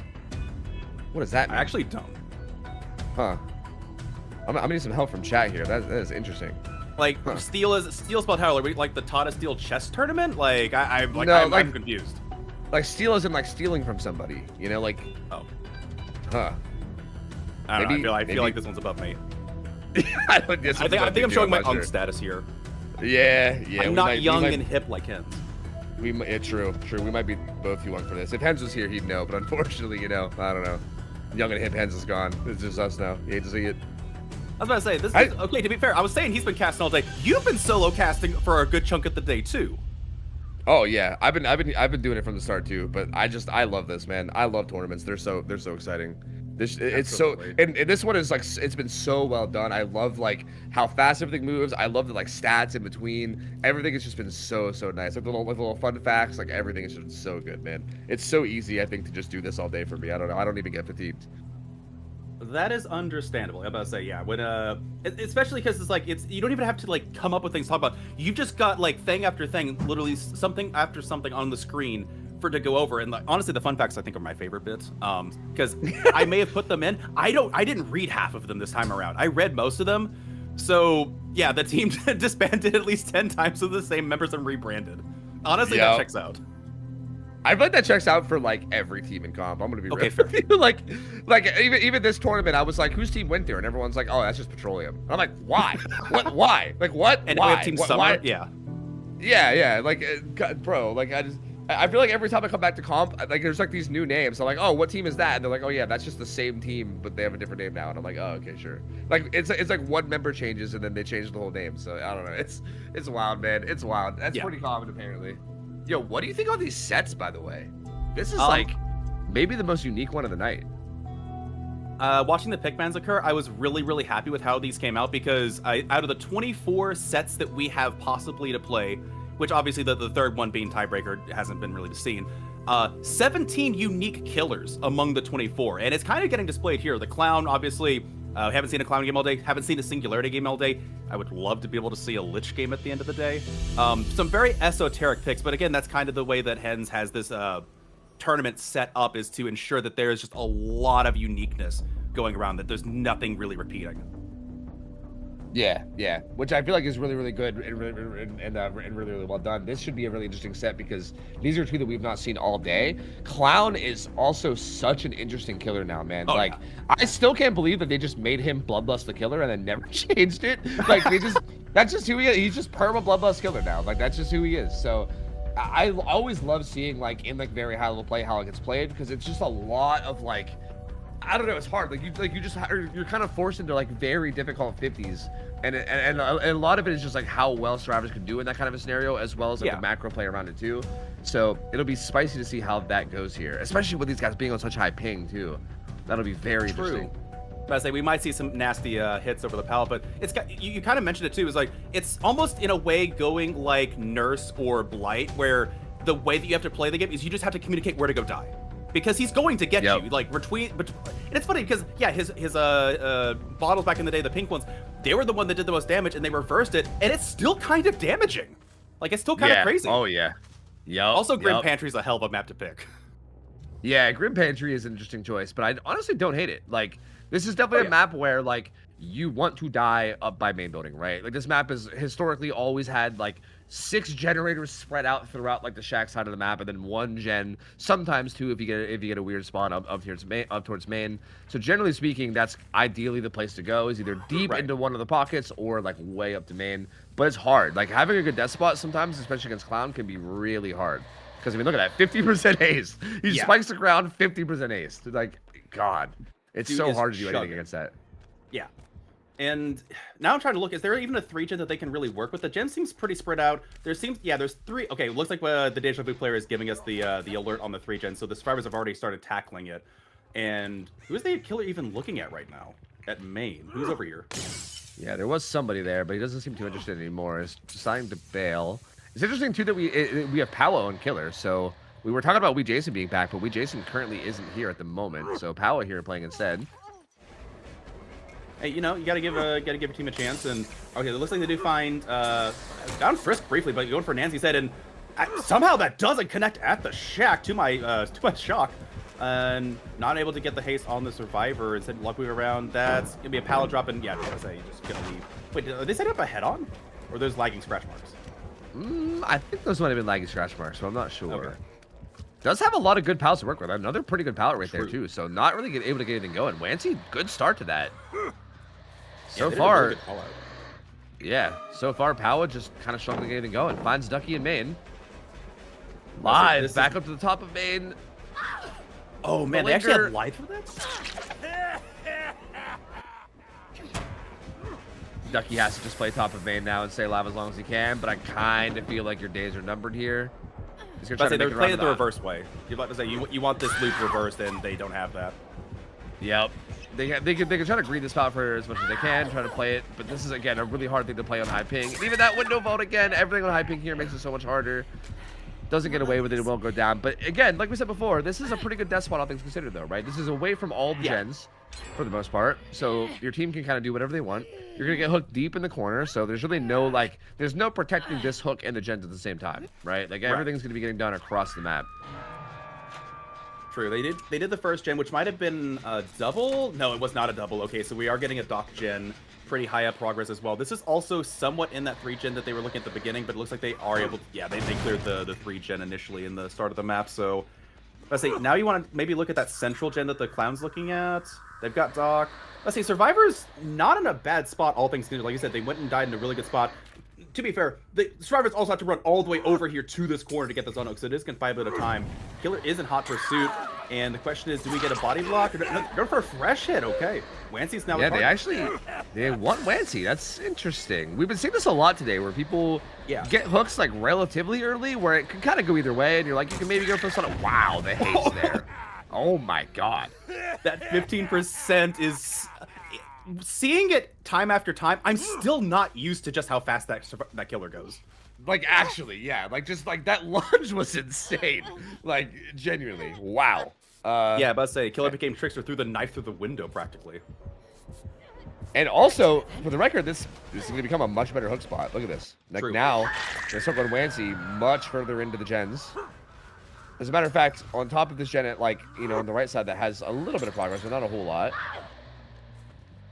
But Powa not interested in staying around there anyway. Wants to commit. Finds Ducky again in main. Okay, this is the way you need to loop this. And even getting the live for a little bit of extra distance, too, are able to make it around fully. They might even break... Yeah, they actually escaped the chase, and so they're able to shift tech a little bit and kill... Yeah, I say they got the call that the killer's no longer in town. The central gen still has not been started yet, but there's only 2 gens remaining. Honestly, Survivors are kind of killing it. However, they do find Wancy, and not going to break off after first, but they do want to tunnel out Wancy this time. Yeah, this is looking a lot better. Like, I mean, Wancy, I don't think makes this. I think we'll die here. I do think these death spots are a little rough, but still, for the most part, there's a lot of gen progress coming in. And they have main building gen that can even start working now, too. Like, now that, now that people are starting to die down here. Because the bottom side gens are basically, like, there's a pretty good split between the one that's far right and far left, right? I don't know if there is one far left. They might be kind of centered. Yeah. We have to. I'm gonna say it's hard to say from here. Okay, so we got one. Yeah, it's not a hard split, but it's still pretty. Again, it's clown. You're not going to be able to have the fastest chases in the world, though. Killer has done a pretty good job so far. They are kicking away from main building. Actually, all three of them are on the side. Like now that I'm looking at it. Oh yeah. They're all kind of right here. Yeah, this is actually. So yeah, that death spot ends up actually being really like this is actually a perfect hook spot for Powa. It's like right in the center of these three gens. So this actually, yeah, like it seemed like it was going kind of good for Radiant, but I'm starting to actually think otherwise. This is kind of tough. They actually need to get Wancy off this hook and out of here, but there's only one healthy survivor right now. So like, yeah. that's how do you even do that? This is actually a Butcher. Really I don't know. I was about to say, yeah, they've kind of, honestly, Ultra kind of gave a free tag there a little bit. And I know they're trying to bait chase, but we don't know where the other. Yeah, Ducky's on the gen. Nobody's coming in for this unhook. They might be They might have one in the wing to like wait for the killer to walk away and hold them. You know, keep them honest on the hook. But honestly, yeah, this is looking to be a 3. Yeah, no, they're resetting. It's gonna be a 3v1 coming up soon, especially with that Sloppy Butcher. Dude, Sloppy Butcher's been doing work. Yeah, yep, and I think a lot of the resources got used over here too. Like there's still some for sure, but this 3-gen is honestly kind of tight. It's definitely not like a super easy gen setup to tackle, considering how fast and deadly Clown can be. And he finds the reset last minute too. They did finish it, so lucky for the survivors. But yeah, this is well, they're starting out all. Okay, well they were gonna be uninjured. They are taking injuries now, and I imagine as Ultra's gonna take it to the main building. And it depends on how long Ultra lasts. If Ultra can last just even 40 seconds, they can complete the last gen and maybe get an out or two. But no, BL too. Yup, BL doesn't even mean nothing, bro. He's just so fast, and he can probably carry him down to the map if he wants. He might have to just take him to a pain res, though. Yeah, I think it seems like what he wants to do. He doesn't really need to protect this hook now, right? At this point in the 3v1, if you're able to constantly find survivors and pressure them, then it doesn't really matter. Like, you're pressuring the map in general. Frisk already pre-stealthing to go for this pool, but I don't think... Oh? Well? Okay. Interesting direction to go. That's not a bad spot. A bit unorthodox, but I think to be fair, Grim Pantry is also somewhat of an orthodox map, so I guess it checks out. Nobody over here at this gen, so they did check the gen with the least amount of progress. Survivor is still in the vicinity, but I think the Survivor is going to go for rip off the hook. Oh yeah, we see the unhook coming through. Killer's not there to even punish it, so despite the fact that it was a good hook, you just used a pain res, and you didn't get to get a second stage or anything else out of it. So honestly, Radiant came away from that pretty okay. That could have been a lot worse for them. Yeah, I think Ducky pre-stealthing off that gen and not getting found ends up being really big for them. So yeah, that helps them a lot to kind of like stabilize a little. But again, only a little, because these chases, again, we're kind of looping with nothing here in main. Like normally main on this map can be really, really strong, but like if the killer's constantly 50% haste, you know, those windows only go so far, you know? So right. He gets the hit though and bails. Multiple injured though. This also is rough too. The more people that get injured, the harder it is to actually pressure these gens safely. And this is the last full health survivor here. No. Yeah, if this survivor, and we see them on a generator right now, but I'll say this survivor getting hit, this, yeah, everybody's injured now. This is starting to lead. Okay, so listen, they're doubling up. There's resources down here, but like I think Clown can just straight up outplay this loop, can't they? Yeah, look at that. That was such a clean purple bottle. I can't lie. He like yellow bottled himself and then hit that purple bottle perfectly on him as he went through that pallet. That was kind of gross. I can't lie. And with everybody injured now, this is where we get in like very dangerous like slug territories here. Yeah, he has some scratch marks here. This is spelling 4K1 in my mind. Survivors, obviously, they've got a chance. You spread out really hard. Make sure the chases, if they go for them, are going to be, you know, taking a lot of time off the map. But yeah, at this point, you know, one person's at main. That means the other person's probably rotating for the pickup, maybe. It might be a slow death, but everybody's injured now. You just get caught off guard. And, we saw what the Clown did. He literally zoomed up out of nowhere. He is the fastest killer in the West. Like, move over, Hillbilly. Yeah, he's actually just zooming around the map, and there's not really much that they can do. Ducky like tried to make it anywhere, but like what do you do? This killer is honestly so deadly now. I feel like it's a very like underrated aspect of the game that I don't hear a lot of people talking about, but this killer is so deadly. Gets a hook there up on the hill on Ducky. That's gonna be his second hook, so he's getting close to death too. And there's just not that much gen progress. Like you said, everybody's injured. Nobody can really safely do a gen. Yeah. How did they really if you call out, you can't afford to take chase. You have to stealth because he's just going to get you. And yeah, Quentin, I would not be surprised if this chase lasts 10 seconds or something. Look at 15 2% is just so fast. Yeah, this is well, okay, they ripped again. They're not getting punished for these hooks either, which is surprising me. Yeah, I mean, they're doing a really good job of positioning, right? Like, somebody's always stealthing for the unhook, and the second the killer commits a little too far away, they're there for it. So, positionally, they have been handling that really well. But again, it's like at the end of the day, what do you do against this? Like, look at him, bro. Look at him. Like, what do you do against it? Like, He's the juggernaut. yeah, like, you can position well for unhooks all you want, but, like, I don't know. These downs are just brutal. Ooh, Frisk leaving a blood trail to basement. I don't know if he sees or not. I think he might not catch it. Okay, they do not choose to pursue. But I say, like, I will say to Radiant's credit, the fact that they are keeping the game up this long, I think, is a credit to their teamwork. And despite the fact that this is not looking too great for them as like a 4K1 potentially, I don't feel like it was like, you know, a slaughter. This feels like it's a very much it's turning into a grind fest, obviously. But second hook incoming for Ultra. Yeah, this does. Running out. I do feel like they must be able to recognize how hopeless of a position they're in, though, right? Yeah. Like, this is just such a tough spot. It is like, yeah, just a slow grind fest of death, right? Like, slowly losing more and more health states. Not a lot of gen progress coming in.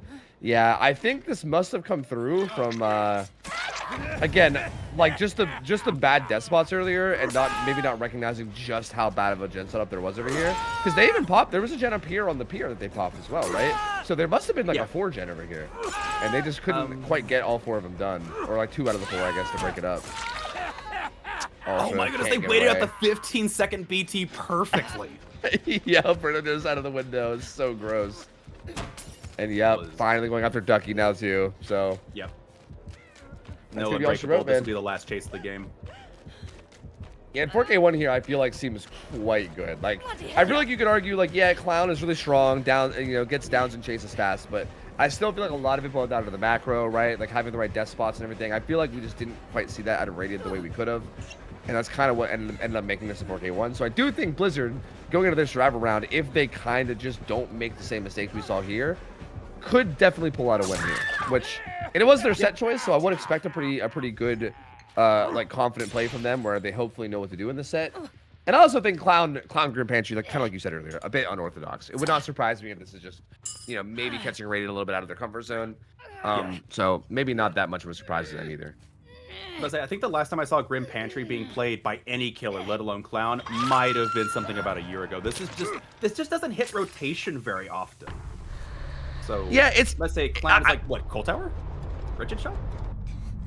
Yeah, like maybe Wreckers? I think the last time I've seen Clown was Wreckers, but yeah, I don't know. I don't really see Clown a lot, so it's hard to say. That is also fair. But I'd say usually it's I would say any Auto Haven map and Cold Tower would fit the bill. Maybe not ARP, but yeah. Grim Pantry, a bit of an interesting choice. Again, I think it's honestly, when it comes to the way it's laid out, it makes sense. It's a bunch of filler tiles. You've got multiple areas to go to. It works for Clown. I guess maybe we'll see it more often now. Maybe it's setting a precedent. Yeah, I mean, I've seen Grim in the past for things like Vecna, like a Lich Vecna, and I feel like that was kind of okay because of elevation and things, right? Like I have seen it for things like that, but yeah, Clown is definitely an interesting one. I really don't hate it. I honestly think Grim is not a horrible map. Like, it does feel very macro heavy. Like, main building can obviously be a bit of a pain in the ass depending on what killer you are, but a lot of the killers that get played are able to outplay it, right? Like, Clown clearly does not struggle with it. Like, Lich doesn't struggle with it when I saw him play because of the stairs and being able to use like Flight of the Damned. So yeah, I think with the right killers, this map is really not that bad at all. Yeah, I think we're playing the Sabo J game here from back in the day where we got Ultra Slug somewhere. You're checking all the corners. Oh, there we go. There we go. There we go. Perfect. What, you're not gonna have your pinky? Oh wait, they can't. Right, they're not second stage. Yeah, not yet. Yep. Not yet. Oh well. I'm really glad they added that more in. It makes the end of these comp games go so much faster, because usually we have to like, you know, almost 2 minutes for the hook timers to go away. Oh yeah, really that nice was addition. silly, bro. Yeah, that was real silly. Yeah, I like that. Yeah, that was definitely a good thing that they added. W change for sure. But yeah, strong 4K1. Strong 4K1. Radiant's gonna have to do some work. Again, it's not impossible, right? Like, obviously, I don't expect them to beat that. Like, 4K2, that might be insane. I don't know if I could expect 4K2, but 4K1, it's not out of the box. Yeah, and I mean, remember who's gonna be on killer here, right? Like, you know, and the ping difference, like, is gonna be Blizzard playing on what, probably like 200 ping, maybe, Possibly, maybe, yes. yeah, like I think from West, and also a killer at the caliber of Ultra there too. Like, this is definitely not free by any means, right? Like, it's a good result, and they're definitely in a good position where they are likely in a spot to win. But yeah, I would not count Raiden out of this. I mean, Ultra is a devastatingly good killer. Like, I've heard him called like the GOAT killer player out of NA many times in the past. Like, I've heard he's The unsung very good. hero. Yeah. Yeah, very No, very yeah, good. absolutely. So, But I say, I've been watching Ultra play for over 4 years now. He is, and the thing is, he's been good for a while, but he's just constantly improving. Like, he's probably one of the most improved players I've seen in comp over the past 4 or 5 years. He's really Yeah. good. And again, just it's unfortunate that the ping kind of gate kept it for. One of the fun facts is like, they had to make rules around it because otherwise, like him, Bolotar, people with really like weird situations on their servers wouldn't be able to play without these rules, which would be kind of a disservice to the community against them. Just really good. But okay, so now I got a question for you though. So we saw Sloppy Butcher, Pain Res, I think the other one was Eruption that they took. What do you take here? Knowing that it's 4K1, do you have the luxury of taking Sloppy, or do you take something like Turn Back the Clock or something to be more aggressive on the gens? Can you afford to take a tempo perk like Sloppy Butcher?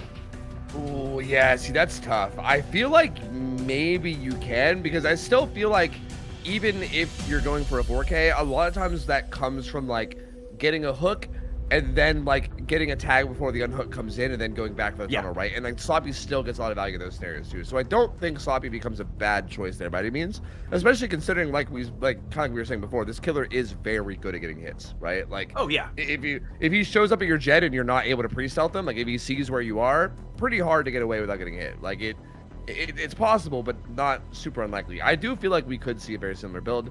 I don't think you really need to do anything like super risky or special here. I feel like if you could just run good solid perks and just play like a good solid game, I feel like you could definitely make something happen.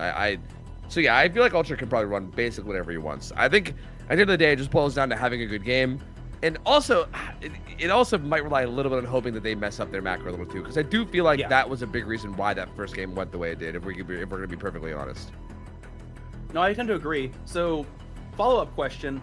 Because it's Grim Pantry and it's a unique system and setup, and you know what the win condition is, do you think the survivors are going to wait out Corrupt?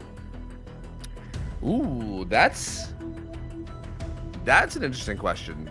I feel like you could. I mean, Swamp is a map where there's a lot of awkward places to go, right? All those like edge, like I feel like you can stealth edge map on this map and still have safety, which is kind of unique to other maps, right? Like most maps, that's kind of like the trade-off is like you stealth edge map and it's like cool, like you're in a good hiding spot where the killer might not check, but if the killer does check, you have nothing and you're just guaranteed to get hit. Here you can kind of split the difference, right? You stealth and you could have pallets, so it does kind of make sense. Like there is definitely a world where I can see them like taking advantage of that and stealthing out Corrupt, and that would give them like a good boost to the early game if they can do it successfully. But I don't know. We talk about this every time we talk about something on Corrupt. It is always like a risk reward, right? Like, if you try to do it and then you get found, then suddenly you're in chase. There's no one on gens or even close to gens yet, and then it just becomes a mess. So I guess it's just up to them whether they think that's worth to go for or not.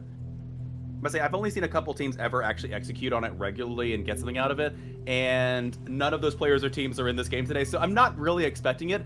But given the circumstance and given how safe you want to play in the beginning, to like obviously when you have the second game of a set, you know what the win con is going in. They like, okay, we just got to do 5 gens. So that alters every single time that happens. It alters the way you play on both sides. And so in this situation, it's like you don't have to be aggressive right off the bat. You can play the slow grind and just always commit the gens when it comes down to it. So Yep. But it'll be interesting to see, because I think some teams just also don't like playing that way too. Some people like the more aggressive approach. So yeah, I think it'll come down to that as well.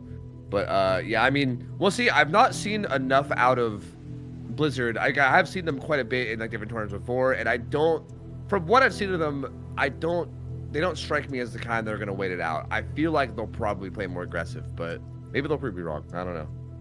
That's fair. I will say, I think out of all the teams, because the one I'm thinking about the most is I think Arctic Wolves were like really, really infamous for doing the wait out Corrupt. I have seen on more than one occasion Sinners wait out Corrupt, but usually that was like in Billy matches and some really weird niche scenarios.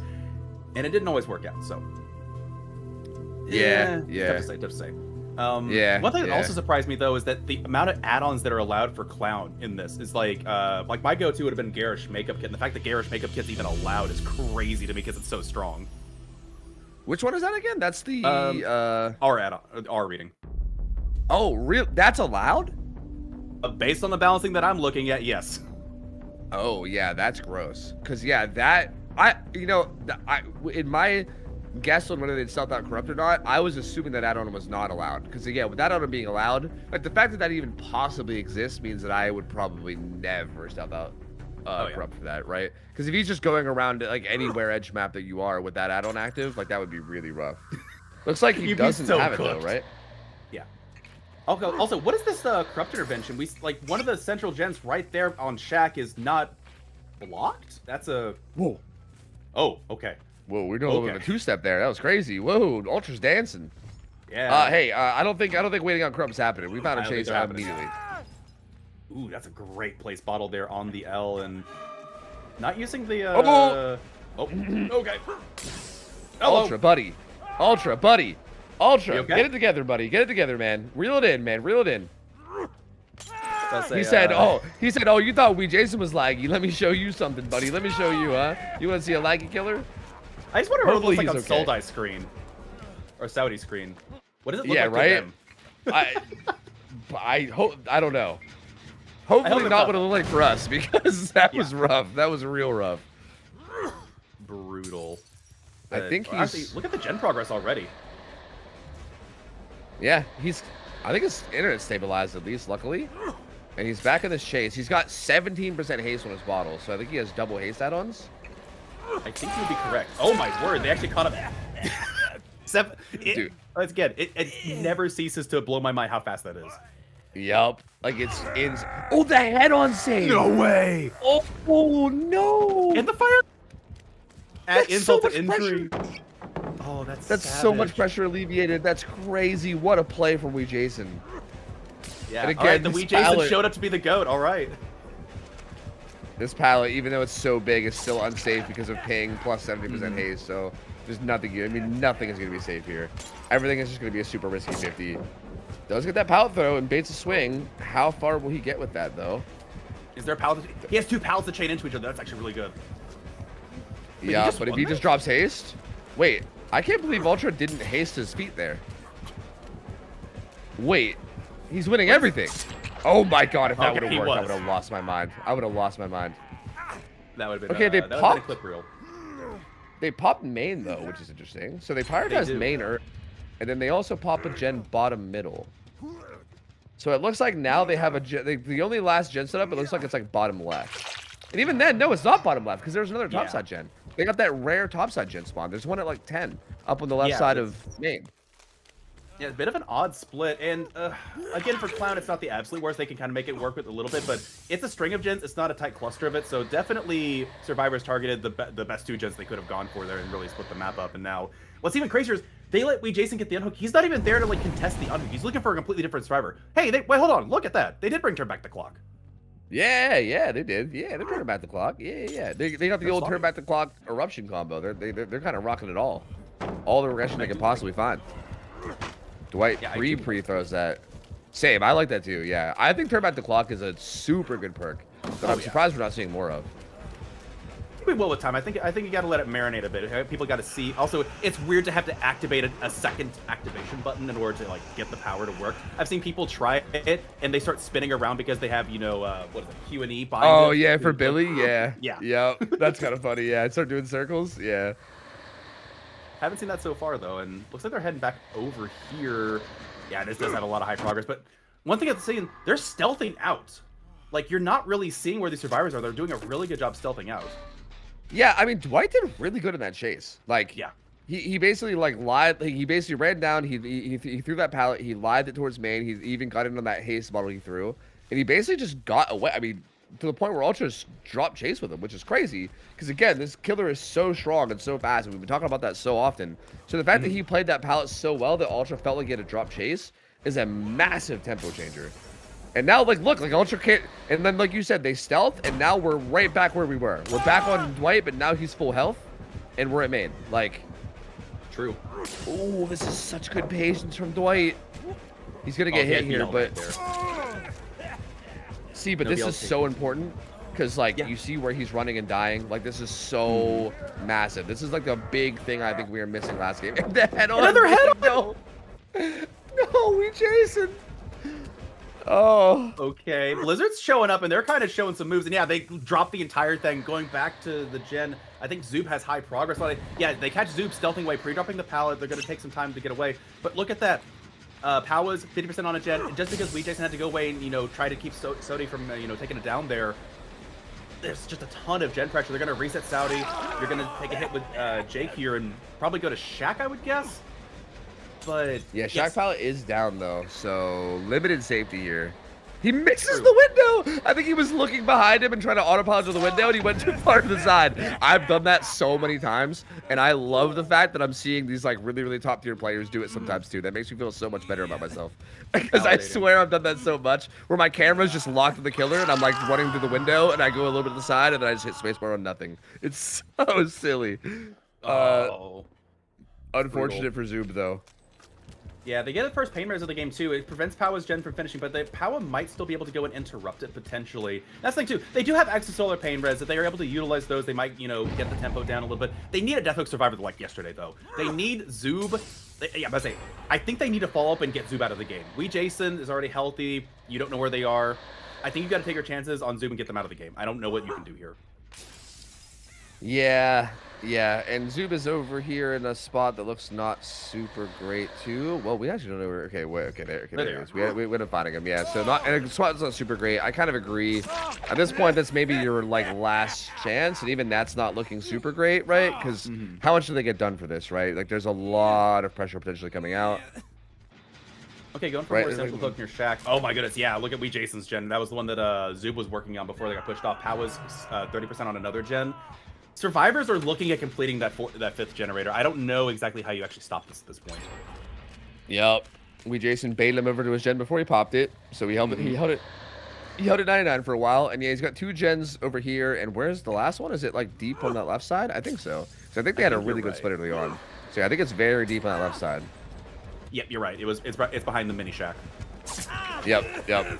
BL, but kind of gets stuck. That's pretty unfortunate. But again, this doesn't really do a whole lot for Ultra to get this down. I think he was just getting a tag. Yeah, he's going back. Okay, good use of turn back the clock. I was about to say, maybe if they got a quicker down, they could do a pain res, but honestly, I was about to say, you just want this rubber dead. And Jason's here to be the savior. Oh, barely missing the bottle. I was like, take the tag. Zoob's zoned. Like, he's going to die here. The question is, can you finish the gen furthest away in time? He's got a pog lock back there if you recognize it. Oh, they were setting up a head-on play, but he gets that down too. The problem here, though, is... Yeah, the problem here, though, is, the gen. Yeah, and that's also the win con, too. Like, can we even get this pain res in time? I mean, Jason is a pain res. Does come in time. Yeah, I think it... oh, my God, just barely. Wow, that was 99. close. But it's being doubled, too. Yeah, you can't afford to do anything else. Yep, nope, that's over. They're going to pop it. Yeah. They're going to pop it, and that's going to be over. Yeah, because that's going to Turn be the back win the condition is that gen popping. Ooh! They actually did it. Yeah, turn back the clock, hit it. Yeah. But like, you can't leave it now is the issue. You can't leave it. Like, this is so high that you have to stay here. True. Wait, I mean, if you can get this down, though. Hold on. 17%. Slow down. Oh, but it's not Did eruption. Dwight- Eruption's not applied to that gen, though. Yeah, and Dwight might still be there. Dwight might have got right back on it. He did. Yeah, he's going to pop it. Yeah. I think this is fair. I think Ultra kind of had to take a risk here, right? Like, he could have went back to the gen, but I think he had to just take the risk and hope that he wasn't on it. So I get that. Like, at this point, Ultra didn't really have any good plays to make, right? Like, he was too far behind that you kind of just have to make a read and take a risk. And unfortunately, it didn't work out for him. And yeah, Blizzard is going to end up taking the set pretty decisively, I will say, too. Like, this was a pretty dominant performance. I'd completely agree. I'm about to say, when you come out with Jason getting head-on plays like that, it shows a little bit of comfortableness with the win condition in the scenario. So they seem very confident going into this, and very well done. And so we'll be going on to the singularity match after this. The question is, do they get a 4-out? We're thinking it might be a 4-out. Oh yeah, they're out for sure. There's definitely a couple full health people here. Yep. It's gonna be 4 stages. That's being the final result of that, which is wild considering how that first game looked. So yeah, True. Blizzard looking really good here as a team, man. I don't know. That's going to be spicy going into game 2. I would tend to agree, and yeah, Singularity on Groaning Storehouse number 2. I'm gonna be honest, I don't remember the last time we did an alternate map. It's actually been a hot minute. Since they took them out of the public rotation and left them for the custom games, we don't go back to it very often. So the fact we're going to Groaning Storehouse 2 is actually kind of cool. Yeah, I feel like this is like the only time I see it. It's like Singu Groaning 2, and that's it. I think Groaning 2 was maybe the only like iteration of the maps that people actually liked enough to like want to keep around. I feel like every other one was just like a worse version. Yeah. Like I have nightmares about CT2, bro. Like CT2 was bro, that map was rough. Oh my god, was it rough. So yeah, but I think Groaning 2 was maybe like honestly an improvement on the first, and people liked it enough that it still is around, which you love to see. So Singu will be on it, and I feel like I've seen Singus play very aggressive on this map too. Like I sometimes don't see the like super hard 3-gen holding. I mean, sometimes you can as well, but in the past when I've seen people play Singu on this map, you see a lot more like aggressive play, which I like a lot in terms of just spectating and like like watching the match. I think it's much more enjoyable. So I'm curious to see how this goes. No, I completely agree. The camera placement for this map feels a bit interesting just because the orientation of main building, like you obviously have the 2 far corners that you want to have a camera on at all times just so you have like the widest area of the map. But after that, I feel like there's no, like obviously like I would say Dead Dog Saloon, I would say that has pretty solved cam placement, right? Whereas Groaning Storehouse 2, you kind of have to fiddle with it a bit. It's not quite straightforward, necessarily optimal camera placement. So I'm curious to see how they handle it. And again, I think this was Radiant's pick, if I remember correctly, right? Yes. Yeah. So you think there'd be some level of comfort here as well. Singularity is kind of one of those killers that I feel like, okay, I think some people kind of like, I don't. What's the opposite of downplaying? Upplaying? Is upplaying a word? No. I'm saying like the opposite of downplaying. Like people like overestimate how hard Singu is to play sometimes and say that he's like super difficult. Yeah. I don't think he's incredibly hard, but he is like a bit overwhelming sometimes, right? Like I think playing Singu, especially like on like a micro level, is not that bad. But like I think keeping track of everything going on at once can be a bit overwhelming if you're not used to it. So I'm curious of how much that will play a role with this, right? Like I think somebody who picks this will probably be very comfortable with that kind of a thing.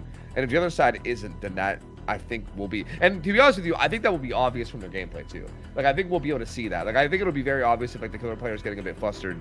So that'll be something I think to look out for when Blizzard's on killer. But honestly, these teams are so good that I would be pretty surprised. I feel like any of these teams having like a killer weakness I think is a little silly of a concept, right? These are very good teams. Like,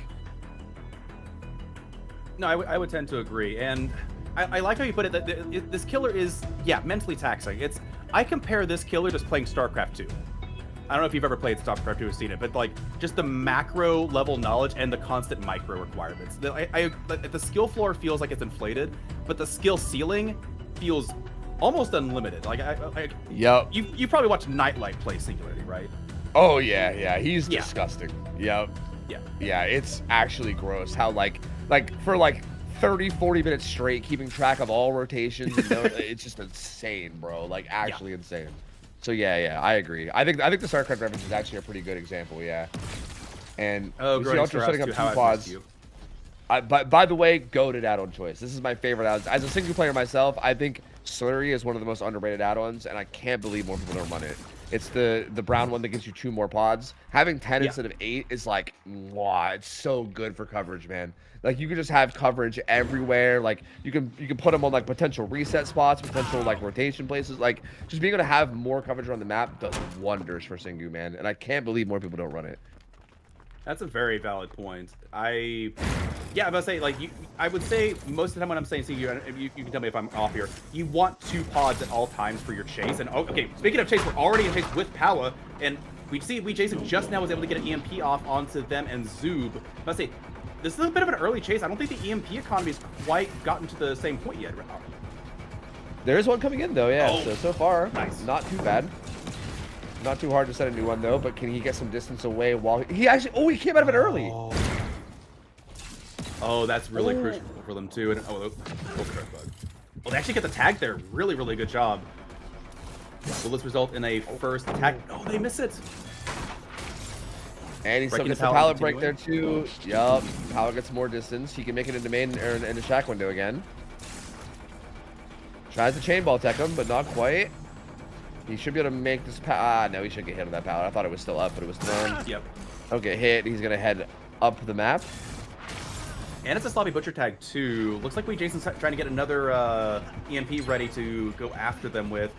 Good hold on the sprint burst for 99, getting to the main building. Let's say this is a fickle pallet.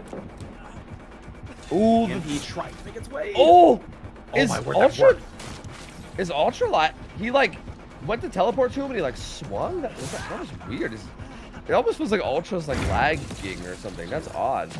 That was also great hit tank coming in from Jason, able to not only but a great follow-up coming in from Ultra, coming over the top. Jason and Chase at main once again. Looks like they might be switching targets potentially. Misplaced biopod, trying to get another teleport. This might be first down coming in. He might make this pallet though. Oh, he doesn't even go for the vault. Yeah, first down does come in. But one gen done already. There's got to be more progress than what we're seeing on the HUD. I think that's. I think there were two separate gens at high progress, and I don't think they popped the second one. Yeah. The HUD has been a little bit wonky. It doesn't always show exact progress, but yeah, we do see. I think it might be these two. Yeah, maybe these two are being worked, and then Adam maybe was just stealthing. Oh, that was the highest progress gen. That was the pain risk coming in. Interesting. Yeah, Pow was going to be rotating into the Savior, and already a tag onto White with the. Doesn't even matter. They're just going to go right to the tunnel. But they had a potential target, but they don't care for it. Yeah, they definitely want that kill for sure.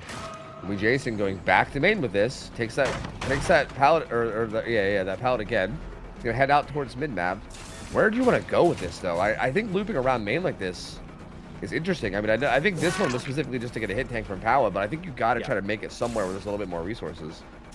And they've got a camera outside that they can continue the chase on. No, they actually get the tail end of that teleport. And now, let's say they're going to just go down that corner. Do they even make this pallet? They don't. That's going to be another down. So their tunnel is actually doing pretty well. There's still two separate gens. Pain res has already been used. I didn't even realize. I didn't see that Jason has Medal of Man. Yeah. I feel like he's had that in, like, I see him run that in a lot of games. He seems like he's like the best way to describe it is I feel like he's like the Xeno of this team, you know what I mean? Like, he's always the one, like, getting in there, taking hit tanks, like, doing, like, head-on plays. Like, he's always running some really funky stuff, and I think it's really, really interesting to watch. Good vault there from Zoob. Very, very close vault. Second gen down, not continuing the chase onto Zoob. There's the rip onto Jason. I forget if there's FTP allowed or not, and it doesn't look like FTP is used it. I think it could have been on Jason though. I saw it on somebody. It could have been Jason, but FTP is definitely on the build somewhere. I just can't remember on who. But yeah, I think it's very interesting for them to pull him as early as they did without FTP. Like, it's not on him. Oh, okay. All right. Yeah, but I do feel like from Sodi, though. If you're gonna pull that early, I feel like it should be FTP, right? The idea of pulling that early and then like. Also, like, just letting him be on his own injured, like, you're putting a lot of faith in him having a good chase. And to be fair, Fades does not seem misplaced right now because Jason's doing great. But, like, if he just kind of if he loses, like, 150 and dies here, we're suddenly in a really rough spot of a 3v1 with a lot of gens up. And speaking of which... Yep. I would say 4K1 is actually quite common for this killer. So, Survivors took the last bit of time that this Survivors chase had, got healed. They all need to EMP right now, though, so they definitely need to get that taken care of.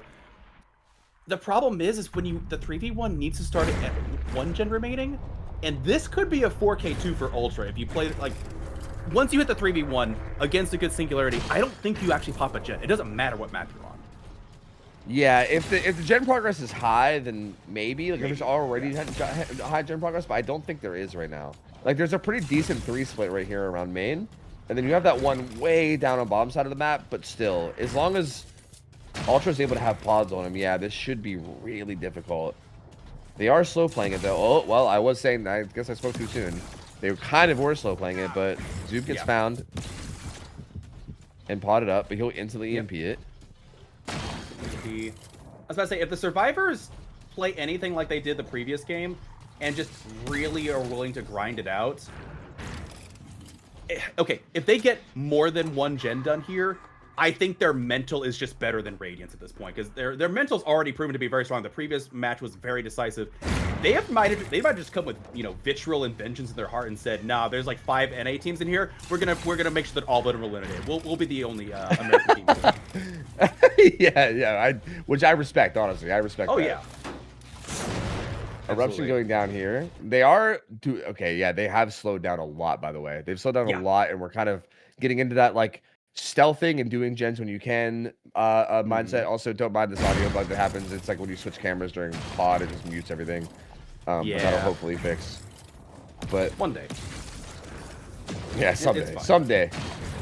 Get the pod onto power. I'm curious when Ultra decides to commit to something. Like, he keeps getting these like one-off pods on people, but then he won't actually full send it. He like keeps. I don't know if going and like replacing your pods over and over again. I think like they can get EMPs and pressure the gens faster than you can run around and replace them.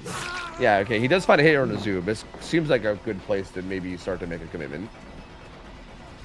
I agree. As I say, you have Eruption for a reason. Like, you got to commit at some point, because yeah, otherwise, oh, that ends up being a break. I thought there'd be a teleport on top of them. So lucky for the survivor there, is able to get a little bit of distance. Oh, we were in heaven for a second there. We were in DVD heaven for a moment, but we came back. It's okay. Ooh, and TP's right on the power on the Shen too, and gets the hit and pallet break. Uh-oh. Huge tempo swing. Problemos.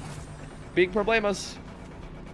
True. No fillers here either. This is looking to be a down coming in onto Pala.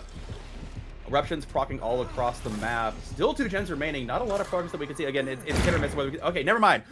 Dwight is over halfway on a gen, but this will be another pain res coming in as well. And Soup is injured. It is Sloppy Butcher.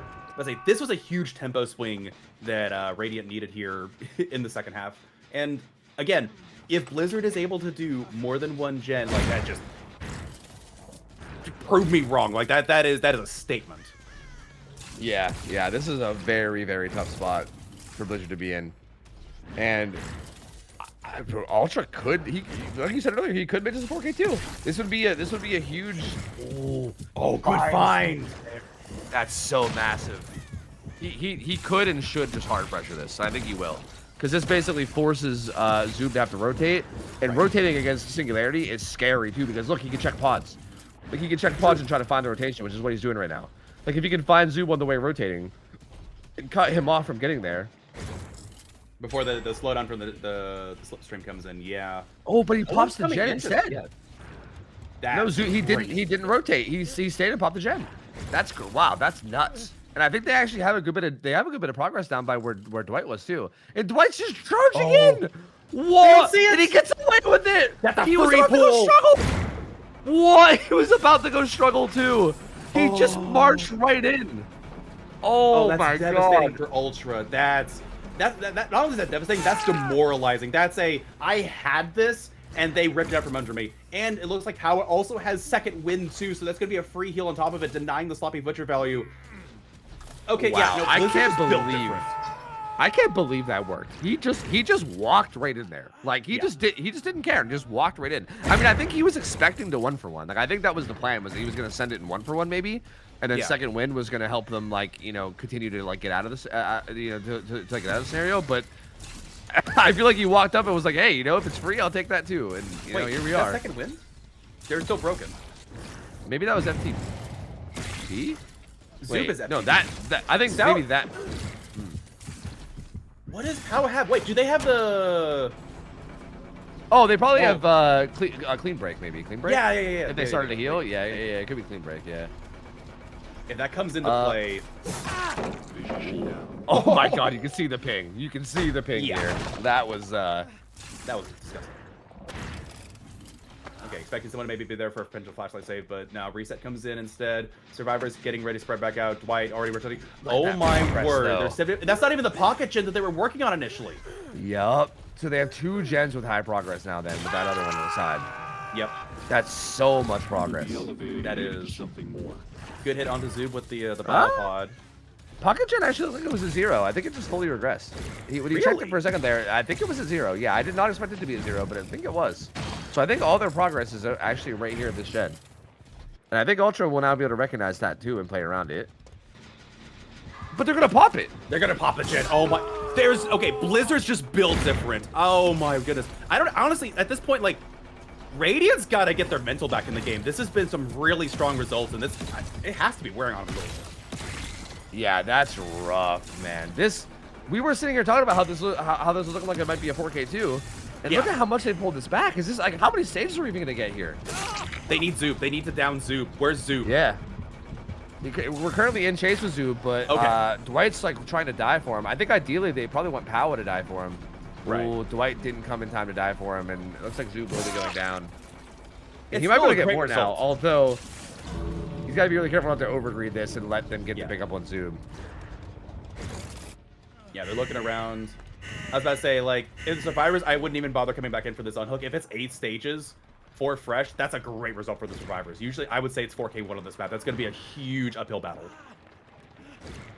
Yeah, especially considering the spot they were in, I feel like you definitely can just feel good about the result you got here. I mean, obviously, they would have loved to have like Powa die for him and get it and make it more like 6 stages, but either way, there's no way you come out of this disappointed in how you played it because that was such a good comeback from a spot that was looking super grim.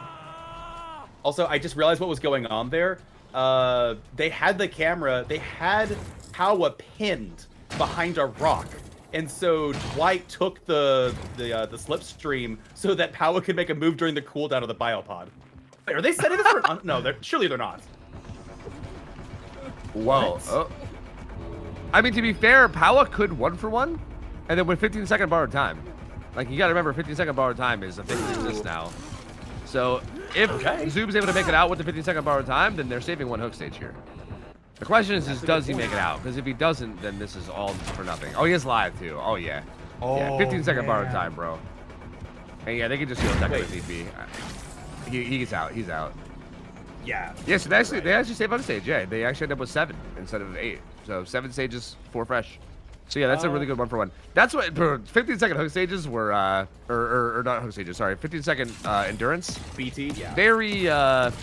Very interesting choice. Yeah. And yeah, it definitely has changed a lot. Like things like this become so much more like I don't know, silly, I guess, because there's just not really much you can do about it. Like they can just do this for free and there's not anything you can do. Because 15 seconds is so much. True. There was the unspoken nerf to Cenobite before they even took away original pain his power to negate the BT. So not only did you lose your BT negator, it just went to 15 seconds and the Cenobite was like thanks, and then you took me out of the game. I'm sad now. Yep. Oh, very man. unfortunate. Blizzard. Well, what luckily a he loves. result. Yeah, that's huge. That is huge, man. And now we're kind of in a spot where Radiant needs to make something happen on Survivor, right? Because we're at a point now where if Blizzard wins this Singularity set, it's just over and it's another 2-0. And we still, for the record, we haven't seen a goddamn tiebreaker all day, and it's been nothing but 2-0s. I would love to see a tiebreaker here, man. So I'm really rooting for Radiant. I know we should be unbiased casters and all, but I would love to see a tiebreaker. So I mean, maybe Radiant can make something happen here, but I do feel like Blizzard's gotta be feeling good about that, right? Going into their killer round now, just needing 9. Not even 9. 8 stages. They just need 8 stages, and it's 8 stages. Yep. Yeah, it's a pretty dang good result, and we're not biased. You can't be biased when all the comp teams are your favorite team. It's fine. True. Yeah. See, I like that. It's a good attitude. I like that. Yeah. But speaking of attitude, Radiant's got to make something happen here. It's all on them. Blizzard's had just macro play. The micro play has been. When you get to ping like this, microplay is a little bit more difficult to show off because you're just not going to get those plays in your favor. But the mental and the macro, it's been on their side the entire time. Radiant's got to push back. Yep. I think that's probably been the big difference maker here. Is just the macro aspect has been like the big defining thing that I think is making Blizzard stand out. And definitely the clown set, I feel like that's something that like stood out the most. I will say. They looked at. I still think that their decision to fast pull Wee Jason was a little sketchy. Like I feel like they actually, I think they misplayed there a bit. But they're just so clean though. That even with that being a little bit of an unhinged crazy play, they still came back in the 3-1 and got a good result. So again, kudos to them. Like maybe they know exactly what they're doing because they can be unhinged and still get away with it because of how good they play. I mean, so maybe I shouldn't judge. I don't know. It looks unhinged to us, but it's just confidence. It's oozing confidence. True, you're right. Yeah. You know what? That's a better perspective. I like it. Yeah. It's not unhinged. It's just confident. Yeah, it's confident. It's fine. It's fine. So, with confidence in mind, what does this killer have? Like, I feel like if I don't even remember if Devour Hope's allowed. This almost feels like you need Devour Hope or some kind of Hail Mary. Okay, no, not for. I'm sorry, the reverse of that for survivors because they're the ones. The pressure's on them. Killer got a great result. Or Survivor's got a good result. Yeah. I think this is where like as Survivor, you like, I don't know, like. What's the equivalent? Do you maybe like stealthing out corrupts? Like, is that the equivalent? Like something that's like kind of high risk. Maybe Yeah. like I know we're gonna get into this discussion again for the 100th time, but like, I mean I don't know what the equivalent is. I mean, I guess just trying to have like a super clean game where you just don't mess up at all. But I mean, you're always trying to do that, right? So I don't know. I don't really know if there is anything that's that like risky you could even go for. I think you just try your best to do good, have good chases, and like hope that things go your way. I guess I don't know. Maybe stealthing the maybe stealthing until you have 2 EMPs. Maybe get a jump start on the EMP economy so that you can be aggressive with the hit tanks. That's one thing that I think you do have to do in this situation is you have to be aggressive with hit tanks. The chases just, especially when the singularity is the way they are, you already get crazy hits through pallets. This guy is literally the juggernaut of pallets to begin with. So maybe you've got to play aggressive with the EMPs to give your server even a chance of staying alive. Yeah, I mean, we did see Metal Man from Wee Jason last game, right? True. He ended up being the tunnel target, so it didn't get value, but that is the kind of thing that we could potentially see. Rapid Stabiffle, by the way. No corrupt That's a intervention. choice. No corrupt? This is an aggressive build. This is a very aggressive build. Wee Jason said, fuck holding generators. We're just going to go in there and set pods and chase people and murder, kill, which I fully support. I like it. I think it. I think it's a good style choice. Yeah. Yeah, I was about to say. Already. It goes back into what we said before. There's confidence here. Yeah, exactly. Just confidence. That's right. Does find Nitty pretty early in chase. Not the obsession too, so they will get some good tags. Immediate break, immediate teleport. Nitty does make this extra eye tile pallet, which is it just weird that this eye tile gets shortened? No, yeah, they did. They definitely shortened it a little bit. Yep, the MP is there. Ultra clears them. Not where the pallet goes down though. Me staying in after Ultra, but I say nobody's been hit. You don't need a hit tank yet. Nobody's been hit. 2 separate gens being worked on. Frisk and Ducky both halfway on their gens. Not going to connect before this. Okay, Survivors have a good early game so far. Yep, Nitty will probably get tagged here though. I don't think he'll be able to make anything. Oh, the pallet was a little closer here. Actually, does miss that pallet. I can't believe he makes that actually. That's crazy. And he has another filler. Again, this is just going to become pallet throwing simulator, but it's exactly what you need for an early game, right? You need to just throw pallets, be safe, buy time, get a really good early game. And so far, they're doing a really good job of that. Exactly. Looks like they're about to finish their first gen too. Yeah, they had another gen high progress. It looked like was being doubled with Ultra, but Ultra failed to get an EMP. And Nitty doing such a good job in chase here. Which, by the way, good to see Nitty back. Good to see Nitty back, bro. I feel like he takes breaks from comps a lot, but he is so clean. Like, look at this. Agreed. Agreed. Okay, actually, Nitty's straight up carrying the team right now. Yeah, he is. Cycle through. Smash hit stun as well.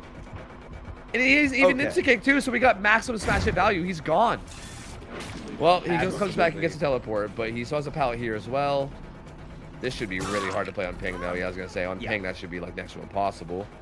Are we trying to die here, maybe? Is that what they're trying to do? Is there maybe only 2 gens in this area? Okay, Ultra coming in to give a little bit of hit tank, but I don't know if that was actually a good hit tank. I don't know if that was worth. Yeah, I think he was trying to come in for an EMP.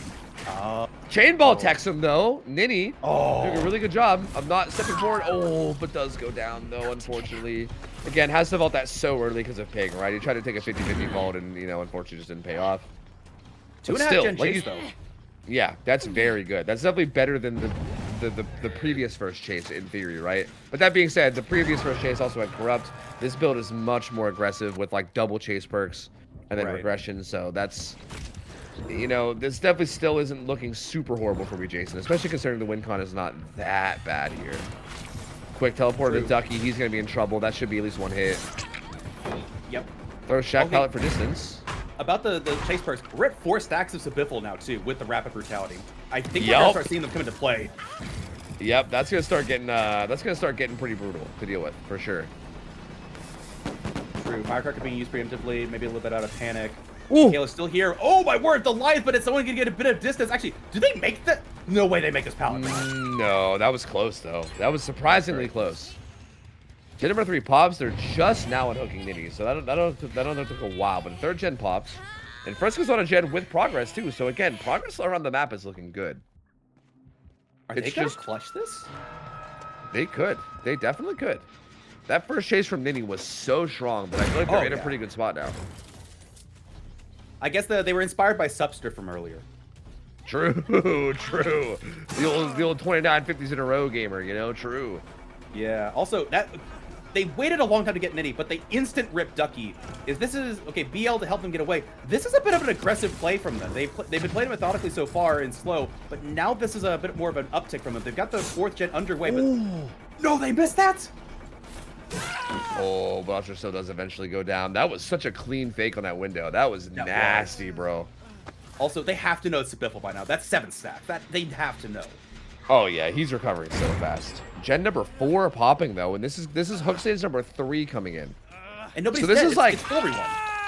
Yeah, but this is bizarre though because like you said, 7 stacks is to Biffle, still has Ruin, still has Pain Res. Like, I feel like Jason's hitting like peak strength here in terms of his build.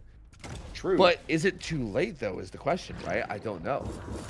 I It depends on how these next few chases happen. I don't know. If they can manage to have good chases, then it might be too late. Yeah. I was about to say this with the amount of hook stages they have, and they know what the win condition is, we might be in for a long haul game. This game could go for like literally. That's the thing. Oh my goodness, Ducky getting tagged through the long ball. CQ games go long. We could be in for like a 30-minute game here. Yeah, we could, but also with how aggressive we Jason's build is, I'm not sure if he's gonna set up for something like that. I feel like he's just gonna be aggressively on him. And we'll see. Michaela instantly getting hit again. Well, actually, this is V who's Obsession. Yeah. And EMP's But EMP. too, so they're not gonna take a tag just yet. I think Jason's in a bad spot now. Yeah, We're now in like I a 3. agree. Yeah. Gamers are resetting. The good news here is that we at least have a chase during the reset. Like if they were able to stealth this out and reset completely for free, this would be a really brutal spot. But even still, I mean, Ninny using whatever pallets he has left. He's gonna eat We'll that take a hit tag to get regardless, though. away from the gen setup. Yeah, it looks like he does not want to go further into the gen setup to die. Baits the double vault though. Very good from Jason. Okay, they have to know about Biffle now. That was like right in their face that they recovered. So the question is, do Oh, we yeah. have any gen progress? Because obviously at this point the gen stopped showing up on the screen because of the spectator thing.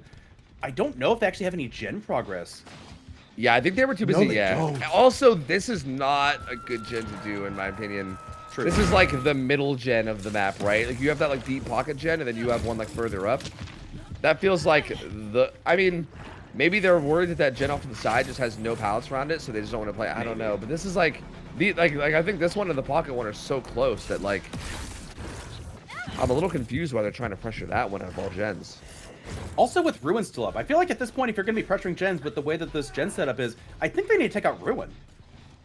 Yeah, have we seen where that even is? I don't know. It was where Frisk took chase and broke up out when the Obsession was first chase. It's over there on that side. It's a complete opposite. Like, main's 12 here, right?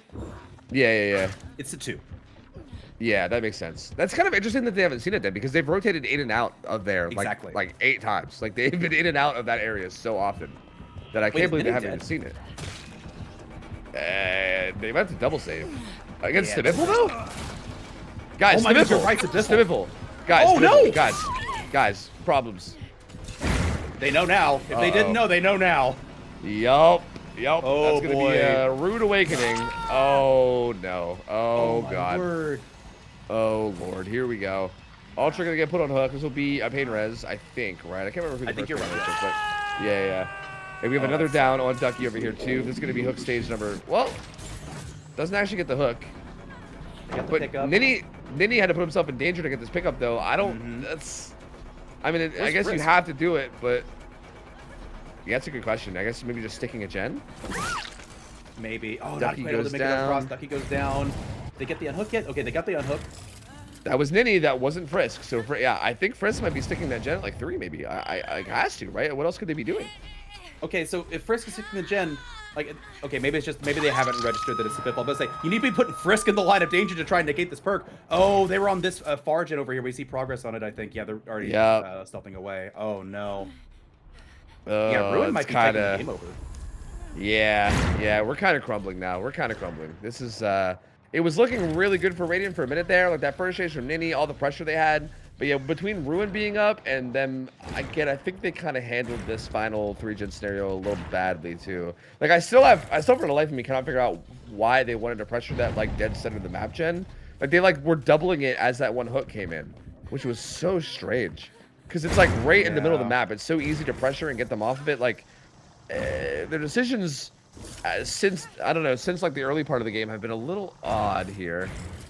And now you have 3 survivors death hook, and like if any of them die, this instantly becomes like a million times harder. Yeah, true, because there's no regression events on the gens hardly either. It's all been ruined this whole time, so you have nothing to swing the game back into your favor with tempo over time. And okay, it looks like they are, but that's only 50%, and the gens getting regressed again. Oh man, I have to say, I think Radiant had a shot here, and I think their chances are starting to slip through their grip. Yep, agreed. They still are in it though for now. Like it is important to keep in mind. We are still sitting in a situation that's a 4v1 with just 1 gen left, right? Like realistically, that is a pretty decent spot for survivors. But they have to really like buckle down and handle this really, really well from here. Agreed. And this is the thing, I think they're chasing. Yeah, this is Frisk they're chasing. This is the Fresh Hook Survivor. This is the one that's going to guarantee their win con. And okay, looping around main. They've got time. I was gonna say the Rapid Brutality taking a little bit of effect. Okay, EMP coming in potentially. Wait, was that an EMP or did they lose the EMP? They're doubling the main build. Yeah, but I say center gen is being doubled again, and like you said, I don't know why. Why? Yeah, I'm so confused why they keep wanting to pressure that center gen. That's so strange. Like, look at how easy it is for Jason, even while he's chasing someone else, to be like, oh, hello, gen progress, and chase them off of it. And I do not understand decisions here. Look at the Sabiffle, the power of Sabiffle and Rapid Brutality coming in with like, that's crazy. Chainball tech though, the Ultras and Knower. They know what's up. EMP coming in as well, but I think the crazy hit 10 coming in from Ducky. Nancy gets reset in the meantime. Oh my god, this is like such a chaotic like attempt at like pulling this back. Yeah. But I don't know how realistic can they do it. Following up, Ducky, if I say, like I said, if it goes to 3v1 right now, it's kind of like lights out. Especially with the time. There's no Ruin's still up. That's the thing. Ruin's still up. Ruin's still up, and the gen that they were working was that middle gen, and Jason just passed by it like 2 or 3 times, so he knows it's not high progress. Like he doesn't have to worry about like, oh, were they getting back on the gen that I left earlier? Because he can literally see it because they kept doing the middle gen. I don't know why. It's so strange. And now that's gonna be a death on the Ducky. It's now a 3v1, and yeah, like you said, this is pretty much curtains. Like this is like levels of we're fucked that it's too hard to come back from. Ruin's still up. I think you're right. Getting teleported on. Yeah. This is going to be for the tie condition hook. Well, I say tie condition, obviously 4 fresh, but anything from here on out, just 2 more stages is enough. And I don't, like I said, there's no gen progress on anything here. They have no gen progress to begin. Honestly, we've been talking up Sabiffle and say the best for last. Ruin's been the MVP perk, if we're being honest. Yeah, I can't believe they had never found Ruin, honestly. Especially with where it is. Like, they've been in and out of there so much. Just never happened to peak that way, I guess. Yeah, Ruin has done insane. I feel like going into like a 3v1 scenario with Ruin is just disgusting. Like that perk is so gross in a 3v1. Like there's just no hope. Yeah, they're doubling this gen too. I would say props to Radiant for no matter how bad they are down, they're continuing to try, but this is looking blue. Yep. No, yeah, it's done. They're all slugged out now. Yep. Frisk gonna try to bail, but yeah, I mean, you can't even really go for like much of like a pickup on anybody either because of rapid Sabiffle. Like even if you go pick up somebody right now, like he's just gonna get 2 instant hits on you and then have rapid afterwards to catch up to the other guy. So it's just done no matter what. And yeah, they definitely recognize it. Frisk just running away. It's just gonna end up dying over here, and it's gonna be 4K1. Yep. And oh goodness, I hate when this happens. I cannot deal with this. Avert your eyes, folks. This is like the signature of like a team. I feel like every team does that when they get knocked out. I think we saw that from Ego earlier on. I can't remember who it was. Innocence or someone also did it. I feel like that's such like a weird. It's like it's one of those like human experiences that for some reason everyone does without really like ever being told. I feel like every time someone's in a spot like this where they lose, they just spin their camera. They're just like it starts spinning. You know? I get it. It's just like a. It's there to represent your mental spiral. I get it. There you Radiant, go. Unfortunately, it's visualization. Yeah, exactly. It's a good way to portray emotions. You know, I like it. It's like poetry. Radiant, unfortunately, though, will be out. And Blizzard, moving on, though, they looked really, really good here. Let's say I feel like Blizzard, Sinners 2.0. Okay, I shouldn't call them Sinners 2.0. They might get mad, but like the Phoenix from the ashes of Sinners showing up, but from out of the pan and into the fryer. They face Invictus tomorrow. Yeah. That's yeah. I think round was where things get real spicy because a lot of the teams that look really good today have to go against other teams that look really good today. Oh, yeah. And that's where you're like, like we got like what, Umbrella versus Praxis or something. We got Invictus versus Blizzard. Like there's so many matchups tomorrow where you're like, oof, bro, like that's gonna be a tough one. But I mean, For sure. This is definitely a team that could pull an upset on Invictus. Absolutely. I mean, Invictus. There's not very many people that would ever be a favorite over Invictus, but I think Blizzard's definitely pushing that level of like anything could happen. So very well played by them, and congrats to them for moving on. Yeah, absolutely. And with that, we're moving on to Ascent versus Exodus. Ascent versus Exodus and Winter versus Ego were my two bets on being the closest games, and I'm very much looking forward to Ascent versus Exodus. Yep. That's what I've been told all day today too. So I'm very curious to see how this goes. I still feel like on paper, Ascent seems like they should be like dominant, right? But I've heard that they've been having struggles lately. Like I've heard there's been like a little bit of like rough situations that's been going on with them. So like maybe they're not playing at their absolute best. And Exodus, I feel like is like they're obviously not like a new team, but I feel like they seem like they have improved a lot. Like they were already really good players. Like I already know like their whole roster is like pretty good players, but I feel like they seem like they are improving as a team a lot to the point where they feel like they are a major threat now. And yeah, I mean, hard to say how this goes at this point. No, I would tend to agree. And like you said, they've been around a while. And it feels like the past 6 months is when they've been picking up steam, where they've been taking on teams that's like, okay, the teams you would be like, okay, the other team should win this, and Exodus actually pulls through. It's like, oh, okay, I see you, Exodus. And then, they've been pulling up more upsets recently and putting up numbers. So, and Ascent's been in a bit of a run. And it's hard for me because I actually really like Ascent. I like a lot of the NA teams. So Exodus coming up and showing up is really nice. But also, I didn't even see Exodus's logo until now. That is a banger logo. Oh wait, now I didn't see it either. Oh shit. Oh, there it is. Yo, yeah, I dig it. I like it. I dig it.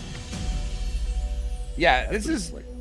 I'm torn on this one too. Like, I feel like so many of the NA teams are like people. Like, I guess me being from NA, I like play with and against these guys so much. I mean, I run into them in pubs and stuff, right? Like, I have so much more like interaction with so many people on these NA teams that like it's so hard for me to like, I don't know, root for anyone or root against anybody. So I kind of agree with you. Like, this is one of those ones where like, I don't want to see either one of these teams get knocked out, like it sucks. Yeah, but absolutely. One of them's got to go, and I do think if Exodus could pull an upset on Ascent, that would be a crazy upset to go into this tournament with. So, I'm sure Invictus wouldn't mind. Yeah, true, absolutely. Let's say whoever wins this game is going against Winter tomorrow, so it's not like it's let's say NA is kind of all in the same like early group stage and bracket, so we will probably see NA get weeded down a little bit. But yeah, whoever beats this one is going to be going against Winter tomorrow, so that'll be a fun game too. Again, like you said, tomorrow is when the games are going to start getting really close. Yeah, that's when it's gonna get real spicy. Again, today obviously had a little bit of like mismatches in terms of like seeding, right? I mean, that's how the first days of tournaments always are, with like high seeds going against low seeds. But yeah, this feels like one of the ones that are closer. And again, definitely tomorrow is when we're definitely much more likely to see like tiebreakers and everything, Guys, I have bad news. I was looking at no. that. Yeah, I was reading it too. Yeah. So as it stands, Exodus cannot provide a roster because some of their members are asleep, which is pretty sad. So that I think they have to FF. Like there's no chance because like they just can't provide a full roster, which is unfortunate. That is brutal, bro. That's brutal. That's very unfortunate. I was looking forward to this one. This was gonna be a good game. Oh well. Well, I guess we're gonna call it a little bit early. I mean, we had. You know what? I don't blame him. Actually, my bed's pretty comfy. I'm thinking about it too. I don't blame him. You know what? Hold on. All right, we're gonna be back tomorrow though. Tomorrow we're gonna have quarters. And I think Ascent is advancing. Yeah, they took a nap. I mean, nothing we can do. Nothing they can do. Or the members. At least the members that showed up can't do anything about it. So. All right, yeah, cool. that sucks, man. All right, well, thanks for having us, man. Yep. I'll let you, Thank you. handle the outro. And Thank you so have a much good one, for guys. Take care. Casting. Bye Have a bye. good one. All right, guys, that is it for. That is it for day one. There was a lot of matches, lots and lots of matches.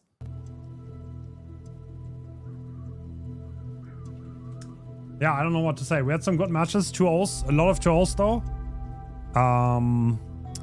We are gonna have the quarterfinals tomorrow, so that's gonna be. What's it going to be?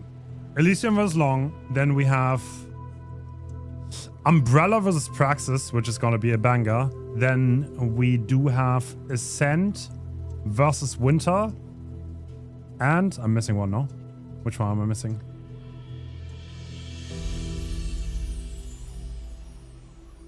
Oh, Blizzard versus Invictus. Oh, I almost forgot that. This is gonna be the South American Demons versus Invictus. So yeah, all right, cool. That's gonna be tomorrow, 4 p.m. my time. I'm gonna post the schedule later today on Twitter and on the Discord. But until then, hope you guys have a wonderful rest of your day. And I'll see you around. Bye bye. Thanks for watching. And huge thanks for everyone behind the scenes, obviously. Huge thanks. Thank you guys. I'll see you around.